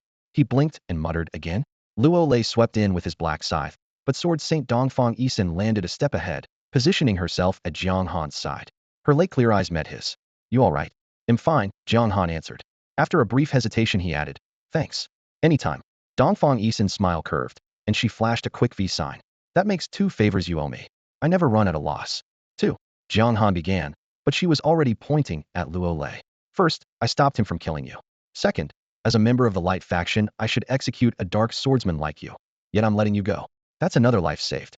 Left without a rebuttal, Jiang Han managed a sheepish, if you say so. Staying alive was blessing enough. Luo Lei sneered. Sword Saint, aiding a dark swordsman? If the other god-tier warriors find out, you know the price. Outwardly calm, he gathered dark energy in secret. She looked 15 at best, yet the title Sword Saint meant underestimating her was suicide. Dongfang Yisun shrugged. Of course I know.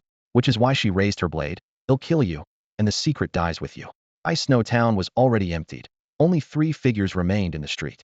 The silver long sword screamed free. Clang. In the next heartbeat, Dongfang Yisun and Luo Lei collided midair, sword light, and scythe shadow bursting into a blinding white shockwave. The ground caved in, fissures racing outward to form a bottomless crater, the blast shredding every skeletal building left standing. At the first strike, Jiang Han had turned and sprinted, leaving a string of footprints in the deep snow. Lingering on a god-tier battlefield meant certain death. Clang, clang, clang. The ringing steel melded into one continuous roar. Air rippled visibly, toppling stone walls, and then ripping the outer rampart to rubble, as if the entire town had been flipped upside down. Several kilometers away, Jiang Han finally burst into the blizzard mountains. Leaning against an ice-covered ancient pine, he gulped for air. Only when he felt momentarily safe did he glance back. Smoke billowed on the horizon, snowflakes drifting through the haze. The familiar townscape had vanished, replaced by an enormous pit. He stared at the ruin, mind blank. Huh, where's the town?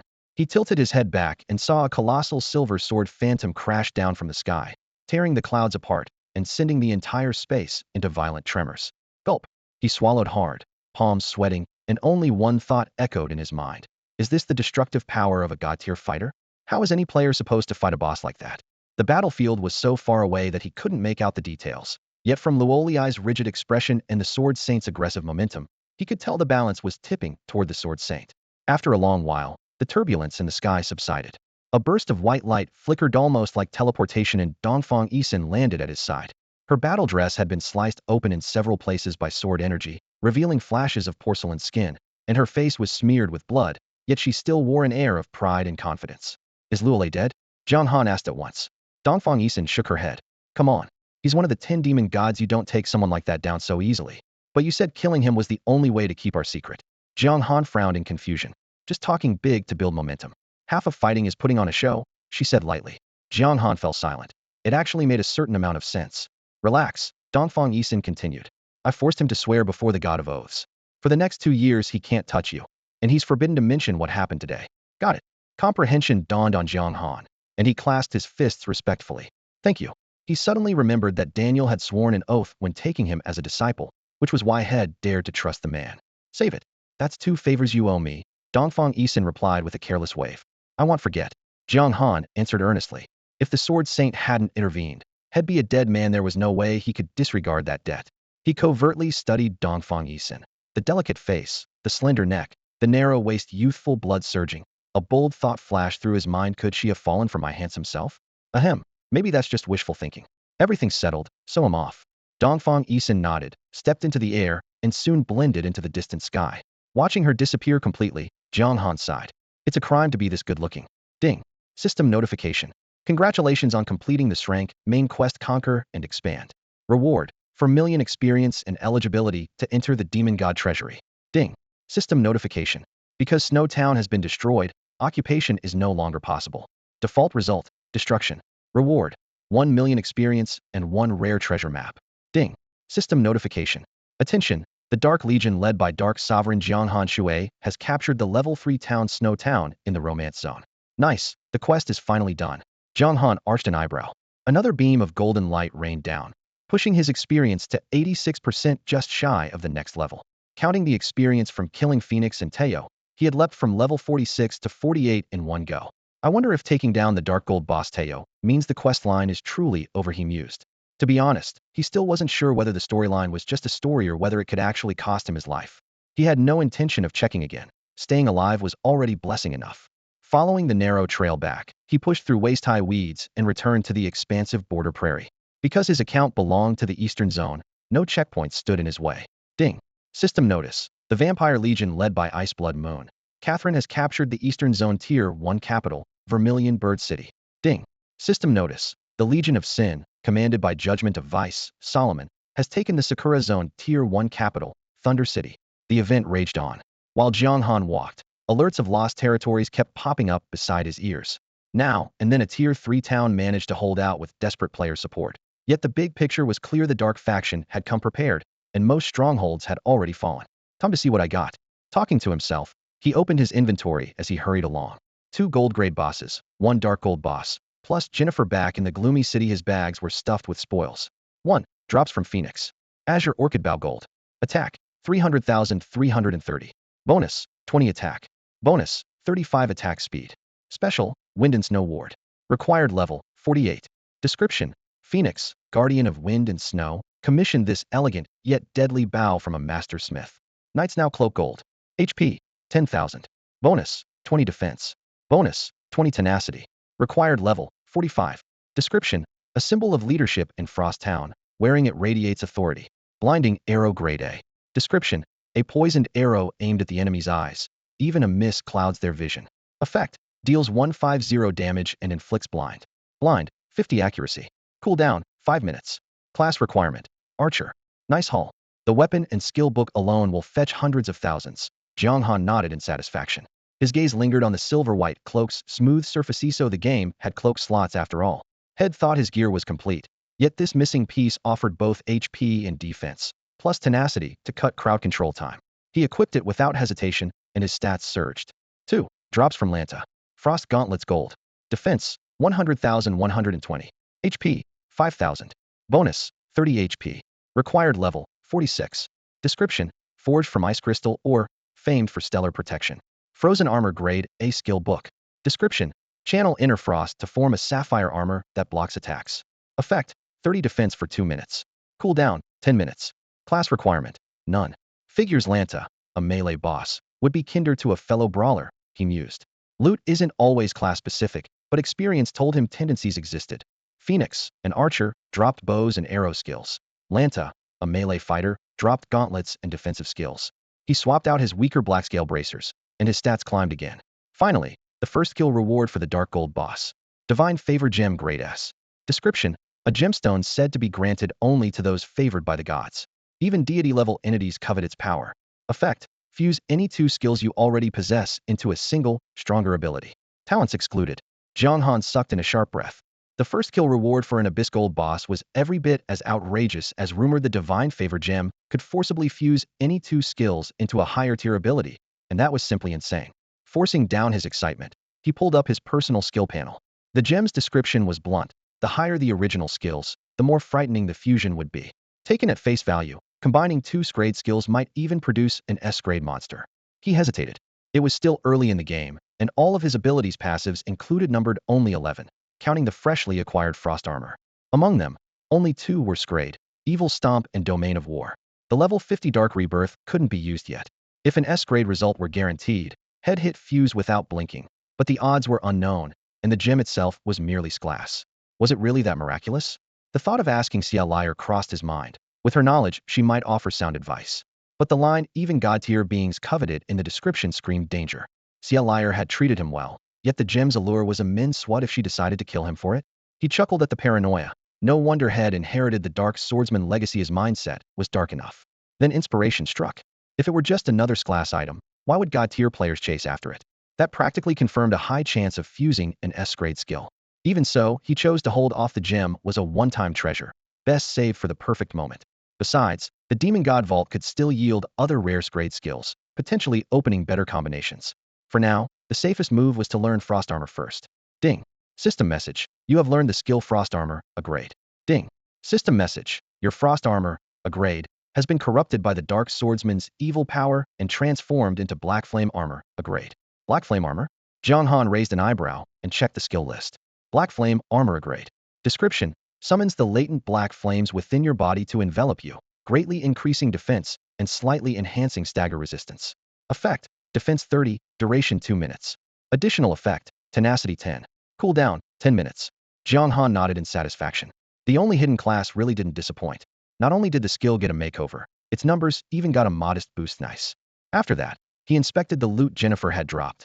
Because it came from the siege of the gloomy city, it had been lying quietly in his inventory for quite some time. 1 Coldstream Staff. Rarity, Gold.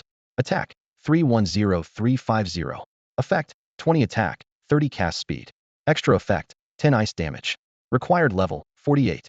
Description, adorned with frozen crystals. It is a prized weapon for any ice mage at gold tier or below. 2. Wind Spirit Boots. Rarity, Gold. Defense, 7090. Health, 5000.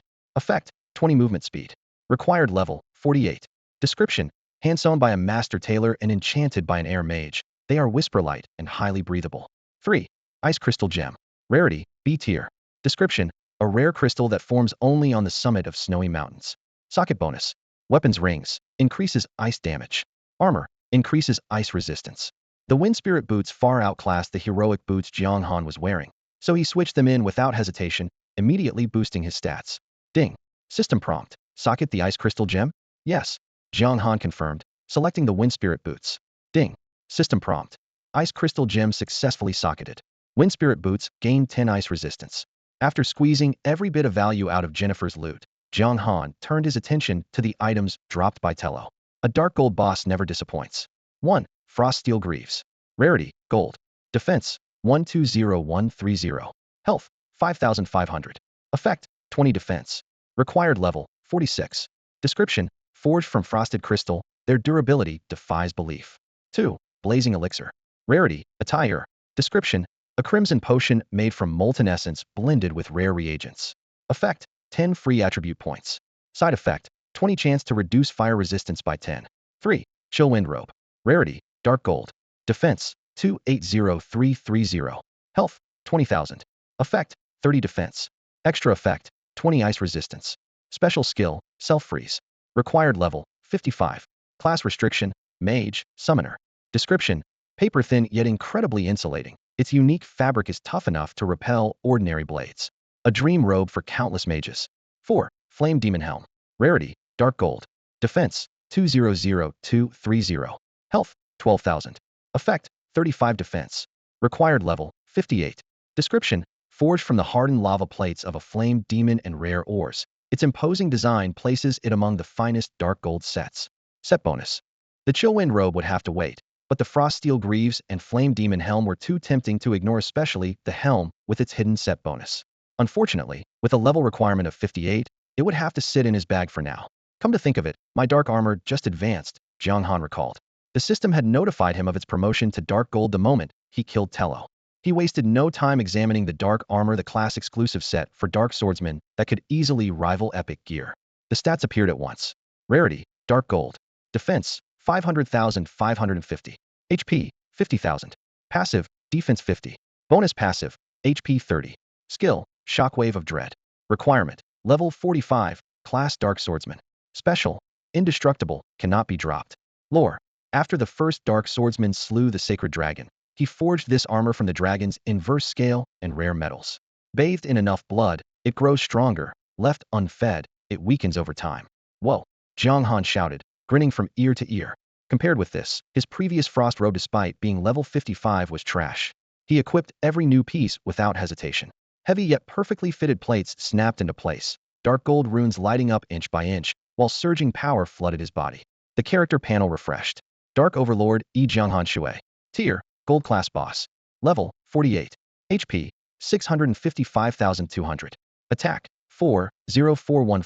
383.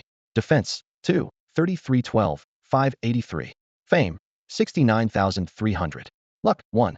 Note: as Jianghan Shui grows stronger, he is beginning to draw the attention of top players.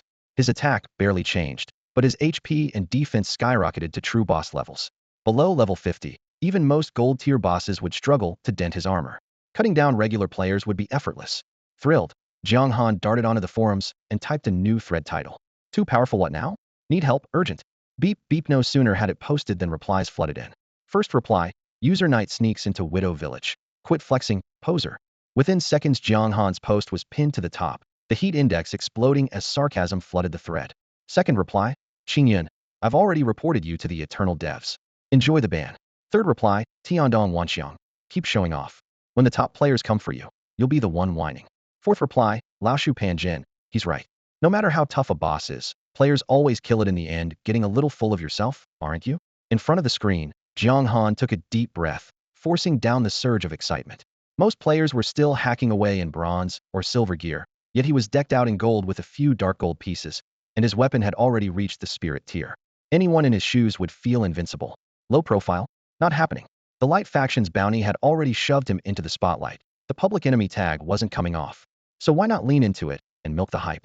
Next event head record his own video and keep the traffic money instead of handing it to the devs. With that in mind, he scrolled to the bottom of his inventory, where 2 bottles of Lavard, crystal clear liquid sat. Flame elixirs. Rumor had it that Tello used them to push into dark gold quality, granting free attribute points. The downside was obvious. Trigger the side effect and you'd lose your shirt literally. Fortunately, the risk was only 20%. If he was going to gamble, now was the time. He hesitated for less than 3 seconds, popped the cork, and downed a bottle. The fiery liquid burned down his throat, detonating a wave of heat inside him. His skin flushed red, and his blood seemed to boil with a low hum. 2 minutes later the raging heat faded. Ding. System message: unfortunate result. You have consumed a flame elixir. Free attribute points 10, but fire resistance 10. That's it. Jiang Han twitched at the corner of his mouth. A second alert popped up. Ding. System message: as a dark swordsman you wield black flame, negating the fire resistance penalty. Wo Jiang Han sucked in a breath, eyes shining with excitement. Dark swordsman for the win. Was the so-called black flame locked behind his level, or had he just never tried to tap into it? He raised his right hand, aiming at a scrawny sapling, and shouted, "Power of black flame hidden within me, emerge." A gentle breeze rustled the leaves. Nothing else happened. The towering pillar of dark fire had imagined never appeared. Probably still a level issue. Lucky tree. He shrugged, pulled out the second flame elixir, and chugged it. Ding. System message: unfortunate result. You have consumed a flame elixir. Free attribute points 10, but fire resistance 10. Immediately after. Ding. System message: as a dark swordsman you wield black flame, negating the fire resistance penalty. The RNG is brutally honest, Jiang Han muttered. Amazed head still believed Eternal wouldn't rig the odds like so many trash games. Too naive. He dumped the 20 free points into attack, and his damage spiked once again. After cashing in the loot from the last run, Jiang Han made his way back to the Ghost Marsh, where Xia Liar had already returned from the Merry District and was waiting for him. Jiang Han, you really haven't let the Minter down, Xia Liar said with a long sigh of relief when she saw him, her tone equal parts gratitude and amazement. I never imagined you'd use a summoning scroll to lure the Demon Lord, the wicked curse Lorei, all the way to snow-covered town. Just doing my job, Jiang Han answered briefly, knowing that the less he said the better. Now that the world announcement had broadcast the Demon Lord's arrival, the outside world would hear about it sooner or later. From their perspective, he and Lorei were both members of the Dark Faction, which explained why the city guards hadn't attacked him. No point clarifying any of that. Excellent. Xia Liar nodded. From now on, whenever the rules allow it, and I find a suitable treasure, they'll prioritize your needs. This time the mistake was mine. I assumed that scroll would be useless in a siege on a tier 3 town. No one could have foreseen how things would unfold. Minter, don't blame yourself, Jiang Han replied with a smile. Without that scroll, Herbert might not have backed off. Whether the Sword Saint would have appeared, whether the system would have let him intervene, none of it was guaranteed. That had probably been his one chance, and luckily had seized it. Setting the thought aside, Xia Liar suggested, let's head to the Demon Lord's treasury.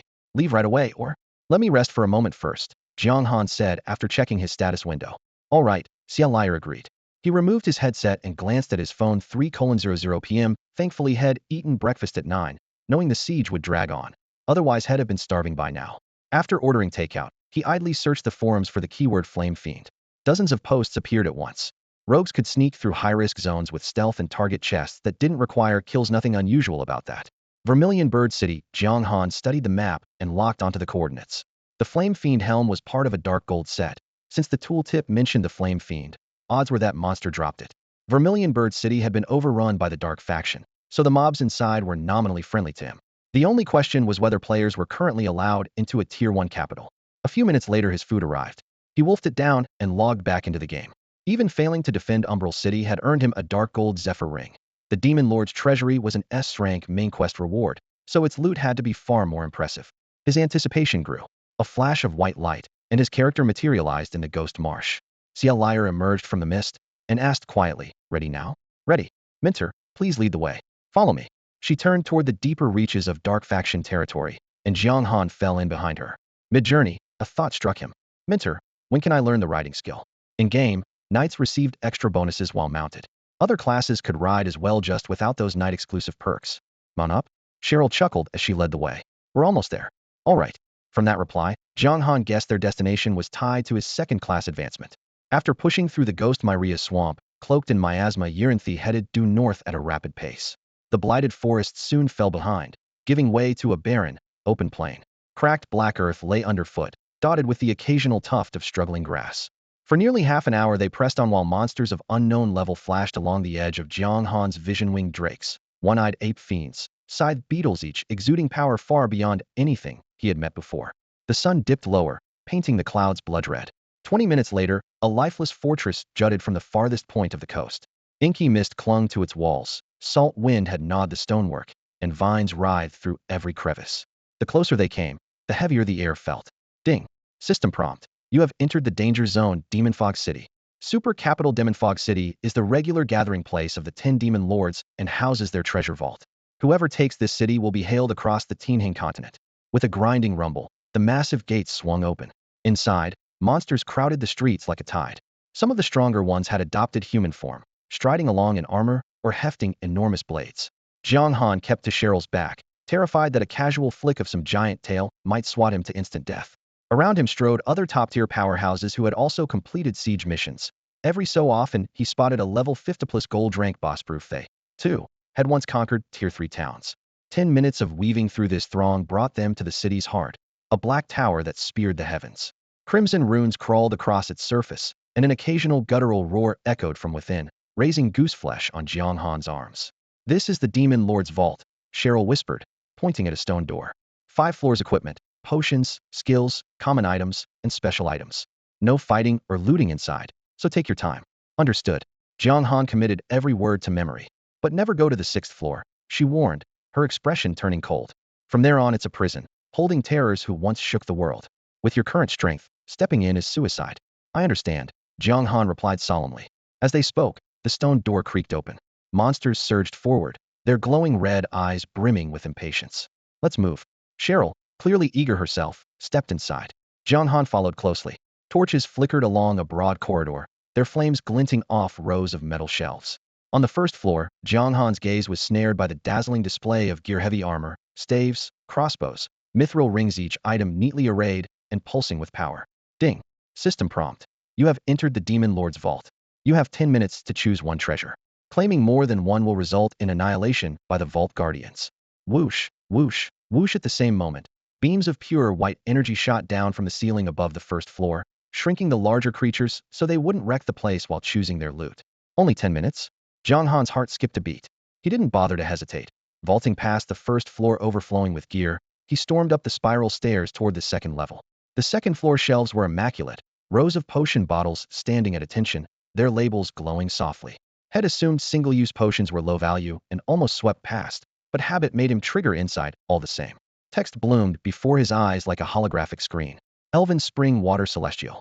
Description: a mysterious elixir drawn from the elves' sacred spring, famed for bringing the dying back from death. With the elves in seclusion, it is nearly priceless. Effect: permanently 100,000 health. Additional effect: restores 5 of health per second for 15 seconds. Limit: the permanent health gain decreases with each subsequent dose. Mighty Pill Celestial. Description: an exceptionally rare dwarven tonic reserved for the royal bloodline. Effect: permanently 1000 base attack. Limit: works only once. A permanent attack boost? Jiang Han's pupils constricted, his heartbeat drumming in his ears. Swallow one now, and head gain a free 1,000 attack enough to leave every other player in the dust. Stay calm, stay calm. He drew a deep breath, forcing down the surge of excitement. 2,000 extra attack was gold in the early game, but it was still early game. Since the pill came from the dwarves, there had to be more out there. Weighing his options, he spun and sprinted for the third floor. Bookshelves on the third level were neatly divided by class, their multicolored covers dazzling the eye. The lowest grade here was a tie. Jiang Han headed straight for the swordsman section and flipped through one volume after another. The most eye-catching book was a thick tome bound in ink black and gold. Dragonrend/Steer. Description: concentrate elemental energy within your body and unleash a devastating/forward. Effect: deals damage equal to 400 of your attack, inflicting a tier status that deals 25 of that damage each second for 10 seconds. Total damage, approximately 650. Cooldown, 10 minutes. Class requirement: knight or swordsman. One swing of this, and who could survive? Jiang Han muttered, slipping Dragonrend/securely into his pack. The treasury allowed you to walk out with only one item in the end, but nothing stopped you from carrying more for now. He kept climbing. The fourth floor showcased nothing but miscellaneous items, scrolls, gems, trinkets arrayed in crisscrossing lights. A quick scan showed no sign of the legendary stone of divine favor. If one had existed, the demon lord would have kept it for himself. Skipping past the attire pieces, he spent 4 full minutes going through every Steer artifact from front to back. None were tempting enough, so he headed for the next floor up, curiosity sparking at whatever special items might be waiting there. Upon reaching the 5th level, Jiang Han found the space far smaller than the previous ones, and nearly every level 50 gold rank boss that had conquered a tier 3 town was gathered here. The storeroom before him sat slightly lower than the floor above, and even the air felt cramped and oppressive. Rows of metal cabinets hugged the walls, squeezing the passageway into a narrow corridor. He stepped to the innermost cabinet. Pale green lantern light played across the jade artifacts, throwing off a cold, ghostly glow. With the eye of insight on his wrist, he skimmed the display. Every item was a class change certificate, and every one unlocked a hidden class change certificate. Crimson Flame Swordsman, hidden class certificate. Black and White Summoner, hidden class certificate. Soul Reaper, some of the rarities he had only ever seen on leaderboards or in match replays. Still, he had no intention of switching classes. Rare as they were, these hidden classes averaged only 4 growth stars worse than his current Dark Swordsman. Dragonbreaker Slash was decent, but hardly a revelation. Shaking his head, he drew his focus back. Just as he turned to leave, a burly man slipped into view without a sound. Shirtless muscles crisscrossed with scars, loose crimson trousers swishing with each heavy step. The giant clutched 2 items, a faintly glowing scroll, and another hidden class certificate, his brow furrowed in obvious indecision. Jiang Han checked the man's character info, ordinary warrior. For a basic class, a hidden class promotion would be a game changer. Yet the scroll looked anything but ordinary, and the man clearly couldn't bear to give up either prize. Curious, Jiang Han cast the eye of insight on the scroll. A burst of golden light made his heart lurch. Even his fingertips went numb. This kind of treasure is sitting in the demon god's vault. Some demon gods, they are complete idiots, he cursed inwardly. As the thought faded, the scroll's full description appeared.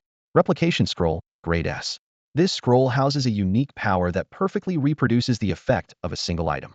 100 chance to copy items of grade S or lower. 50 chance to copy grade SS items. A replica scroll now, that's the kind of surprise I've been waiting for. Jiang Han stopped in front of the 3rd floor display case of the demonic vault, a flicker of heat flashing in his eyes. The scroll was wrapped in a silver-white cover, pale gold thread tracing complex patterns that shimmered softly. If he could secure it, he could trade it for a second divine favor gem. Yet his face remained unreadable, because a burly man was already turning the scroll over in his hands. One careless moment, and the prize would be gone. This guy's eyesight is terrible, Jiang Han thought, though his smile stayed gentle.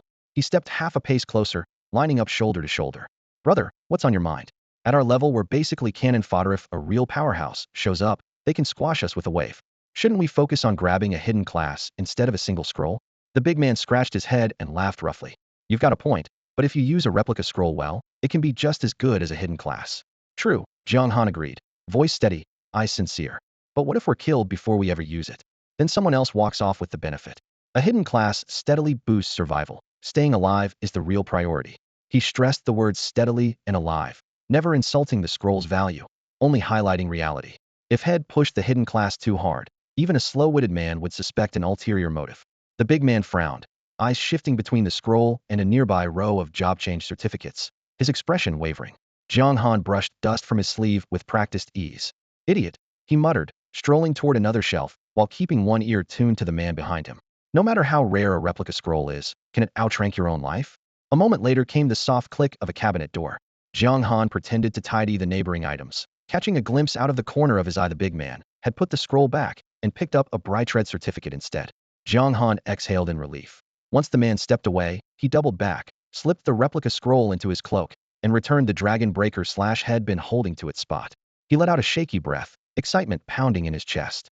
2 divine favor gems. Me odds of pulling an S-grade skill just shot up. If luck really explodes and I get 2 SS skills, then gods or Buddhas, they'll cut down anyone in my way. Ding. System prompt. You have 1 minute left in the demonic vault. The countdown thundered in his ears.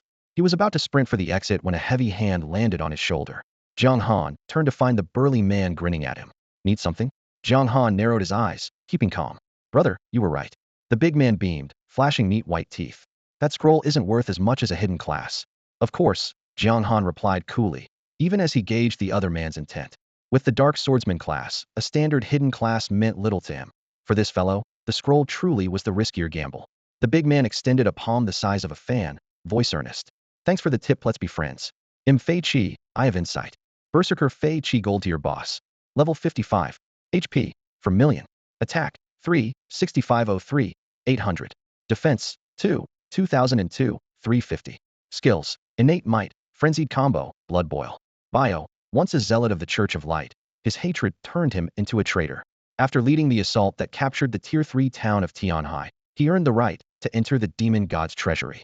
Fei Chi's stats are downright terrifying, far above Phoenix, Lanta, and the other level-matched foes Jiang Han had defeated before, which explains how he managed to conquer a town. The two clasped hands. Without Fei Chi's accidental help, Jiang Han would never have obtained the replication scroll, and Fei Chi's resentment toward the Church of Light struck a chord with him. At once, he pictured the storyline boss who kept giving him grief, the Holy Knight, Herbert, and anger flared in his chest. If you ever get in trouble, come to Tianhai and look for me. They'll keep you safe. Fei Chi thumped his chest, his voice booming. Thanks, Jiang Han replied with a smile, refusing to treat an NPC as mere background. Fei Chi had already switched to a hidden class, and his power would only keep climbing. After a brief exchange, they parted ways and left the demon god's treasury. Outside Demon Fog City, Cheryl was already waiting. How did it go? Not bad, Jiang Han nodded. Good. You're still not strong enough. Staying here is too dangerous. Let's head back. All right. Master and disciple left Demon Fog City, heading south toward Ghost Marsh. Partway through the journey, Cheryl spoke up. I have a quest for you. It's tough. Interested? Sure, Jiang Han agreed without hesitation.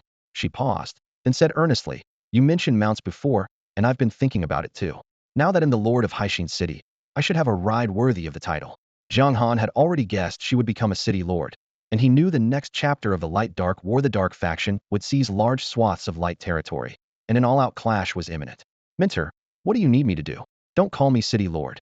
I'm not used to it yet. Cheryl waved him off, then explained.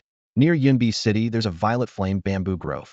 Rumor says a hidden realm lies inside, home to rare creatures. Find the entrance and give me its exact location. Ding. System prompt. Accept quest, search for the hidden realm. Difficulty. Eh? Yes. Jiang Han confirmed on the spot. Quest details. Search for the hidden realm. Difficulty A. Description. A place is called hidden because not everyone can find it. Objective. Locate the hidden realm. Reward. 1 rare skill book. Off you go, Cheryl said, then vanished into the mist. Jiang Han set out alone, heading straight for Yunbi City. Ripping the way, he pulled out the replication scroll and tore it apart. Whoosh. 1 second later, a burst of dazzling rainbow light shot out of the scroll. Ding. System notice. You have activated a replication scroll. Remove the item you wish to copy from your inventory within 10 seconds, or the attempt will be cancelled. The alert had barely finished when Jiang Han dove into his pack and seized the divine favor gem, a sphere of interwoven black and white, its surface traced with shimmering runes. The rainbow light seemed to heed the command and instantly sank into the gem. For the next 2 minutes the runes boiled while prismatic light wrapped the stone like a miniature planet. Jiang Han fixed his eyes on the countdown, sweat soaking through his gloves. At the exact 2-minute mark, the light snapped inward, and a second identical black and white gem appeared in his palm. Ding. System notice. Duplication successful. You have obtained 1 divine favor gem. The twin gems rested quietly in his hand, their black and white vortices mirroring each other. Jiang Han's heart hammered. Should he gamble now? If I'm gambling, I'm going all in, he muttered, dismissing the sensible plan of stockpiling class skills before fusing them. Danger lurked everywhere in this game. Who knew if he'd dropped dead the next second? Even if the fusion didn't yield an SS, the new skill would still outrank the originals. Decision made. He drew a deep breath. Screw it, let's do this. Ding. System notice. Do you want to use the divine favor gem? Yes. The gem shattered, releasing a torrent of black and white energy that drove straight into his body and surged along his meridians. Ding. System notice. Please select the skills you wish to fuse. Jiang Han opened his skill panel. The only class options worth mentioning were War Domain and Evil Stomp. Ding. System notice. Fuse War Domain's class with Evil Stomp's class. Note. Low chance to obtain an S-class skill. High chance to receive a rarer class slot. How low is low? Jiang Han stared at the prompt, heart in his throat, but there was no turning back. Yes. Two golden icons slowly overlapped on the screen, their glow rising layer by layer. Jiang Han pressed his palms together. Ancestors of the Jiang clan, watch over me. Whoosh, the icons merged completely, and golden light erupted. Ding. System notice. Fusion successful. War Domain's class and Evil Stomp's class have produced the S-class skill War Trample. Luck 1. Boom, his mind felt as if a nuclear blast had gone off, leaving him blank for a moment. S-class. It was really S-class. He was about to take off. Ha. Roughly 10 seconds later, Jiang Han threw his head back and laughed. System, I love you. He had assumed that drawing the S-tier talent domination was a reward for clearing every talent trial on his own merit. Instead, the system chalked it up to a small probability bonus for the top few players, meaning it was pure luck. The prompt only mentioned a low chance, without giving any numbers. How low could it be? Jiang Han had no clue. He recalled using 2 bottles of flame elixir each with only a 20% chance to lower fire resistance, and both had procced. That was already sky-high luck. This time felt like forcing an even tinier probability to land squarely on him. Eager to see what had gained, he pulled up the skill's full readout. War Stomp SS rank. Description: whether born of war or trampling upon it, the bringer of slaughter is destined to stand at the battlefield's center, wielding the power to turn the tide. Effect: gather power in both feet and stomp enemy units. For 3 seconds after activation. 1. Movement speed 300%. 2. Attack speed 200%. 3. Jump height increases dramatically. 4. This attack deals 200% damage, is guaranteed to crit, and inflicts heavy suppression. Additional effect: a shockwave erupts from the impact point, dealing 120% damage to all enemies in a 100-100 area while enemy attack is reduced. Allied attack, including the user, is increased. The magnitude of the buff-debuff scales with the attribute gap between both sides and lasts 1 minute. Cooldown, 1 minute. Jiang Han stared at the panel, emotions surging too wildly for words. So this is an S-rank skill? Damn, that's broken. Compared to his original Evil Stomp, this version cranked movement and attack speed even higher and lasted a second longer. The old penalty that stripped weapon bonuses had vanished. Damage was doubled, every hit was a guaranteed crit, and the tiny war zone not only remained but doubled in size and added AoE damage. Although the zone's duration looked 2 minutes shorter, with a 1-minute cooldown, he could maintain it indefinitely. The idea thrilled him. If he ever managed to ride a sky-soaring dragon, dive bomb, and trigger War Stomp mid-plunge, the result would be spectacular. Sadly, mounts of that caliber were scarce even in the late game. Dragons were proud creatures and never spawned like Dimetizen Dark Gold or Spirit Beasts. Settling down, he mapped out his route. Concealed Chi had a 3-day cooldown, and had just used it in Bingshua town, so sneaking into another city to use a teleport array was off the table. He would have to hoof it to his next destination. Fortunately, Yunshou City wasn't far from Yuling Marsh. Timing his strides with War Stomp's burst 3 seconds of 400% movement every minute plus the extra 20% from the Fengling boots, he tore across the landscape like a living whirlwind, roadside scenery smearing into colored ribbons at the edge of his vision. Roughly half an hour later, a massive city appeared on the horizon. Its walls sprawled over the plains like a slumbering titan, hiding most inner buildings, while a single tower speared into the clouds. Ding. System prompt: you have entered the map Yunshou City. Cloudbeast City is a Tier 2 metropolis famed across the Tianjin continent as the capital of pets and mounts, a year-round destination for summoners and knights, cherished by locals and adventurers alike. The city belongs to the Light faction and is packed with high-level NPCs. Knowing he was no match for them, Jiang Han kept his distance and scanned the outskirts for his real objective, the Violet Flame Bamboo Grove hidden nearby. Circling the walls while combing player forums for clues, he finally pinned down the coordinates. Before him stretched a dense forest of towering stalks, each bamboo segment a deep violet red. Umbrella-like shade trees rose here and there, sunlight filtering through leaves to scatter dappled light over a soft carpet of litter. Ding. System message: you have entered the map Violet Flame Bamboo Grove. Rustle. Jiang Han stepped on the spongy leaves and glanced around. Not a single player was in sight. Clearly the area was still beyond the reach of most. You're really in a rush, aren't you? With scenery like this, we should enjoy ourselves. A teasing whisper drifted past. Slipping behind a thick trunk, Jiang Han spotted a half-dressed couple engaged in an activity the pure-minded swordsman could scarcely fathom. What a sight! Broad daylight, and no shame at all. The pair noticed him too. The man hurriedly donned his gear, hefted an axe, and snarled. What are you doing here? Just spectating. Jiang Han replied with a shrug. 2 flashes of his blood-drinker sword sent them both back to town, netting him a few thousand experience points. Rustle. He pressed deeper into the grove, confirming once more that it was practically deserted. Hiss. Minutes later, several long snakes with violet red scales slithered from the undergrowth, crimson tongues flicking as icy eyes locked onto the intruder. Violet Flame Viper Elite. Level, 65. HP, 1 million. Attack, 3, 6503, 800. Defense, 1, 8802, 000. Skills, Swift Stride, Poison Kiss. Description, one of the many dangerous species inhabiting the Violet Flame Bamboo Grove, known for its lethal fangs. Attack like a gold rank boss, but the defense is low, Jiang Han noted. The phrase minion number gave him an idea. Perfect time to test War Stomp's AoE power. He darted forward, Blood Drinker sweeping out.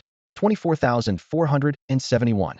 The struck viper screeched, riling its companions. Jiang Han kited them deliberately, provoking more and more until every snake fixed on him. Within minutes, over 100 vipers coiled around him in a hissing ring. One suddenly sprang up, fangs aimed at his face. War Stomp. He sidestepped the strike, then slammed his foot into the ground. Boom. The earth cracked, dust billowed, and bamboo swayed violently for 100 meters as leaves rained down. Ding. System message. You used War Stomp, dealing 91,791 damage to Violet Flame Viper, suppressing for 2.2 seconds, increasing your attack by 20, reducing enemy attack by 18 within a 100,100 area, and inflicting 120 damage. 28,428. 28,745. 28,475. Scarlet numbers erupted above the Vipers' heads in rapid succession. War Stomp is insane. Jiang Han sucked in a breath at the sight of the reeling snakes. Next time I show up as a boss, I'm definitely putting on a real show. The snakes hissed and spat, but a level 65 elite was hardly easy prey. Once wounded, the purple flame vipers turned even fiercer and lunged straight at Jiang Han. Black flame armor. In a swirl of pitch-black fire, molten darkness solidified around him, forming a tight suit of armor that looked like liquid iron frozen in an instant. The visual impact was startling. Ding. System alert. You have activated black flame armor. Defense 30, tenacity 10, duration 2 minutes. 4,578. 4,471. 4,511. Damage numbers in the low 5,000s kept floating above Jiang Han's head, with the occasional crit barely breaking 10,000. Ding. System alert. You are afflicted by Purple Flame Viper's Venomous Kiss. You take damage equal to 20 of the Viper's attack every second for 10 seconds. Ordinarily, the Vipers hit far harder, but War Stomp had already reduced their attack, and Black Flame armor stacked even more defense on top. The double mitigation made each bite almost negligible, yet their sheer numbers and slender bodies still posed a threat. Roar. A shadowy black dragon burst skyward, its tail sweeping in a wide arc. Dominion roar slammed down, wiping out whole chunks of the Viper's health bars at once. Jiang Han's Blood Devourer sword carried 15 lifesteal, so as hundreds of Vipers bled out, his HP shot back to full and even overflowed.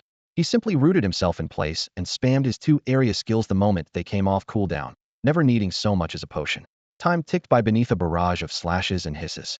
Even after Black Flame armor faded, one cast of Dominion Roar or War Stomp instantly topped his health, leaving his survival pressure near zero. More than 20 minutes later. Ding. System alert. You have slain a Purple Flame Viper. EXP 22,000. Ding. System alert.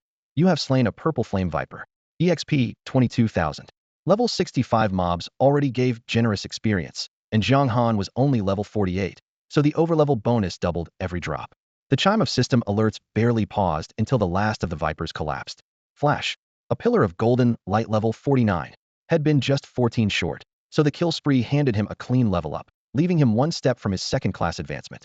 Elated, Jiang Han scooped up every silver coin on the ground and even found 2 level 60 silver grade items. With War Stomp and Dominion Roar in hand, his grinding speed eclipsed every other player. Anyone without his massive HP pool would have folded under the Viper poison long ago. A treasure tier leveling spot was hard to come by, and the quest had no time limit. Leveling took priority. Level 50 was a clear dividing line where a monster's stats laid bare the gulf between first and second class tiers. Another hour passed. Flash. Golden light surged again. Level 50 achieved. Ding. System alert. Congratulations on reaching level 50. You may now visit your class mentor to receive the advancement quest. A sharp glint flashed in Jiang Han's eyes. The system alert confirmed exactly what had hoped. If his guess was right, just like the first job change, the first 10 players to complete their second class change would also pocket a hefty reward. Before that, though, he had to locate the secret realm Cheryl had mentioned. After thinking for a moment, Jiang Han sent Longting Wanli a message. Bro, what level are most players sitting at right now? I need to gauge how far the top grinders have come. Beep. Longting Wanli replied, you mean the Eastern Zone or the entire server? The whole server. Got it. I'll have the guys ask around. Give me a sec. Thanks, man. Don't mention it, you're the real boss. If you have gear to sell, think of Dragon Guild first. Price isn't an issue. Jiang Han hesitated, then simply screenshotted every piece of gear had swapped out or didn't need and sent the lot. The answer he received was a single line of ellipses. In White Crane Town, Longting Wanli looked up at the sky and sighed. We're not even playing the same game. Eternal's power ceiling is way too loose. Level 40 gold gear is one thing, but level 50 dark gold? Sure, Jiang Han Shui getting dark gold loot from a first kill boss makes sense, but this is still ridiculous. The vice leader, Long Hudo, frowned. Boss, what's wrong? Nothing. I'm chatting with a walking cheat code. A walking cheat code? Long Hudo paused, then understood. You mean Eternal's golden child? The name Jiang Han Shui had long since flooded the forums. World firsts, city sieges, turning into a raid boss. If he wasn't the dev's favorite, nothing made sense. Meanwhile, Jiang Han had no idea he was being roasted. He typed, so want them or not? If you don't, they'll just post them on the auction house. Thanks to concealed chi, slipping into the light faction capital to sell gear was no longer a problem. Whether or not Longting Wanli bought them was secondary. The connection was useful for sharing intel. Want? Longting Wanli answered instantly. Gold gear's around 2,000 gold apiece right now. Yours is higher level and better stats. I'll take it at 2,100. Deal? Deal. Jiang Han skimmed the stats. The price was fair. As for the Cold Wind rope top tier, comes with a skill, no market precedent. He'll give 15,000. 18. Jiang Han didn't budge. Longting Wanli fired back a crying emoji. Bro, you're ruthless. I don't own a bank. 18. And he'll throw in a top tier archer skill book. Jiang Han attached a screenshot of blind arrow. Fine. Longting Wanli gritted his teeth. The first blind arrow sold for 21,450, but that was hype. He'll pay 20,000. The price was reasonable. Jiang Han had checked the forums and knew he wasn't being lowballed. No problem. Cash transfer. System notifications popped up in rapid succession, and a bank text followed. At 1 gold to 1.54 yuan, more than 6.8 million landed in his account. Staring at the long string of numbers, Jiang Han's heart pounded. To the truly wealthy, it was pocket change, but to him, it was a fortune. If he'd stuck to bounty farming back then, he might have banked a few million too, but that would have cut off future income. If I keep playing seriously, this is only the beginning. Head considered streaming. There was even more money in that, but decided it wasn't necessary. Beyond the cash, he still felt genuine passion for the game. Frequent interactions with NPCs had made the story come alive, and before he knew it, he was completely immersed. Put bluntly, he was hopelessly addicted. Beep beep. About 10 minutes later, Longting Wanli sent a message. My friend overseas says the top level player right now is a mage on the U.S.EU server, level 44. 44? Jiang Han arched an eyebrow, only 6 levels behind him. If that mage really climbed 6 levels in a day or two and stole the first second-class player title, he could live with it. The thought calmed him considerably. These vipers are seriously cramping the locals' territory. I'm such a good guy, I've got to clear them out. He muttered, gazing into the depths of the violet flame bamboo grove. Purple-black serpents slid between flaming stalks, their cold eyes reflecting the firelight. Decision made, grind first, quest later. The instant Jiang Han stepped into their aggro range, dozens of slit pupils locked onto him, fangs bared. Flash. Blood Devourer's sword carved a crimson arc across the nearest serpent's skull. What are you staring at? Never seen a handsome guy before. Hiss. Provoked by the pretty boy, the snakes shrieked and lunged. Jiang Han spun away, kiting even more of them over classic Hitandran. A few minutes later, boom. The ground rocked as the S-rank skill war stomp slammed down. Violet flame vipers tumbled and convulsed. Bamboo leaves flying, another farming cycle underway. In under 90 minutes, golden light rained down. Jiang Han hit level 51. Heart pounding, he scooped every last silver coin into his pack. Waste not, want not. Mass battles, duels, crowd control, raw damage. War stomp deserved its S rank. Fast, brutal, efficient. He kept grinding until 9 that night, finishing at 51 and 89%. His stomach rumbled, so he logged off. The loot was buried outside the grove. Head logged the coordinates, and Longting Wanli would send someone to pick it up. Helmet off. He wolfed down bread and washed it down with milk. 9 o'clock. He hesitated between bed and helmet for 2 seconds. Impulse 1. Sleep? The game was far more fun. 11 o'clock. Hard stop. Jiang Han promised himself, then put the helmet back on. A flash of white light, and he was back in the violet flame bamboo grove. Blood Devourer sliced through the night. The grind resumed. At exactly 11, his EXP bar sat at level 52, 96%. One more pull, and he'll ding 53. Then bed. Pull. Gather. Stomp. The routine ran like clockwork. Minutes later, golden light burst out, and he hit level 53. Log off. Jiang Han prided himself on discipline. A promise was a promise. Hiss. A piercing screech ripped through the night. Ding. System alert. Your reckless slaughter of Violet Flame Vipers has enraged the Violet Flame Viper King. Boss incoming. Jiang Han snapped to attention. Rustle, rustle. Something slithered through the tall grass. Jiang Han squinted and saw a boss several times thicker than an ordinary Violet Flame Viper, more like a giant python, sliding across the ground and carving a deep groove in its wake.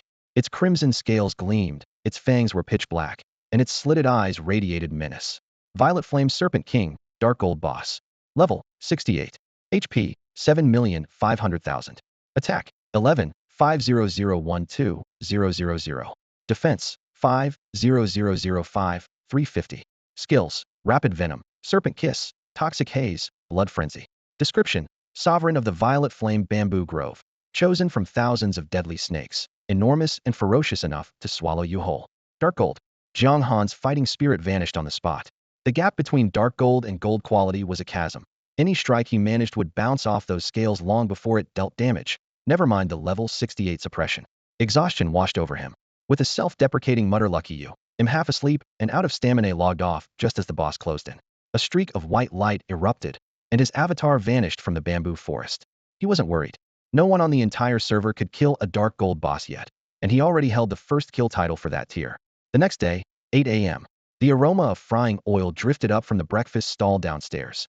Jiang Han grabbed a bag of steaming buns and crullers, washed them down with soy milk, and headed back into the game. Swish. Blinding white light tore through the void, and he materialized at the same spot where Head logged out. The Serpent King had already slithered away. The trench it left behind was still visible, though only faint warmth lingered. Time to focus on the quest, he calculated. If he cleared 2 more waves of snakes, the boss would probably respawn and slow him down. Totally not worth it. But where was the hidden instance supposed to be? Jiang Han frowned, scanning the bamboo shadows. Had looked around while farming last night and found zilch. Cheryl hadn't been exaggerating about the difficulty. Had wiped out every nearby Violet Flame Viper, so nothing would respawn for a while. That gave him plenty of breathing room to search the grove. When the odd snake slipped through and tried to pick a fight, he dispatched it with a casual flick of his sword. If there's a dungeon, there has to be an entrance. He raised his hand and cast Eye of Insight, spamming every detection skill he had on the surrounding trees. In most games, secret instances hid inside hollow trunks or special objects, just like in the movie ESO. He might as well imitate them. Camphor tree, standard resource node. Why are you investigating an ordinary camphor tree? We don't understand. The system's snarky tooltip didn't faze him. Hunching low, he wove through the bamboo, casting as soon as the cooldowns resetter would have, if there were any. Trunks, boulders, vines, even a seemingly ordinary bamboo leaf. Nothing escaped his scrutiny. Time slid by. More than an hour vanished before he knew it. Ding. System message. Eye of Insight has detected a residual trace of dungeon energy. Current progress, 48. Jiang Han perked up. What did I just do to jump to 48%? Ding. System message. Because your scouting technique ranks at an exceptional level, progress has been doubled to 96. Ding. System message. Your keen perception grants additional progress. Current total, 99.8. Ding. System message. Congratulations. Only 0.2 remains before the dungeon entrance is revealed. You have surpassed 99.9 of players. Invite friends to explore the Violet Flame Bamboo Grove together to accelerate the search. Jiang Han was slightly confused. Invite friends? Invite your. He bit back the curse. Guessed the system only wanted him to recruit newcomers to speed up the mission, and forced himself to stop complaining. He reactivated Eye of Insight and scanned the Violet Flame Bamboo Forest. Purple fire flickered along the bamboo joints, and a faint roasted scent mingled with the sweetness of fresh leaves, making it hard to stay focused. Yet the system prompt wasn't useless. Through Eye of Insight, he caught a wisp of milky energy drifting in from the southeast, shimmering like thin fog and seeming to point the way. The moment he noticed it, he wheeled around and jogged after the trail. Roughly 10 minutes later, a series of crisp chimes shattered the silence. Ding. System message. Congratulations, you have found the entrance to the secret realm. Ding. System message. Your quest search for the secret realm is complete. Please return to your mentor for your reward. An hour and a half of mind-numbing searching finally ended beneath a massive camphor tree. The bark looked ordinary, but the instant his palm touched it, milky light rippled across the surface, twisting into a vortex deep enough to swallow everything. Cheryl had said the secret realm housed many rare mounts, and curiosity stirred as he lifted his foot to step inside. Ding. System message. Your strength is insufficient. You cannot enter the secret realm for now. Fine, the quest is done. He shrugged, marked the exact coordinates, and set off toward Ghost Marsh. Thank goodness for Eye of Insight. Sprinting through the mist, he replayed the whole process, feeling the importance of scouting skills more than ever. The invite friends prompt had sounded ridiculous, but Eye of Insight had cut his search time by more than half. As a first kill gold reward, this strength scouting skill was 10 times stronger than ordinary detection spells, letting him trace energy flow directly. Re-entering Ghost Marsh, gray-white fog curled around his ankles. Cheryl seemed to step out of thin air, surprise on her face. I didn't expect you to find the entrance in just one day. Pure skill, Jiang Han answered lightly, ever modest. Cheryl blinked, then laughed and shook her head. I can see that. Ding. System message. Quest search for the secret realm completed. Difficulty. A. Reward. 2,500,000 experience and 1 rare skill book. 2.5 million experience pushed his bar up by a third, but what really made his eyes shine was the rare skill book. Seriously? For a simple scouting quest, the mentor gives me a rare skill? He rifled through his inventory and found a teal-covered tome etched with ancient patterned shadow pursuit. Passive, rank. Description, a skill for expert riders that maximizes a mount's potential, letting it perform better than ever. Effect, while mounted, mount resilience 20 and movement speed 20. Level requirement, 50. Class requirement, none. Jiang Han stared at the stat panel, stunned. Mentor, you're amazing. I only asked when I'd get to ride, and you hand me a priceless skill. Well? Cheryl asked with a smile. Happy? Very. Absolutely. Jiang Han nodded vigorously and gave a deep bow. Thank you, mentor. No need to be so formal. Xiaolier shook her head, then grew solemn. I've officially joined the Dark Faction and become the Lord of Haishin City, she said. As Lord, I must defend the city and can't stay away for long.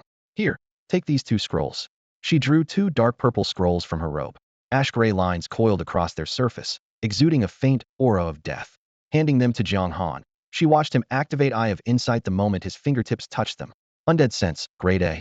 Description, a special seal is locked inside the scroll. Once it is torn open, the caster will sense it at once. After activation, the level 193 Immortal rank boss, Undead Swordsman Xiaolier, will hurry to meet the summoner. Before the assault on Haishin City, Xiaolier had been only level 190. Clearly the siege triggered her breakthrough. What interested Jiang Han, though, was not her new level but the scrolls themselves. When the potential of the dark swordsman within you awakens again, tear one open and summon me, Xiaolier said, her tone gentle yet firm. It'll teach you more skills. If you face an enemy you can't defeat, the scroll will let me aid you. But it'll be setting out from Haishin City, so travel time still matters. Warmth filled Jiang Han's chest. Understood, he said earnestly. He knew that without mentors like Daniel and Xiaolier, his talent alone would never have brought him this far. Xiaolier exhaled slowly. These 2 scrolls compensate for the fact that you won't receive mentor quests again until your next power-up, she added. They're not a free gift. Thank you, mentor. Jiang Han understood the rule. Natives and adventurers must trade fairly. Every reward has its price quests, supplies, everything. Xiaolier nodded, her smile fading. Tell me, Dark Swordsman Jiang Han Sui, do you regret joining the Dark Faction? Never, Jiang Han replied without hesitation. Do you dare raise your blade against the Light Faction? I do, he answered, certain this was part of the advancement ritual. Good. Undead energy surged as Xiaolier lifted her hand. I, Undead Swordsman Xiaolier, hereby confirm that adventurer Jiang Han Sui has met all requirements for the Dark Swordsman class advancement. Cold power erupted from Jiang Han's chest, racing through his meridians. Purple-black light burst from his body, shattering Daniel's earlier concealment spell. The scene was eerie and magnificent. Ding. System message. Congratulations. You have completed your class advancement. Your growth star rating has changed. Ding. System message. Congratulations. You are the first player to complete a class advancement. You receive extra rewards free attribute points 20, reputation 5,000, and item. Enhancement Pearl, Grade A. Free attribute points are exceptionally rare, usually awarded only for remarkable achievements. Each point is a base stat that benefits repeatedly from percentage bonuses. Its value is self-evident. I thought a class advancement quest was required, Jiang Han muttered to himself. Xiaolier chuckled. Didn't I give it to you ahead of time? Realization dawned. The search for the hidden realm had been the secret advancement quest all along. So this game plays by its own rules. In most games, once you hit the required level you grab a class quest, and change jobs it's practically a law of nature. Jiang Han knew this title played by its own rules, but he never expected the class change quest to unlock ahead of schedule. You've reached a new stage, you can learn additional skills now, Cheryl announced, her voice echoing across the empty training grounds. With a casual sweep of her hand, a translucent panel unfolded in midair, pale gold particles trailing behind it like aurora across the night sky. Every available skill appeared before Jiang Han. Got it. He murmured, sliding his finger along the panel to inspect each option. 1. Ghastly aura passive, grade. Description: undead creatures naturally emit an aura that makes mortals tremble. Effect: attack power 20. Requirements: level 50, undead class. Cost: 25 gold. 2. Riding grade, universal. Description: without it, even the rarest mount is just for show. Effect: allows the user to ride mounts and gain their stat bonuses. Cooldown none. Requirements: level 50. Cost: 25 gold. 3. Bone shattering strike, a grade. Description: most living beings have bones. Break them and their ability to fight collapses. Effect: deals 150 damage to a single target and has a chance to inflict the fracture debuff for 30 seconds. Fracture applies various penalties depending on the broken bone. Cooldown 1 minute. Requirements: level 50. Cost: 50 gold. After reading the list, Jiang Han winced. Death Grip and Necro Slash had cost him only 3 gold each. These three totaled 100 over 15,000 yuan in real money. Still, the value was obvious, so he paid without complaint. Ghastly Aura was a flat attack boost, only an idiot would skip it. Riding was mandatory, otherwise his mount Shadow Chaser would be nothing but decoration. And the mere description of the attire Bone Shattering Strike set his fingers itching. You can never have too many skills, so the investment was clearly worth it. He tapped confirm for each skill, and his gold counter tumbled, scattering into golden shards that vanished. By the way, Cheryl said, remembering something, you were supposed to be mayor of Frosthaven. I heard the demon Lord Lorei made such a spectacle that the town was destroyed? Yeah. Jiang Han nodded without elaborating. In truth, the place had been wiped out by the shockwaves from Lorei's clash with the Sword Saint, but that was impossible to explain, so he stayed quiet. Cheryl's expression turned serious. As your teacher, I still suggest you find a suitable town and pledge allegiance to a faction. It will spare you a lot of trouble. Understood, Master, Jiang Han replied solemnly. He knew exactly what she meant. Faction membership acted as a buffer against the system's forced quests. If war broke out, the system would prioritize his faction's interests. If he wandered alone, he'd be dragged into whatever conflict the game felt like throwing at him. So far, the system had already dumped 2 S-rank main quests on him without asking.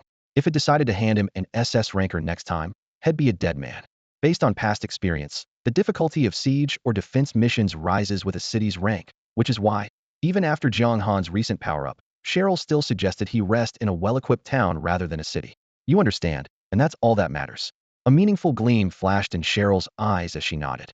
Her disciple loved harmless jokes, yet at critical moments his insight was razor-sharp. On hint was enough.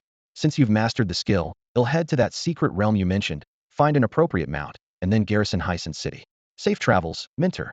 Jiang Han watched Cheryl's silhouette disappear into the depths of the swamp, certain he would never need to return to Ghost Marsh.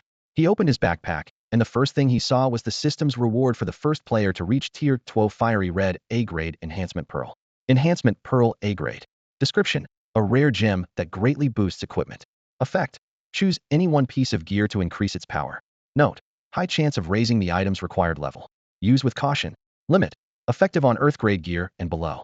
100% success rate? Jiang Han arched an eyebrow. When he first saw Enhancement Pearl, he thought Eternal would follow the classic 1-2 path, but this was completely different.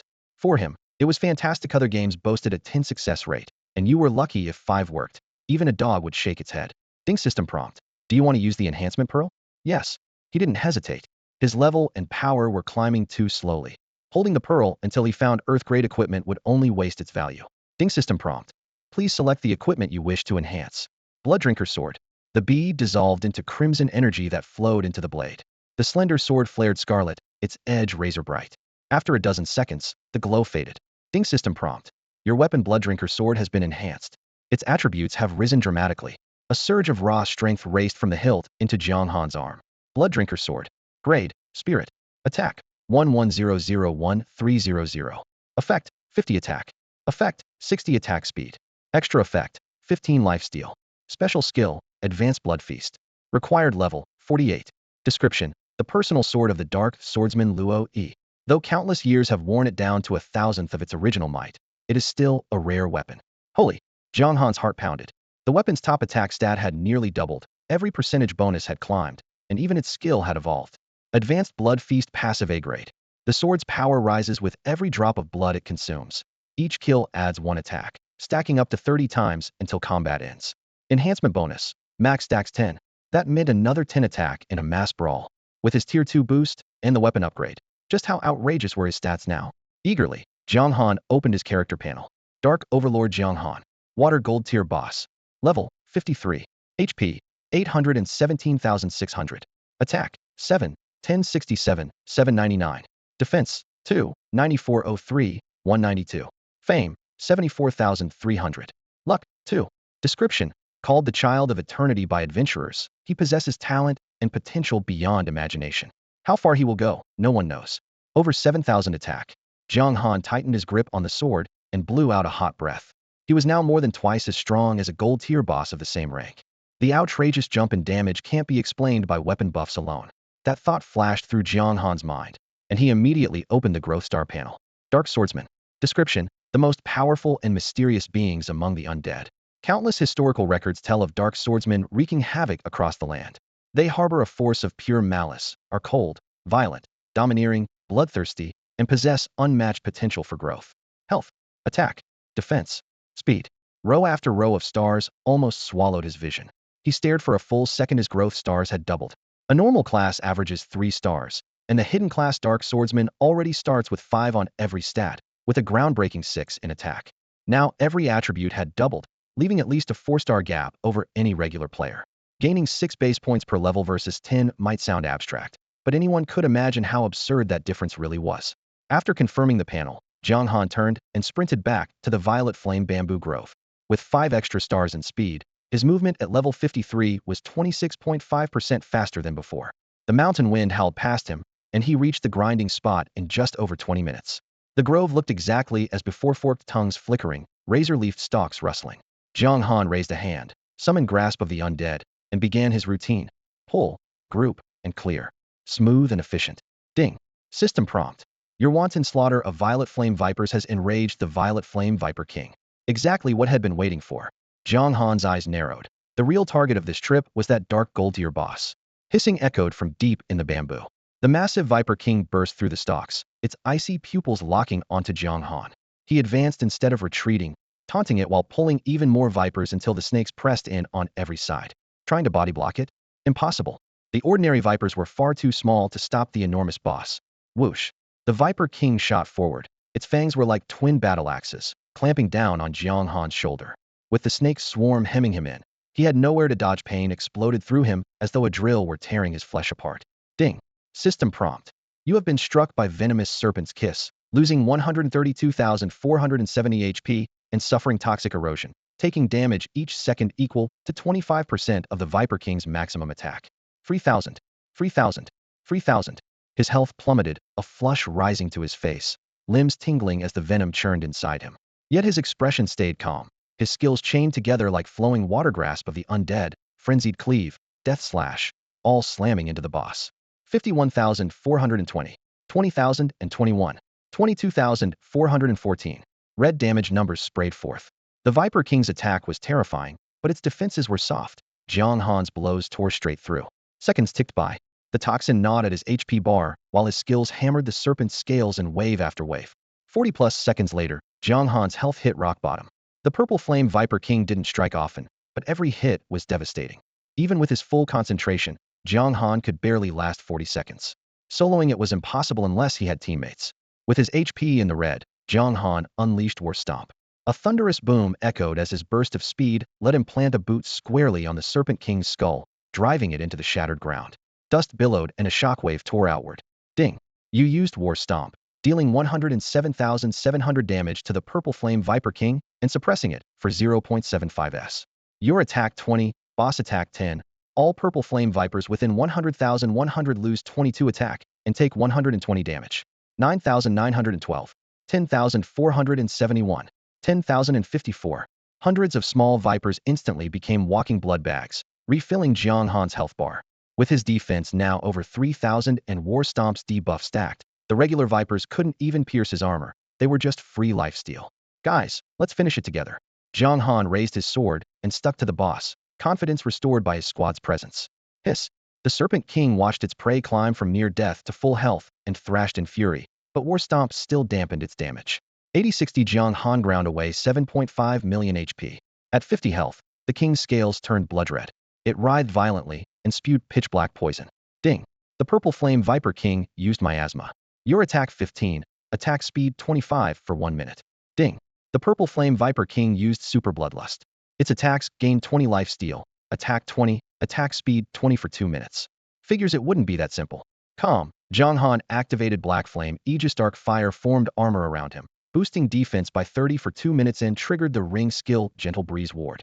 73,331. 20 damage reduced by Gentle Breeze Ward. Under Super Bloodlust, the Serpent King hit harder, yet War Stomp's debuff kept the blows manageable. Zhang Han summoned a Phantom Black Dragon, sweeping the area and topping off his HP again. With tanking and life steal, he outlasted the buff. The boss damage plummeted. A dozen minutes later, the Viper King's health bar hit 0, and it collapsed at Zhang Han's feet. Ding. Congratulations. You have slain LV68 Epic Grade Boss Purple Flame Viper King. EXP, 20 million. Reputation, 8,000. Whoosh. Whoosh. Whoosh. 3 beams of golden light shot skyward as Zhang Han reached level 56. He cleared the remaining Vipers and scooped up every drop, though the level 65 epic gear would have to wait. Ding. Congratulations to Meridian Zone player Ghost for becoming the 10th player to kill a gold grade boss. Global announcement. The rare chime reminded Zhang Han of 2 pending world notices. Both the epic first kill and his class advancement awaited confirmation. Ding. Publish your glorious deeds. Broadcasting grants 10,000 reputation. Yes and yes. Zhang Han selected both. 20,000 free reputation was too good to pass up. Ding. Congratulations to Eastern Zone player Zhang Han Shui on the first kill of an epic grade boss. Global announcement. Ding. Congratulations to Eastern Zone player Zhang Han Shui for being the first to complete a class advancement. Global announcement. Each announcement ran 3 times. Just when Zhang Han thought it was over, the bell chimed again. Ding. Your reputation has reached 100,000. Event World Martial Tournament activated. Ding. As the first player to reach 100,000 reputation, you receive an extra reward, Battle Contract S Steer. 2 notification chimes rang out without warning. Zhang Han had just cut down the Violet Flame Viper King when the system settled the battle. 8,000 prestige points dropped into his account. Adding the 20,000 point world announcement bonus, his total shot passed 100,000. The moment he hit 6 figures, a flood of prompts filled the screen. An event had been triggered, along with an S-rank achievement. He opened his inventory at once. In the most prominent slot lay a scroll bathed in faint golden light. Unrolling it, he saw 4 gilt characters blazing across the center, dual packed with 2 blank signature spaces beneath. Dual packed SS rank. Description: a special contract requiring signatures from 2 parties. Once activated, it is a fight to the death. The loser loses everything. The winner takes it all. Effect: at the appointed time and place. Neither side may be interrupted. The victor receives everything the defeated owns: class, gear, items, and wealth. Uses 11. Zhang Han examined the parchment, heart pounding twice in spite of himself. Loser wiped clean. Winner takes all. Steep didn't begin to cover that price. If his intel failed him and he picked the wrong target, the scroll would turn into a death warrant. Dual packed, he folded it carefully, eyes narrowing in thought. His hidden class, Dark Swordsman, already stood on the peak of the pyramid, which lessened the scroll's immediate value to him. Still, it was a treasure. He stashed it away. One day it would prove useful. Before he could catch his breath, another system chime sounded. Ding. System message. The Adventurer exclusive event Martial Arena is now open for registration. Sign up in any light faction town of rank 3 or higher and fight for first place. Ding. System message. Detailed rules and rewards can be viewed on the arena leaderboard. He pulled up the panel. The new arena leaderboard tab was empty, showing only rules and prizes. Martial Arena Eastern Region. Overview. A single elimination tournament for adventurers. Glory and rich rewards await. Rules: opponents are matched at random. 10 total losses mean elimination. Consecutive wins move you forward until the top 10 remain. Note: except in the final extreme rounds, the same opponent will not be matched again within 5 fights. Rewards: first rank rare item or skill 1, spirit grade equipment 2. Second rank rare item or skill 1, spirit grade equipment 1. Third a rank item 1, spirit grade equipment 1. Fourth and below. These rewards are insane. Zhang Han almost thought had misread them. Had only just secured the first dark golden boss kill, and barely anyone on the continent even owned dark gold gear. Yet first place here offered 2 pieces of higher tier spirit grade gear, plus an rank reward. How could he resist? Thank goodness for concealed chi, he mused, or he wouldn't even be able to sign up. With that, he set off for the nearest rank 3 town. Cloud Beast City was closer, but higher level cities drew stronger players. If his identity were exposed, he'd be finished. Better safe than sorry. Just before he stepped onto the teleport array, concealed chi popped up a second verification window. Ding. System message. Please choose an alias and enter your dummy stats. Which name to use? Zhang Han blurted it out without a pause. Violet Flame Viper King. His display name changed instantly. After carelessly filling in his stats, Jiang Han appeared in Baihe town and headed straight for the registration point, a peculiar gem suspended in midair, like an oversized agate glimmering with crimson light. Fortunately, it was only a virtual interface, otherwise he would have agonized over whether to use his game ID or a fake name. He placed his palm on the gem, and a chime echoed in his ears. Ding. System prompt. Would you like to register for the World Martial Tournament? Note. Once registered, you cannot withdraw. Failure to log in at the appointed time will result in elimination and a 2-level penalty. Yes. Jiang Han confirmed without hesitation. Ding. System prompt. Registration successful. The World Martial Tournament will begin in 3 days at 10 o'clock. Please wait patiently until then. With that done, he wandered toward the nearby player market with a simple goal: buy a mount and pick up a few mount stones so he could capture others himself. Don't miss out high-grade potions on clearance. Freshly dropped brank skill books. Treasure maps. Come dig for fortune. A tide of people surged past, bargaining and shouting over one another. And for the first time, Jiang Han felt the full popularity of the game. Because he was part of the dark faction, he had almost no contact with regular players. The only name on his friends list was Longting Wanli, and he often felt as if he were playing a single-player title. Now, weaving between stalls and staring at the dazzling merchandise, everything felt refreshingly new. Mounts. Ultra-rare mounts. The sudden hawking made him stop. On the stall sat a milky white ceiling stone containing a squat black donkey. A data window popped up. Donkey mature. Tier bronze. Effect. Movement speed 20. Description. Slow but gentle and tireless. Adventurers who ride it, stay patient, the good times lie ahead. 3 imaginary lines of frustration appeared on Jiang Han's forehead. Ultra rare. A bronze donkey with average stats, and the vendor dared call it that? Isn't it? The vendor perked up when he noticed Jiang Han's interest, thumping his chest in promotion. NPCs still refused to sell mounts. My friends and I went through hell to catch this one. Stats aside, plenty of riders don't even have a donkey yet. Mounts were indeed difficult to capture, and success rates dropped sharply against stronger creatures. When Jiang Han attacked Bingxue town, only a handful of players had been riding anything. He nodded, circled the market once, found no other mounts, and returned to the stall. How much? 100 gold. Too steep. 1,500 real-world dollars for a donkey? Come on. Name your price, then. Jiang Han produced a piece of silver equipment dropped by a purple flame viper and waved it. Will this cover it? The vendor's eyes nearly fell out. Level 55 gear? ITLL take me forever to reach that, and silver won't be worth much by then. No way. 2 pieces. Deal. The trade completed, Jiang Han crushed the mount stone on the spot. Hee-haw. With a bray, the black donkey landed on the ground. Jiang Han swung into the saddle, and the passive skill Shadow Chaser triggered automatically. Hiya. Whoosh. The little donkey shot forward like a black streak, hooves kicking up dust as bystanders gaped. Dude, a donkey can run that fast? Donkeys outpacing horses? So much for common sense. That has to be an ultra-rare mount. The vendor's jaw hit the dirt, the 2 silver items slipping from his hands and clattering to the ground. Did I just sell a donkey, right? Riding a donkey, Jiang Han made his way through the bustling crowd. He spent a few gold coins at a local shop to buy more than 100 mount stones, stepped into a teleportation array, and was whisked to the nearest town. From there, he dashed toward dark faction territory. A little over 20 minutes later, he spotted his destination, Tianhai, a level 3 town captured by the dark faction only days ago. His mentor, Cheryl, had stressed the importance of claiming a level 3 town, so he remained vigilant. The siege was still fresh. Parts of the wall lay in ruins, and rubble littered the streets. Yet because the current mayor ruled with a gentle hand, daily life continued. Children played, vendors whispered their sales pitches, and adults laughed and chatted, a stark contrast to the gloom that hung over most dark faction settlements. Jiang Han headed straight for the mayor's manor. Sorry, no visitors allowed, said the 2 gate guards, raising their spears but speaking politely. Everyone knew the scout skill. The question marks on Jiang Han's status panel warned them he was far from ordinary. Jiang Han smiled. I'm here to pledge allegiance to Tianhai. Please announce me to the mayor. Pledge allegiance? The guards exchanged glances. One sheathed his spear. Certainly. Wait here. They'll report to the Lord Mayor. Thanks. Jiang Han nodded. While one guard went inside, Jiang Han asked the other, You were light faction soldiers, weren't you?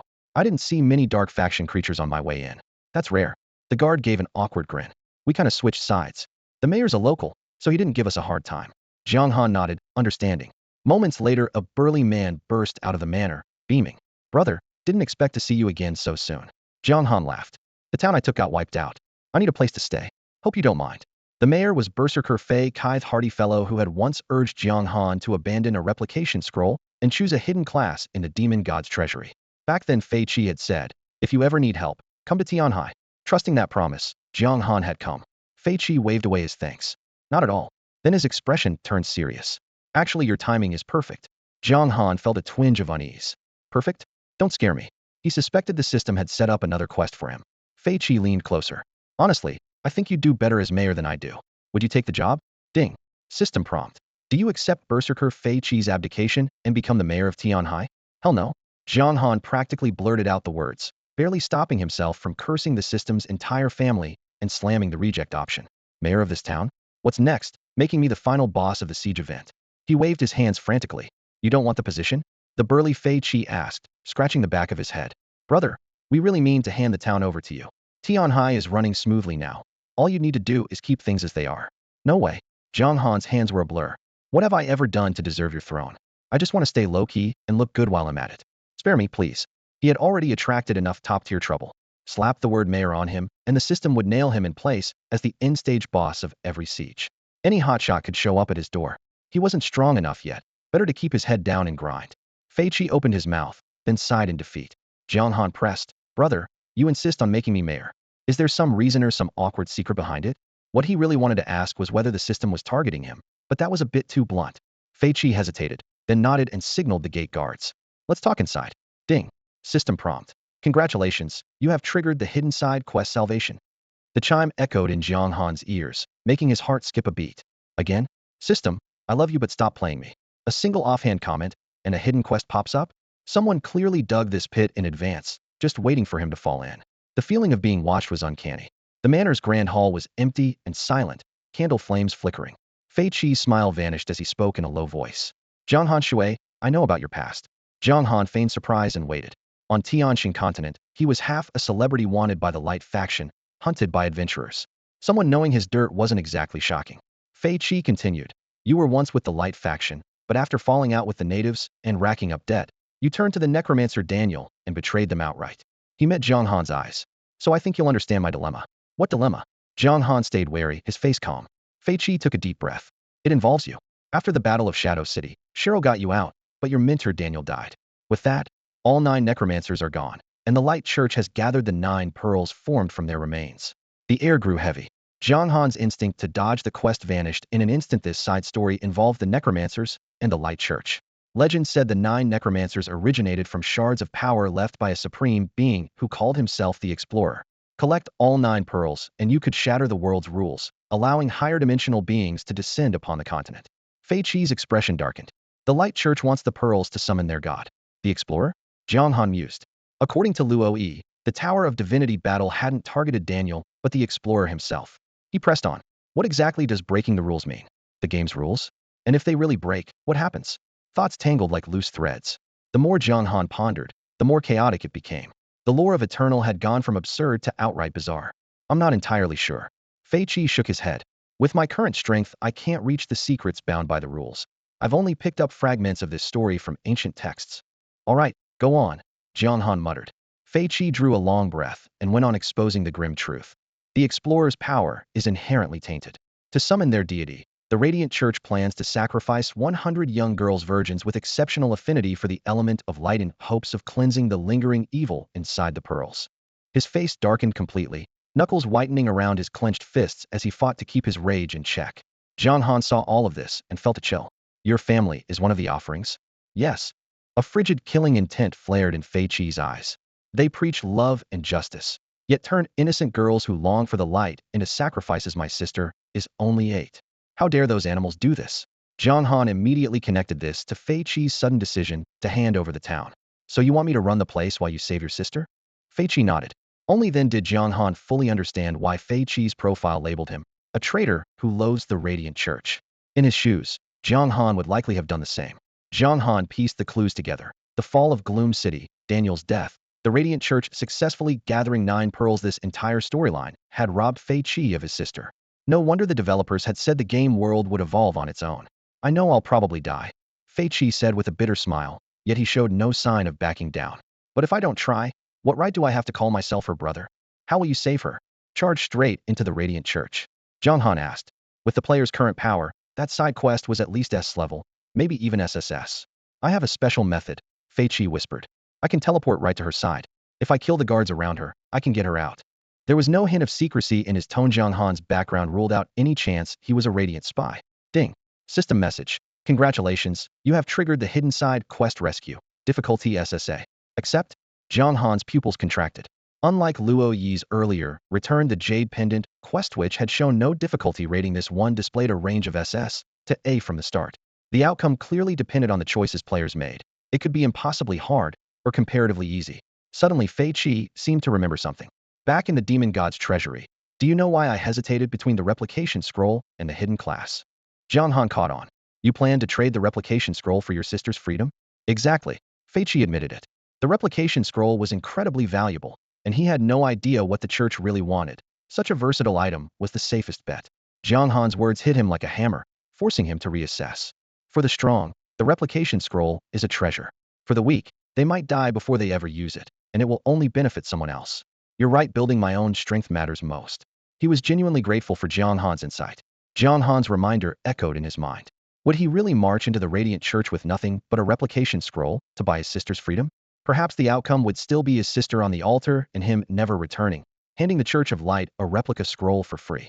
Jiang Han, wow, the story has come this far because of me? Amen. Jiang Han made up his mind. He knew the quest was brutal, but his domineering talent wouldn't let him back down. Storyline quests paid generously, and this one involved both a necromancer and the Church of Light, so he saw no reason to refuse. Besides, if the system really wanted to target him, running would only delay the inevitable. So you've agreed to become mayor? Fiki asked hopefully. No, Jiang Han shook his head. I've agreed to help you rescue your sister. Fiki shot to his feet, eyes wide. Are you serious? Take a guess. Ding. System prompt. You have obtained the hidden side quest rescue. Difficulty, SSA. Briefing. Those who hinder a god's descent will face judgment. Consider the consequences of opposing the Church of Light. Objective, rescue Berserker Fiki's sister, Lizzie. Failure penalty, none. Reward.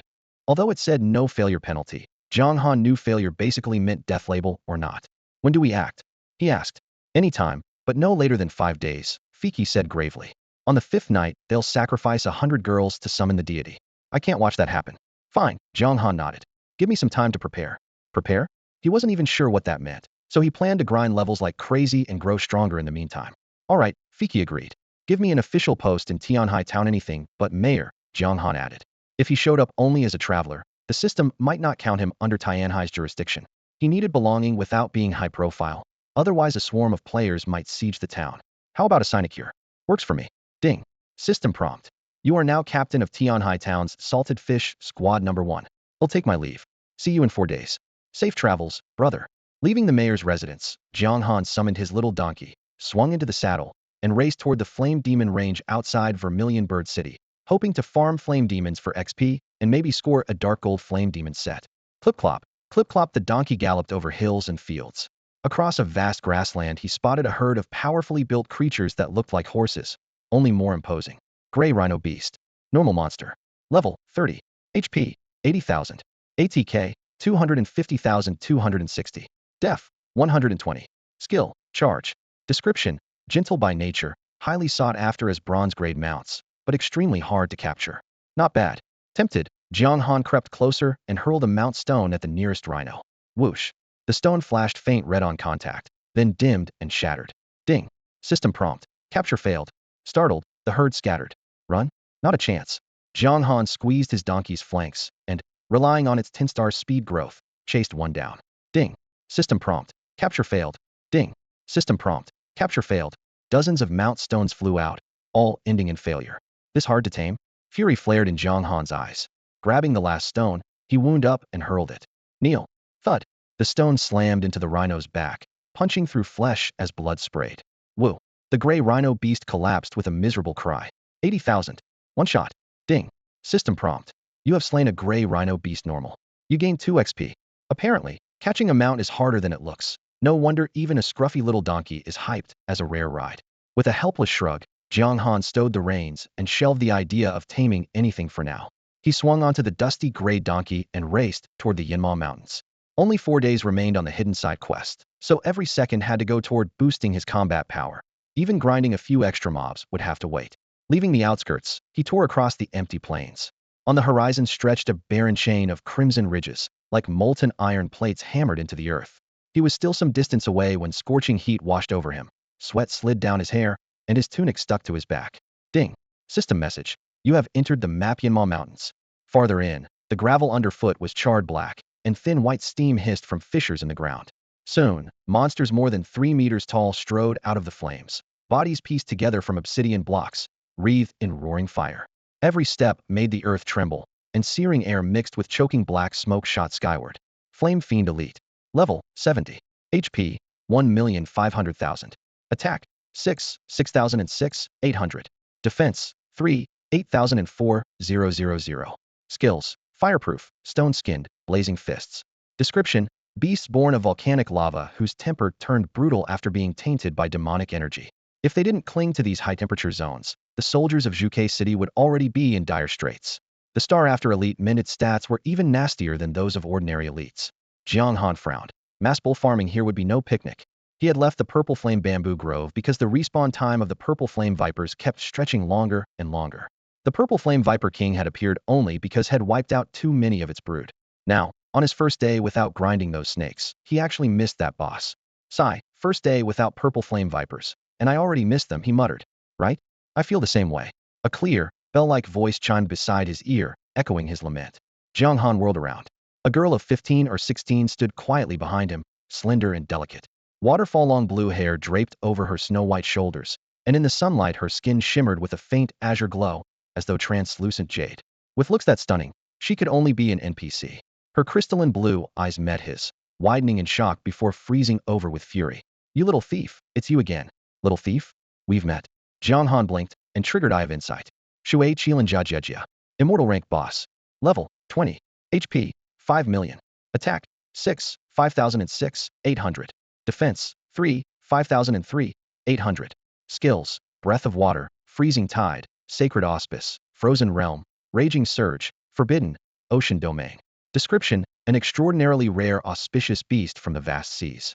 Born with perfect mastery of water, it's a hegemon even in youth. Once mature, it may step into the divine tier and rank among the top powerhouses on Tianjin continent. Most people will never encounter one in their entire lives. Water Qilin. The moment Jiang Han saw her title, he remembered exactly where Head met her. Images flashed through his mind back, then they'd been close enough to cast Breath of Water on each other, and the thought still made his cheeks burn. Ahem ahem. Jiang Han cleared his throat, clasped his hands in greeting, and put on a straight face. Miss, perhaps you've mistaken me for someone else. He hadn't expected to run into the Water Qilin here. The guide said most people never see one in their lifetime yet. This was his second time.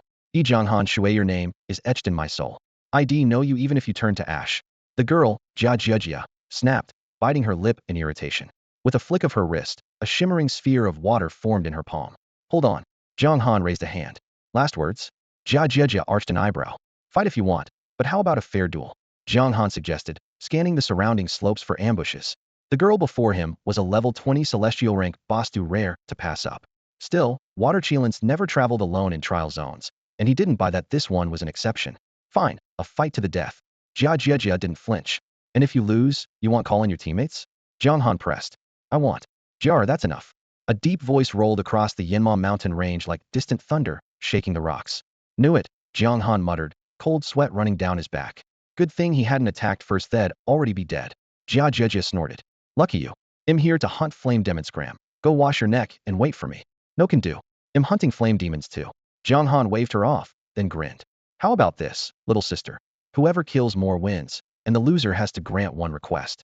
He calculated quickly. She might be a kid, but she was still a celestial boss, and bosses always carried loot. He'd feel guilty if he didn't grab a few items. What kind of request? Jia Jia asked, intrigued. Jiang Han pretended to ponder, then clapped. Got a 2-wager in Scrade artifact. I'd have loved to bet an S-grade one, but that might make the powerhouse behind her lose control. Better play it safe. Oh, you're carrying an S-grade item? Jia Jia's eyes lit up. Then she flashed a sly smile, pointed at him, and shouted, Dad, he's got an S-grade artifact. Want to kill him and take it? A vein throbbed on Jiang Han's forehead.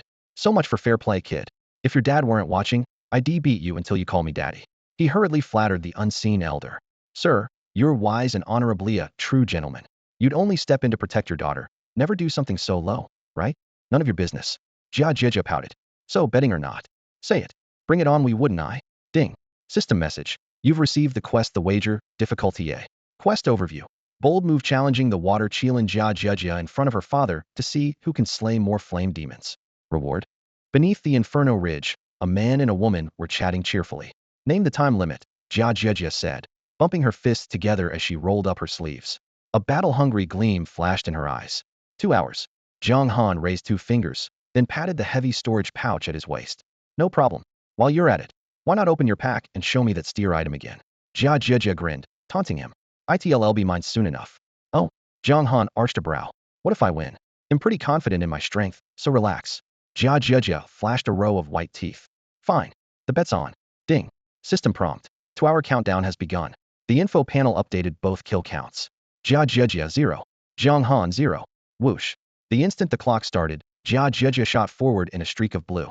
She locked onto a flame demon ahead and unleashed a barrage of water orbs. The sapphire spheres, wreathed in icy mist, slammed into the creature's blazing carapace, dousing its flames.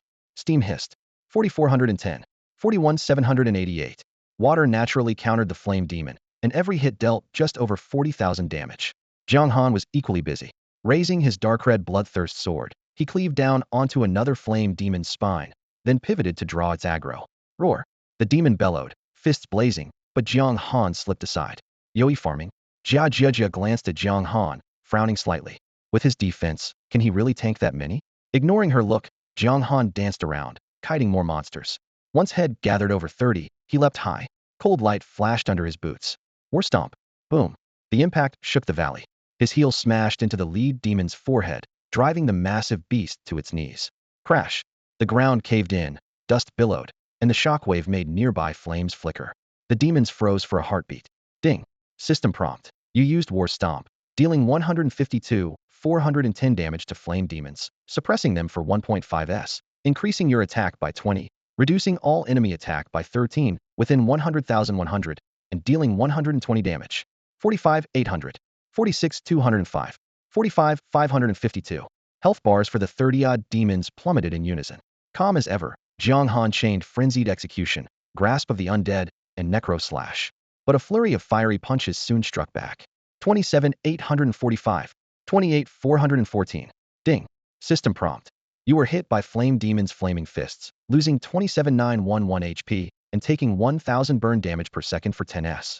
A level 75 elite's punches packed a punch, but the attack reduction aura from War Stomp bluntly cut the damage. The demon's bulky frames kept the ones in back from squeezing forward, so only 4 or 5 could hit him at once. With his self-healing skills and the occasional potion, Jiang Han held the line. It was risky to pull such a large pack at this level gap, but the wager pushed him to gamble. Dang. Jia Jia's eyes went wide. Her rapid-fire water orbs slowed to half speed. Adventurer skills are that strong? Damage, crowd control, Zoe, self-buffs, enemy debuff zone skill, and he triggered the whole laundry list. Is that even legal? A minute later, boom. Jiang Han slammed down another war trample. The shockwave rolled out, and the health bars of more than 30 flame demons erupted in red numbers like fireworks. The lifesteal poured back, topping him off in a flash. Whenever his HP dipped, he threw out black flame armor and Zephyr Guard. Black fire clung to his body. A green breeze circled him, and his status steadied again. Whoosh. A water orb tore through the air and drenched him from head to toe. 34,714. Jiang Han. Oops, my bad. Aimed a little off, Jia Jia said, sticking out her tongue. Jiang Han flicked the water away and grinned. No big deal. Open your bag and admire that steer item again soon, it'll be mine. You. Jia Jia clenched her teeth and pushed her DPS, but the gap was obvious. She wanted to farm the way he did, brainless and fast, yet she simply couldn't. If this dragged on, she would lose for sure. The more she thought about it, the angrier she got, and she finally snapped. Damn it. Who designs a skill with a 1-minute cooldown? From the shadows, her father rumbled a warning. Jar. Ding. System message. You have slain an elite flame demon. Gained 35,000 EXP. Ding. System message. You have slain an elite flame demon. Gained 35,000 EXP. Half an hour later, Jiang Han had cleared more than 30 flame demons and glanced at the scoreboard. Jia Jia, 12. Jiang Han, water, 34. Wow, she still managed 12 kills. No wonder an immortal tier boss is scary. Level 20 mobs already hit hard, he muttered. Then inspiration struck Cullen's count as mounts. Riding an immortal tier water chillin through town would be pure swagger. With that thought, he looked at Jia Jia with sudden tenderness. So you're the unruly Mount Destiny prepared for me. No wonder most people never see one, yet you keep popping Yupit's fate. Jia Jia's hair stood on end. What are you staring at? Never seen a beauty before? Putting on a gentlemanly smile, Jiang Han asked, Jar, how about we change the wager? To what? Her eyes lit up. Anything to spare her steer item. If I win, you turn into a water chillin and let me ride you for a few days, just a few. He kept his voice mild. With her powerhouse father nearby, He could only aim for a compromise. Get lost. She shot back. Keep dreaming. Unfazed, Jiang Han kept up an imaginary spiel in his head. A few days, entertain a few guests, then you can go straight. Go, go, go. As the deadline neared, Jiang Han farmed another 100 flame demons. His EXP bar soared, and a set piece dropped. Flame demon bracers, dark gold. Defense, 230,250. HP, 12,000. Bonus, HP 40. Required level, 60. Description, forged from molten plates peeled from a flame demon and rare ore. These bracers look fierce and rank among the finest dark gold sets. Set bonus. Way stronger than my frost bracers, he exclaimed. On the other side, Jia Jiajia was dripping with sweat. After hurling water orb after water orb, her arms felt like lead and she was panting hard. Jiang Han casually tossed her a small reddish potion. Hey, stamina boost. Catch. The bottle glimmered as it sailed toward her. Warmth bloomed in her chest. Maybe the guy had a heart after all. Crack. The vial shattered. Ding. System message. Capture failed. What are you trying to do? Jia Jiajia's pretty face darkened as she gritted her teeth, her voice brimming with fury. A moment earlier, Jiang Han had actually tossed a Mount Stone at her, clearly treating her like some pet. To be captured, an outrageous insult. What do you think I'm trying to do? I want to ride you. Obviously, Jiang Han grumbled inwardly. Outwardly, he spread his hands with an apologetic smile. Sorry, wrong item. Mix-ups like this happen all the time, you know. Sort of like when you killed that flame demon and accidentally blasted me across the map, right? He had never truly expected to capture a celestial tier boss, especially with Jia Jiajia's father nearby. Even if he succeeded, he would have had to release her. You. Jia Jiajia glared at him, one thought swirling in her mind. Payback. Ding. System message. The wager period has ended. Congratulations, victory awarded. A mission complete chime followed at once. Hand it over, Jiang Han said, striding up to her with a grin and an outstretched hand. This great item. Smack. Jia Jiajia shoved him aside and spat. Item? Forget it. You can take my life instead. Jar. Space rippled. A blue-haired middle-aged man appeared out of thin air, ruffling Jia Jiajia's hair with a sigh. You're getting more and more unruly. She turned away and fell silent. Jiang Han finally saw the man clearly. The newcomer was strikingly handsome, with a high nose bridge and a crisp blue robe that accentuated his commanding air. The name floating above him read Water Qilin Jiayi, Divine Tier. Everything else was concealed by question marks, apparently the system's way of showing respect. Jiayi sighed. Though his words sounded stern, his eyes held unmistakable affection. You accepted the wager yourself, and now you want to back out?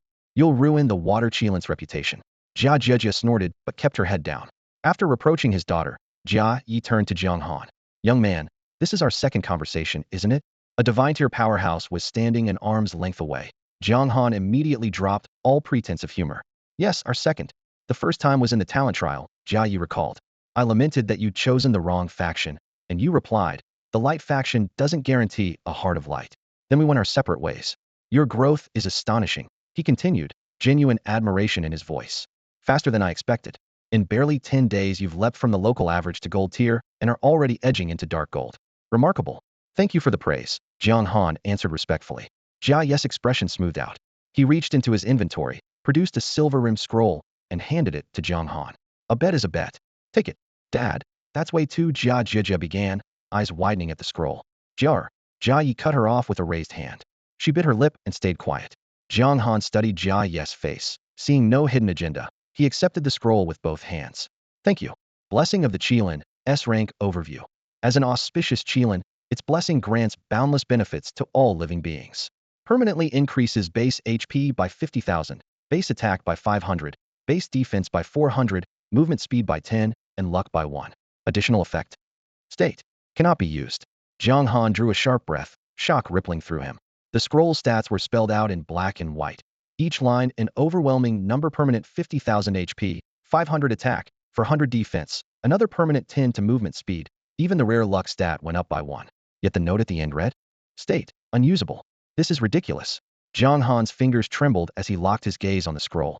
Even a top-tier player would scream at numbers like these. All had done was make an offhand bet with Jia Jiajia, and now had landed a reward like this. Do you know why I gave you that scroll? Jia Yi stood with his hands behind his back, his voice calm. Jiang Han shook his head, a whirl of questions crowding his mind. In-game, S-rank scrolls covered a huge range. An ultimate spell might flatten a city, but worked only once. The Qilin's blessing stacked forever. Anyone with a brain could see which was better. Jia Yi raised one finger. First, to build goodwill. I'm investing early because I believe you have a future.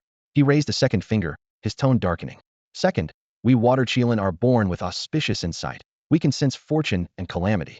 Kid, a heavy, baleful aura clings to you. Trouble is coming, stay alert. Jiang Han's heart skipped. He could tell the warning wasn't idle.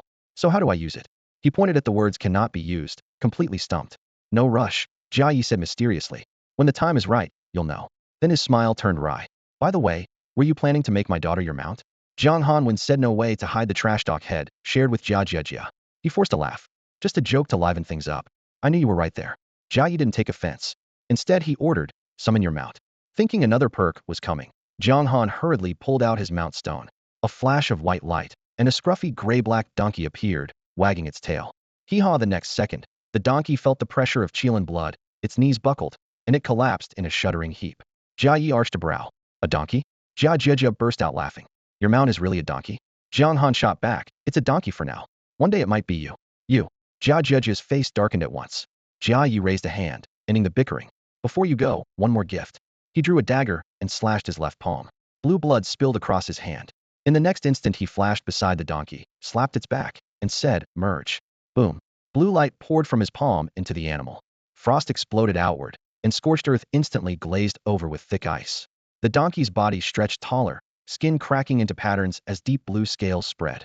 Its spine arched, muscles swelled, and a Qilin-like majesty rolled out on a mist of chill. Ding. System message. Your mount donkey has received a strand of water Qilin blood. Its aptitude has changed. Fantastic. Jiang Han roared, fists clenched, eyes shining. Who would have thought my donkey carries the blood of a Qilin now? In the space of a few breaths, the bronze-grade donkey was completely transformed, radiating a newfound, commanding presence. Ding. System message. Your mount donkey has mutated. Its potential has skyrocketed, and it has advanced to a dark gold boss mount bluescale beast. Jia Jia's eyes went wide, and she couldn't stop herself from griping. Dad, pouring your blood into a donkey is a serious waste of talent. She still couldn't figure out why her father cared so much about Jiang Han. I admit a dark swordsman has promise, but our Qilin bloodline isn't exactly weak either. Jia Yi remained calm. He withdrew the hand pressed to the donkey's forehead, and the cut on his fingertip healed before their eyes, leaving no trace behind. He smiled. You adventurers come from another world. I can't hand out benefits for free. Treat it as a reward for killing 1,000 flame devils. How about it? Deal. Jiang Han agreed without the slightest hesitation. Only someone kicked in the head by a donkey would turn down an offer like that. Had planned to farm the flame devil set anyway, so he could finish the quest at the same time. Ding. System message. You have received the quest Slay the Flame Devils. Difficulty, B. Description. Take down the flame devils and earn a priceless dark gold mount. Sign me up for a dozen of these. Objective. Kill 1,000 flame devils. Progress. 01000. Reward. Permanent usage rights to the dark gold mount, Bluescale Beast. A new prompt followed. Ding. System message. Your mount Bluescale Beast loyalty has increased to 100. Jiang Han had already read about the loyalty system in the official guide. 60 points is the minimum. Below that, mounts and pets may bolt. Above 80, they obey without question. A full 100 means absolute, unwavering devotion. So the donkey does have a conscience. He knew the perfect loyalty was thanks to the sliver of Qilin blood its master had bestowed. Jia Yi looked up at the horizon, his voice steady. The clash between light and darkness is inevitable. I'm looking forward to seeing what you can do. With that, he led his daughter away, leaving Jiang Han in the Flame Devil Mountains. As she left, Jia Jia still refused to give in. She shook a fist. Just wait, it'll make you cry next time. Jiang Han laughed and patted the Bluescale Beast's neck. Work hard and get stronger, my mount. You'll be giving me rides for a long time. You. Jia Jia clenched her teeth, stomping her foot in frustration, as if she wanted to bite him. Once the father and daughter were gone, Jiang Han opened the mount panel at once. Bluescale Beast. Maturity, Dark Gold Boss. Level, 50. Move speed, 120. Attack, 30. Health, 50. Effect, Tenacity, 30. Skill, Sure-footed. Description, an ordinary donkey that accidentally acquired a trace of water Qilin blood and mutated. It combines astonishing speed with a donkey's legendary endurance, making it exceedingly rare. Wow. Jiang Han whistled softly. A 120 speed boost 6 times the original donkey's pace, and now the Bluescale Beast granted a hefty stat bonus as well. With a single swing, Jiang Han vaulted onto his Bluescaled Beast, instantly boosting both his attack and health. Farming flame demons was now faster and far safer. It was already late. After cutting down several hundred flame demons, he planned to log off, grab a midnight snack, and head to bed. Luck stayed on his side. Just before logging out, a flash of light burst at his feet and dark gold grade item rolled to a stop. Flame Demon Greaves. Defense, 220250, HP, 15,000, Effect, Defense 40, Required Level, 60, Set Bonus. The following 2 days, he poured almost every waking hour into the flame demon nest. Eternal's stingy drop rate refused to budge. After a day and a half, he had finished Jiaye's commission and climbed to level 59, yet the last piece, the boot, still refused to drop. Thanks to War Stomp, his mob clear speed was unmatched, but the set remained incomplete. Other pieces kept piling up, especially the flame demon bracers, which dropped 3 extra times. Late on the second night, a golden pillar of experience lit the sky, level 60 at last. Just when flame demons were starting to make him nauseous, a dark gold pair of boots rolled out of a corpse pile. He nearly cried from relief. Flame demon boots. Defense, 180,200. HP, 10,000. Effect, move speed 35. Required level, 59. Set bonus. Levels inside the same set were all over the place. But by reaching 60, he could finally equip 4 of the 6 pieces, everything except the flame demon armor and flame demon blade. His stats skyrocketed, and he felt ready to tackle the hidden story quest.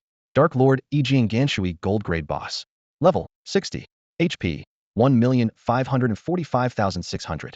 Attack, 9, for 7710, 368. Defense, 5, 1155, 512. Fame, 102,300. Luck, 2. Bio, when the radiance of judgment descends, the evil dark swordsman is the first to fall. Set bonuses active. 2-piece HP 20. 4-piece attack 20, defense 20. He had seen the 6-piece ultimate reward, flame demon possession. All attributes 10 for 1 minute, 1 hour cooldown. Unfortunately, the set's blade and armor were weaker than his bloodthirst sword and dark armor, so swapping them in would be a net loss for now. His attack finally broke 10,000. With the World Martial Showdown coming up, Jiang Han was elated. Against other players, he would feel like an adult batting away children. But the wording in his character bio had shifted, carrying a subtle sense of looming trouble. Jia Judge's father had warned him that a baleful aura clung to him and disaster might strike soon. Paired with the hidden quest line, those who block the descent of the gods will face judgment, the clues almost overlapped. Shaking off his misgivings, he decided to return to town, track down a crucial NPC, and gather intel to boost his odds. Just as he was about to leave, the system chimed twice. Ding. System notice. Your power has reached a brand new tier, equivalent to a dark gold grade boss. Your title has been updated. Ding. System notice. Your title, Dark Lord, has evolved into Dark Prologue. Another boost. The abrupt system chime snapped Jiang Han to attention. He pulled up his status window. His title had upgraded to Prelude of Darkness, driving his total HP up by 300. Compared with Lord of Darkness, that was another 50 on top. After all base and percentage bonuses were tallied, the system tripled the figure again. Numbers flashed, and his health jumped to 1,760,000, well above the average player.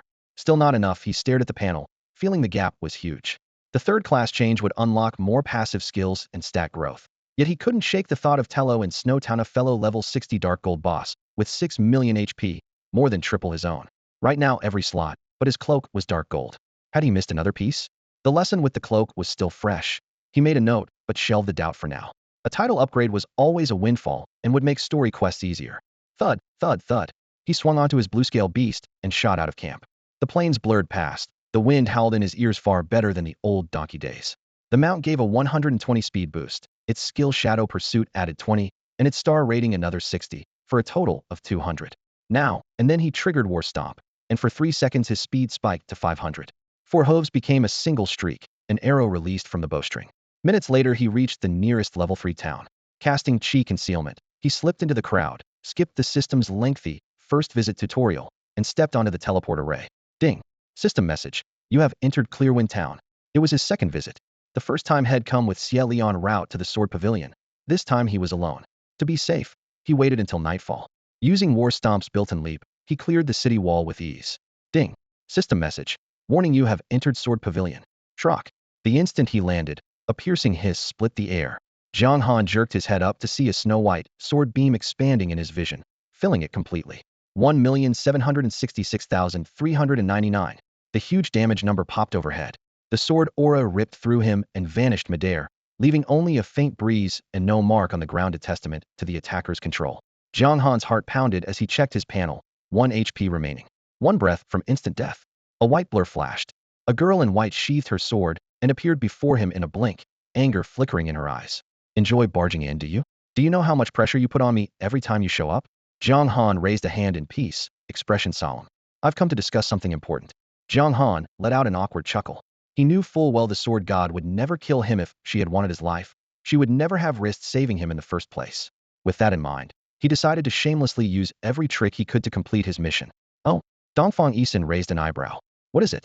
Zhang Han immediately spilled the Light faction's plot to sacrifice 100 children in order to summon a deity, exaggerating here and there while gauging her reaction.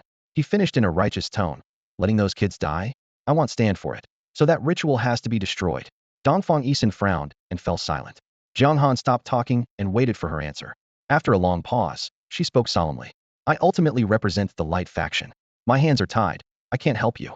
The words hit Zhang Han hard. Without the sword god's strength, his prospects darkened at once. I can tell you one thing. Dongfang Yisun continued, her gaze as sharp as a blade. The dark swordsman is evil to the core body, blood, and soul. Zhang Han's mouth twitched. That was ridiculous. He considered himself quite virtuous. Boom. Thunder split the sky, a streak of violet lightning vanishing in an instant. An invisible pressure swept over them, chilling the air. Dongfang Yisun looked up, her expression growing heavier. Go. If you stay any longer, you'll have to act. Thank you. Zhang Han hesitated no more and leaped out of the sword pavilion. Only then did he grasp why she said her hands were tied. The rules allowed the sword god to intervene only against beings like the demon god. Otherwise, her actions were strictly limited. Back in Bingxua town, she hadn't really aided him. She had simply taken the chance to oppose the demon god, so the restraints hadn't triggered. With his thoughts clear, Zhang Han turned and hurried toward Tianhai town, then logged out. He removed his gaming helmet, grabbed his phone, and called Wang Kai. Beep beep. The call connected, and Wang Kai's hearty voice came through. Hello? Bro, I need a favor, Zhang Han said bluntly. What is it? No need for formalities between us. I want to hire a group of thieves to infiltrate the dark faction and find an NPC. Tell him I might be killed by the Light Church. This was vital. He couldn't afford to miss any detail. He could have asked other players, but given his special status, he trusted Wang Kai more. Though Wang Kai found the request bizarre, he readily agreed. Zhang Han transferred the money for the thieves' fee immediately. With everything settled, he browsed strategy forums and then went to sleep. Needed all the energy he could muster for tomorrow's Grand Martial Tournament. The next day, 9:30 a.m. Zhang Han donned his helmet and re-entered the game world. A flash of white light, and he spawned at the exact spot in Tianhai town where he had logged off. Ding. System prompt. Attention, the Eastern Division of the Grand Martial Tournament will begin its first elimination round at 10 o'clock sharp. Would you like to proceed to the venue early? Note, when the event starts, you may teleport directly to the arena or withdraw from the competition. Yes, Zhang Han accepted. He had read the official announcement the night before and learned that the tournament would not be held in any town but inside a sealed, standalone arena. Casual brawls were forbidden. Players could only fight opponents randomly assigned by the system, so he didn't have to worry about being mobbed by the entire crowd. A flash of light twisted before his eyes, and he seemed to teleport, reappearing on a vast plain. All around, people surged and shouted, the heat in the air almost scorching. Who's taking first place this time? Come on, it's obviously Yizhang Hanshu with guys a walking cheat code. Not so fast. The Eastern Division is full of hidden masters. Yizhang Hanshu just happens to be famous. Players chattered non-stop as they waited for the event to begin. Ding. System message. You have been randomly transported to the Tianxia Martial Tournament, Eastern Division, battlefield number 535. Each battlefield hosts 10,000 players. The remaining 100 will advance to the next round. Zhang Han looked up. Dozens of arenas paved with white tiles dotted the landscape. At least 100, by his estimate, proof that many matches would run in parallel. Eternal was a worldwide phenomenon, and the Eastern Division alone had signed up too many contestants for sequential duels until the final stages. Holy crap, that's really Yizhang Hanshu. A nearby player recognized his avatar and yelled, Guys, Yizhang Hanshu is here. Instantly, countless eyes locked onto him. Bro, I'm your fan, give me an autograph. Hey, cutie, power level me and he'll be your girlfriend. Buddy, tell me how to join the dark faction, I'm begging you. The crowd swarmed around Zhang Han. Fortunately, the rules banned physical contact. Otherwise, he would already be crushed. The noise battered his ears, and he started to regret arriving early. Time crawled to 10 a.m. sharp. Ding. System message. The Tianxia Martial Tournament has officially begun. Flashes of white light lifted more than 200 players onto the arenas. Spectators' attention scattered, easing the pressure on Zhang Han. Matches moved at breakneck speed. Powerhouses finished in seconds, while the weaker ones lasted only a few minutes at best. Another flash. Zhang Han was teleported to the center of an arena. Ding. System message. Skills with cooldowns longer than 5 minutes are disabled during the match. Ding. System message. Items and mounts cannot be used during the match. Ding. System message. Due to special circumstances, your title bonuses are temporarily suspended. 3 alarms exploded in his ears. Disabling his title buffs was clearly a balanced measure. Death in this event carried no penalty, and letting him keep triple health would indeed be unfair. His opponent landed on the platform at the same moment. Yi Jianghan Shui? The player's eyes almost popped out. Damn it, am really this unlucky? I have to feed first blood right off the bat? Sorry in advance. Jiang Han gripped the blood drinker's sword, walked forward without haste, and flicked his wrist in a casual slash. 95,241. A flawless one-shot kill. Ding system message. Congratulations on your victory. A collective gasp rippled through the spectator channel. Countless players locking their eyes on the tournament favorite, Yi Jiang Hansui. The instant the damage numbers appeared, the chat exploded. That hit must have broken 10,000. This is insane. Great. Thanks, Yi Jiang Hansui. I'm quitting this game. You'll drop it? Trust me, that's just rage talking. You'll be back in 2 days. Damage far beyond the current cap caused an uproar. Recordings flooded the forums as players begged the devs for punishment. After the win, Jiang Han was teleported beneath the arena to wait for his next opponent. In round 1 you rarely met real experts, and even after reaching the top 100, he was still one-shotting every challenger without breaking a sweat. At 3 in the afternoon, the event finally ended. The only break had been a 30-minute window at noon, and the non-stop pace left everyone gasping for air.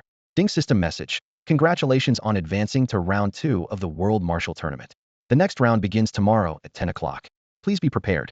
A swirl of light and shadow whisked Jiang Han back to Tianhai Town. The main story wouldn't resume until tomorrow night, so he mounted his blue-scale beast and headed straight for the Purple Flame Bamboo Grove. Purple Flame Vipers gave less experience than Flame Demons, but they spawned in swarms and refreshed quickly. Jiang Han mowed them down one strike at a time, and by nightfall the grove was spotless, his level parked at 61. Day 2 of the event. Ding system message. Round 2 is the top 100 bracket for the Eastern region. This stage is intense. You have 2 rest tokens totaling 2 hours. You may start or cancel a break at any time. Use them wisely. Even with only 1% advancing, the sheer population of the Eastern region was massive, which explained the warning about difficulty. 2 hours of rest. Jiang Han's eyes gleamed. Maybe I can exploit that. Request rest. A flash of light removed him from the arena and dropped him at the gates of Tianhai Town. Without hesitation, he sprinted outside to the nearest grind spot. Level 40, demonized hyenas. Woof. A hyena lunged and clamped its fangs onto his greaves. 1. The damage number floated up. He was now flagged in combat. Cancel rest. Another flash yanked him back into the arena.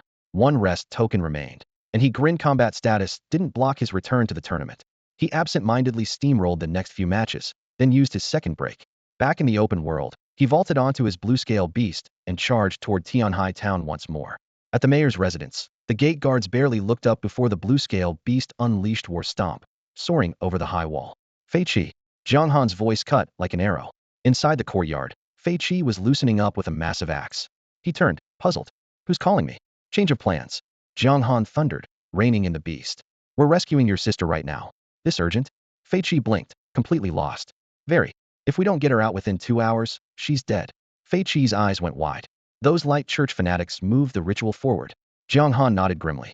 The World Martial Arts Tournament only allowed a 2-hour break. In 2 hours he would have towel. Technically he could forfeit, but hidden side quests carried no penalties, and he barely knew Fitch. There was no way he would skip the main event for a mission of unknown difficulty. Clearly there had been a huge misunderstanding, and there was no time to explain. Jiang Han asked curtly, you figured out how to rescue your sister, right? Yeah. Fitch drew a deep breath, forcing down his anger. I spent a fortune on a locator scroll. The coordinates are locked on Tianhai Town. Once we free her, we hold out for 10 seconds until the teleport circle activates, and we're clear. As for getting in, he raised his left hand, revealing an emerald bracelet. Bond bracelet. 3 charges left. Like the scroll, it creates a one-time portal straight to the target. The ceiling array around her is odd, though, so it only puts me on the outer ring. Within 10 meters it can swap our positions, but only if she agrees and she won't. Save the emotion for later, Jiang Han interrupted. He just needed the plan. Time was tight. Had meant to meet Fitch tonight, but circumstances forced him to move at dawn. Got it. Fitch said no more and stepped beside him. The bracelet flared with a ghostly green light. Whoosh. A peculiar spatial tug gripped them, and the scene shifted. They stood inside a vast cavern. Water dripped from the ceiling, chilling, damp air pressing in. A massive white magic circle occupied the center. Runes flowed across its surface, spinning slowly. Brilliant energy arced from the rim, forming a translucent barrier that trapped more than 100 girls inside. Beyond the circle, dozens of silver-armored soldiers stood in a ring, rifles raised. A crimson cross on their chests marked their allegiance, and the atmosphere bristled with menace. Ding. System message. You have entered the dangerous map secret passage of the Holy See. Their sudden arrival startled the guards. How did they get in? Kill them, or the Archbishop will have our heads. The deity descends on Tianhan continent tonight. Of course the dark faction shows up to ruin everything. With a chorus of shouts, Every guard leveled his gun and closed in. Jiang Han focused Eye of Insight. Holy Guard, Elite Monster. Level, 78. HP, 1,800,000. Attack, 7, 2007, 500. Defense, 4, 8005, 000. Skills, Fearless Triple Strike, Spear of Judgment. Description, elite soldiers of the Holy See whose fervent faith in the God of Light makes them unafraid of death and eager for martyrdom. 2-star elites. Better stats than a Flame Demon, Jiang Han muttered. Without the new Flame Demon set and the Blue Scale Beast buff, these guys would have eaten up most of his health bar. Buzz. Just as the two were hemmed in by hundreds of church guards, the array that imprisoned more than 100 young girls began to tremble, letting out a low hum. Its inner rings spun faster, and its radiance grew noticeably brighter. The array is activating. Has the deity sensed our saboteurs and descended early? The guards cried, their killing intent surging. These two will taste divine wrath. Hell is the only end waiting for them. The guards formed a 3-layered ring, blades and spears aimed at Jiang Han and Fei Qi in the center. Jiang Han's eyes were icy. He tugged the reins, steadying the blue-scaled beast. Leave them to me. See if you can break the barrier or smash the array outright. Fei Qi knew the mission was SS to a rank. Reinforcements could arrive at any moment, so time was scarce. He answered with a curt "got it," and sprinted toward the array. The guards barred his path and jeered. You think you can stop the deity's descent? Dream on. War Stomp. Ruhar. The blue-scaled beast surged forward like an arrow released, its foreclaws crashing down. A shockwave rippled out, flinging the front line of guards into the air. Ding. System prompt. You used the skill War Stomp, dealing 214,710 damage to church guards, suppressing them for 2.5 seconds, boosting your attack by 20, boosting allied berserker Fei Qi's attack by 22, and reducing the attack of all enemy units within a 100,100 radius by 15 for 1 minute, while dealing 120 damage. 61,214, 62,417, 61,111. Huge numbers flashed, and the 3-layer formation collapsed at once. While the suppression lasted, Jiang Han unleashed Frenzied Cleave, Grip of the Undead, and Necro Slash, carving off a quarter of a guard's health bar in one flurry. Fei Qi, desperate to save his sister, barreled through the gap, chaining knockback skills with his great axe to force an opening. Since earning his hidden class in the demon god's treasury, fighting outnumbered had become second nature. But there were simply too many guards, and the blue-scaled beast was surrounded again. Frost-tipped spears stabbed in, each hit landing roughly 20,000 damage, yet Jiang Han's 1.7 million HP left him unfazed. The minute-long buff ticked away. Without hesitation, he lifted his hand again. War Stomp. Another shockwave erupted, and the Blood Drinker sword's 15% lifesteal sent Jiang Han's health back to full. As his kill count soared, the sword's passive advanced Bloodthirst granted ever greater attack bonuses, making his strikes even more savage. Big brother, keep going. The Holy Church is lying. Beat those bad guys. Inside the array, young apprentice priestesses shouted through the barrier. They crowded to the edge closest to Jiang Han and Fei Qi, pressed their small hands together, and whispered prayers.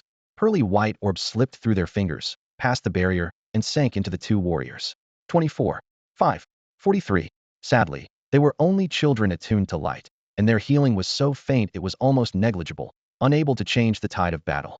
Roughly 5 minutes and 5 brutal war stomps later, the number of temple guards lying dead on the ground had skyrocketed. The snow-white flagstones lay shattered beneath ironclad boots, blood streaking through the cracks while the heat of battle still churned in the air. The remaining guards focused only on the magic circle. Brainwashed by the Radiant Church, they feared no death, only the failure of the ritual to summon their god, making their fanaticism almost laughable. Jiang Han charged past, his blue-scaled beast snorting hot white vapor as it barreled up to the teleportation array. Fei Qi was already there, swinging a massive axe against the half-transparent barrier surrounding the array. Each blow sent ripples across the surface, but not a single crack appeared. Can't break it? Jiang Han asked as he reined in. No. Fei Qi grunted, veins bulging on his forehead while he slammed the axe down again, only to be met by an even fiercer rebound. Let me try. Jiang Han urged the blue-scaled beast forward and triggered War Stomp. Boom. Both forehooves slammed into the barrier. The crash was deafening, yet the array continued to spin calmly.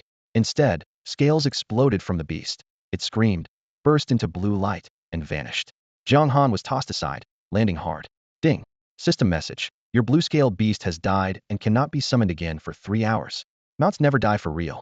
Jiang Han brushed the dust off, pressed a palm to the barrier, and felt his fingertips tremble while he frowned. No quest is ever unsolvable, he told himself. There had to be a way to save Fei Qi's sister. Brother.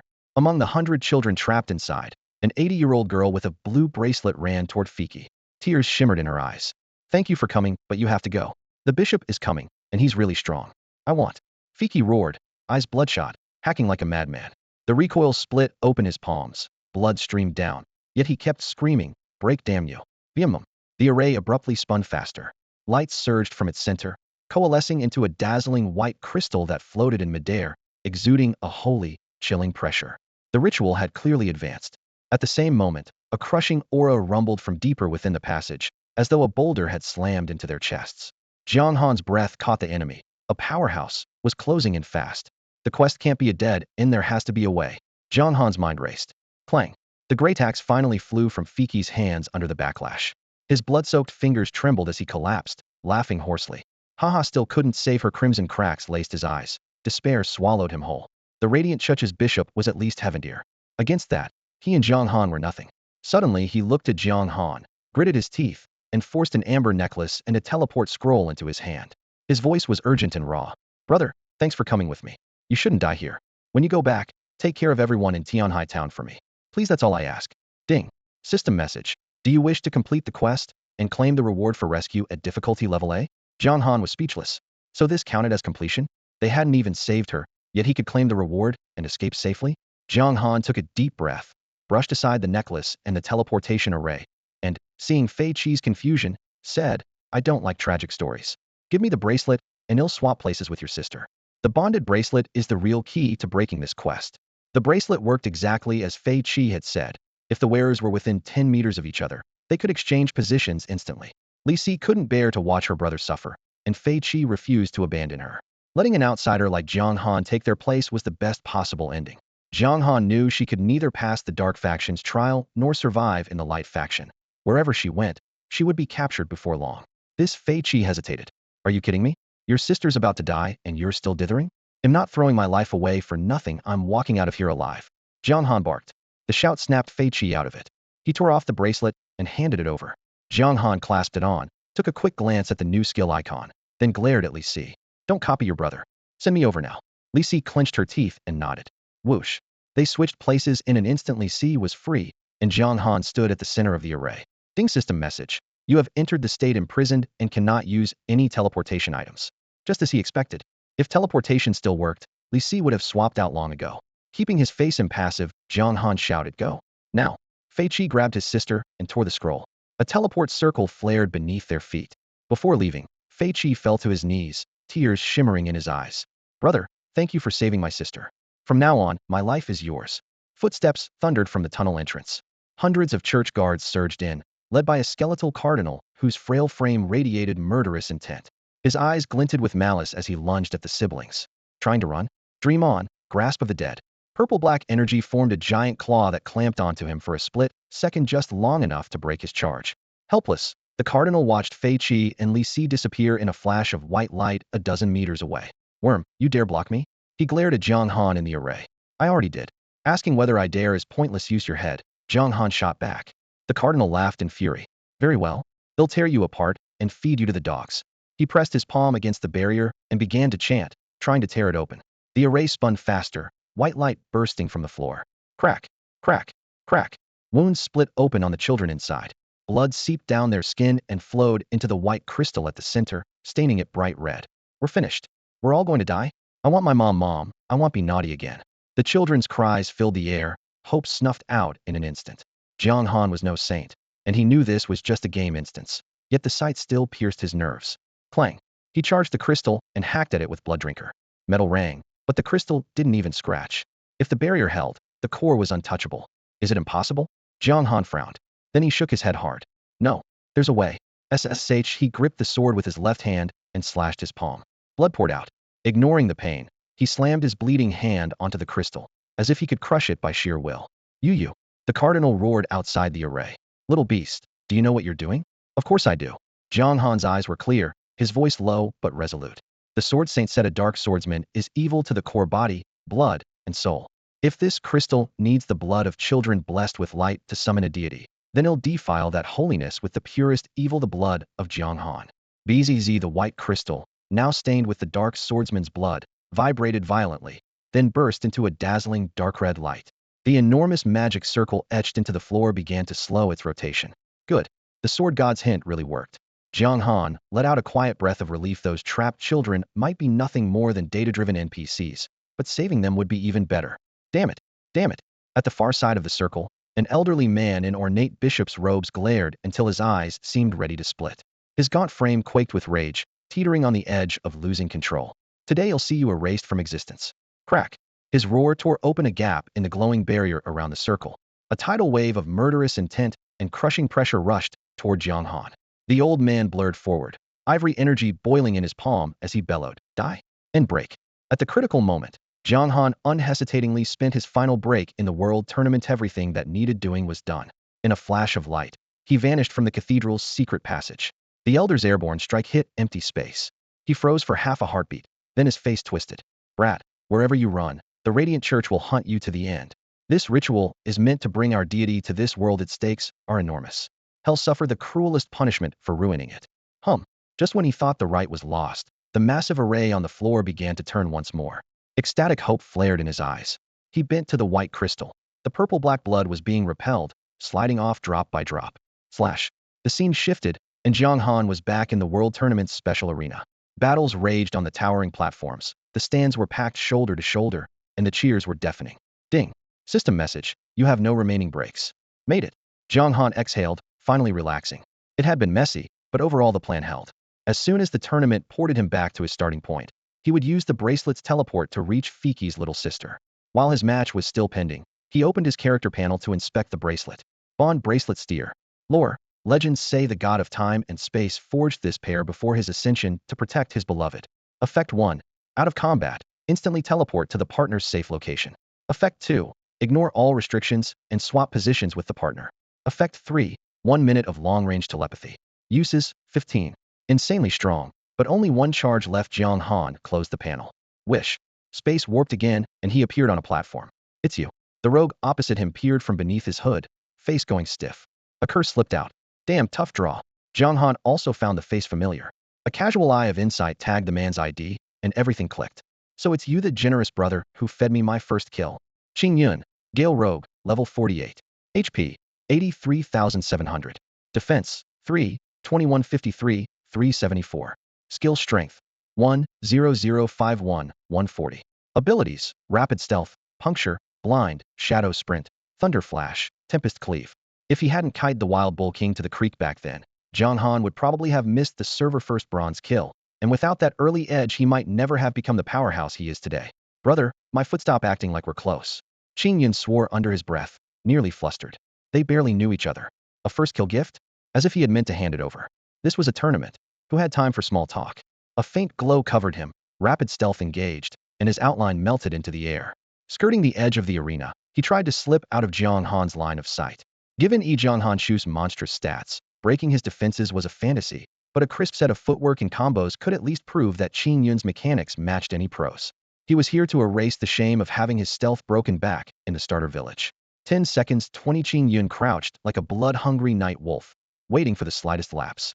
Stealth is a rogue's lifeline. Most players can't track them at all, and the longer the wait, the more cracks appear.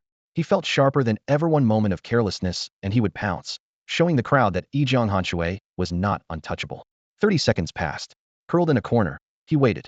Jiang Han glanced around, frowned, then turned to the empty air. "Are you going to attack, or what?" Qing Yun's zen state shattered. His pupils shrank. "How did you spot me?" He hadn't moved an inch, and rapid stealth belonged to his hidden class, far sneakier than normal stealth. Jiang Han still caught him? Impossible. "Figure it out yourself, kid." Jiang Han smiled, stomped once, and closed the gap in a blur. Blood Devourer's sword traced a crimson arc. 94,687. A clean one-shot. Qing Yun dropped, stealth cancelled. His technique wasn't bad, but in full immersion combat Jiang Han could lock onto that burning sensation being watched. To ambush him you first had to hide the killing intent in your eyes. The arena flashed, and Qing Yun was teleported below. Ash-faced, he felt someone had smeared soy sauce across his cheeks. "I never even moved, and he still saw me?" Brutal. If he hadn't earned a hidden class on pure skill and been courted by every major guild, he would be doubting whether he belonged here at all. The World Martial Tournament rolled on. Jiang Han kept to his routine. A quick greeting when he met acquaintances, otherwise one sword swing per match, decisive and clean. At 3 p.m. the system chime sounded. "Congratulations, you have advanced to round 3 of the World Martial Tournament. The third round begins tomorrow at 10 o'clock. Please be prepared." The instant the system chime rang in his ears, Jiang Han tensed. He stayed on full alert, ready to activate the bond bracelet's teleport the moment he needed to escape the Church of Light's hidden passage. With a sudden whoosh, his vision warped and a freezing darkness rushed in. Ding. System message. You have entered a danger zone secret passage of the Church of Light. The damp stone walls glimmered with a clammy sheen, and the flagstones underfoot were veined with dark red cracks. The first thing Jiang Han saw was a scattering of tiny skeletons' brittle bones wrapped in parchment-thin skin, as if every drop of blood and moisture had been drained away, yet the air carried no trace of rot. Faint grooves of an enormous magic circle were still visible. Chalk-gray runes lay shattered across the floor, their waves of power long since gone. Suspended above the mound of bones hovered a blond man. Refined features held a forbidding chill, bronze skin glowed faintly gold in the gloom, and each lean muscle looked sculpted to perfection. Star-like eyes churned with threads of light, and 3 full pairs of snowy wings fanned out behind him, every feather gleaming, poised to slash through the air. On either side of the remains, a bishop and dozens of church guards lay prostrate, the muted scrape of armor echoing down the corridor. Zeal contorted their faces. They pressed their foreheads to the icy stone, too awestruck to lift their eyes. Jiang Han's abrupt arrival cracked through the silence like thunder. Every gaze snapped toward him, including the winged blonde. The angel's pale gold pupils narrowed, and a frigid, holy pressure flooded the passage. I have insight, Jiang Han muttered, heart pounding. He flicked a finger across the bond bracelet, launching the detection spell at the figure overhead just before the teleport light could engulf him. A translucent data window materialized. God's Radiance, Uriel, Spirit Class Boss, Level 80, Health, 20 million, Attack, 18,00020,000, Defense, 8,000,8, 500, Skills, Angelic Sword, Flame Judgment, Punishment of Light, Purge of Sin, Forbidden Soul Lash, Forbidden Domain of Justice. Description, a holy seraph summoned by the Church of Light. Because the light element extracted from the children was weak, he could not descend at full strength. Even so, he will recover to his peak in a matter of moments. Swoosh. A force so fierce it felt like it might rip his soul apart yanked Jiang Han out of the Church of Light's gloomy, cramped tunnel. An instant later he hit the ground in the bright, spacious hall of the Tianhai town mayor's residence, the flagstones beneath his boots still trembling. At his side, Fei Qi and his younger sister Lise materialized, gasping for breath, just as the last gleam of the teleportation array winked out beneath them. Brother, are you all right? Fei Qi's voice shook with relief when he saw Jiang Han unhurt. I'm fine. Jiang Han brushed the dust from his clothes, though his thoughts lingered on the fading image in his mind. Deep in that tunnel, the ritual circle had flared, children had been offered as sacrifices, and the 6-winged seraph, the light of God, Uriel, had descended through a portal of radiance. Their rescue attempt had failed, and with it Jiang Han had openly declared war on the Church of Light and on that terrifying seraph itself. He didn't regret it, but he knew his personal quest was about to ratchet up in difficulty once again. Thank you, brother. Fei Qi's eyes were red. You saved my sister and me. If you ever need anything, they'll be there. Thank you, big brother. Lise curtsied shyly, gratitude shining in her eyes. Jiang Han waved them off. It's enough that you're both safe. Then he cleared his throat and held out a hand. Ahem, the reward? A rescue wasn't a charity. Friendship aside, payment had to be settled. Jiang Han never wavered on that principle. Right. Fei Qi started, then hurriedly pulled out a finely carved amber-hued necklace whose pendant held a speck of fire gold light. An heirloom from our ancestors. It's valuable. I hope it satisfies you. A necklace? Another piece of gear? Curious. Jiang Han accepted it and brought up its stats, then froze in disbelief. Faith and Oath, Earth Grade. Health, 200,000. Effect, Attack 20. Effect, Health 30. Special Skill, Faith. Special Skill, Oath. Required Level, 1. Description, the god of time and space, powerless to protect his beloved, forged this modest necklace as he ascended, sealing a sliver of his strength within so that future bearers might survive the brink of death. The description called its rank modest, yet to Jiang Han it was the highest tier item he possessed. 200,000 flat health plus a 30% bonus more life than all his other gear combined. His dark armor could grow over time, but this necklace's boost was immediate and brutally effective. He equipped it on the spot. His stats skyrocketed, his health in particular reaching truly monstrous levels. The panel now read like the status screen of an epic Dark Gold boss. Dark Prelude Jiang Hanshui. Dark Gold boss. Level, 61. Health, 4,158,000. Attack, 10, 23111, 188. Defense, 5, 1415, 539. Fame, 102,300. Luck, 2. Description, when the light's judgment descends, the wicked dark swordsman will be its first target. More than 4 million health. Even if he stood motionless in a crowd of players, they'd struggle to dent him. Both ends of his attack range had broken 10,000 numbers ordinary players couldn't touch.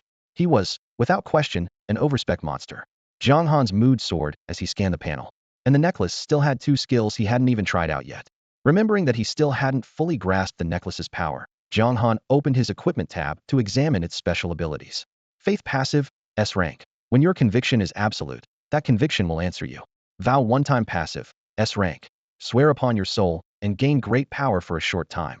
The harder the vow is to fulfill, the greater the strength you receive. I see Jiang Han stared at the screen, comparing notes in his mind. Both faith and vow matched the necklace's description, a remnant of the god of time and space, and the text showed how to activate it. Thank you, big brother, for rescuing me at such great risk. I don't have anything valuable, but this scroll from the Church of Light can be my thank you gift. When Fiki handed the necklace to Jiang Han, Lizzie quickly pulled a scroll from her cloak and offered it. Jiang Han took the scroll, gently ruffled the girl's soft blonde hair, and smiled. Thanks, Lizzie, but it's best for adventurers and locals to trade fairly. I'm not a greedy man, can you understand that? Lizzie is grateful to big brother. I'd never blame you. She replied, nodding hard. Jiang Han calculated silently. Even if he hadn't saved Lizzie, Fiki would have died with his sister, and the necklace would still be his. Now that had escorted them both out, the quest difficulty had jumped from A rank to SS rank, so the reward would naturally rise. Gift scroll S rank. Description: a boon from the strong that benefits the weak beyond measure. Effect: instantly raises one rank or lower skill by 1 rank. It's a lot like the favor of the gods I got from my first silver boss. Jiang Han recalled how that item had turned dark swordsmanship into slaughter swordsmanship, letting him carve a bloody path through the talent trial. Which skill should I boost? He first thought of frenzied cleave. War Stomp already gave brutal crowd control, and pairing burst damage with that suppression would be terrifying. Among his brank skills, only frenzied cleave and necro slash remained. Hold on. Jiang Han smacked his forehead and scrolled all the way down to the passive section. I nearly tricked myself. The scroll just says skill. It never said it had to be active. Rip. He tore the scroll without hesitation. Soft white light burst from the fragments and sank into his brow. Using an S rank scroll merely to push an active skill to A rank would be wasteful. Found the perfect target. Ding. System prompt. You have used the gift scroll. Please choose a skill to upgrade. Writing. Jiang Han answered instantly. Passive skill writing brank, advanced writing A rank. Advanced writing A rank. Description: a true writer understands a mount's habits, temperament, and strengths, bringing out its full potential.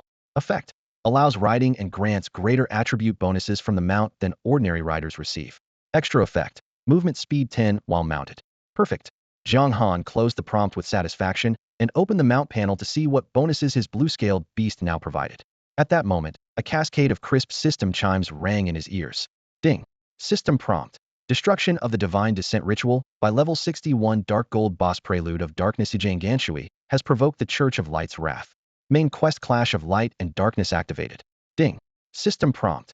Destruction of the Divine Descent Ritual by level 61 Dark Gold Boss Prelude of Darkness Ijang Ganshui has provoked the Church of Light's wrath. Main quest Clash of Light and Darkness activated. Deep beneath the cathedral, a hidden passage stretched out in milky light cast by crystals embedded in the walls. The damp corridor held only a silver-haired archbishop, who knelt with exaggerated reverence, cradling a snow-white robe and scarcely daring to breathe. A tall, handsome man with golden hair accepted the robe, his fingertips brushing fabric where white threads gleamed pale gold. He draped it over his shoulders and gazed calmly at the guards kneeling in 2 rows, his voice rich yet devoid of warmth. The one meant to descend was the mightiest angel, Michael, not I. Uriel, he said. The ritual failed, and Michael could not come. The old archbishop pressed his forehead to the icy floor, his voice shaking. Lord Uriel, please forgive our failure. He had layered barrier upon barrier to seal the chamber, certain not even a mouse could enter, yet the dark swordsman had found the passage and sabotaged the ritual without detection. Disaster was done, and he had been powerless to stop it. So, Uriel murmured, a trace of cold amusement on his lips. That intruder is the culprit who ruined the ceremony? Yes. Sweat streamed down the archbishop's face. He did not dare look up. Someone who shows no reverence for God and dares impede a descent cannot be allowed to live, Uriel said, still detached. Do you know where he is now? I have alerted the intelligence network. News should come soon. Good. Find him, and I will deliver divine judgment. What? The archbishop looked up, face ashen. You wish to act personally? Your strength has not fully returned, and we cannot be too careful. The dark swordsman's infamy fills our chronicles. You have only just arrived on Tianjin continent with spirit rank power. If you face him yourself, something could go wrong. Uriel's eyes turned to ice. And nothing. I will see to it at once. Terrified by that single glance, the archbishop said no more. Go. Prepare a place where I can bathe and change, and summon bishop-level clerics to hasten my recovery. Yes, my lord. The old archbishop withdrew into the shadows. Meanwhile, Jiang Han stared at the sudden flood of server announcements in front of him. In blazing gold letters, his in-game ID sprawled across the screen, informing every player that his interference had detonated a main storyline event. The uproar was instant. Ding. System message. You have obtained the exclusive main storyline quest Light versus Darkness. Difficulty, SS. As expected, the quest appeared immediately, with no option to refuse. The system had already marked him as the trigger. Exclusive main quest. Jiang Han's heart skipped a beat. Those words carried terrifying weight. Quest, Light versus Darkness. Difficulty, SS. Synopsis. The conflict has intensified. Light and darkness will meet in their first direct clash, and victory is uncertain. Objective, defeat the light of God, Uriel. Reward. Penalty, death. Jiang Han stood frozen. The light of God. Uriel, six-winged seraph the church summoned. Are they asking me to slay a god? Ding. System alert. Attention, adventurers. 3 days from now at 10 o'clock, the Church of Light will launch an assault on the Tier 3 town of Tianhai in the Eastern Zone. Because of the raid's high difficulty, only players above level 40 may participate. Those under level 40 may visit the Church of Light to receive divine gifts and generous rewards. Ding. System alert. You have obtained the main quest town defense. Difficulty SS. Ding. System alert. You have been designated the final boss for Tianhai town. If absent, your level will drop by 20, and all stats will be permanently reduced by 2,000. Mechanical, chilling notifications exploded in Jiang Han's mind, bringing a flood of punishments, rewards, and threats. He narrowed his eyes. The system was keeping its books all right. Fewer than 110,000 players in the entire Eastern Zone were over level 40, and they were already the major guild's elite.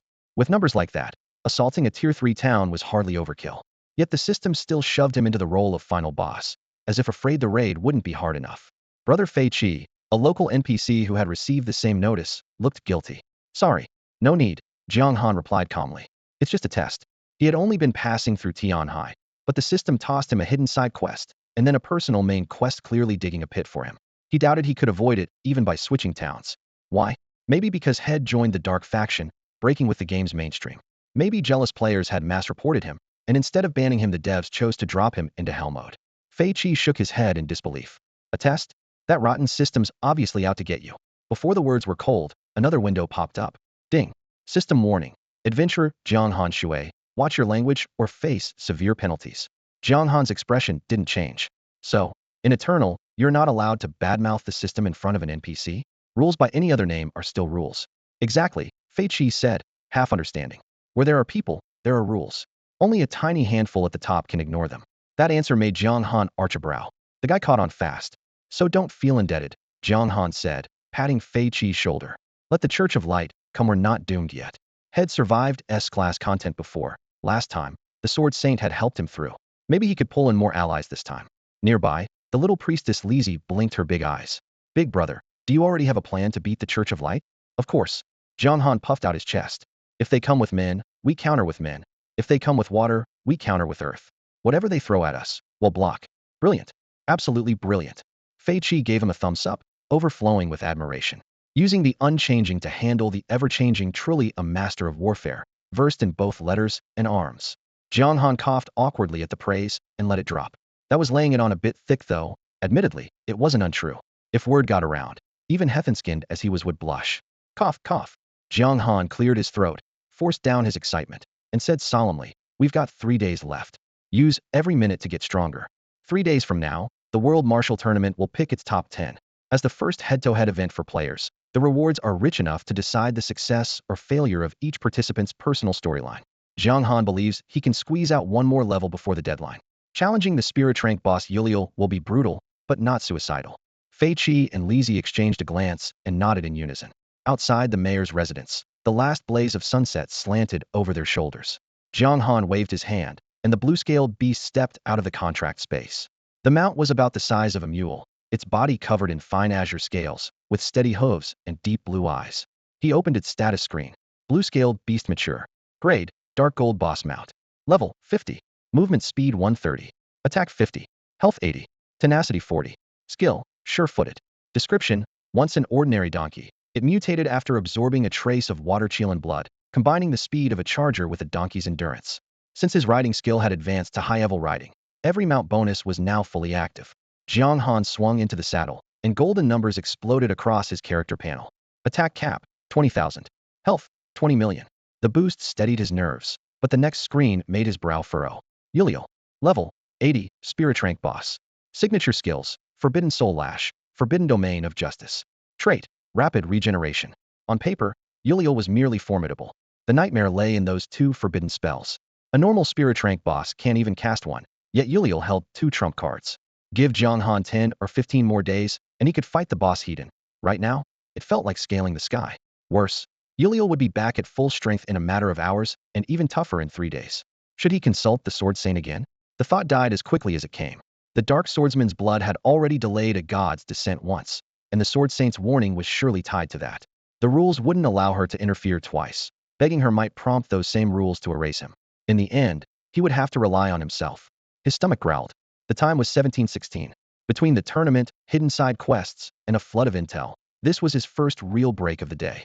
He took off the gaming helmet, ordered takeout, and opened the forums for reconnaissance. This event's level gate was higher than Dark City's, drawing even more factions into the fray. He needed to know his enemies. Hot topics filled the front page. One River Cold is at it again. Godslayer's Pavilion joins the event. League of Heroes rallies top players for the siege. Most of the posts dissected the main quest he had triggered. Godslayer's Pavilion, Jiang Han frowned. The second thread, however, really drew his attention. Strictly speaking, Tushan Pavilion wasn't a real guild at all, but a studio that recruited only elite professionals. Xiufeng Wudong and Tianyu Qihua, who had put up such a fight against him back in Gloom City, were both members, and their strength was nothing to sneeze at. In a Onion, he could crush them with raw stats alone, but if dozens of experts swarmed him at once, even he would feel the heat. The author of the third post was an old friend. If the Heroes League hadn't stepped in, he would never have met the brutal kill 1,000 players requirement of his class change quest so quickly. Now the thread was filled with friendly greetings and well wishes from the Alliance. Suddenly, he frowned and tapped on a rage-inducing thread. Is Jiang Hansui gay? The poster had cobbled together a load of bizarre evidence, twisting his moves during the Gloom City siege into proof that he showed no interest in pretty girls, yet flashed a dazzling smile at the male city lord. Complete nonsense. Jiang Han slammed the window shut and muttered, "Gay my ass. My orientation is perfectly normal." He had ignored the girl's flirtatious winks because had been focused on the raid. That was all. Besides, everyone on the server knew he cultivated that cool, abstinent idol image. Ding dong. The doorbell yanked him out of his thoughts. Jiang Han got up, fetched the steaming takeout, and wolfed it down in a few bites. Patting his stomach with satisfaction, he chuckled, "Not Badon Srank meal to buff my stomach." After a glass of warm water, he put on his gaming helmet and logged back in. A flash of white light, and he materialized outside the mayor's mansion. "Big brother." A childish voice called from behind. Lise, wearing her blue dress, jogged over. Jiang Han dismissed his mount form and turned with a smile. "Lise, what's the matter?" "My brother, and I feel we owe you far too much." She took a translucent green bracelet from her pocket. "Would like you to have this. Maybe it can help you, big brother." Bond bracelet? He accepted it in surprise and saw it still had 2 uses left. The one Fiki had given him was already spent. He hadn't expected Liz to remain intact. He slipped the bracelet into his inventory and ruffled the girl's hair. "Thanks, Lise.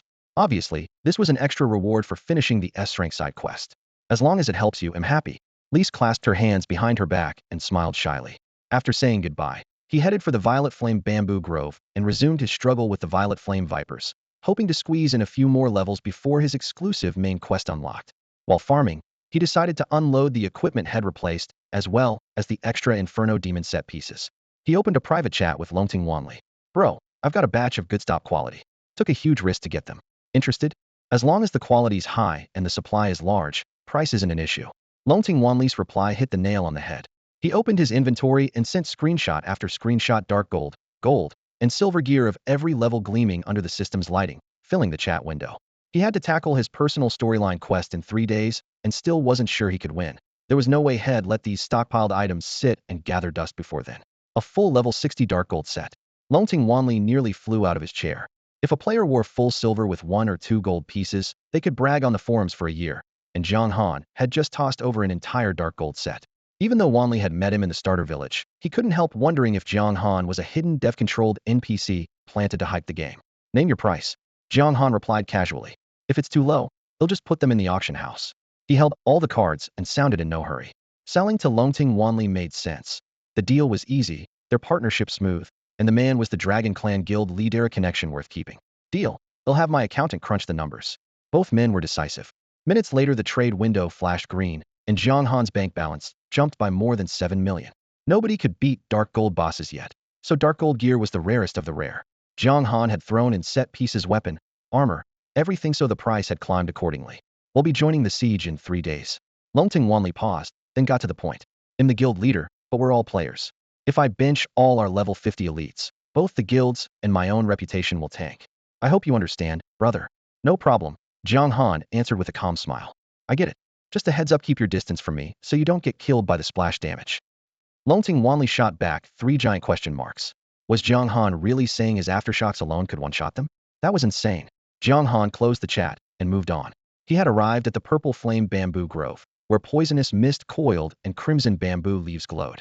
Sword drawn, he blink-stepped and struck. Venomous snakes toppled one after another, his XP bar climbing steadily. While farming, he reviewed the upcoming storyline. The system might ramp up the difficulty, but it would never create an unwinnable situation. Back when Head asked Cheryl whether she had any treasures, she had given him a scroll that could summon a god-tier ally. Without it, he would have died to Herbert. The lesson was clear. Details win battles, and the key is to seize every turning point. Swish. At exactly 11 p.m., golden light burst above his head, level 62. He had a World Martial Showdown match the next morning, so he didn't stay up. He logged off, showered, and lay in bed, still breaking down every step of the main quest: trigger points, boss stats, random traps, viable counters. Thoughts tumbled around, and he expected a sleepless night, yet 2 minutes later he was out cold. The next day, at 7:30, Jiang Han slowly opened his eyes. After a quick wash, he went downstairs as usual and picked up a steaming order of shumai from the breakfast stall on the corner. The aroma was irresistible. He popped one into his mouth as he walked, then pulled out his phone and dialed home. Mom, I'm doing great, he said, giving the routine report before transferring 100,000 yuan into her account. The boss thinks highly of me. I've just been promoted to squad leader. His mother had barely begun to protest when the money landed. Ending the call, he slipped on his gaming helmet and dove back into battle. Whoosh! The blinding white light faded, and he materialized in the central square of Tianhai town. It was only a little after 8. The event was still some time away.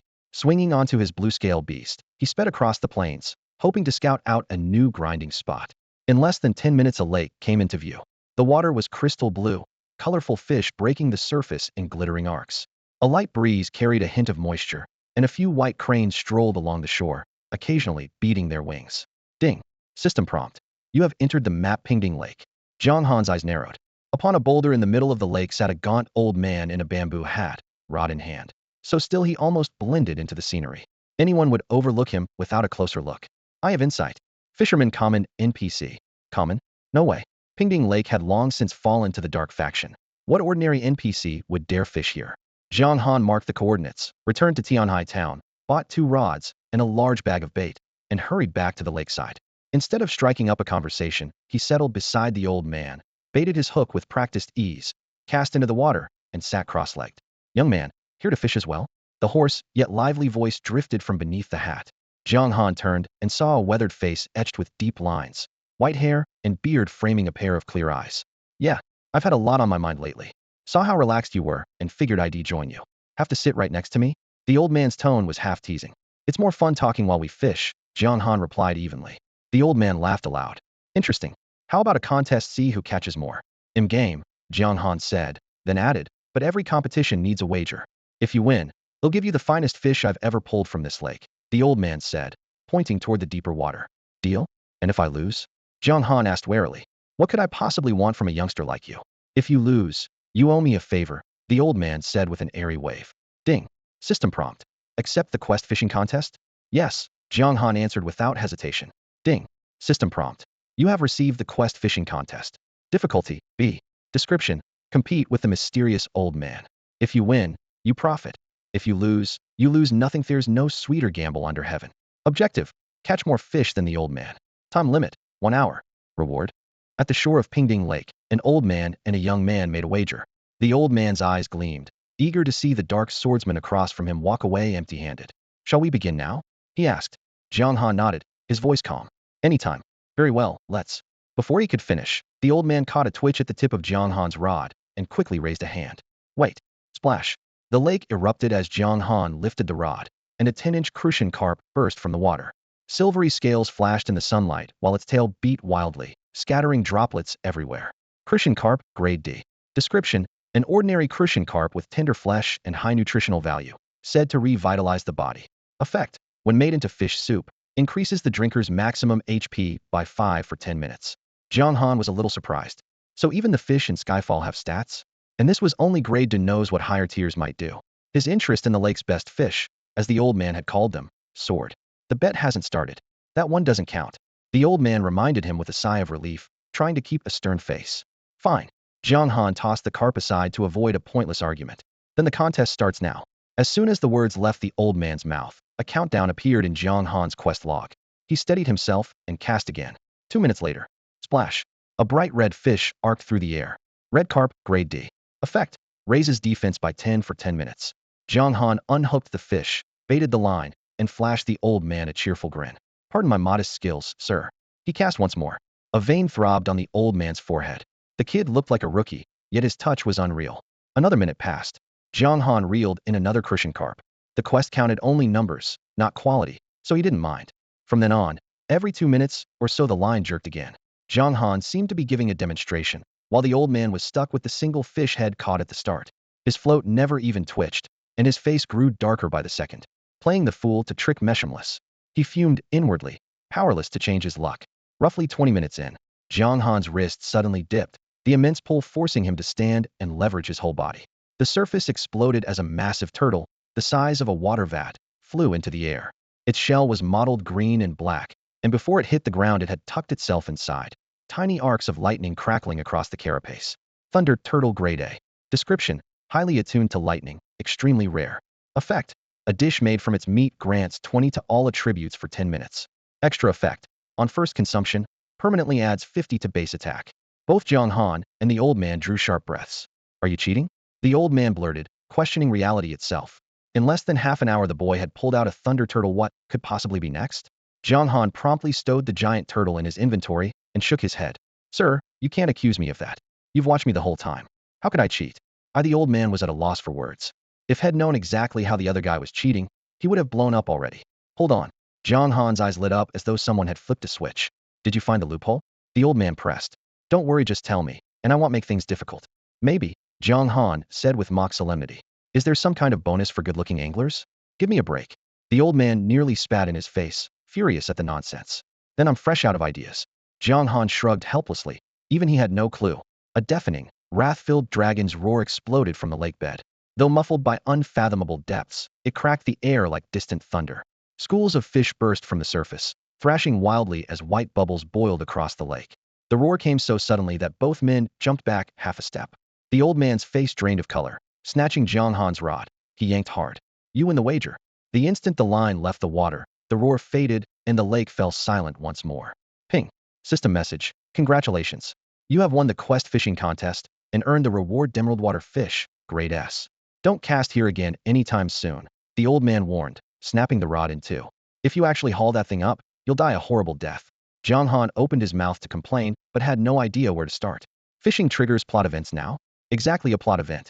He realized at once that a dragon-type creature lay at the bottom of Peaceful Lake, and had almost reeled it in, which would have activated a hidden quest. But why only him? Jiang Han wanted answers. It's simple, the old man said gravely. Your identity is too special. You're a dark swordsman utterly sinister, bound to stir up storms. Besides, he hesitated. You stopped the god worshipped by the Church of Light from descending, so you're now a pivotal factor. Ordinary adventurers can't hook that creature, only you can. Why me? The rules force you to confront the light, but also keep that beast from surfacing. I can't explain it any better. Just fish elsewhere for now. Stay away from Peaceful Lake. The old man shook his head, afraid he'd slip up if he said more. So the rules push me toward the light, yet keep the dragon sealed, Jiang Han mused. His mind jumped to his personal main storyline clash of light and dark. Clearly, that quest line outranked everything else and wouldn't allow him to die here for no reason. In other words, his rule permissions outweighed the lake's restraints. No wonder you kept reeling in so many fish, the old man muttered, face sour. That dragon's obsession with being caught by you distorted the whole lake. I'm ruined. Ping. System message. Obliteration Gale Relf's hatred toward you 100.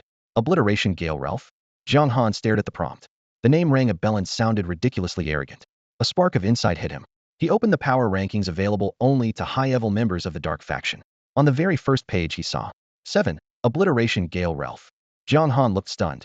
The seemingly amiable old man in front of him was actually Lei Erfuth, 7th-ranked demon god on the Dark Faction's power list. Looks like you know who I am. Lei Erfu caught Jiang Han's expression and smiled faintly. This clash between light and darkness may be small, but it mirrors the larger war. As a dark swordsman, don't disgrace our side. Lei Erfu had come to Anding Lake, near Tianhai town specifically to witness the duel. Without his deliberate appearance, no amount of luck would have allowed Jianghan Shui to bump into a demon god here. Mirrors the larger war? Jianghan sensed how unusual this exclusive questline was. Does that mean you demon gods are here to back me up? Back you up? Hardly. Lei Erfu shook his head. Whether you win is up to your own skill. We're merely spectators. If the demon gods were forbidden to intervene, would the light faction's powerhouses also have to stand aside? Jiang Han asked the critical question, worried about a scripted death. Facing an opponent he couldn't possibly handle would make resistance pointless. Lei Erfu frowned, anxiety clouding his weathered face. That's not certain. If Jianghan Shui dies at some random moment, I wouldn't care, but if you fall during this light-dark trial, morale will plummet. Conversely, if the dark swordsman publicly slays the deity summoned by the Holy See, the impact will be tremendous. He cared about the outcome, not Jiang Han's personal safety. So even if I defeat Uriel, the light faction might send someone stronger? Jiang Han gave a wry smile. You've offended the entire Holy See. This isn't a private grudge between you and Uriel, Lei Erfu said gravely. Jiang Han understood. Without enough provocation, the other side would still need a pretext to step in. The crystal carp is my personal gift to you, Lei Erfu said, turning away. I hope this generation's dark swordsman doesn't die young. Farewell. Wait. Jiang Han raised a hand. I don't expect you to fight for me, just deliver something for me. As payment, you're welcome to share the thunder turtle. Lei Erfu paused, a meaningful smile crossing his face, then soared into the sky, shrinking to a black before vanishing over the horizon. Ding. System prompt. The third round of the World Martial Tournament is about to begin. Teleport to the arena now? Yes. Jiang Han answered. With only 5 minutes left after the fishing event, he had no time to spare. Whoosh. The scene shifted, and he landed amid the throng at the tournament grounds. The platforms were wider than in previous rounds, providing room for large area skills. Ding. System prompt. Round 3 is the top 100 stage. Win 8 solo matches to advance. Matchups remain random, just like before. Each contestant gets 10 chances to lose, greatly reducing the luck factor. Simple, straightforward rules are easier for players to accept. If the rulebook is a mile long and demands patience, interest drops fast. The 5-minute preparation window vanished in a flash. Ding. System message. The third round of the World Martial Tournament has officially begun. Whoosh. Beams of white light burst beneath the stage as a swarm of players were teleported onto the platform, their skills exploding in midair. Jiang Han, whose turn had not yet come, casually opened his inventory and focused on a pale green fish icon, the trophy he had won in a wager against the 7th demon god, Lei Erfu. Bisui fish. Grade S. Description. A tiny fish condensed from pure water essence. Its flesh holds extraordinary healing power. Effect. Restores 10 of max HP per second for 10 seconds. Additional effect. 100,000 base HP. Limitation. The additional effect triggers only once. The demon god had been generous indeed. A full heal in 10 seconds could overturn any life or death fight. Add a flat 100,000 boost to base HP stacked with percentages and title bonuses, and his future health pool would start in 7 figures. No worse than the fairy spring in the demon god's treasury. Whoosh. A teleport beam flashed, dropping Jiang Han in the center of the arena. Opposite him stood a short, stocky mage with the ID Longli Bai Piao. Jiang Han Shui. The mage's face tightened, and he instantly wrapped himself in a flame shield. Ding. System message. Longli Bai Piao has cast Flame Aegis, gaining a shield equal to 80 of his HP. Jiang Han set his feet and charged. Zip. Longli Bai Piao blinked 10 meters away, but it was only a stay of execution. A purple-black grasp of the undead formed in midair, pinning him down, and the ensuing spectral slash wreathed in ghostly flames shattered both shield and mage in a single blow. Holy crap. Back in the spectator stands, Longli Bai Piao was as white as a sheet. Savage. A normal swordsman needs 10 swings to crack my shield, and he one-shotted me. What did you expect? Chuckled a blue-armored swordsman, ID Beazitu Lingchong. You thought Jiang Han Shu's reputation was media hype? He was the final boss in the Tianhai town siege for a reason. One player can't tank him. Longli Bai Piao gritted his teeth. Not necessarily. Our guild leader has never gone all out. Maybe he can stand up to him. Whoosh. A forced teleport sent Jiang Han back to the platform, where another single strike sealed the match. After 6 straight victories, his 7th opponent was finally a hidden class player. Wei Qianduo. Class, Dragoon Hidden. Level, 53. HP, 303,700. Attack, 5, 1005, 370. Defense, 2, 0052, 220. Skills: Dragon Soar, Shield Breaker, Dragon Shadow Combo, Aura of Valor. A Dragunin undeniably rare class. Once he bonded with his mentor, he would ride a real dragon, enough to make any player green with envy. Facing Yi Jianghan Shui, the tall, muscular Wei Qianduo showed no fear. His fighting spirit boiled over. Leveling his spear, he declared, "Even my mentor says the dark swordsman's potential is limitless. I want to see just how strong you are." Whoosh. The spear tip flashed like cold lightning, but Jiang Han dipped under it and drove his right foot into the man's knee crack. The bone-splitting sound rang out as Wei Qianduo crashed to the ground. Ding. System message. You used Fracture Strike on adventurer Wei Qianduo, dealing 134,887 damage and inflicting the breakbone effect, reducing movement speed by 20 for 30 seconds. What the? Wei Qianduo forced himself upright, staring at the prompt. 30 seconds of minus 20% move speed? That's insane. Instead of rushing to finish the match, Jiang Han stepped back a couple of paces and sent his opponent a friend request. Ding. System notification. Yi Jianghan Shui would like to add you as a friend. Accept?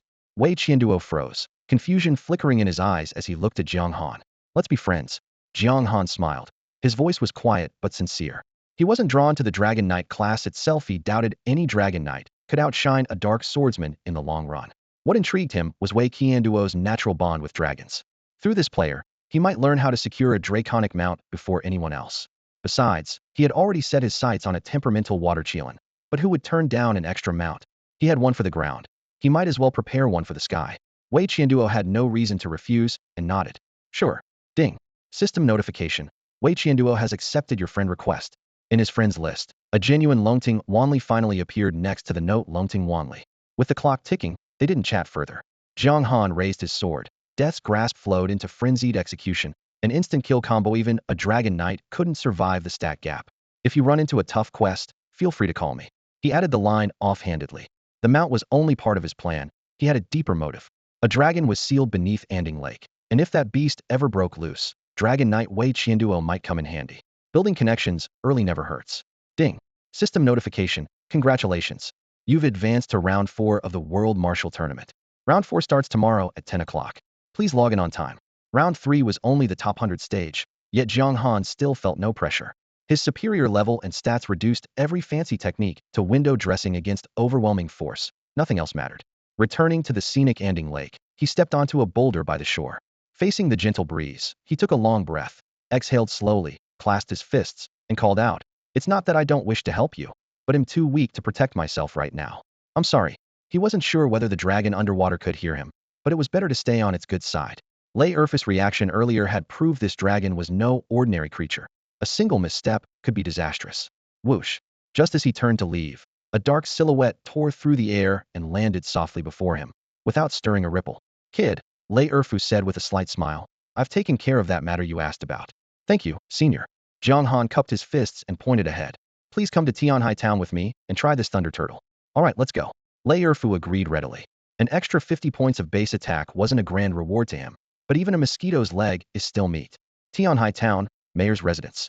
Chopped into dozens of pieces, the thunder turtle simmered in a boiling cauldron. Ginger slices, pepper, and assorted vegetables bobbed in the broth, filling the air with a rich aroma. The tender white meat, streaked with faint lightning patterns, made everyone's mouth water. Beside the pot, Jiang Han and Lei Erfu held bowls and chopsticks, while Fei Qi and Lizzie did the same, their eyes fixed on the delicacy. The thunder turtle was enormous, and since the permanent 50 base attack bonus only applied to the first serving, Jiang Han was happy to share. Fei Qi swallowed hard. Getting the thunder turtle's benefits while strengthening their friendship, what could be better? Jiang Han watched the milky broth rolling in the pot and smiled. "Senior, you did all the work. You should have the first bite." Lei Erfus' usually sharp gaze softened. He nodded, picked up his chopsticks, and lifted out a hefty chunk of turtle meat. One bite, and his eyes narrowed in satisfaction. Even without the extra perks, this taste alone is worth the effort. Ding. System prompt. Wind of Oblivion, Lei Erfus favored toward you 200. Jiang Han laughed and beckoned to everyone. "Don't be shy. Dig in." He speared a piece for himself, and rich juices burst on his tongue.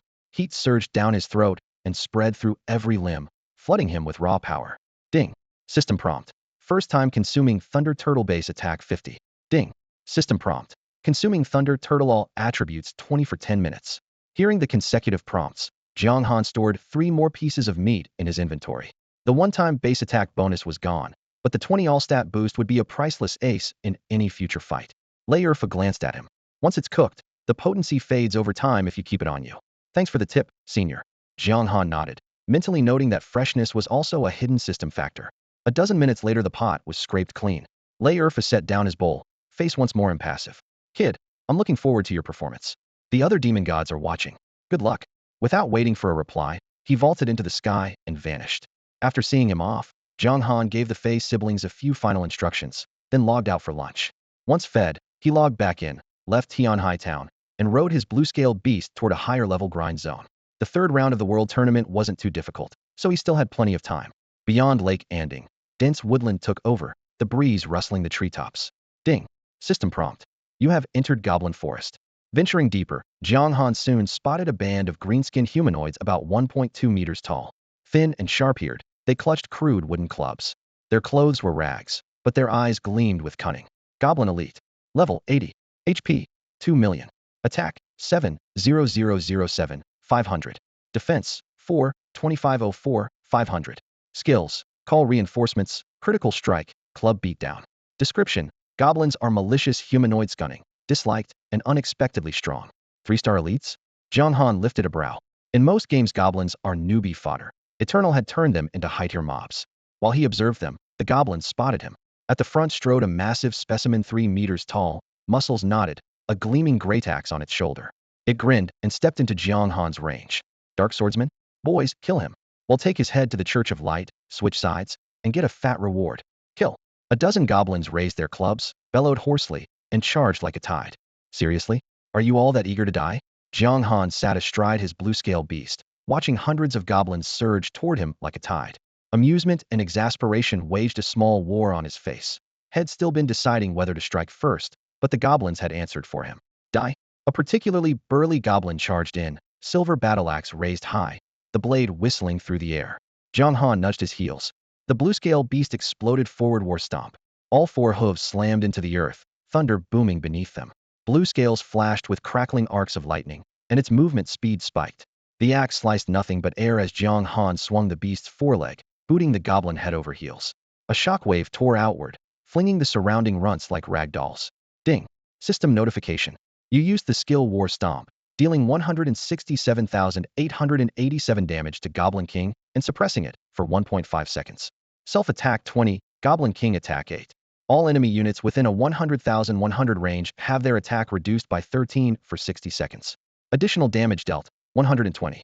79,421. 80,040. 79,993. Level 80. 3-star elites were already tough. The debuff barely dented ordinary goblins. The Dark Gold rank boss Goblin King, however, could match the Ling rank boss Yuliel in raw stats. Goblin King Dark Gold boss. Level 85. HP 9 million. Attack 16, 50018,000. Defense 6,0006, 300. Skills. High-grade Vigor, Thunder Axe, Whirling Blade. Bio. The apex of Goblinkind, a twin-axe berserker warlike, bloodthirsty, cruel, and cunning. While the suppression held, Jiang Han tightened his grip on the Blood Devourer, sword-frenzied slash. A 4-hit combo hammered into the Goblin King's chest, splintering leather armor and carving bloody furrows. The moment the stun wore off, the Goblin King roared, kicked off the blue-scale beast, and snarled, "You're dead." Borrowing momentum, he vaulted skyward. Lightning coiled down his arms and wrapped the massive axe, and he brought it down in a thunderous arc at Jiang Han. Boom! Black fire erupted. Jiang Han activated Black Flame armor, midnight flames wreathing his body and boosting defense by 30. A faint cyan shield flickered to life on top of it, negating 20 of incoming damage. Screech. The axe smashed into his shoulder. Ding. System notification. Goblin King used the skill Thunder Axe, dealing 300 base attack, 261,420 damage to you, and reducing your attack by 10. The hit stung, but with over 4 million HP, Jiang Han was far from threatened. He seized the boss landing lag, spurred the blue-scale beast into a bull rush, and threw out Death's Grasp to pin the target in place, followed by Bonebreaker Strike. A flash of green light burst as his fist hammered the boss chest. Crunch.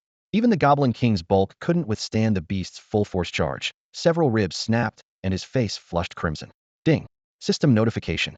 You used Bonebreaker Strike, dealing 67,451 damage to the Dark Gold boss Goblin King, and triggering Fracture. Its attack 15 for 30 seconds.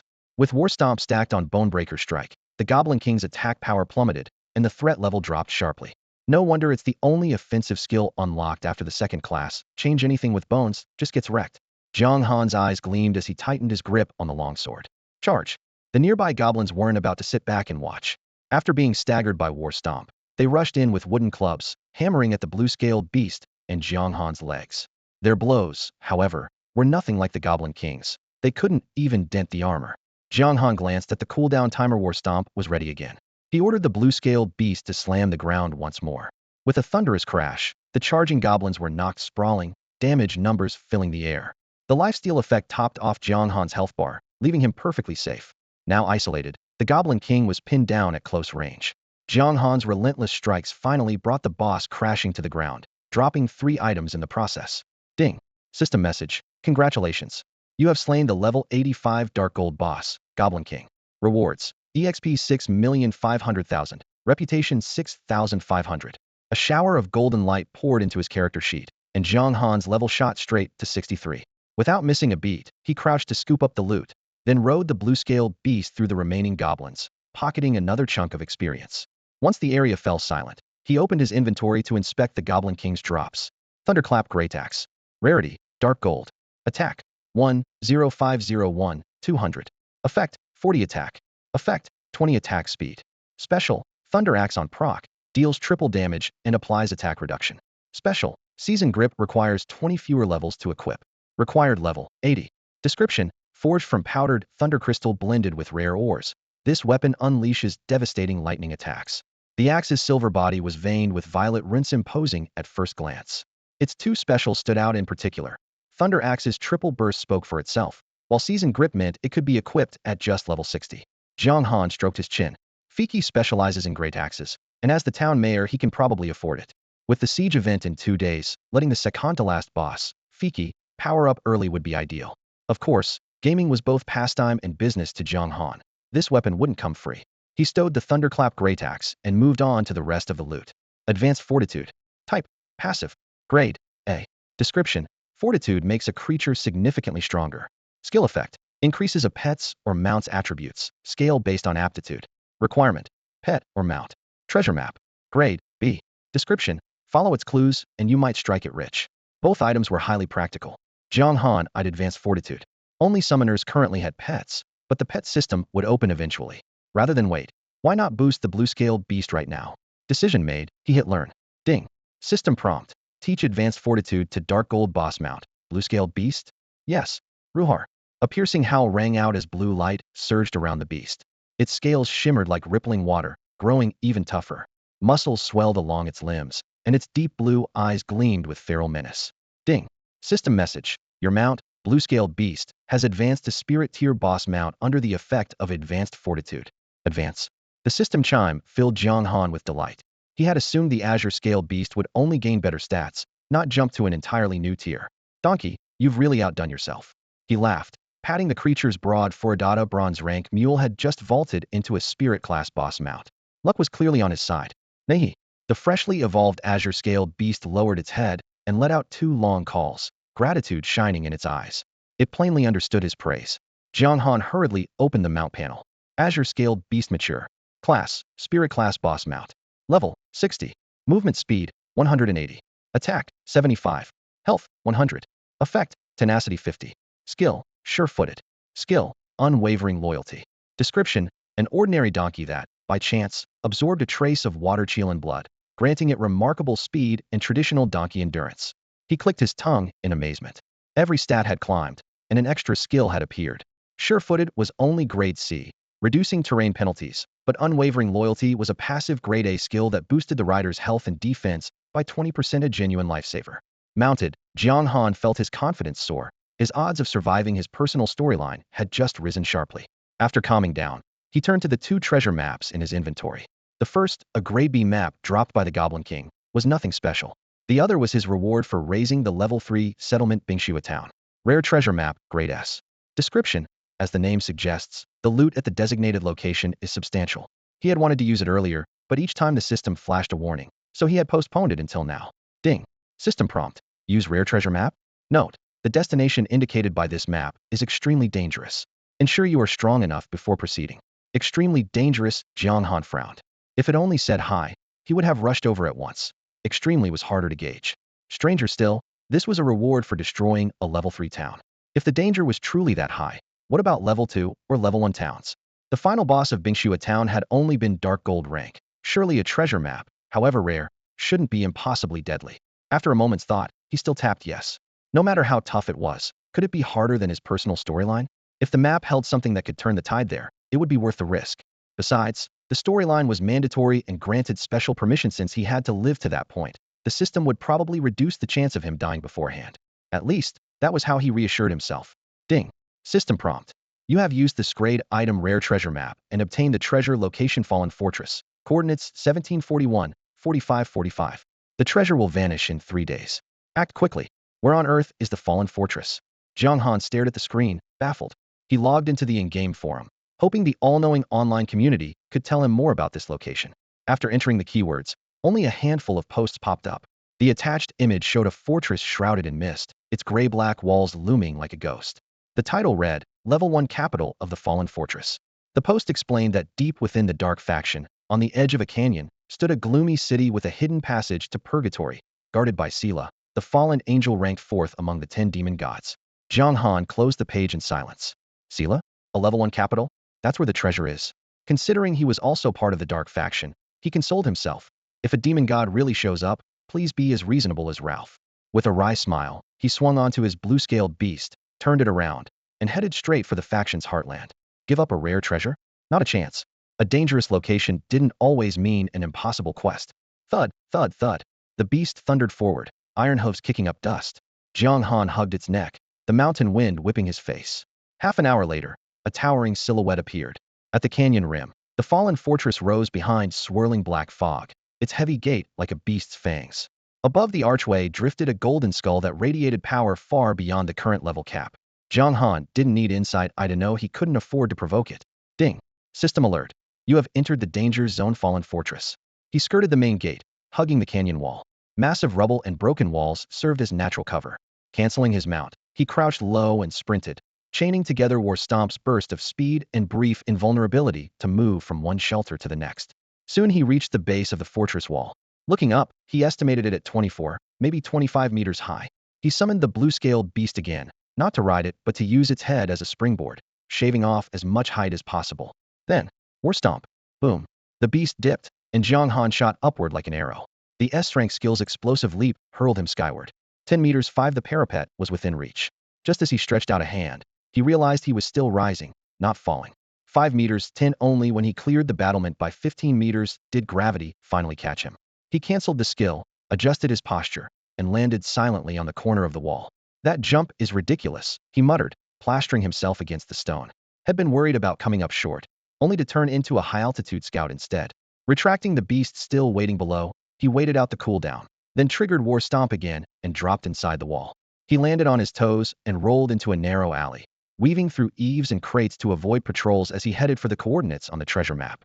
The marker quickly narrowed down to the Lord's Manor. Jiang Han sucked in a breath. Was he supposed to break into a demon god's home? Was the treasure map asking him to rob the place? Steadying his heartbeat, he vaulted the wall and entered the grounds. Surprisingly, the guards were far sparser here than in the streets outside. Moving through the shadows along the perimeter, he met no high-level mobs and reached the target building with ease. No one in sight.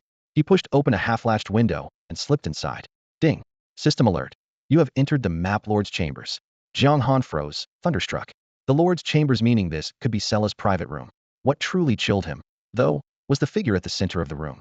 In the empty space, a beautiful woman with black wings sat at a table. She appeared to be in her mid-30s, a plain robe unable to hide her graceful poise. Delicate fingers held a teacup, every movement calm and unhurried. Sela, the fallen angel. She set the cup down and raised her eyes, regarding the intruder in silence. Even the faint aroma of tea felt like a blade. Well, great. Thanks a lot. Rare treasure map, Jiang Han muttered, forcing a smile. Hi, ma'am. I think there must be some kind of misunderstanding. The atmosphere in the Lord's Chambers grew tense. Even if you're a dark swordsman, you can't just barge into my room without a reason, can you? Sarah set her teacup down, calm frost edging her voice. She raised her eyes to study the intruder. You say it's a misunderstanding, then explain. Jiang Han hurriedly produced a rare treasure map that glimmered blue and offered it with both hands. I'm here for treasure. The map's final coordinate is this very chamber in the fallen citadel. So I followed it here. He bit back a curse, certain the system had tricked him again. Days ago he had crossed blades with the seventh demon god, Ralph, at Lake Anding. Now had broken into the bedchamber of the fourth demon god, Sarah. Each encounter with a demon god was more outrageous than the last, yet had come anyway for two reasons. First, his personal main quest was brutally hard. I couldn't ignore any chance to grow stronger. Second, Sarah's title rang a bell. Fallen angel Sarah. One day he would have to face Uriel, the light of God, and one of the seven seraphim. True angels and fallen angels were sworn enemies. Winning Sarah's favor would give him a powerful ally. Oh, Sarah arched an eyebrow, clearly amused. You came into my room to hunt for treasure? The map really says so. Jiang Han forced a laugh. Very well. Sarah nodded slightly and rose, looking down at him. Since you're a dark swordsman, it'll give you a chance to find it. Fail. She let out a cold, amused laugh. The killing intent was unmistakable. Ding. System prompt. Accept quest. Unearth the treasure? Difficulty D. So it's either death or treasure. He'll take the treasure. Jiang Han hit yes, silently cursing the system for its pettiness. He unfolded the map and paced the room, matching coordinates until he stopped at a corner. It should be here. Mind if I start digging? He asked. Dig. Arms crossed, Sarah watched with detached interest. Her stunning curves were on display, but the mockery and chill in her gaze sent a shiver down Jiang Han's spine. He drew the blood-devouring sword, took a deep breath, and hacked at the floor. Sparks flew, tiles and dirt scattered as the pit widened 1 meter, 2. Where's the treasure? Sweat trickled down his helmet. He almost swore aloud. Damn system completely heartless. At the rim, Sarah watched with a faint smile. Tell me, how would you like to die? I probably haven't reached it yet. Give me a little more time. Jiang Han forced a grin and swung faster. Clanked tip of his sword struck something hard with a clear ring. A flicker of surprise crossed Sarah's eyes. There's actually something hidden here? Got it. Jiang Han brightened. System, you're finally acting human. He sheathed his sword, crouched, and cleared the dirt. He unearthed a lump of crimson gold, ore, irregular in shape and faintly glowing. It was only fist-sized yet impossibly heavy. Even with a dark gold to your physique, lifting it was a struggle. Sarah's pupils contracted, shock flashing across her pale face. A Qijing stone? HM. Jiang Han muttered, equally surprised. This treasure map is leagues above the usual stuff. Sensing a faint shift in Sella's mood, Jiang Han fixed his gaze on the reddish-brown ore in his palm. A thought triggered, and the golden glint of insight flashed across his eyes. Crimson essence stone, immortal grade.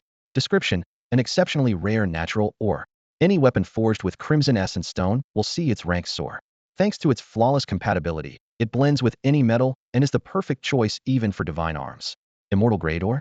The appraisal stunned Jiang Han. A map dropped from a mere tier 3 town had actually led to such outrageous loot. Whoosh. The weight vanished from his hand an instant later.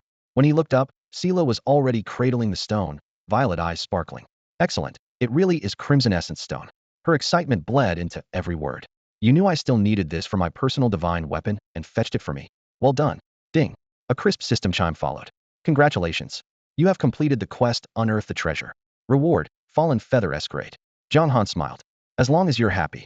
Tempting as the ore was, it held little short-term value for him. Besides, if Sela was right, the entire map existed solely so a fallen angel could get her hands on this material was just the courier, another testament to big data's frightening precision. While she examined the stone, he opened his inventory and pulled out the reward. Fallen feather escrate. Description: a feather from a fallen angel, similar in effect to an angel feather. Duration: 30 minutes. Ability: grants flight. Extra effect: all attributes 20 while active. Uses remaining: 33. A real gem. Jiang Han's eyes lit up. 30 minutes of flight and a 20% stat boost handled well, it was priceless. From the sky he could rain blows on ground-bound foes, almost untouchable. If he downed a boss while airborne, the first kill rewards would be his. After all, who expects every spirit or Earth-class boss to fly? Think of the fallen feather as my contribution, Sela said, tucking the ore away with care. Your timing couldn't be better. On Tianjin continent, no one but me can give an epic gold rookie temporary flight. Much appreciated. Jiang Han cupped his fists. A brief encounter with Wulier in the Light Cathedral's secret passage had taught him one thing. A six-winged seraph's wings were not for show. If Wulier took to the air during the main storyline and Jiang Han lacked air control, his odds would plummet. The feather was invaluable. Sela laughed softly, blunt as ever. No need for thanks. It's a deal. Had you failed to bring the ore, I wouldn't have killed you, but punishment would have been inevitable. If there's nothing else, off you go. They'll be there when you fight Wulier and embarrass the Dark Faction. You're all coming to watch. Jiang Han gave a wry grin. The Dark Lords would flock to the spectacle, and the Light's God-ranked champions wouldn't miss it either. So-called exclusive storyline had shoved a player straight into center stage. Normally players watched two NPCs duel, yet now he was one of the combatants. Of course, Sela said, eyes gleaming. Will Yer is a true god? Will it be a divine judgment on a dark swordsman, or a dark swordsman's slaying of a god? Every powerhouse on Tianheng wants to know. Jiang Han muttered, judgment? God slaying? Could this sound any more over the top? After leaving the fallen fortress, Jiang Han summoned his blue-scaled beast and rode back to Tianhai town. At dusk the mayor's residence felt like a furnace. In the courtyard, Fei Qi stood bare-chested, corded muscles gleaming in the dying light. He swung a massive axe, each stroke whipping up a violent gust as sweat fell like rain. When Jiang Han pushed the door open, Fei Qi halted and rumbled, brother, you need something? Unlike adventurers, natives didn't have to slay monsters to level up. Steady training alone earned them experience. That was why Fei Qi grew stronger by the day. Jiang Han nodded, pulled a lightning-wreathed axe from his pack, and said, I've got an axe for sale. Interested? What a beauty. Fei Qi's eyes lit up. He took the thunderclap axe, spun it once, and carved streaks of lightning through the air, the roar making the courtyard walls shudder. This would help me a ton. Glad to hear it, Jiang Han said. So, are you buying or not? I am. Fei Qi answered without hesitation, then scratched his head. Problem is, I'm low on cash. Money isn't the only option, Jiang Han replied with a wave. Any rare item works. But don't think of getting it for free. I'm the one who usually takes advantage, not the other way around. Fei Qi hurriedly opened his inventory. Let me see what matches the thunderclap axe's value. Jiang Han waited. After a dozen seconds, Fei Qi produced a smooth pearl shot through with drifting white light and gave a wry smile. This is the only treasure I have left. Plan to save it for the right skill. A treasure? Jiang Han accepted the orb and quietly used his Eye of Insight. Time Pearl S rank. Contains a trace of the space-time god's insight. Experiencing the flow of time greatly benefits the user. Effect: permanently reduces skill cooldowns by 30-60, depending on quality. Jiang Han sucked in a breath, slipped the pearl into his pocket, and said solemnly, "We're brothers, no need to stand on ceremony." A permanent cooldown reduction. Every class dreamed of that effect. Jiang Han mused, Fei Qi, your ancestor the space-time god must have been loaded. Fei Qi, however, looked stricken. The thunderclap axe is only dark gold tier. Trading it for a time pearl isn't fair. No buts. Jiang Han gripped his hand. We're on the same side. Fei Qi sighed. Brother, you saved my life. If you really want it, I'd give it to you, but the rules demand a fair trade. Then put it on credit, Jiang Han suggested. If we lose the city defense 2 days from now, the pearl becomes light faction loot anyway. If we win, it'll repay you with an rank item of equal value. I keep my promises. Fei Qi pondered, then finally nodded. Deal. Fiki hesitated for a moment before nodding. All right, but you'll have to swear before the god of oaths. It's not that I'm being difficult, it's just the way things are, you know. No problem. Jiang Han nodded at once and raised his hand. I swear that once Brother Fiki gives me the time pearl, I will return an item of equal value within 1 year, or may lightning strike me down. Ding. System message. The god of oaths has acknowledged your vow. If you break it, you will be erased by the god of oaths. Ding. System message. You have received the quest equivalent exchange, difficulty A. Quest brief. Since you're taking your reward up front, don't feel shortchanged when it's time to pay it back. Quest objectives. 1. Give Berserker Fiki the Thunder Axe. 2. Return an item equal in value to the Time Pearl within 60 days. Quest penalty, erasure. Thanks. Jiang Han let out a breath. He had promised a year, yet the system had just cut the deadline down to 2 months. Fiki spread his hands. Hope you don't think I'm stingy. I'm more grateful than anything. Jiang Han chuckled. The Time Pearl is a family heirloom and worth a fortune. I practically forced you to hand it over, so I'm already in the wrong. I just don't want the journey to end here. Daniel said we'd meet again tomorrow, and I'd rather not die before then. He was falling deeper and deeper into this game. Exactly. Fiki sighed. This world is unfair, and people carry heavy burdens just to survive. If death really comes, even if it feels like a relief, there will still be regrets, especially when there are people you can't bear to leave behind. Jiang Han opened his mouth, but said nothing, staring at him in silence. What's wrong, brother? Do I have something on my face? Fiki touched his cheek. Nothing. I'm just not sure if you're really real. Jiang Han answered honestly. Fiki blinked. You think I'm fake? Not at all. You're as real as they come. Jiang Han smiled. After parting with Fiki, Jiang Han headed straight for the goblin forest to grind levels. Halfway there he pulled out the softly glowing time pearl and made up his mind. Ding. System message. Use great item time pearl? Yes. Jiang Han answered without hesitation. Ding. System message. Select a skill to receive the time pearl's effect. War Stomp. He chose his only S-grade active skill. Active skills have cooldowns, and War Stomps was 1 minute. He didn't mind making it shorter. Crack. The time pearl shattered in his palm. A stream of icy white energy flowed up his arm, into his chest, and surged through his body. Ding. System message. You use grade item time pearl. Cooldown of S-grade skill War Stomp reduced by 50%. 50%. Jiang Han's eyes lit up. The time pearls effect ranged from 30 to 60%. 60 was legendary, and 50 was already hitting the jackpot. He immediately opened his skill panel War Stomp cooldown. 30 seconds. Massive AoE damage, crowd control, bonus crits, friendly buffs, and enemy debuffs, now available every 30 seconds. Who would even believe it? Then he reached the Goblin Forest and kept grinding monsters. It's the Dark Swordsman. The Light faction put a huge bounty on his head. Get him. Deeper in the woods, voices roared while steel and spells flashed. Jiang Han lifted his sword to steady the field. Easy, easy, keep it orderly. Form up around me. Green-skinned goblins kept spawning and falling, and his experience bar climbed fast enough to see. By the time he logged off that night, he was level 64 with 53% crazy speed.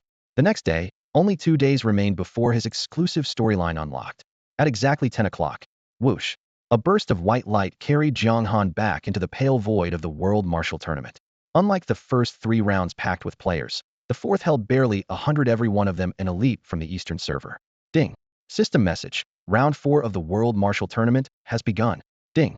System message. This is the top 10 qualifier. All previous losses are cleared. Each player has 4 chances to lose. Random matchups continue until 10 remain. Swish, swish, swish. Teleport beams pulsed. Jiang Han materialized on a circular arena several times larger than before. Across from him stood a shifty-eyed rogue named King of Thieves. Jiang Han Shui? The rogue twirled his daggers with a smirk. Word is you can spot stealth without breaking a sweat. Let's see if you can find me. He vanished into stealth, backing off to stretch the distance. He figured Jiang Han couldn't lock on at this range. If the timer ended in a draw, he'd still profit. His recording was already running, couldn't wait to catch Jiang Han stumbling around the platform. Boom. Jiang Han slammed his boot down War Stomp. A shockwave rippled out, the arena trembling as dust curled from the edge. The hidden rogue was yanked out of stealth, hurled skyward, and burst into blinding white light before he could even shout. 115,475. 6 red digits hung in the air and shot. Jiang Han shrugged and thought, why chase you? Flattening you works fine. Beneath the stage, countless spectators froze. The silence was so thick a pin drop would echo. You can win like that? Seriously? WTF? A massive AoE one-shot, and a dark goldier boss at that. How terrifying is this guy? I remember he has a move called Might of the 8 Directions with crowd control, plus several other AoEs on sub 5-minute cooldowns, right? After a brief, stunned silence, the stands exploded.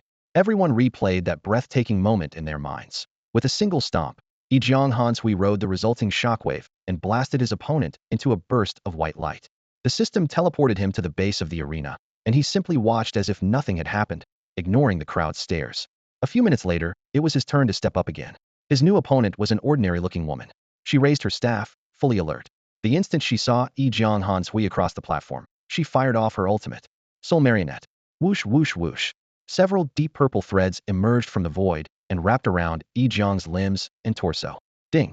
System message. You have successfully used Soul Marionette to control Jiang Han Sui. Hearing the alert, the woman exhaled in relief and sneered. Jiang Han Sui, you're too full of yourself. If you'd insta-kill me at the start, you wouldn't be the one under control now. Oh. Jiang raised an eyebrow.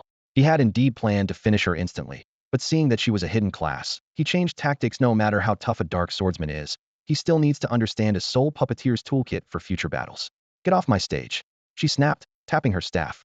The purple threads pulled tight, draining his strength and dragging him toward the edge. This class is interesting, feels like him a string puppet, he murmured, tensing his muscles. Snap. The threads ruptured inch by inch, dissolving into shimmering motes of light. Impossible, the woman cried. She had tested those strings. Even the sharpest blades couldn't sever them. Only elemental magic could. Yet Jiang had broken free with raw strength alone. Brute force won't work? I must have missed that memo, Jiang said with a shrug. Without further ado, he swung once and sent her flying off the platform. A flash of white light marked the system teleport, and he reappeared below, lost in thought. When had taken Daniel's quest to eliminate the Xingyue general, the target had been amazed that he could sprint for hours without tiring. His icebound armor had been corrupted by the black flame inside him, becoming black flame armor proof that a dark swordsman harbored that power. Now he could even shatter non-physical restraints by brute force. No wonder the system keeps nerfing Meta's class is basically a cheat code, Jiang chuckled. Time passed, and he breezed into the 5th round with almost zero pressure. Among the randomly matched opponents, he even spotted a few familiar names. Longli Baipiao, Qiufeng Wudong, and Tianyu Chihua were all on the list. While he was watching the matches, he noticed an exceptionally powerful hidden class called Shadow of the Gods, which lets the user summon divine spirits for various buffs. The player wielding it went by the ID Ihu Laojiu. That player was every bit as decisive as Jiang Han. ending fights in an instant, so it was impossible to gauge his true strength. After exiting the arena, Zhang Han immediately searched the forums for Ihu Laojiu, but found only a handful of entries. Guild Master of Tushingu, holder of the hidden class Shadow of the Gods, believed to be a branch of the summoner line. He kept a low profile, yet consistently outperformed top-tier experts, a testament to his power. In the spectator area, Xiaofeng Wudong shouted over the crowd, "Our guild master is unbeatable." Long Li Baipiao squeezed in, eyes shining. "We might get to see the guild master duel Yijiang Hansui tomorrow. They want meat in the top 100 bracket, but an online spar is much more likely." The fourth round ended just at noon. Zhang Han logged off, grabbed a quick lunch, and came straight back. Ding. System prompt. "Would you like to use the Great Item Treasure map?" Yes. He also selected the ordinary map that had dropped from the Goblin King. Ding. "You have used a Great Treasure map and obtained the location Sunset Valley, coordinates 3711, 5049. The treasure will disappear in 3 days, please claim it in time." Zhang Han double-checked the coordinates on the forum's map section, then summoned his blue-scale beast and leapt into the saddle. With the mount's spirit class movement speed and the cooldown halved war trample to boost travel, he reached the valley in barely 20 minutes. Ding. "You have entered the zone Sunset Valley." True to its name, Sunset Valley was picturesque. Emerald grass carpeted the ground, ancient trees reached for the sky, birdsong rang crisp and clear, and sunlight filtered through the leaves in mottled patterns, turning the scene into a natural mural. The area was neutral and better suited for sightseeing than grinding. Zhang Han met almost no hostile creatures along the way. An occasional squirrel or rooting boar was still under level 10. At the marked spot, he dug with the Blood Devourer's sword. After only a few inches, the blade struck something solid, 3 stones that emitted a faint blue glow and looked very much like mount stones. High-grade pet stone, great. Description: an essential item for capturing pets. Provides a higher success rate than a normal pet stone. Not bad. Zhang Han pocketed the 3 stones.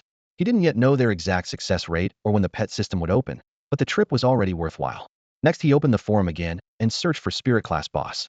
Armed with Fallen Feather, Thunder Turtle Meat, and a freshly upgraded War Trample, it felt wrong not to test himself against a Spirit Class boss. He believed the first kill on such bosses was still up for grabs. It had been a while since he secured the first Dark Gold kill, yet 5 of the 10 Dark Gold first kill rewards were still unclaimed. Because the rules limited each player to a single first kill title, he could have swept the rest if not for the restriction. That meant no more than 5 players had managed to down a Dark Gold boss, most of them guild parties rather than soloists. Several players had posted boss locations for free on the forum. Bat King, Layan Spirit Class boss. Feral Wolf Elder, Sert's Spirit Class boss. Desireless, Martin Spirit Class boss. Eternal Continent was vast, and many rogue players loved exploring and recording boss spawns. Zhang Han had considered leveling by hunting bosses, but it wasn't cost-effective. Bosses wandered or switched zones, so he might run all that way for nothing, and most posts gave only coordinates, not stats. If a boss was over level 100, even a Dark Gold 1 could one-shot him, making the trip a waste of time. This time, however, he was determined to chase a Spirit Class first kill, otherwise he wouldn't bother. The Bat King could fly, so he put that one on hold. The next stop would be the Feral Wolf Elder. Riding his blue-scaled beast, Zhang Han headed for the marked coordinates. After half an hour of hard riding, he reached the spot where Elder Quanglong had a rundown camp ringed by a crude wooden palisade. Inside, dozens of wolf-head beastmen paced their patrols, deep blue fur covering their skulls, corded muscles rippling, razor claws gleaming, the air itself thick with menace. Thud, thud, thud. Zhang Han never did know fear. He urged the blue-scaled beast straight into the camp and barked, "Is Elder Quanglong here? Who's looking for me?" A wolf-head beastman, nearly 3 meters tall, pushed aside the flap and stepped out. Unlike the rank-and-file with their blue fur, his entire body was blood red. A wicked dagger gleamed in each hand, and his presence was downright frightening. "You're Elder Quanglong?" Zhang Han tossed out the eye of insight. Elder Quanglong Sayert Spirit Class boss. Level, 110. HP, 30 million. Attack, 31, 50033 Defense, 18, 00020, 800. Skills, Lupin Blood Advanced Bloodlust, Deadly Rend, Arrogant Wolf. Description, a hybrid of the Wolf Clan and humans who combines human intellect with Lupin strength. As the leader of the camp, his power tops all of his kind. That's me. Sayerti's eyes fixed on Zhang Han, greed blazing in his pupils. The Light faction put a huge price on a Dark Swordsman's head. That would be you, right? Dark Swordsman? The title was notorious, the bounty rivaling that on a demon lord. Zhang Han wheeled his mount. Wrong guy. The words were barely out before he bolted, muttering to himself. Level 110 with only 30-odd thousand attack? Not impressed. Am a merciful man ill, let you live a bit longer. Get back here. Sayer dropped to all fours, shifting into wolf form and tearing after him. Jiang Han kept his promise. He triggered War Trample, and with blinding speed left the camp in his dust, disappearing into the dense forest in the blink of an eye. Outside the palisade, Sayert skidded to a halt, dumbfounded. Could you run any faster, damn it? Once head shaken the pursuit, Jiang Han resumed his hunt for the next spirit class boss. Another 40 minutes passed before he found his mark in the mountains. Beside a thatched hut lurched a grotesque undead, nothing but skin and bones. Its eyes were dull black, gray mist coiling around its form. The desireless Martin spirit class boss. Level 85. HP 15 million. Attack 19 60021 200. Defense 10 00011 300. Skills. No desires. Daydream. Aura of sloth.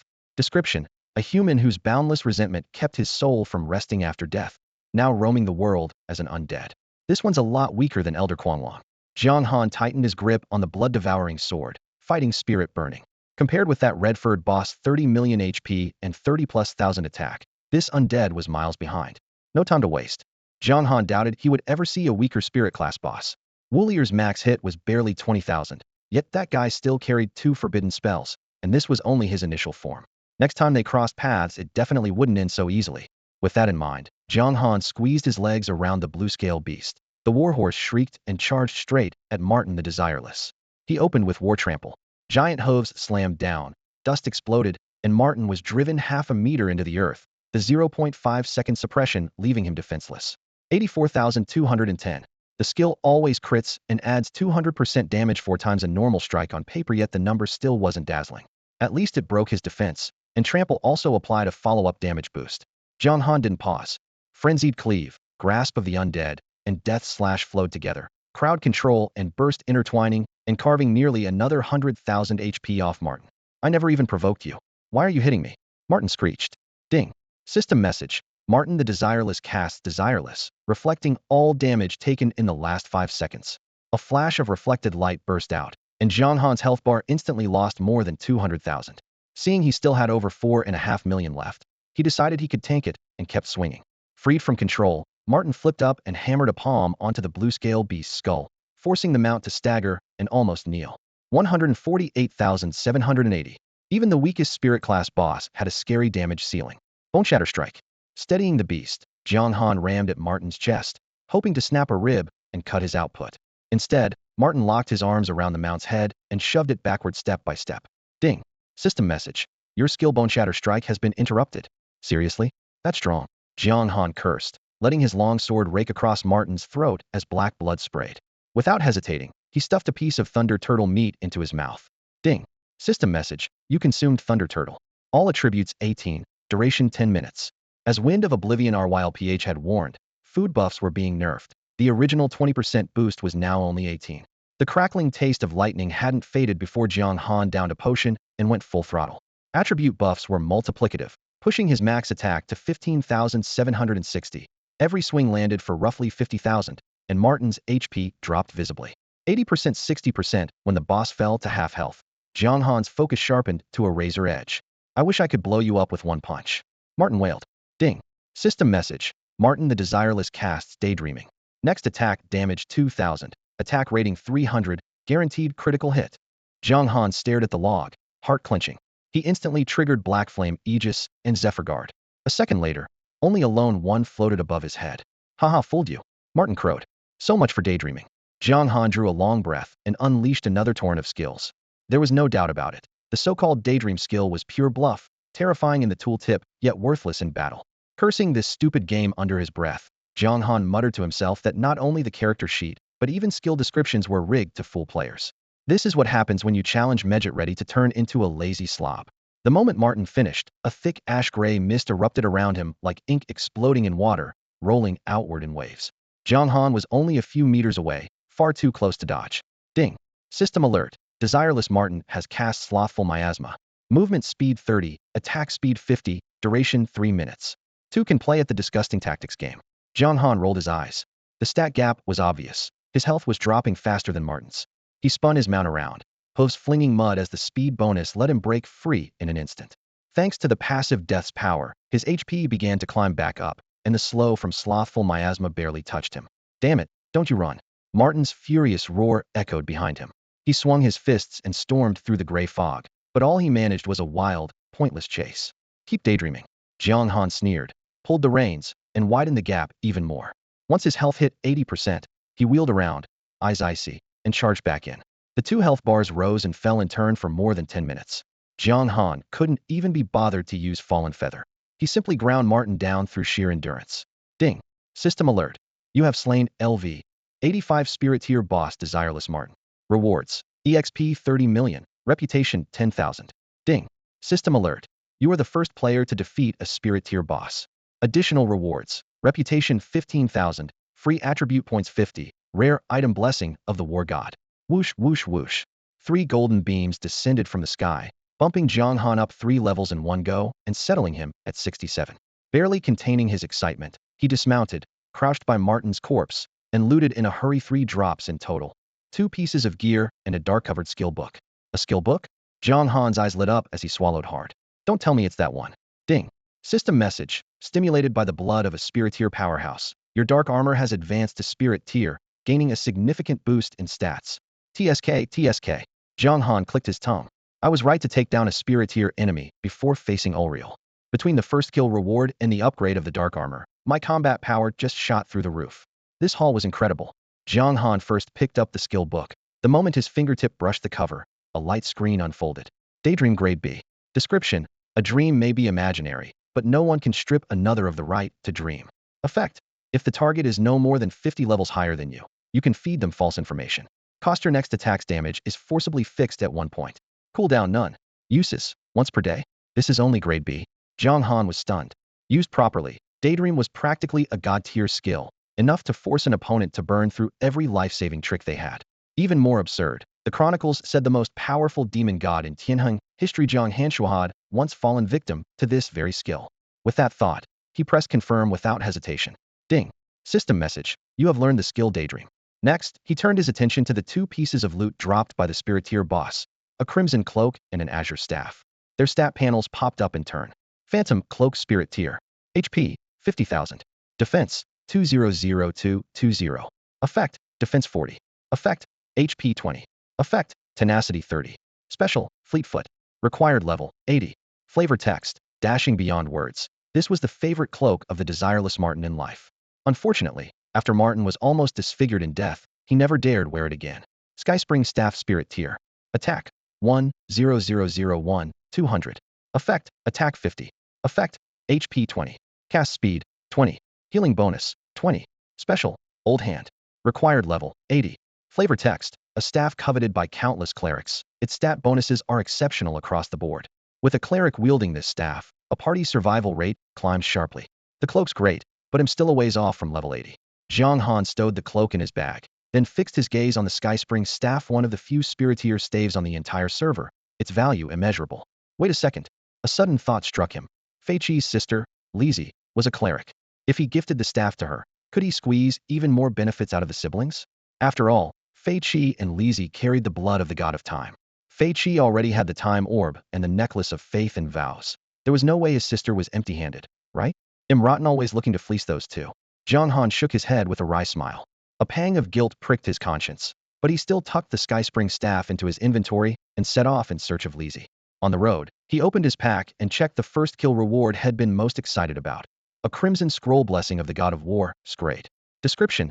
Accept the god of war's blessing and gain enlightenment, allowing you to wield combat skills with greater mastery and power. Effect. Strengthens one chosen skill, boosting its power by 50,150, depending on the skill's rank and effects. The scroll lay in his inventory like a tiny, burning flame, blood-red light pulsing across its surface. Jiang Han stared at the 50,150 line and grinned. This was an artifact that ramped up any skill's damage with no strings attached. The future's unpredictable way I'm saving this for some unknown day. Had already decided on his target, the S-grade AoE skill War Stomp. With more power and a shorter cooldown, it could wipe out anything in any battle. Rip.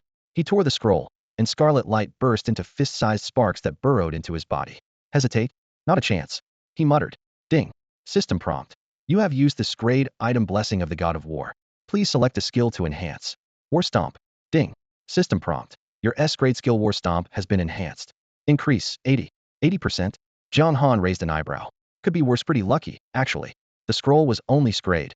Expecting it to double an SS skill was wishful thinking. An 80% boost was well within reason. He opened his skill panel. War Stomp. Single target damage, 240-360. Additional effect, guaranteed crit 720 multiplier. Area damage, 120-216. Cooldown, reduced by time pearl. Ding. System prompt. Your skill War Stomp has advanced to SS grade. Ding. System prompt. First player to acquire an SS grade skill. Rewards. Luck 1, free attribute points 50, reputation 50,000.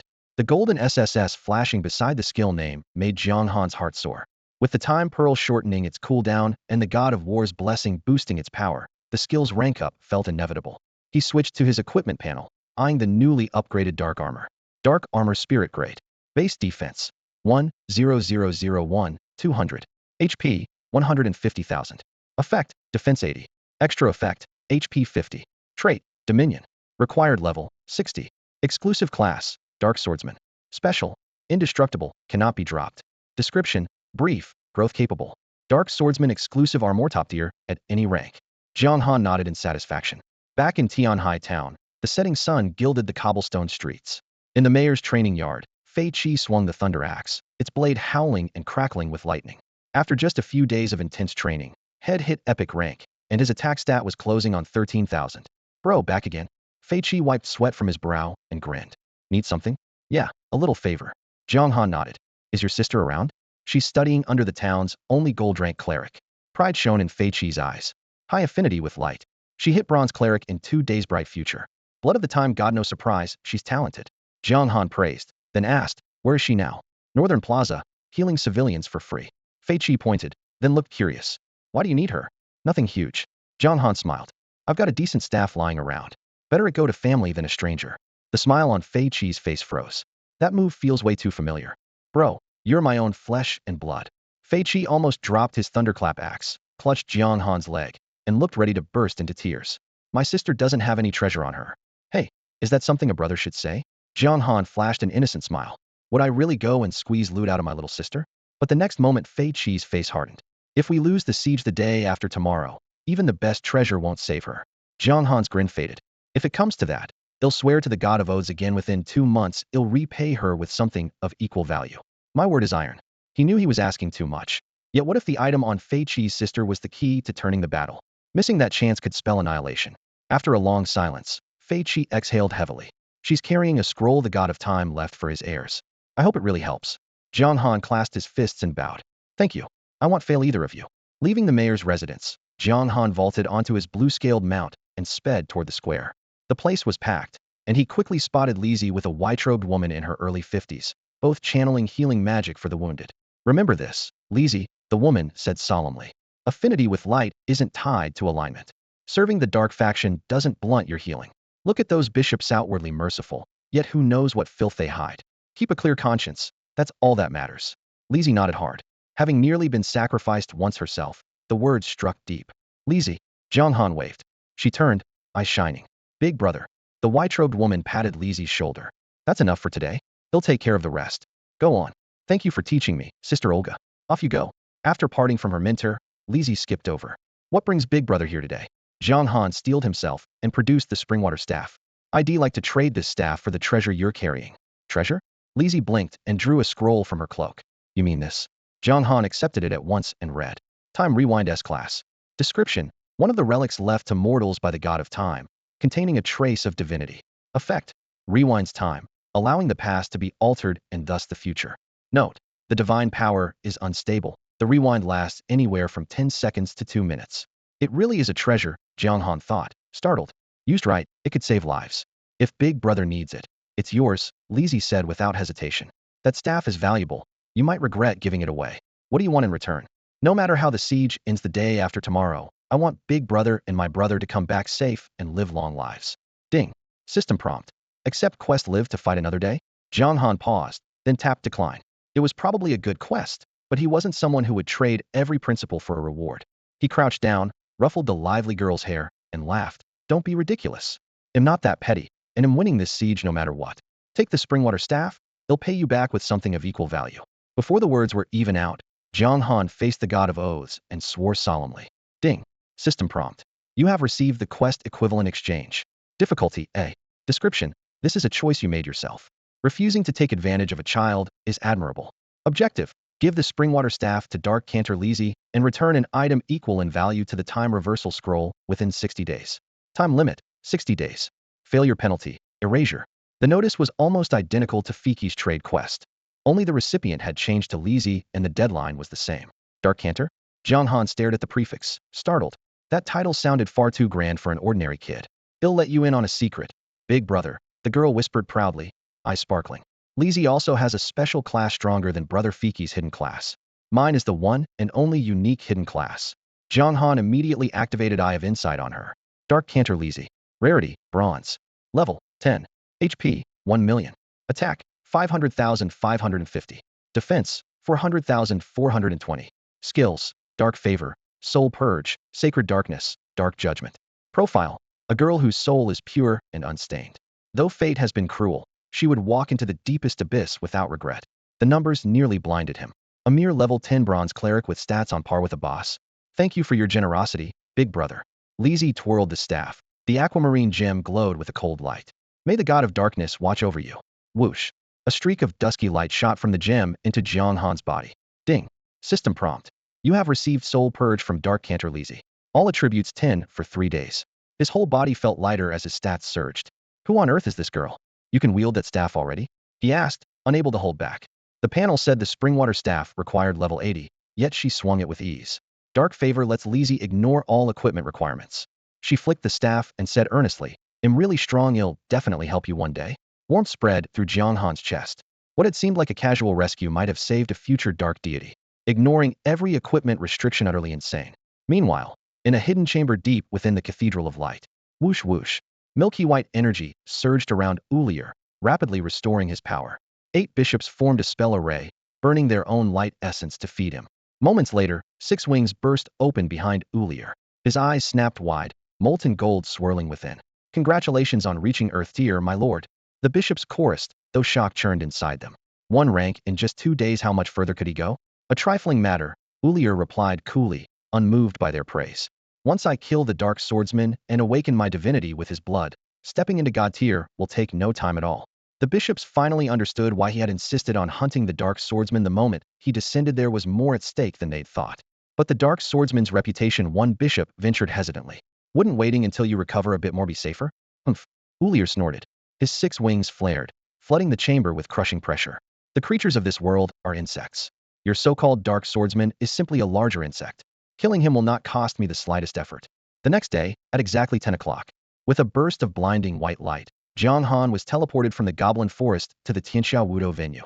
Unlike the uproar of the first 3 rounds, only a single ring remained for round 5. The field whittled down to the top 10 contenders. The grandstands, however, were packed to the rafters, a sea of spectators surging as every eye fixed on the coming finals. Anyone who could fight their way out of the entire Eastern bracket is the real deal. I just want to see whether Jiang Han Shui will breeze to the title. Hold on, there's always someone stronger lurking in the shadows. He could still get upset. Ding. System message. Tianxiao Wudo round 5 has officially begun. Ding. System message. Each participant has 3 lives this round. Opponents will be matched randomly until the champion, runner-up, and 3rd place are decided. As long as numbers allow, you won't face the same player within 3 matches. 2 flashes of light deposited a pair of fighters at the center of the ring. Guild leader? Changxiang Sisho, whose hidden class was Soul Puppeteer, froze when she saw her opponent. He was a striking man with a silver-white spear, his armor gleaming. Noticing her hesitation, he said calmly, relax. No need to hold back, come at me. From the sidelines, Jiang Han narrowed his eyes and activated Eye of Insight. Target: 2 Lu Rinjian. Class: Holy Night Light, Church Hidden. Level: 55. HP: 514,100. Attack: 3, 5803, 890. Defense: 3, 9924, 155. Skills: Holy Flurry, Spear of Light, Sacred Shield, Benediction, Knight's Glory. A Holy Knight. Jiang Han's heart skipped a beat. The class alone proved he came from the Light Church, and Tu Lu Rinjian was the real power behind the Heroes Alliance. Back in the starter village, Jiang had cleared the Hell Mode quest of killing 1,000 players only because this man had sent him starter kits without reservation. Otherwise, the time cost alone would have been brutal. On the ring, Changxiang Sisho hesitated no longer. Raising her staff, she attacked with full force. Soulbind. Dozens of violet threads materialized and shot forward, binding Tu Lu Rinjian tight. A wash of milky holy light rippled from him, snapping the threads. He lunged like silver lightning, spear thrusting straight at her. Soul Leech. She hurriedly triggered a reflection skill, bouncing all the damage back at him. Lu Rinjian remained unruffled. He retracted his spear and pressed in close, tanking the reflected damage with his massive health and defense while whittling down the fragile caster's HP with basic strikes. Within seconds, Changxiang Sisho was defeated. Below the stage, the remaining contestants traded knowing looks. Apart from the one defensive skill he used to break Soulbind, Lu Rinjian had relied solely on normal attacks, clearly hiding his true arsenal so no one could study him ahead of time. The moment the result appeared, Jiang Han and another player were teleported onto the platform. Ding. System message. The buff soul purification you received has been temporarily disabled for the duration of the match. So unlucky. The man, a run-off-the-mill rogue, spotted Jiang Han across the arena. He let out a bitter laugh, tightened his grip on his dagger, tapped the floor, and vanished in a faint ripple of energy. Stealth activated, body erased. Jiang Han swept the area with eyes like frozen stars but sensed no gaze, no killing intent, as if the rogue had been wiped from existence. Anyone tough enough to reach round 5 and crack the Eastern region's top 10 was no pushover. Had expected this. If stealth were that easy to see through, rogues would have gone extinct ages ago. SSSSH. A razor-cold blade tore the air straight ahead. A frontal lunge? Jiang Han arched a brow. Rather than ending it with war stomp, he twisted aside, his boot slamming the ground and carving a smooth arc. Miss. His speed scaled faster than a rogue's, so a straight thrust was destined to fail. The rogue stayed cool. One miss, and as they brushed past each other he fired off advanced stealth again. Death's grasp. Jiang Han never wasted an opening. Instead of flailing, he lashed a palm into the space behind him. A giant violet-black hand burst from the void, sweeping sideways and yanking the rogue out of stealth, combat tagging him and stripping the concealment. So it works like that? Forced into view, the rogue sighed inwardly impressive. Head researched Jiang Han's skills and mapped escape routes, guessing his foe would pin a spot. He hadn't expected a sweep that shattered his disguise outright. Just lucky, Jiang Han replied coolly. He closed in. 2 flashes of steel ended the fight. Jiang Han's skill control is ridiculous. Please, you think all those server-first kills were luck? Don't tell me he cleared the talent trial alone and earned an S-rank talent purely on skill? The audience buzzed. Everyone knew that if Jiang Han had wanted to stomp, one more stomp and its shockwave would have one-shot the rogue. Back below the stage, Jiang Han kept watching. Finals next time to stay sharp.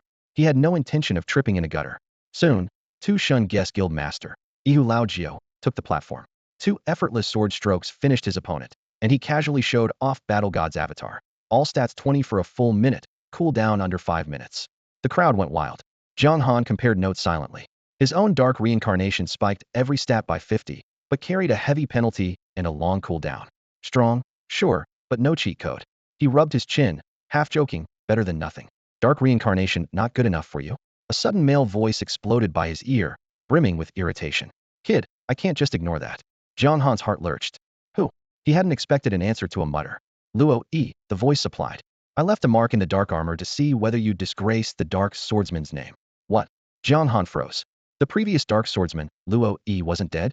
Well, technically dead, but not all the way. That's all for today. Thank you so much for watching. I hope you guys enjoyed. If you wish to have another part of this recap, please give us at least 1,000 likes. Please don't forget to comment and subscribe to our channel for more content like this. Until next time.